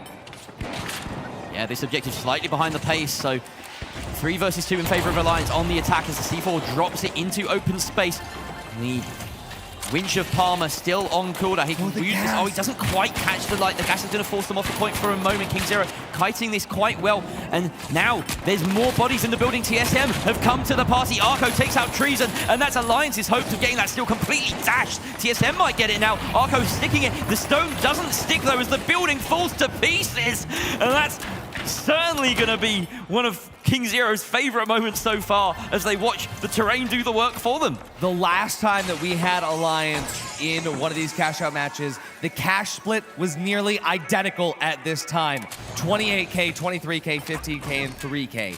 This is actually insane. It is going to be very hard for Ape Squad to do anything if that cash does not get doubled. I'm amazed that you remember that. That's one hell of a stat to pull out of your pocket. And yes, these teams have faced each other. We had Alliance versus King Zero earlier, Ape Squad versus TSM earlier. Didn't go perfectly for any of them. That's why they're still here. That's why they're still vying for one of those last spots. Manda gets the plug started for Ape Squad over on the far side of the map. This will only be good enough to get them in second place. They need to be worried because they haven't made enough of a dent in that cash tally in the first few waves of this round. King Zero might do their best to hold on to that vault and make sure it does not get tapped. In fact, they've gone over there in order to just safeguard it. That means it is essentially going to be a match of quick cash. The remaining teams fighting over this cash out. Ape Squad still holds. They need to kite this perfectly, but King Zero can take a damage. TSM is charging them. For now, Alliance, they're going to be starting to steal there. Treason sticks that steal. He is taken off of it eventually. We're looking in here now at TSM and King Zero. King Zero King Zero's wiped out. That's going to be a gnarly dent in their bank account. Yeah, and their plan to try and stall that vault will not work out, and now they sit in third place potentially with Ape Squad getting up to the top maybe. And here is the defense of the cash out. We see Palmer pushing onto it with an opening here. Ape Squad down a man. Whoa. Alliance could do it, but this jump pad has done a lot of work. They're stalling it so much, they have to shoot it out eventually, and that's bought so much time for Ape Squad, so much that they in fact get back up to full strength. 3 versus 3 here on point. Oh, with King Zero respawning as well. It could only get crazier, but Alliance is going to be sick of this steal. Wrong winch. The winch hits the wrong player. Looks like Alliance sticks that all the way through. TSM, oh, they've come through and doubled it. TSM has a good amount of plug money. They're going to be guaranteed second as long as they don't wipe. For now, Ape Squad, they need to get this back. They need to flip it back in their favor. Again, and Krieger Blue going to be finding shots at the TSM. If that wipe happens, it's going to be King Zero who comes out. But Ape Squad, they're stealing this. Alliance, they stop it. That stop does happen just in time. But Alliance is going to pay the price for it. Conifex. Cardi and Palma, they get kills everywhere. KZ down to 2 players. Ape Squad is wiped. That's going to be the bottom of the leaderboard. King Zero trying to hold this steal as best they can. Treason. But Alliance has it. It's Treason. It's Palma. It's Carnifex. Alliance gets the cash out, and TSM hold second. A clean sweep at the end for Alliance, killing so many players that only one other in the entire lobby was left standing. Such an impressive performance from Alliance. And TSM, who knew the stakes, they went to wipe King Zero to dent their tally, steal first place, and then double. The fact Incredible that they for TSM. could go in and just, I mean, TSM almost died. They almost got completely wiped. Yeah. And then they came back and then just flipped it. Bear in mind, this is a team that we questioned their macro knowledge, their skill in the game to deliver in moments of complexity. They've just run that lobby, not just in terms of kills, as we're seeing right now on our screen with 8, 6, and 6 for them, but also just knowing exactly who to target at exactly the right time. Brilliant from TSM. And this means Alliance and TSM avoid the elimination cash out. But there's a very long and confusing bracket that we should probably catch up with. And in order to do that, I'd say that let's talk to our good friends on the desk, Waltz and Rio and Sonsoyo. Never mind, his mic is muted. Thank you, Artie, for bringing us back. That was a phenomenal game. Alliance delivering, in fact. They brought out an incredible game. That was amazing. Alliance struggling at the beginning, but really putting it together. What do you think the difference was, Sonsoyo, for them in this cash out? Honestly, it really started off from the start. They came in with a third party on the vault, which basically allowed them to separate themselves from the entire pack. Because of that, they got a plug and everyone went to go ape on Ape Squad. A third party came out, and unfortunately for them, they just weren't able to hold it. And Alliance got away with an early lead, and that's exactly what you want to do when you're the targeted team. Yeah, you have to make sure that you have that commanding position, but they weren't the only team doing well. Obviously, TSM were the ones who made it through. Yeah. It sometimes looked a little rocky. King Zero was also doing well. What stood out for you about them? Well, you know, I want to talk about King Zero because I took the most notes on them. They are still a surprise team for me, so it was really cool to see them getting in there, holding control of the cash outs, and getting a ton of kills. And then to add on top of it, it seemed like they had their place in this next round, but at the very end, they decided to go and hold one of the vaults to make sure nobody would tap it, and that's when they ended up getting wiped and throwing them down into third. So so it became a mad dash, a mad panic at the end. So just a little bit of a misstep, misplay worked out in the favor of TSM. So really exciting. Very impressive work from them, and Alliance, I think, are starting to buck the trend. We were talking earlier about how 3 of the eliminated teams already are EU teams. They've had a bit of a rough run. Feels like EU might be starting to turn the trend a little bit. Yeah, just a little bit. I mean, we spoke about Alliance early on in the bracket, early on in today. They were one of the standout teams, obviously. We have like 3 gargantuan teams from NA, but Alliance also showing up in that top 4 slot as a favored team. Now, of course, we do have to look towards these 2 in a best of 3, right? Yeah. Because they're going to be facing off against each other. Are Alliance going to be able to take on TSM? We saw TSM earlier. They got very close to qualifying. But before we do that, before we dive into that, we do have an interview with our team. So we're going to go ahead and to the stage with Oscar for that interview. Right, you are. We're back at the stage. Joining me today is Ape Squad. We've got Manda. Give it up for Manda! There it is. All right, Manda, we're back here. You've had a very long day in the arena. You fought a lot of hard games, and it's not over yet. Not over yet. We try our best, and we make it to day 2. You're gonna make it to day 2. There's no hesitation. So now you've had a couple cash outs. You've had a couple 3v3s.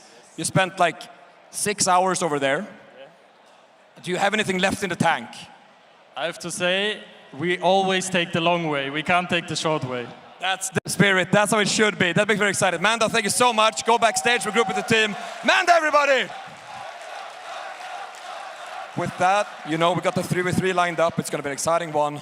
Let's see if our wonderful studio has more wise words. Thank you so much, Oscar. The games keep coming. They don't stop coming. We'll have to see if this time Alliance can hit the ground running. What do you expect between Alliance and TSM, Sensoyo? Honestly, I think everyone's thinking it. Alliance probably has the edge in this matchup, but TSM not only has fought so hard to get here physically, but they fought so hard to get here in the bracket as well. They are not ready to give up just now. I know they have what it takes. Earlier in that SSG match, they really showed very fierce competition against SSG, taking off amazing boxes and a match as well. So I think they have what it takes, but Alliance, it's going to take a lot to fight against them. Yeah. Absolutely. And I mean, Alliance just has so many fans. Like, they're one of the most popular EU teams out there. I met so many people at the meet and greet that are just rooting for Alliance. So you have 2 teams that are fighting their heart out. And honestly, those are the best 3v3s. So we are going to be in for a show when we finally see TSM go against Alliance. Yeah.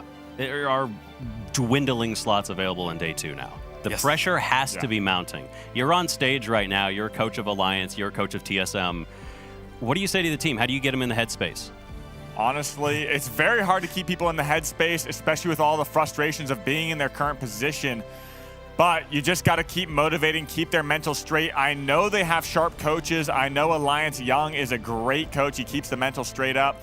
TSM as well, I know they have the backing and support that they need, but they just need to band together. The biggest thing I've been saying that differentiates teams is team chemistry and teamwork.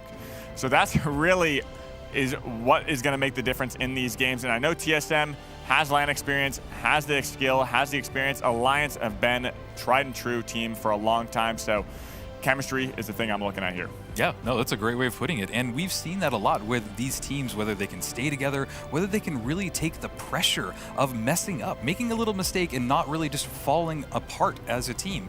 And it's really critical. And I think that you really are on something. The teams that have been together a little bit longer tend to have a little bit more fortitude. So it's a good thing to look for. And especially as we're going into hour 6, 8, something like that, the games keep coming, as Walt said. All right, so we definitely need to talk about the lights, but we do have the maps, I believe, that are ready to go ahead and take a look at. Okay. So we will be on Fortune Stadium and Sis Horizon after, of course, the initial one. So we have our first map that we just saw, and then Fortune Stadium, and then Sis Horizon. I do feel like before we get into the game, though, we do have to talk about the light battle, right? Because Carnifex is such a huge part of his team. If he's not performing, it leaves a big hole. Yeah, exactly. And I mean, we saw Arco clutch up super well a few times in those SSG games. He's really on point right now, and he's the man to be looking at for TSM. He dropped so many kills and reached double digits multiple times today, as well as Carnifex, obviously amazing. Rio, what do you think about Carnifex? Oh, I mean, he's just a beast. And we were talking about this earlier. It's really a player that the team plays around, and that's a really unique way to play. And it makes them just really stand out, especially if they can pop off. But that really means that you're relying on one person more than anybody else. So it's kind of one of those things that either works or it doesn't, but I'm hoping that it does. Yeah, I mean, we saw some shine between the team, not only just on the lights, but on the heavy and the medium as well. So this is a team effort, like we kind of touched on before, chemistry, teamwork. That's what's really going to make the difference. But I know in the meta right now, the light is considered the X factor for these teams, Walt. Oh yeah, the light is going to be a huge part. I think especially in Alliance though, with Palma's been a huge part of their success over time. And one of the things that we saw on the B stream is that if he gets separated from his team, it's going to become a problem. Yep. With that said, we have our maps. They are all ready. The teams are set. We're about to go ahead and get into one of the last 3 qualifying slots for tomorrow. Heading over to our casters. Artie and Jerry, take us away. What's good, Jerry? I mean, hey, this is the best place to be, I gotta say. See, TSM and Alliance, they're going for that day 2 qualification the long way. And we'll see who's gonna be able to find it here, find it now, after 3 maps. Yep, who's gonna be joining Fnatic, essentially, who are on the sort of top side of this version of the bracket. Is it gonna be TSM or Alliance? I'd love to see the second EU side that I had in my pick'ems make it through to day 2. But TSM are no slouches, as we've come to learn. This is a proper battle between NA and EU. I can't wait to get it started. Cannot wait to see it. It's going to be a very bloody battle here. And right now, I'm actually kind of excited to see Arco matching on the dash. We know that Invis is still a possibility here, but Carney on the M11 is going to be a dangerous beast to go up against. Yeah, these lights are going to define a lot of the fights, as has already been saying.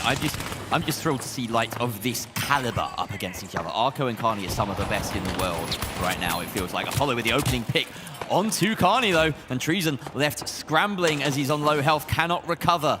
And that means that TSM have all but won this team fight, unless Palmer can produce some heroics here, but that dive isn't as perfect as he would have hoped. Apollo taking out Treason, Palmer retreating. TSM take the first blood. Yeah, Palma's dive not nearly as perfect as his hair, but TSM, they are going to be able to bring Vault 1 all the way over to Cash Out B.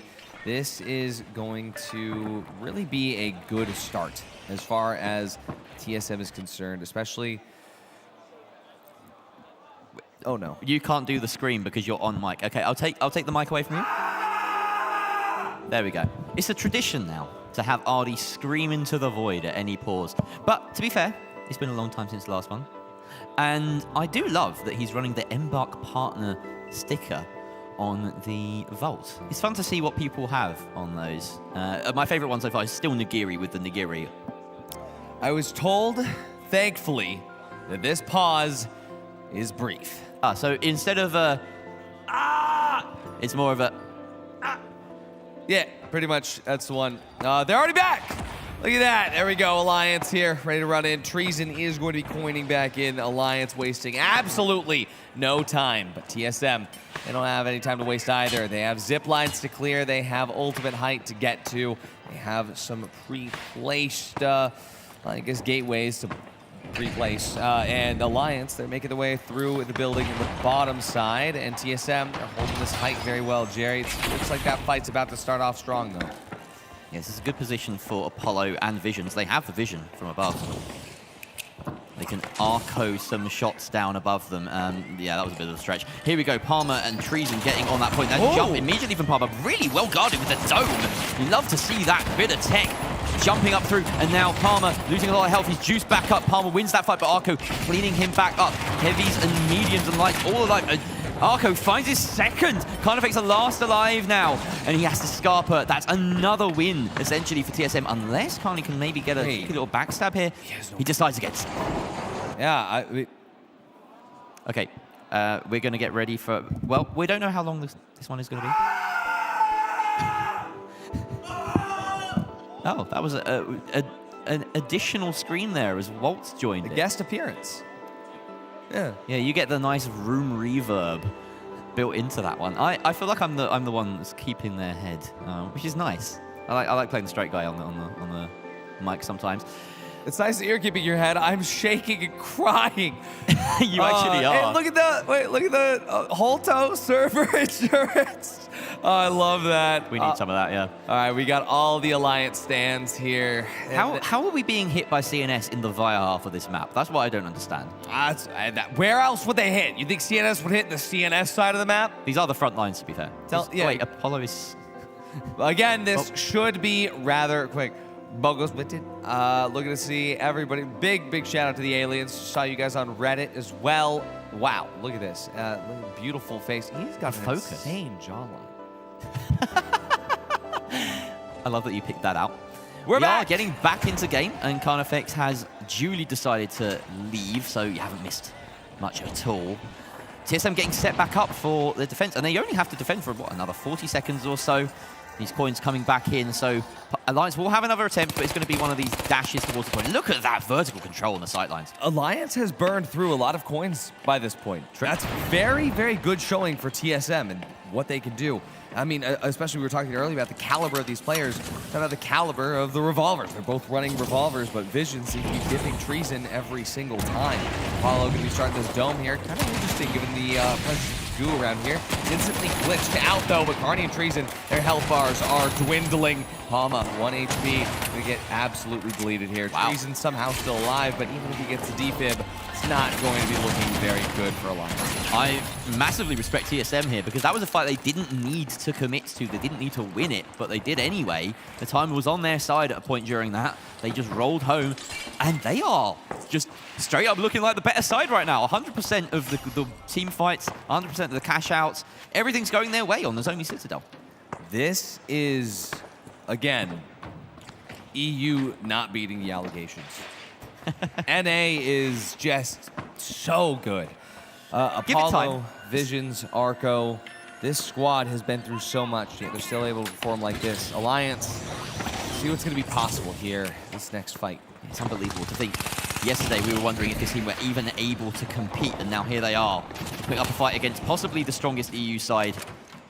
And actually dominating them so far. Visions in a fight with Palmer, a bit of a 1v1.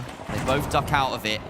Carnifex getting juiced back up. They want a cleaner engage than that, it seems. And Treason takes out Arco with a nasty shot. That must be a headshot with a revolver to clean up the light, and now they can storm forward. Visions isn't going to get an opportunity to hit that defib because he's locked horns with Palmer. Palmer comes out on top with a bit of an assist from Carnifex. Apollo left scrambling here, and 1 versus 2 does a lot of damage. And actually, might be able to do it. Oh, so close. That was a bit too close for comfort for Alliance, but they do come out on top as they should have. But that was 1 winch away from winning. That is as physically close as these fights can come. And that was a vault fight, Jerry. That was over a vault that didn't even get tapped yet. It bodes well. I'm excited to see that Alliance have finally won a fight. It took a lot of effort, but maybe they're going to wake up and warm into this one a little bit here. Objective C being chosen here on the data center side of Nozomi, and we are going to see whether they set up quickly enough. There's actually been a fairly favorable spawn for Alliance, despite the fact that they weren't able to set up and manipulate it. Oh, nice. A little bit of a vanish, a little bit of a dash, a little bit of a gateway, but fortunately for Arco, that vanish doesn't bring them very far. Alliance, of course, has covered those jumps with goo, both up. In fact, that's some good efficiency. So good efficiency, you could say.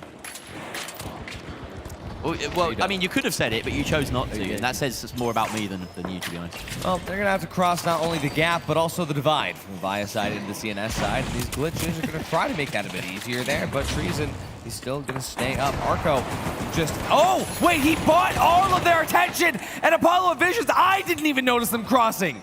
I'm going to need another look at that one. We both didn't. That was so out of the blue. How did TSM win that fight? Alliance also didn't notice them crossing. Yeah, that's how. Yeah, if you're good enough that you can beat the free cam that has outlines on everyone, then you're sure as hell good enough to beat a team that has to experience it all from a first-person perspective. Here's that replay. Here's the replay. Oh, look at this. Yeah, they just came in. Oh, Arco was able to place the gateway. I didn't realize Arco was able to throw the gateway. I think Carney also probably thought that he got glitched. That's insane. You can look now. Palma, Carney, and Treason. We're trying to run across there. Crossing this gap is going to be so difficult. Oh, the first part of the gateway was placed, but it was glitched.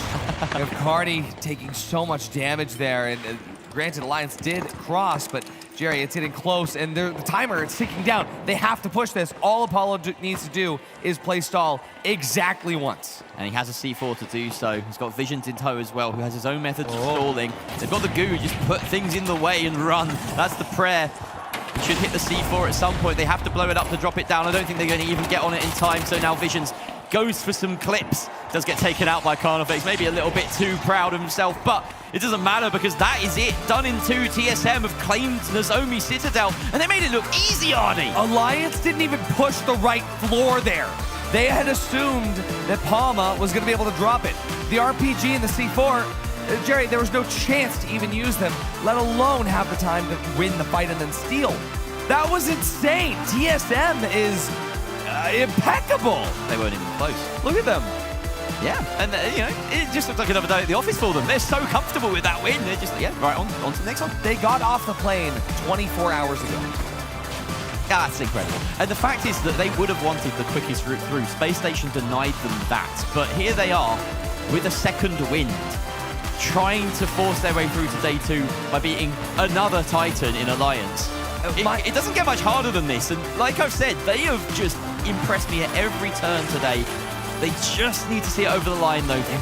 They were so close against Space Station, remember? They were. It was really close, and that goes to show just how tough both Space Station and Alliance are. But I have to say, Alliance, this team is just, they are so good. And TSM just made them look like, I don't know, a pubs team. Rank amateurs. Yeah, and granted, this is also Alliance PHL Season 2 winners for EU. And TSM at PHL didn't do that. They just didn't make it. Yeah. Like, they weren't there. This is, dare I say it, not something that is of having a precedent. Yeah, you're very close to See how I didn't say the word I always say? Yeah. Yeah, there we go. I think to be fair, I haven't said crucial quite as much this time. You just said it. Damn it. And you know what else? I also lost the game. And I think so did everybody whose people. knees hurt in chat just made their knees hurt more, I guess. Half of the people that are alive today are immune to that, Jerry. That's true. Yeah, that's an ancient meme. I think from before memes were a thing, really. But still, it is a pleasure of mine to tell 17,000 people and more that they have lost the game. We should move on to this game, though. TSM certainly haven't lost it yet. I say yet, as though they even will. You know, like they could win it all. Hey, this is Fortune Stadium. Remember that Alliance has been banning this map all day. We're finally here with Alliance and TSM. We saw TSM do great things on this map earlier. But if we were to pick a map for Alliance, it would be this one. Fortune Stadium is their domain, their bastion, setting up on the top of Sector 5. Possibly their favorite building in the entire game, I would say at this point. There's something remarkable about how often we see these guys taking up positions they must know like the back of their hand. TSM going for that sneaky jump pad play up the back of the building. Let's see if it works for them. Yeah, I mean, this is where Alliance wins so many of their fights and scrims. Surely they're going to be able to do it here on match day as well, although it's already looking a bit disjointed here. Treason is keeping Palma alive, catching the hip there with that heal beam, and that damage is being chunked through onto Apollo right now, and currently it does seem that it's going to be a trade. 1-for-1, heavy for heavy, but Visions also goes down here. Palma gets rezzed up. This is a huge turn of events here for Alliance, but Palma is still getting chunked through, but that's TSM getting wiped early on. This is Alliance's map. Yeah, and they just state their claim. They said, you know, ignore Nozomi Citadel. Here is where the series starts, and we're going to 2-0 it. That was impressive. The disrespect on this final kill as well, we didn't actually see it from Treason's perspective, but it was onto Arco, who just immediately got 2-tapped by a revolver. Yeah. That says something about Treason. He's really comfortable here, and if he's hitting his shots with the revolver, then anything's possible. Spawn control, spawn control, spawn control. This is why Alliance on Fortune Stadium is so hard to beat, especially on Hospital. Arco, though, he made it look easy to get past it. He crossed immediately with a gateway, bringing the team under. They're going to have to take this fight. Wait, They're going up the top this way. That's a very, very good approach here. Carnifex down to half HP. He's forced to drop to the bottom there. Treason follows, get that heal beam into his back, but where's Palmer? That is the question. I feel as though we've just been given the blueprint for dismantling that. Palmer is still in Sector 5, by the way. He's behind the whole of TSM right now. But TSM don't care. They are bubbling up. They are climbing this building. Palmer does need to get back. He might be given a handy gateway to help him. Alliance do have time to regroup. Yeah, well, we are going to be seeing Apollo go for the drop there. All of Alliance have recombined up on the very top floor. Arco looking to try to get an angle here. His Visions and Apollo convene on the staircase. That's some good intel. Oh! The Goo cancels the winch here. Apollo, half HP, Visions as well. Alliance raining in from above, but Arco, he's able to get at least a little bit of damage out. The trade 1 for 1, heavy for medium. That doesn't mean Alliance can at least get a quick res up. Yosef's not going to have that safety. Treason goes in for the res at the same time. Goo is going to stall it out. TSM, once again, down to just their heavy. Palma getting healed back up, but Treason goes down once more. This is actually winnable here by Apollo if he gets his reload in time, which he does. He gets the win from Carney, but Carney is just better in his domain. That was a close fight. It was a really good fight, and Apollo showing us his shack skills at the end there, but it wasn't working out for TSM. A really staunch defense. Honestly, TSM didn't do much wrong there. That was a really nice approach, not just onto Sector 5 to get the initial collapse to that site, but also in Hospital itself when it came to the push. But that is the beauty of a multi-layered defense. Not only do they have to fight to cross out of the Angimo building, then they have to fight on top of Sector 5, then they have to fight for the cross, and they have to fight for inside, and that's what Alliance does. You have to win twice to win once, and that's the beauty of that defense. Really, really tough to crack, especially with such experts as Alliance. A lot of teams are doing it now, but they know it better than anyone. Absolutely. The best defense is a good whatever this is. Well, this is a defensive Sector 3 as well, as they have tapped the vault, TSM, and Alliance are actually currently screening against C. They'd rather TSM move it all the way over to A, based on their positioning. They're also just holding this because it's a nice vantage point, and it maybe gives them a chance to jump pad engage if they see an opening. Treason with a nice little head glitch angle, and we can see Visions trying to match him on that, but his goo isn't quite as well placed as just the geometry on the hotel building on the other side. Unfortunately, it's going to take ages to get anywhere, and they do the scouting. Alliance are already gone. Alliance, they're moving so fluidly. TSM, they're somewhat able to match, but look at this. The moment that that vault is picked up, Alliance has already teleported to the other side of the map. And that's dedication to the craft. But TSM, with that bait successfully activated, they're going to be able to go all the way over to Isolt Sector 4 in the dorms building and get this plug. Alliance are right underneath right now. They're running on the ground level of this building, and they're going to take the mega pad in the middle. Arco will have heard that, and he's going to stay put. Vault fight not won. This is dangerous territory for TSM. Yeah, no chance to set up the defense. That being said, Alliance are going in with their own defenses. They're throwing goo aggressively here to try and close the net. And they've actually forced TSM off the point, and they could maybe enact themselves a steal. But of course, TSM could go beneath and start playing for drop if they choose. Let's see what's going to happen right now is Alliance. They're on top. They're on top of the world. They're on top of TSM. Holy shot! Oh my God! TSM just got deleted. Carnifex just points and clicks at every orange blob on his screen. And that's TSM gone in an instant. Treason with a couple of clicks as well. We didn't get to see it from his perspective, but that was a dope-ass take. Yeah, and now let's see what Alliance can do here to set up another multi-layered defense. Genuinely, I think we get map 3. Yeah, Alliance are showing mastery on this map that we haven't seen for a while. This is the caliber of gameplay that we should come to expect as we dwindle our numbers down to just those top 8 making it through to tomorrow. Apollo is going to take the brunt of a massive RPG. What a dive from Palmer. Treason on the cleanup, and just like that, TSM are toast. That is insane. TSM, that's 50 seconds of respawn required for less than 5 seconds of fight across 2 team fights.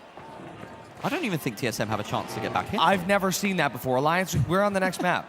We're on map 3. We're on map 3 now. Chat, that's done. Now we're That's just an outrageous map from Alliance. I mean, this is the craziest part, is the 5D chess, is that Alliance has been banning this map. They've been trying to They've been save hiding it, yeah.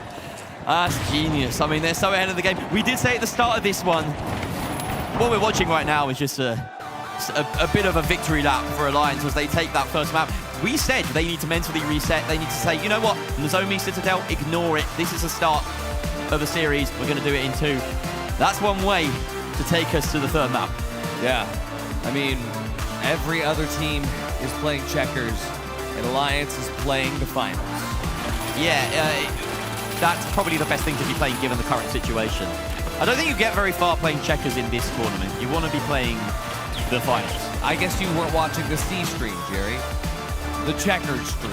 Ah, no, I wasn't. I was busy casting. Oh. And you were too. I multitask. Well, I don't know where to go from that. I don't know where to go from that. I mean, we're on map 3 now. This has been explosive. Dare I say, explosive. You did dare say explosive. You did that already. Yeah. I mean, that was the explosive moment, really. It was over in a flash, and the stats are pretty good. But, I mean, because it was so quick, I don't think that does justice to just how impressive Alliance were.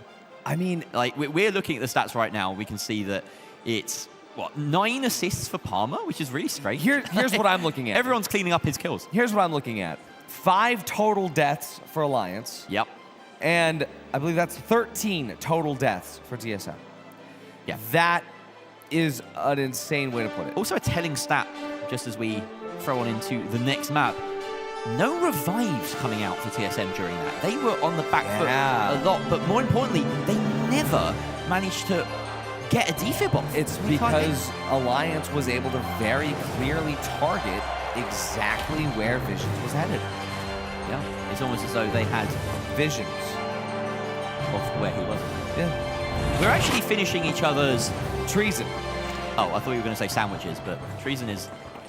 I don't think that even works as an end of a sentence. We'll work on the synergy, ladies and gents. But more importantly, since Horizon is on the docket and we've already got our teams positioned around Vault 1. Oh, yeah. Oh, TSM, they're going for... NA teams love to do this. They cut all noise, they crouch, and they look kind of cool while they do it. Alliance, though, they've just made footsteps because they like having fun. Now we have TSM trying to find the way around. Now, this isn't an elimination game here, of course. This is a qualification game. But this is a qualification game. Today, too. So, you're not going to go home, but you actually, well, you can go home, but you'll come back tomorrow. Well, not all the way home. Not all the way home. Yeah. Most people are staying back at the hotel. All right. Barricade donated to Apollo. He's going to make good use of this with the head glitch angle. Unfortunately, the dome shield evaporated by that glitch in return, and we've got trench warfare ensuing here. TSM coming out, the loss here. A little Apollo taken out. The defib comes out, but a quick win from Palmer as they storm through with this snowball. And again, TSM quickly losing that fight. This is a little bit telling of maybe what the situation was on map 1. Alliance might have just not been familiar with TSM's game, and once they've got into the second map, they realized they needed to lock in. And just like they did on Fortune Stadium, here on Sis Horizon, they are pulling every single trick out of their book. What's very funny is that Apollo in that fight looked like he was doing fantastically well until the barricade that Palmer left behind just disappeared. And then he started dying, and then the whole of TSM fell apart. Alliance are now in a position of defense above the point. They're going to try and pick off Arco in the distance while the rest of TSM are just sticking the steal. They don't care about this. Alliance are happy to try and win the fight in the post. Yeah, Apollo just gets that steal completely for free, but unfortunately, they paid later. That's going to be Arco now, just 23 HP. Carney, of course, going to be able to finish that through, and Alliance is looking ruthless. Yeah, that's what bad credit will do to you. Don't buy things that you can't afford. TSM could not afford to make that steal in the position they were. Alliance were literally on top of them. Yeah, well, hey, if they don't make it through to day 2, they might not be able to afford the 4 easy payments either.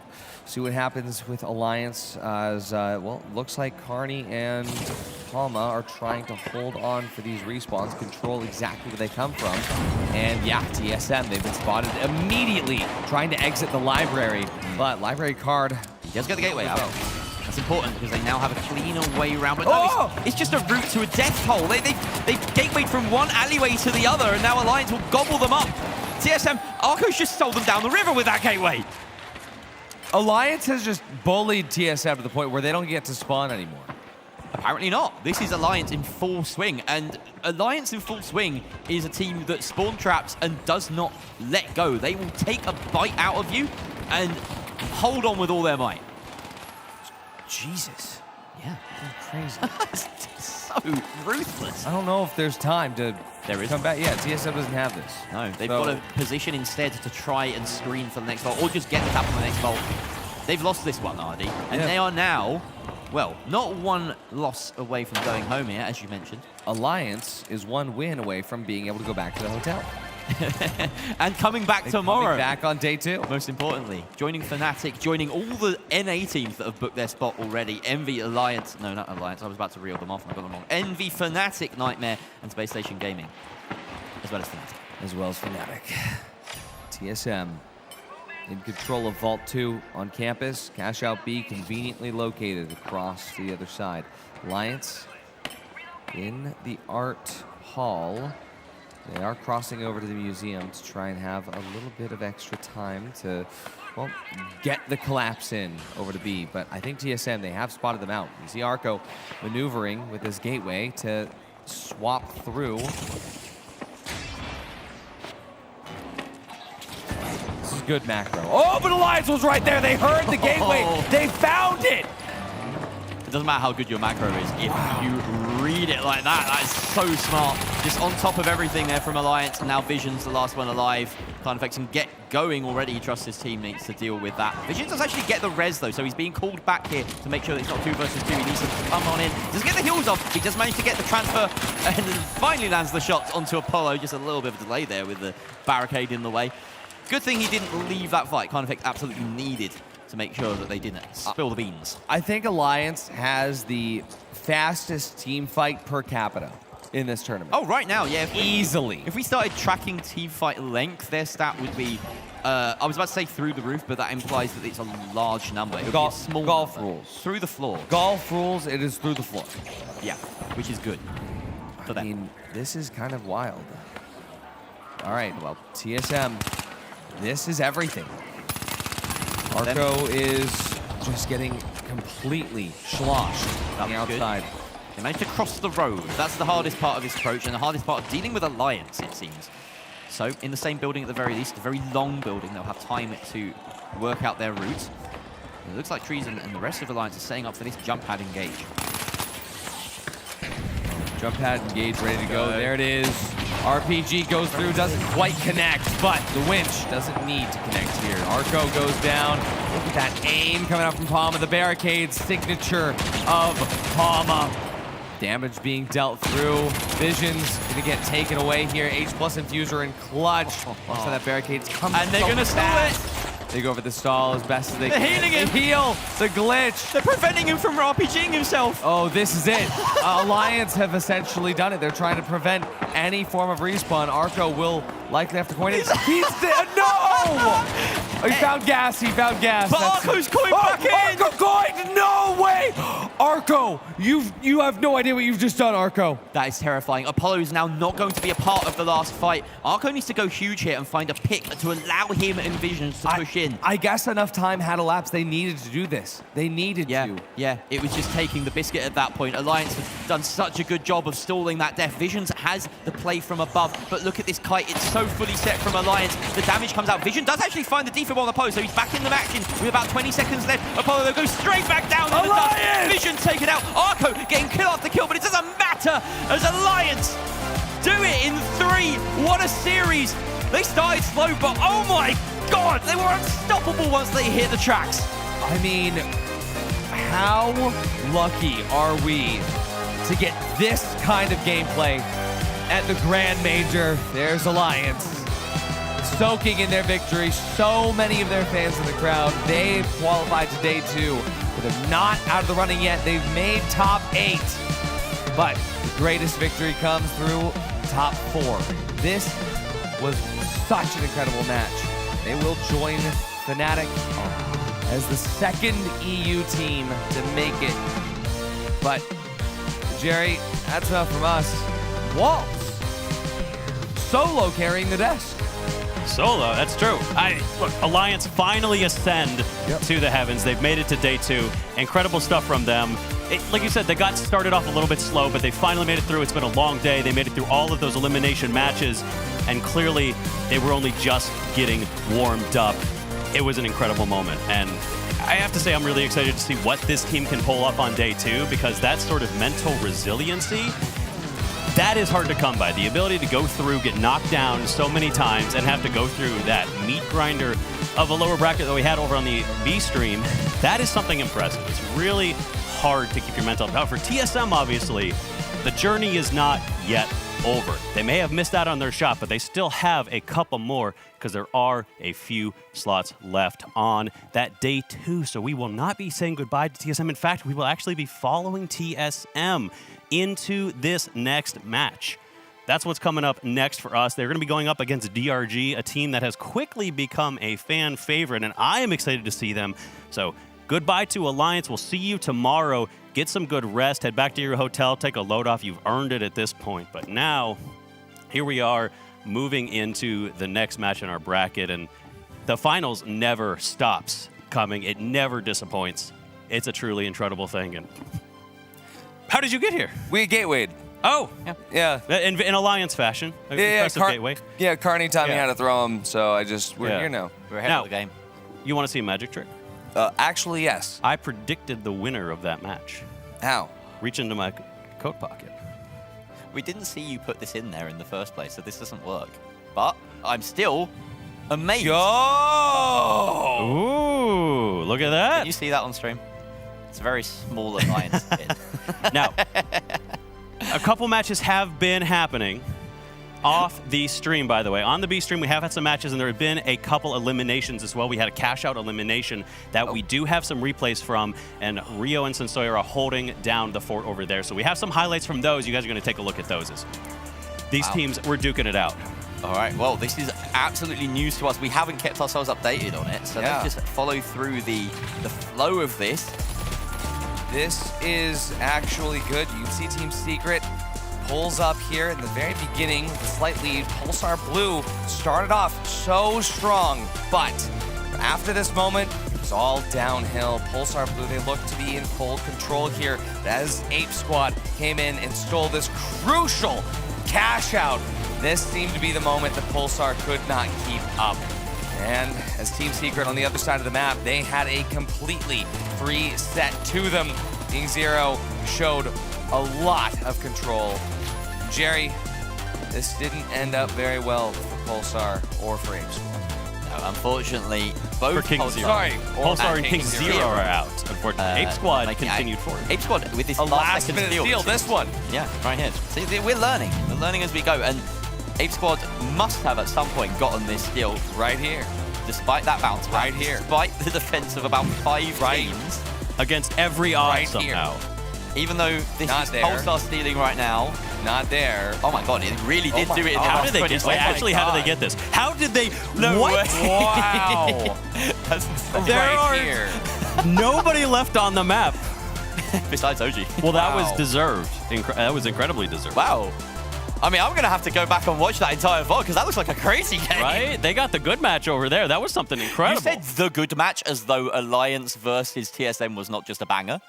And I disrespect that. It was they were all good matches, you know, but I mean... Every match is a good match here at the Grand Major 2025. There are great matches, and there are greater matches, and then there are even greater matches, and we're going to see one of those matches next. Yeah, and there are cash-out elimination matches. Those are pretty great. Those are those. We do, so as we move in, we are going to be talking about those next ones, but of course we are going to say goodbye to Pulsar and King Zero. 2 more teams are dropping out, and we are incredibly sad to see them go. A lot of work has been put into this, and it's hard to watch that much effort be, taken away from these teams, but that does allow us to move in. Of course, we do have a loser interview from Oscar. Let's go ahead and talk to our Oscar, take it away. Oscar. Well, welcome back to DreamHack. You can clearly tell that the studio's getting tired because we're dealing with a winner interview. I'm standing here with Carnifex! And joining us as well, Mr. Palma himself. All right, Carney, it's been a really long day. You could have had an easy way out, but choose to take the hard way. But now you're finally going to day 2. How are you feeling? Feeling great. You know, we do it the Alliance way. Lose the first rounds always, and then come back. But yeah, that's Alliance. That's Alliance. And were you at any point of today worried at all? Or were you always feeling, we're going to make day 2, I feel calm? I mean, 12 men are always scary to play, but we've always been like really confident in like our team, and yeah. So towards the end of that 3v3, it felt like something happened right there. We're heading into game 3, and it's like something woke up. Did you guys have a quick like 30-second talk in between game 2 and game 3? Because it felt like there was an even better alliance that went into game 3. Yeah, I think we just like warm up a bit like during the maps. Like first maps, we also had some techie issues. Not to take anything away from TSM, they played great. But yeah, we just like warm up during the first few maps. All right, well, there you have it. It takes the Alliance about 8 hours to warm up, but when they're finally warmed up, they win games. Hey, thank you both so much for being on stage with me. Go enjoy the victory. See you back tomorrow. Yeah, go ahead. Thank you. Thank you to all the fans out there. This is for you. And to all the haters, fuck you. Aye, off we go. Back to the break. Thank you so much. This has been the stage. It's all going too crazy. See you after the break.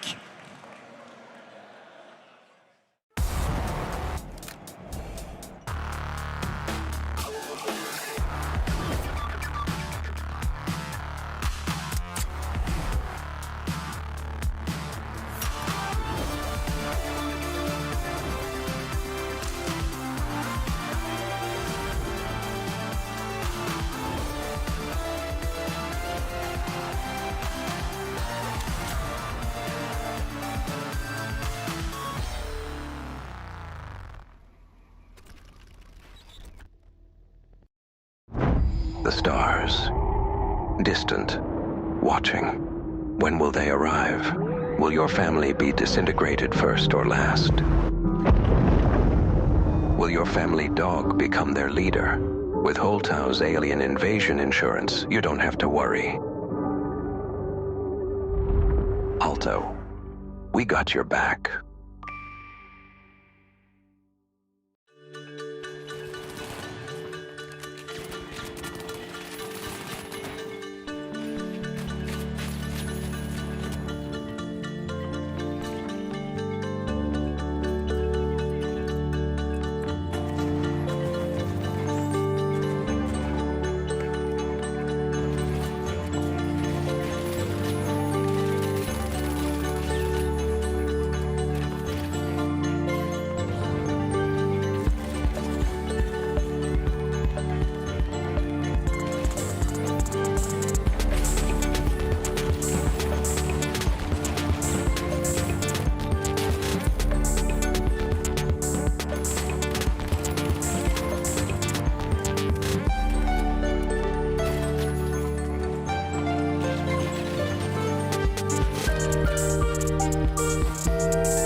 Ladies and gentlemen, the Grand Major continues. It does not get worse. It only gets better with every single game. I'm Waltz, joined by Artie and Jerry. We have a few more games for you. It's not over yet. The night has not ended. It feels almost as if it will go on forever, which would be amazing, but sometimes we have to call it. Let's see where we are, though, because there's been so many matches, it's easy to get lost. Let's take a look at that bracket and figure out not only where we are, what's left, and what's going to be happening tomorrow, because there's still a few games left and a few slots. Still a few games, still a few slots, 2 slots to be clear. We have 2 places remaining for day 2. Here's the bracket. So, Polestar King 0, the most recent eliminations. That leaves 4 teams still alive. That's DRG, TSM, Team Secret, and Ape Squad. 2 of these teams will come back tomorrow. 2 of these teams will go home tonight. It has been a long run for so many of these teams, but for us, the ones we're looking at right now, DRG and TSM have had the exact same run. On the other side of the map, Team Secret and Ape Squad also the exact same path to get there. They have had the longest possible day that they possibly could, moving all the way through the lower bracket, through the elimination matches, losing cash outs, but surviving by the skin of their teeth. That's taking place on our B stream over on the ProHubs TF Twitch. You got to check out if you want to see that match out. But we are going to be taking a look at DRG and TSM because these are our last matches of the day, Artie. We eventually got to go to sleep, and so we're going to have some matches tomorrow, but 2 qualifier slots left. 1 today. 100%. I mean, we did say it's day 2. We will have technically a day 1 match on happening day 2. On day 2. Our last match gets pushed. CNS.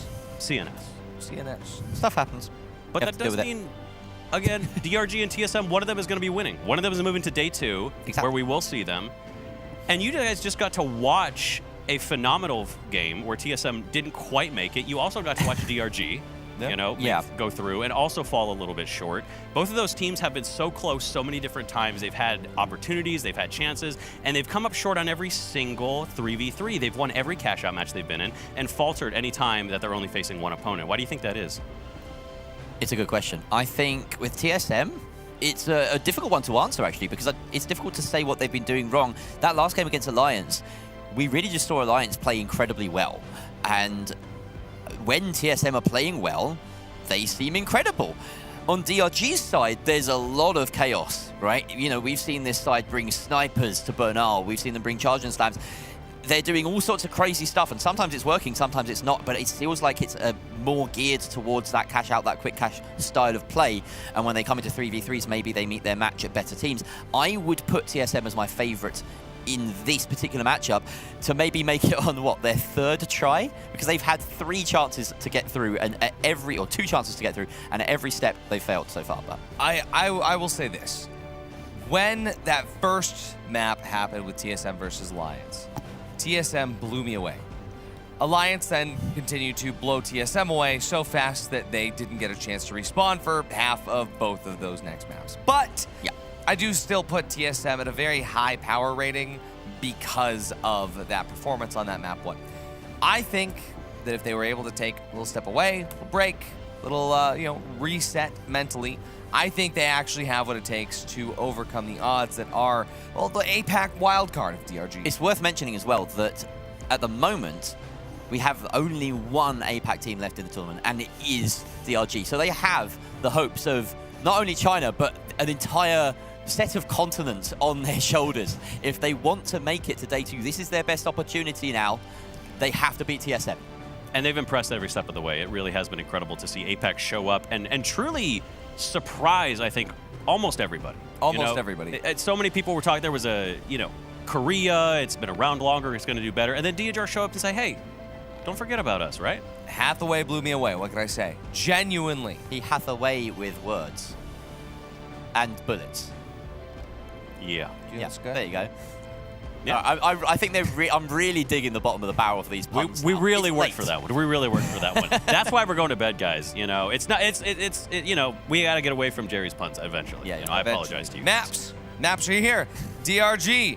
They've done a lot of stuff, but because of that means that we're going to be out here on Seoul. TSM is going to pick Fortune Stadium.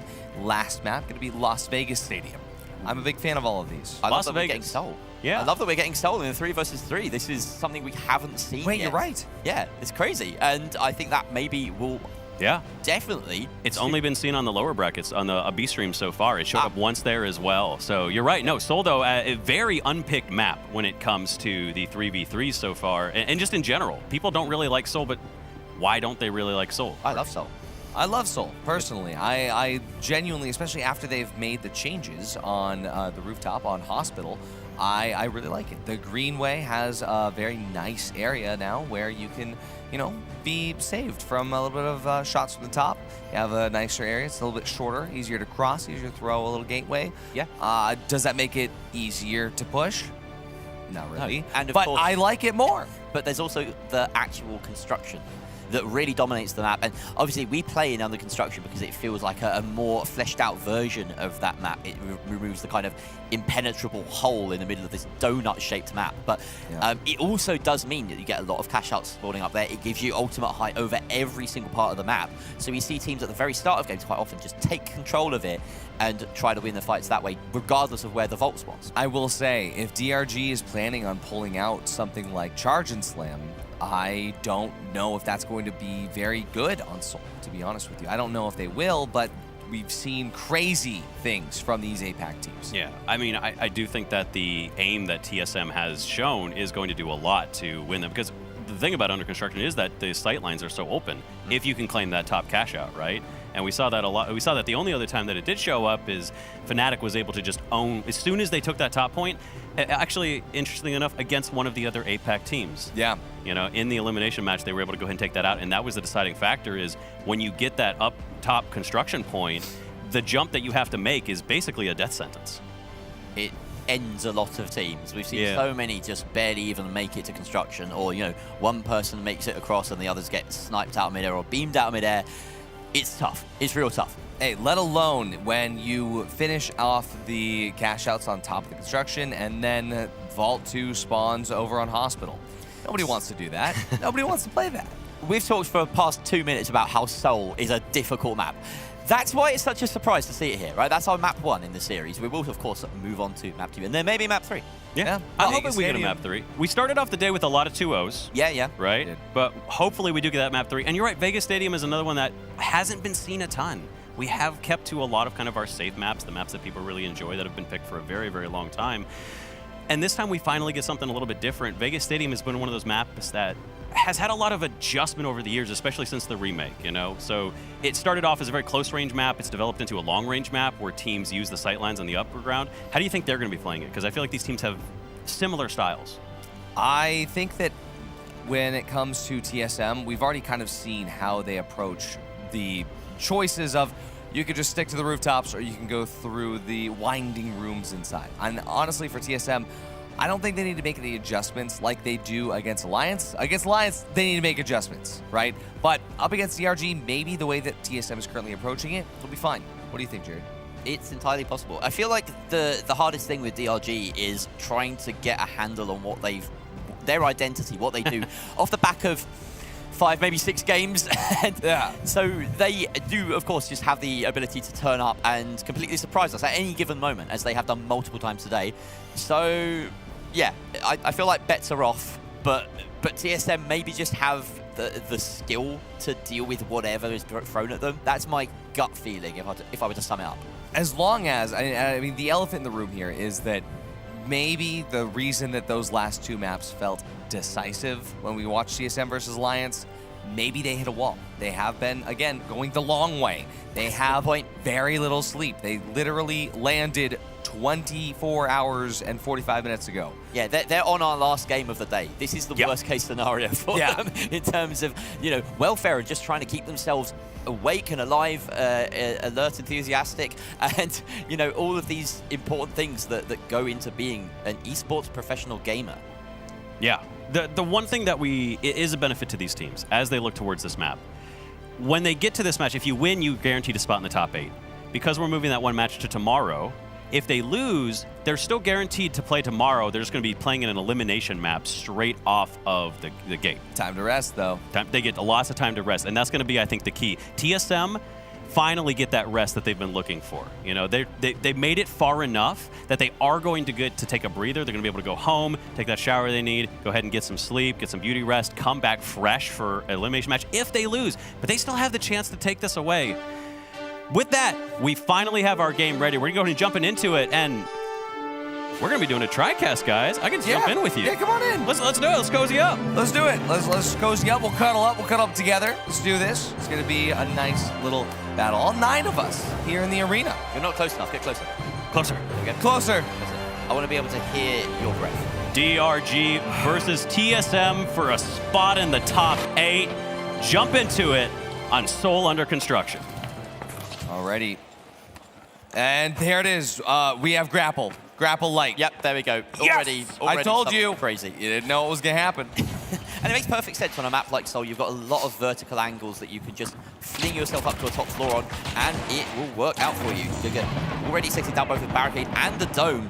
And TSM are like, yeah, fine. We'll let you burn through those cooldowns and engage just a few seconds later instead. Oh, but Gaga already down to just he's down immediately. And Arco is looking absolutely refreshed and better than ever. 93R finds 2. E is alive, does have the opportunity to come in here with the defibs, but Waltz, yeah, this didn't go very well for DRG. It did not. TSM just kind of rolled through them. It felt like a steamroller just kind of approaching them, and DRG didn't run from it. They were separated, and they just slowly got squished. They did the thing where in a movie, something like a tidal wave is coming down a hallway, and instead of ducking into a door, they just kept running straight at the camera. Yeah, you know it's coming from that. Well, the camera doesn't let you can't go off. Yeah, the camera's on like a track going backwards. Yeah. You know, it's that movie cliche of like a guy who's definitely about to die and doesn't think about going left or right. And I think DRG is about to dive into that exact same thing yet again, because we see Hathaway coming up through. We do have a gateway potentially being thrown in. And the question is, which half of this equation is going to die first? Well, I'm hoping to see Hathaway use that grapple to get some interesting movement. That might be why they picked it on Soul Under Construction. He could backstab Visions up on this high ground if he uses it properly, but Visions, he's aware of this. He finally spots him, has to hit that shot, drops down immediately. Hathaway getting the better part of that engagement, just keeping away, but they're in there. Hathaway has spotted Arco. They have eyes on each other. The light battle goes the way of Arco. He takes them out. Only 2 left, and they're looking to finish this off. Oh, but Arco, the shots are clean, but still not connecting where they need to. Does allow E to get the res on a Hathaway, but it is a little bit of a troll. That is honestly a feed res if I've ever seen one. That's going to be enough time for at least one more team fight, but TSM does look comfortable here, Jerry. Very comfortable so far. We haven't had any proper questions asked by DRG. It just hasn't happened. We need to see something from them that will suggest they have a chance. So far, we've seen nothing. So, really nice positioning here. Everyone doing some scouting here on different corners of construction for the side of TSM. Oh, that snapshot from the repeater. It is... I can never use it, but it's so flashy when it uses. But DRG, they have a little bit of time left, about 30 seconds to do so. Doing some damage, forcing Visions back with that repeater. He gets on the high ground. He has eyes on Apollo, but the dome shield cannot be blocked. He doesn't have the glitch there. Winched in. He has to stay alive, but E, he's going to go down. Hathaway as well. It's only Gaga. He's the last one left. No one dead yet on the side of TSM. The health is coming back. He's being pushed. He's not even going to be able to take out one. Arco finishing that off, and the first cash out is going the way of TSM. It feels as though DRG aren't even really engaging as a team. They're taking a lot of 1v1s, and they're just being diffed. Yeah. TSM are better. Do not take 1v1s against this team. Like, that's the one thing you shouldn't do. And I feel like, at the moment, DRG needs to rapidly change their approach to things here. We see Arco and the rest of TSM, Arco and Co, if you will, moving towards Vulcan. R and Co. No, that doesn't work. You tried. Who's Co? See, you don't Hathaway with words like I do. Yeah, that was really good. You get what I did there? That one was better. He had away with the grapple hook. He had away with the kill feed, the wrong side of it, it seems, as he keeps showing up there. Arco puts him in the box. He Hathaway with his trophy appearing in place of his body. And TSM, they just dove all the way over on top of Petronel Plaza. And E, last alive, he's going to be able to dive away with some sort of survivability. TSM, they are hot on his tail, and that cash out is hot underway. This is just not going the way of... As it gets wiped again, Visions is just a sniper with that repeater right now. Like you said, they're engaging in a weird way. They're not together. I also haven't seen Hathaway used the grapple in a way that makes sense. The benefit of grapple is you can get to some really weird angles. You can show up in places they don't expect you to do so. And it feels like just so tepid. It doesn't feel like they're being in places they need to be. The movement is not there. Yeah, TSM has really good pacing. They've got really good tempo throughout this, and DRG just isn't able to catch up. I mean, they haven't had one team fight that feels like they're the ones that are engaging. I think it's because of these gateways. These gateways are coming in, and because your light is on that grapple cooldown means that light can't get engaged in the fight the same way. And DRG continues to do it again and again and again. And this time, all they can do is just reset. And this is the issue with grapple, is that you can use the grapple to get your team across the map instantly, but it's kind of like the Pharaoh's curse. But they're not even doing that. They're just they're using the jump pads. Like that time, he took the jump pad up there. He threw a gateway. It was so obvious. It's the same thing a dash would have done. He hasn't used it. Even then, with a dash, you can go in and then go out. With a grapple, you can either go in or you can go out, but only one of them. And I want to see them wrap around to the hotel side of under construction. There, the grapple is going to be harder for them to take an eye on, and they can get it. Again, he just takes the jump pad. Hathaway, very exposed right now, is already taking damage. He has to survive. He has the grapple. He can go ahead and get back, but he hasn't even thrown the gateway yet. His team isn't even there. TSM absolutely dominating right now. They're just picking them out of the sky. The shots are not missing. Guga, E, so low. They're already down again. TSM is just running them right now, keeping them shut out. Nothing can be done. It's Hathaway down. TSM did it in 2. That's map 1 complete, and TSM, they're one step closer from that sweet, sweet sleep. Speaking of steps closer, they barely needed to step foot off of the construction in that entire map. Right. They left to pick up a vault at one point, and they were right back onto it. That also wasn't even on the ground. They went up to Petronel Plaza and then right back. They stayed at rooftop level. Yeah, the floor was made of lava. And, well, at the moment, it looks like DRG are swimming in that lava and burning to a crisp. Yeah, floor was made of lava and DRG was made of coins. But Waltz, that was really good from TSM. I mean, TSM, they just got annihilated by Alliance, but this is a good come to form for them. Absolutely. And yeah, I mean, like, DRG got to where they are by playing incredibly well, and I think that speaks to, you saw TSM do well against Space Station. You saw them do well against Alliance. Like, they have it in them, and the shots were just hitting. We've seen Arco just shredding with that 93R, getting a nice two-piece right there. Finishing this off, Visions with that repeater is just snapping people apart. It is incredible to watch them control the skies. I will say, for DRG, they're doing a great job, especially given the fact that their coach is subbing in for their heavy. Quayle Rice is not playing right now for DRG, and that's why Guga is in his spot. And given all of that, it's impressive that DRG has made it this far, and it's a really good thing that this isn't going to be the elimination match, but it didn't look great for DRG. But for TSM, this looked a lot closer to how their first map against Alliance was. Yeah, and DRG so far have not had a good time in their 3 versus 3s. They've taken one map off of Pioneers today. Most of their success throughout this tournament has been seen in cash out. They've actually been a really strong cash out side. Yeah. But here they are meeting more than their match in yet another North American side that are just that bit much better than them at the 3 versus 3. When you remove all the chaos, when you get it down to brass tacks, DRG might not have what it takes to get through them, but they can turn it around. It has to start here and now. I think we're going to see a much better performance from DRG in this map, on a map that is less abusable as Seoul under construction. That high ground just allows them to control absolutely everything. Moving into Fortune, I do think we're going to see them do a little bit better. Back on that dash, he decides he wants that. I imagine that was maybe a map-specific pick, but we are going to be posturing around that vault. DRG, the first ones to get to it. Yeah, and it is fair to say that Seoul is quite difficult to manage and very easy to control if you're on that defense, but Fortune isn't that much higher up the list when it comes to maps that are easy to attack. You establish yourself a power position here, such as we are seeing right now, from DRG in fact, then it can be difficult to unseat, but of course TSM are the ones with the box in hand. Oh no, yeah, they are the ones with box in hand just creeping along underneath. A lot of posturing from these teams right now, taking it slow, even allowing the gateway to expire.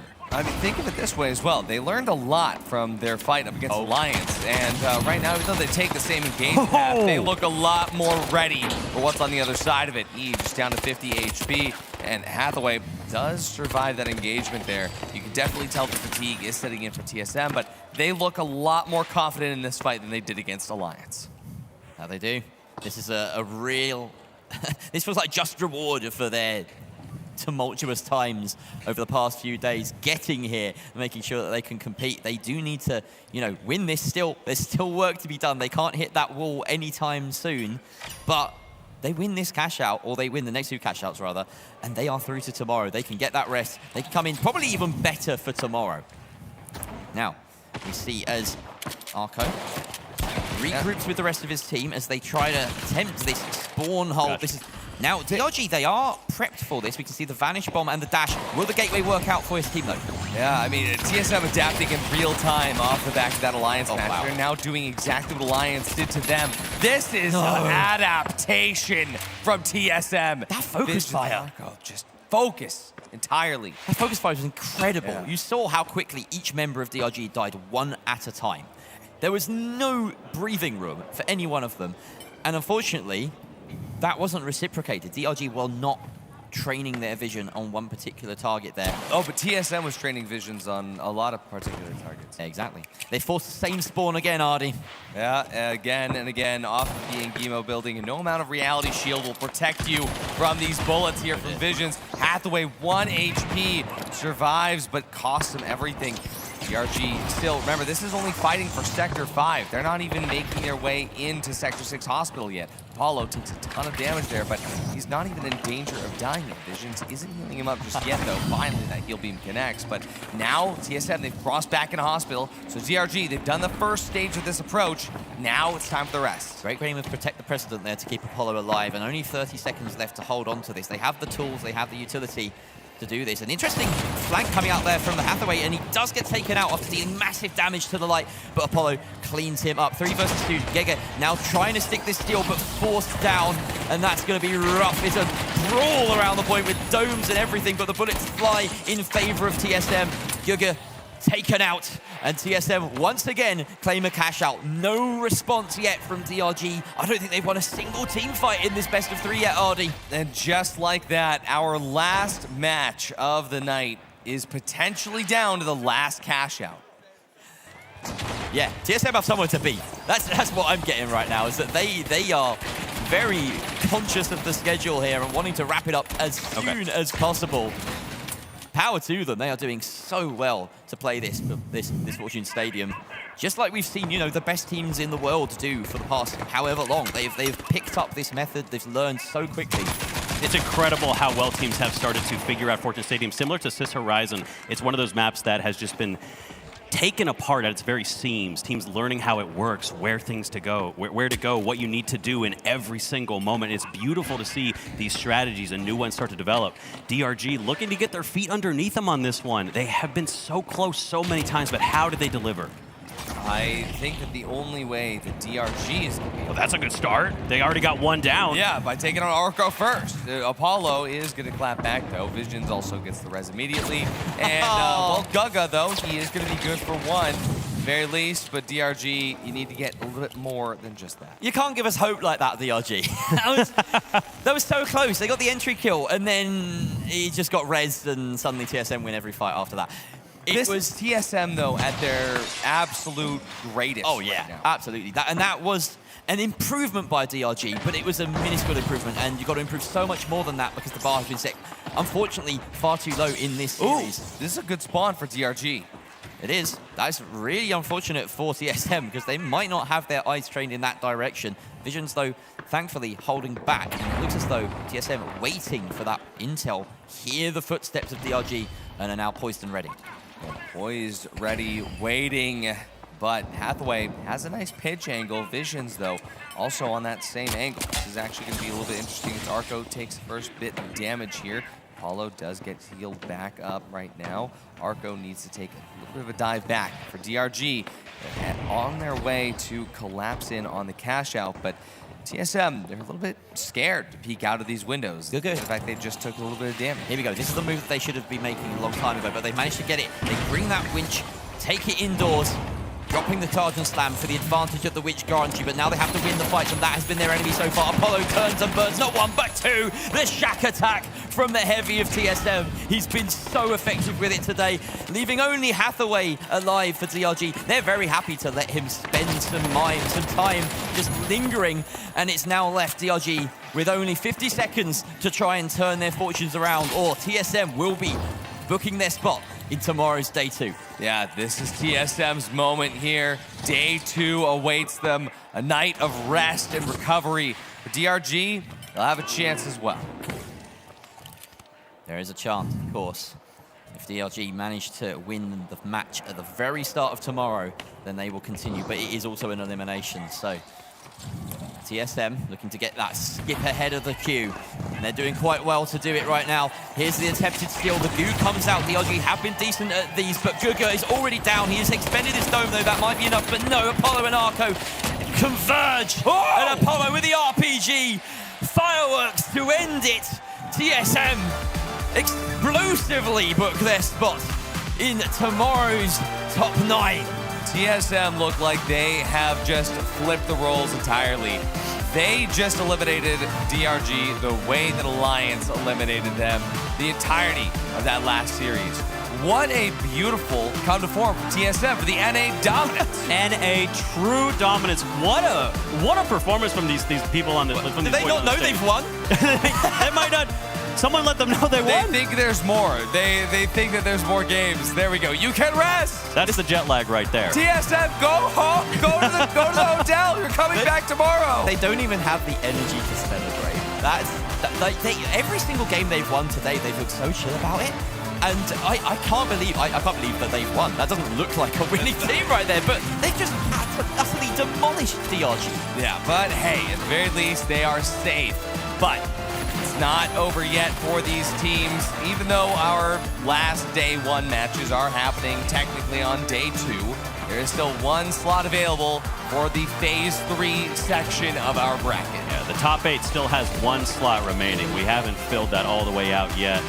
And TSM really punching their ticket in a very convincing fashion in that match. They had so many chances. The 3rd time truly is the charm for TSM, and this time they've made it into that top 8. We have a little bit longer of a run for DRG, unfortunately. Incredible stuff from them, but we do have a bracket to look at as we wrap up the night. So we're going to go ahead and take a quick look at that here. Yep. We have said goodbye. 16 teams started. We've said goodbye to 7. 5 Fears, FN Esports, Gen G, Vanguard Gaming, Pulsar, King Zero, and Apes. They have all played their hearts out. They have done so much, and it was not quite enough, but they have given us a hell of a show. It is incredible work from them. Thank you so much to all of those teams. We do have, I believe, some brief clips, actually, from the matchup between Team Secret and Ape Squad, though. I know, Artie, you're probably pretty excited about that. Pretty excited about this. I mean, Sonsoyo, I do love you to death, but at the same time, death comes in many forms, coins being one of them. Yeah. Well, look, here it is. Now, this match was very important, Waltz. Also in Fortune Stadium as well, Waltz. Also in Fortune Stadium, you know? The Rio's going to run out of fortune cookies at this rate. Secret getting that first flip over again on the Sector 6. Everybody loves being at Sector 6. Looks like it didn't quite work out for Ape Squad on that one. Second box getting plugged by Secret. Did they ever lose it? That's the question. Seems like they were in command of this, but Ape Squad definitely putting up a fight here. Yeah, so by winning this one, that puts Team Secret up against DRG. See which team will find the last qualification slot in the first game tomorrow. The very, very first game tomorrow. One team will go home and one team will continue playing. Our very first game tomorrow could be elimination. Check this out. Elix last second steal to clutch that one out. What a match. What a match. Absolutely incredible match. There's our second one. Secret again, just getting that first start. Looks like they're wiping Ape Squad very, very quickly. Doesn't seem like they're skipping a beat. Really in control of that. That's what we expected from Team Secret from the very, very beginning. We know that they're an incredibly strong team. We know what they can do, you know, and I was surprised to see them fall so much, but finally they've claimed their spot. They've finally claimed their spot. Well, I've almost finally claimed their spot. Technically, they did claim the spot to day 2. It's just, well, it's still phase 2. Not at phase 3 just yet, but we'll see which team is going to be able to make that phase 3 spot. Waltz, it's been a long day. It's been a long day. We are going to have to say goodbye. But it's been, what a day it has been. 16 teams that we started with, 7 that we had to say goodbye to, 9 teams tomorrow. It is going to be an absolutely incredible start to the major, but there is so much more. I have been Walt. I have been joined by Artie, Jerry, Rio, and Sonsoyo. Absolute stellar team. Nothing like it. I'm blessed to be. And Kelly. And not to mention the fact that we've had the beautiful and illustrious Oscar, not only Neon Guts as well. Incredible work from everybody. Many beautiful faces. And Thixie. How can you forget Thixie? And to every staff, everyone working behind the scenes, it has been an absolute labor of love. But there is more coming tomorrow. It is not over yet. We will see you then. Tomorrow we crown our grand champion. To all the fans, to everybody watching both those virtual and in the arena, we will see you tomorrow. Thank you and good night.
Have you lived your life in filth and...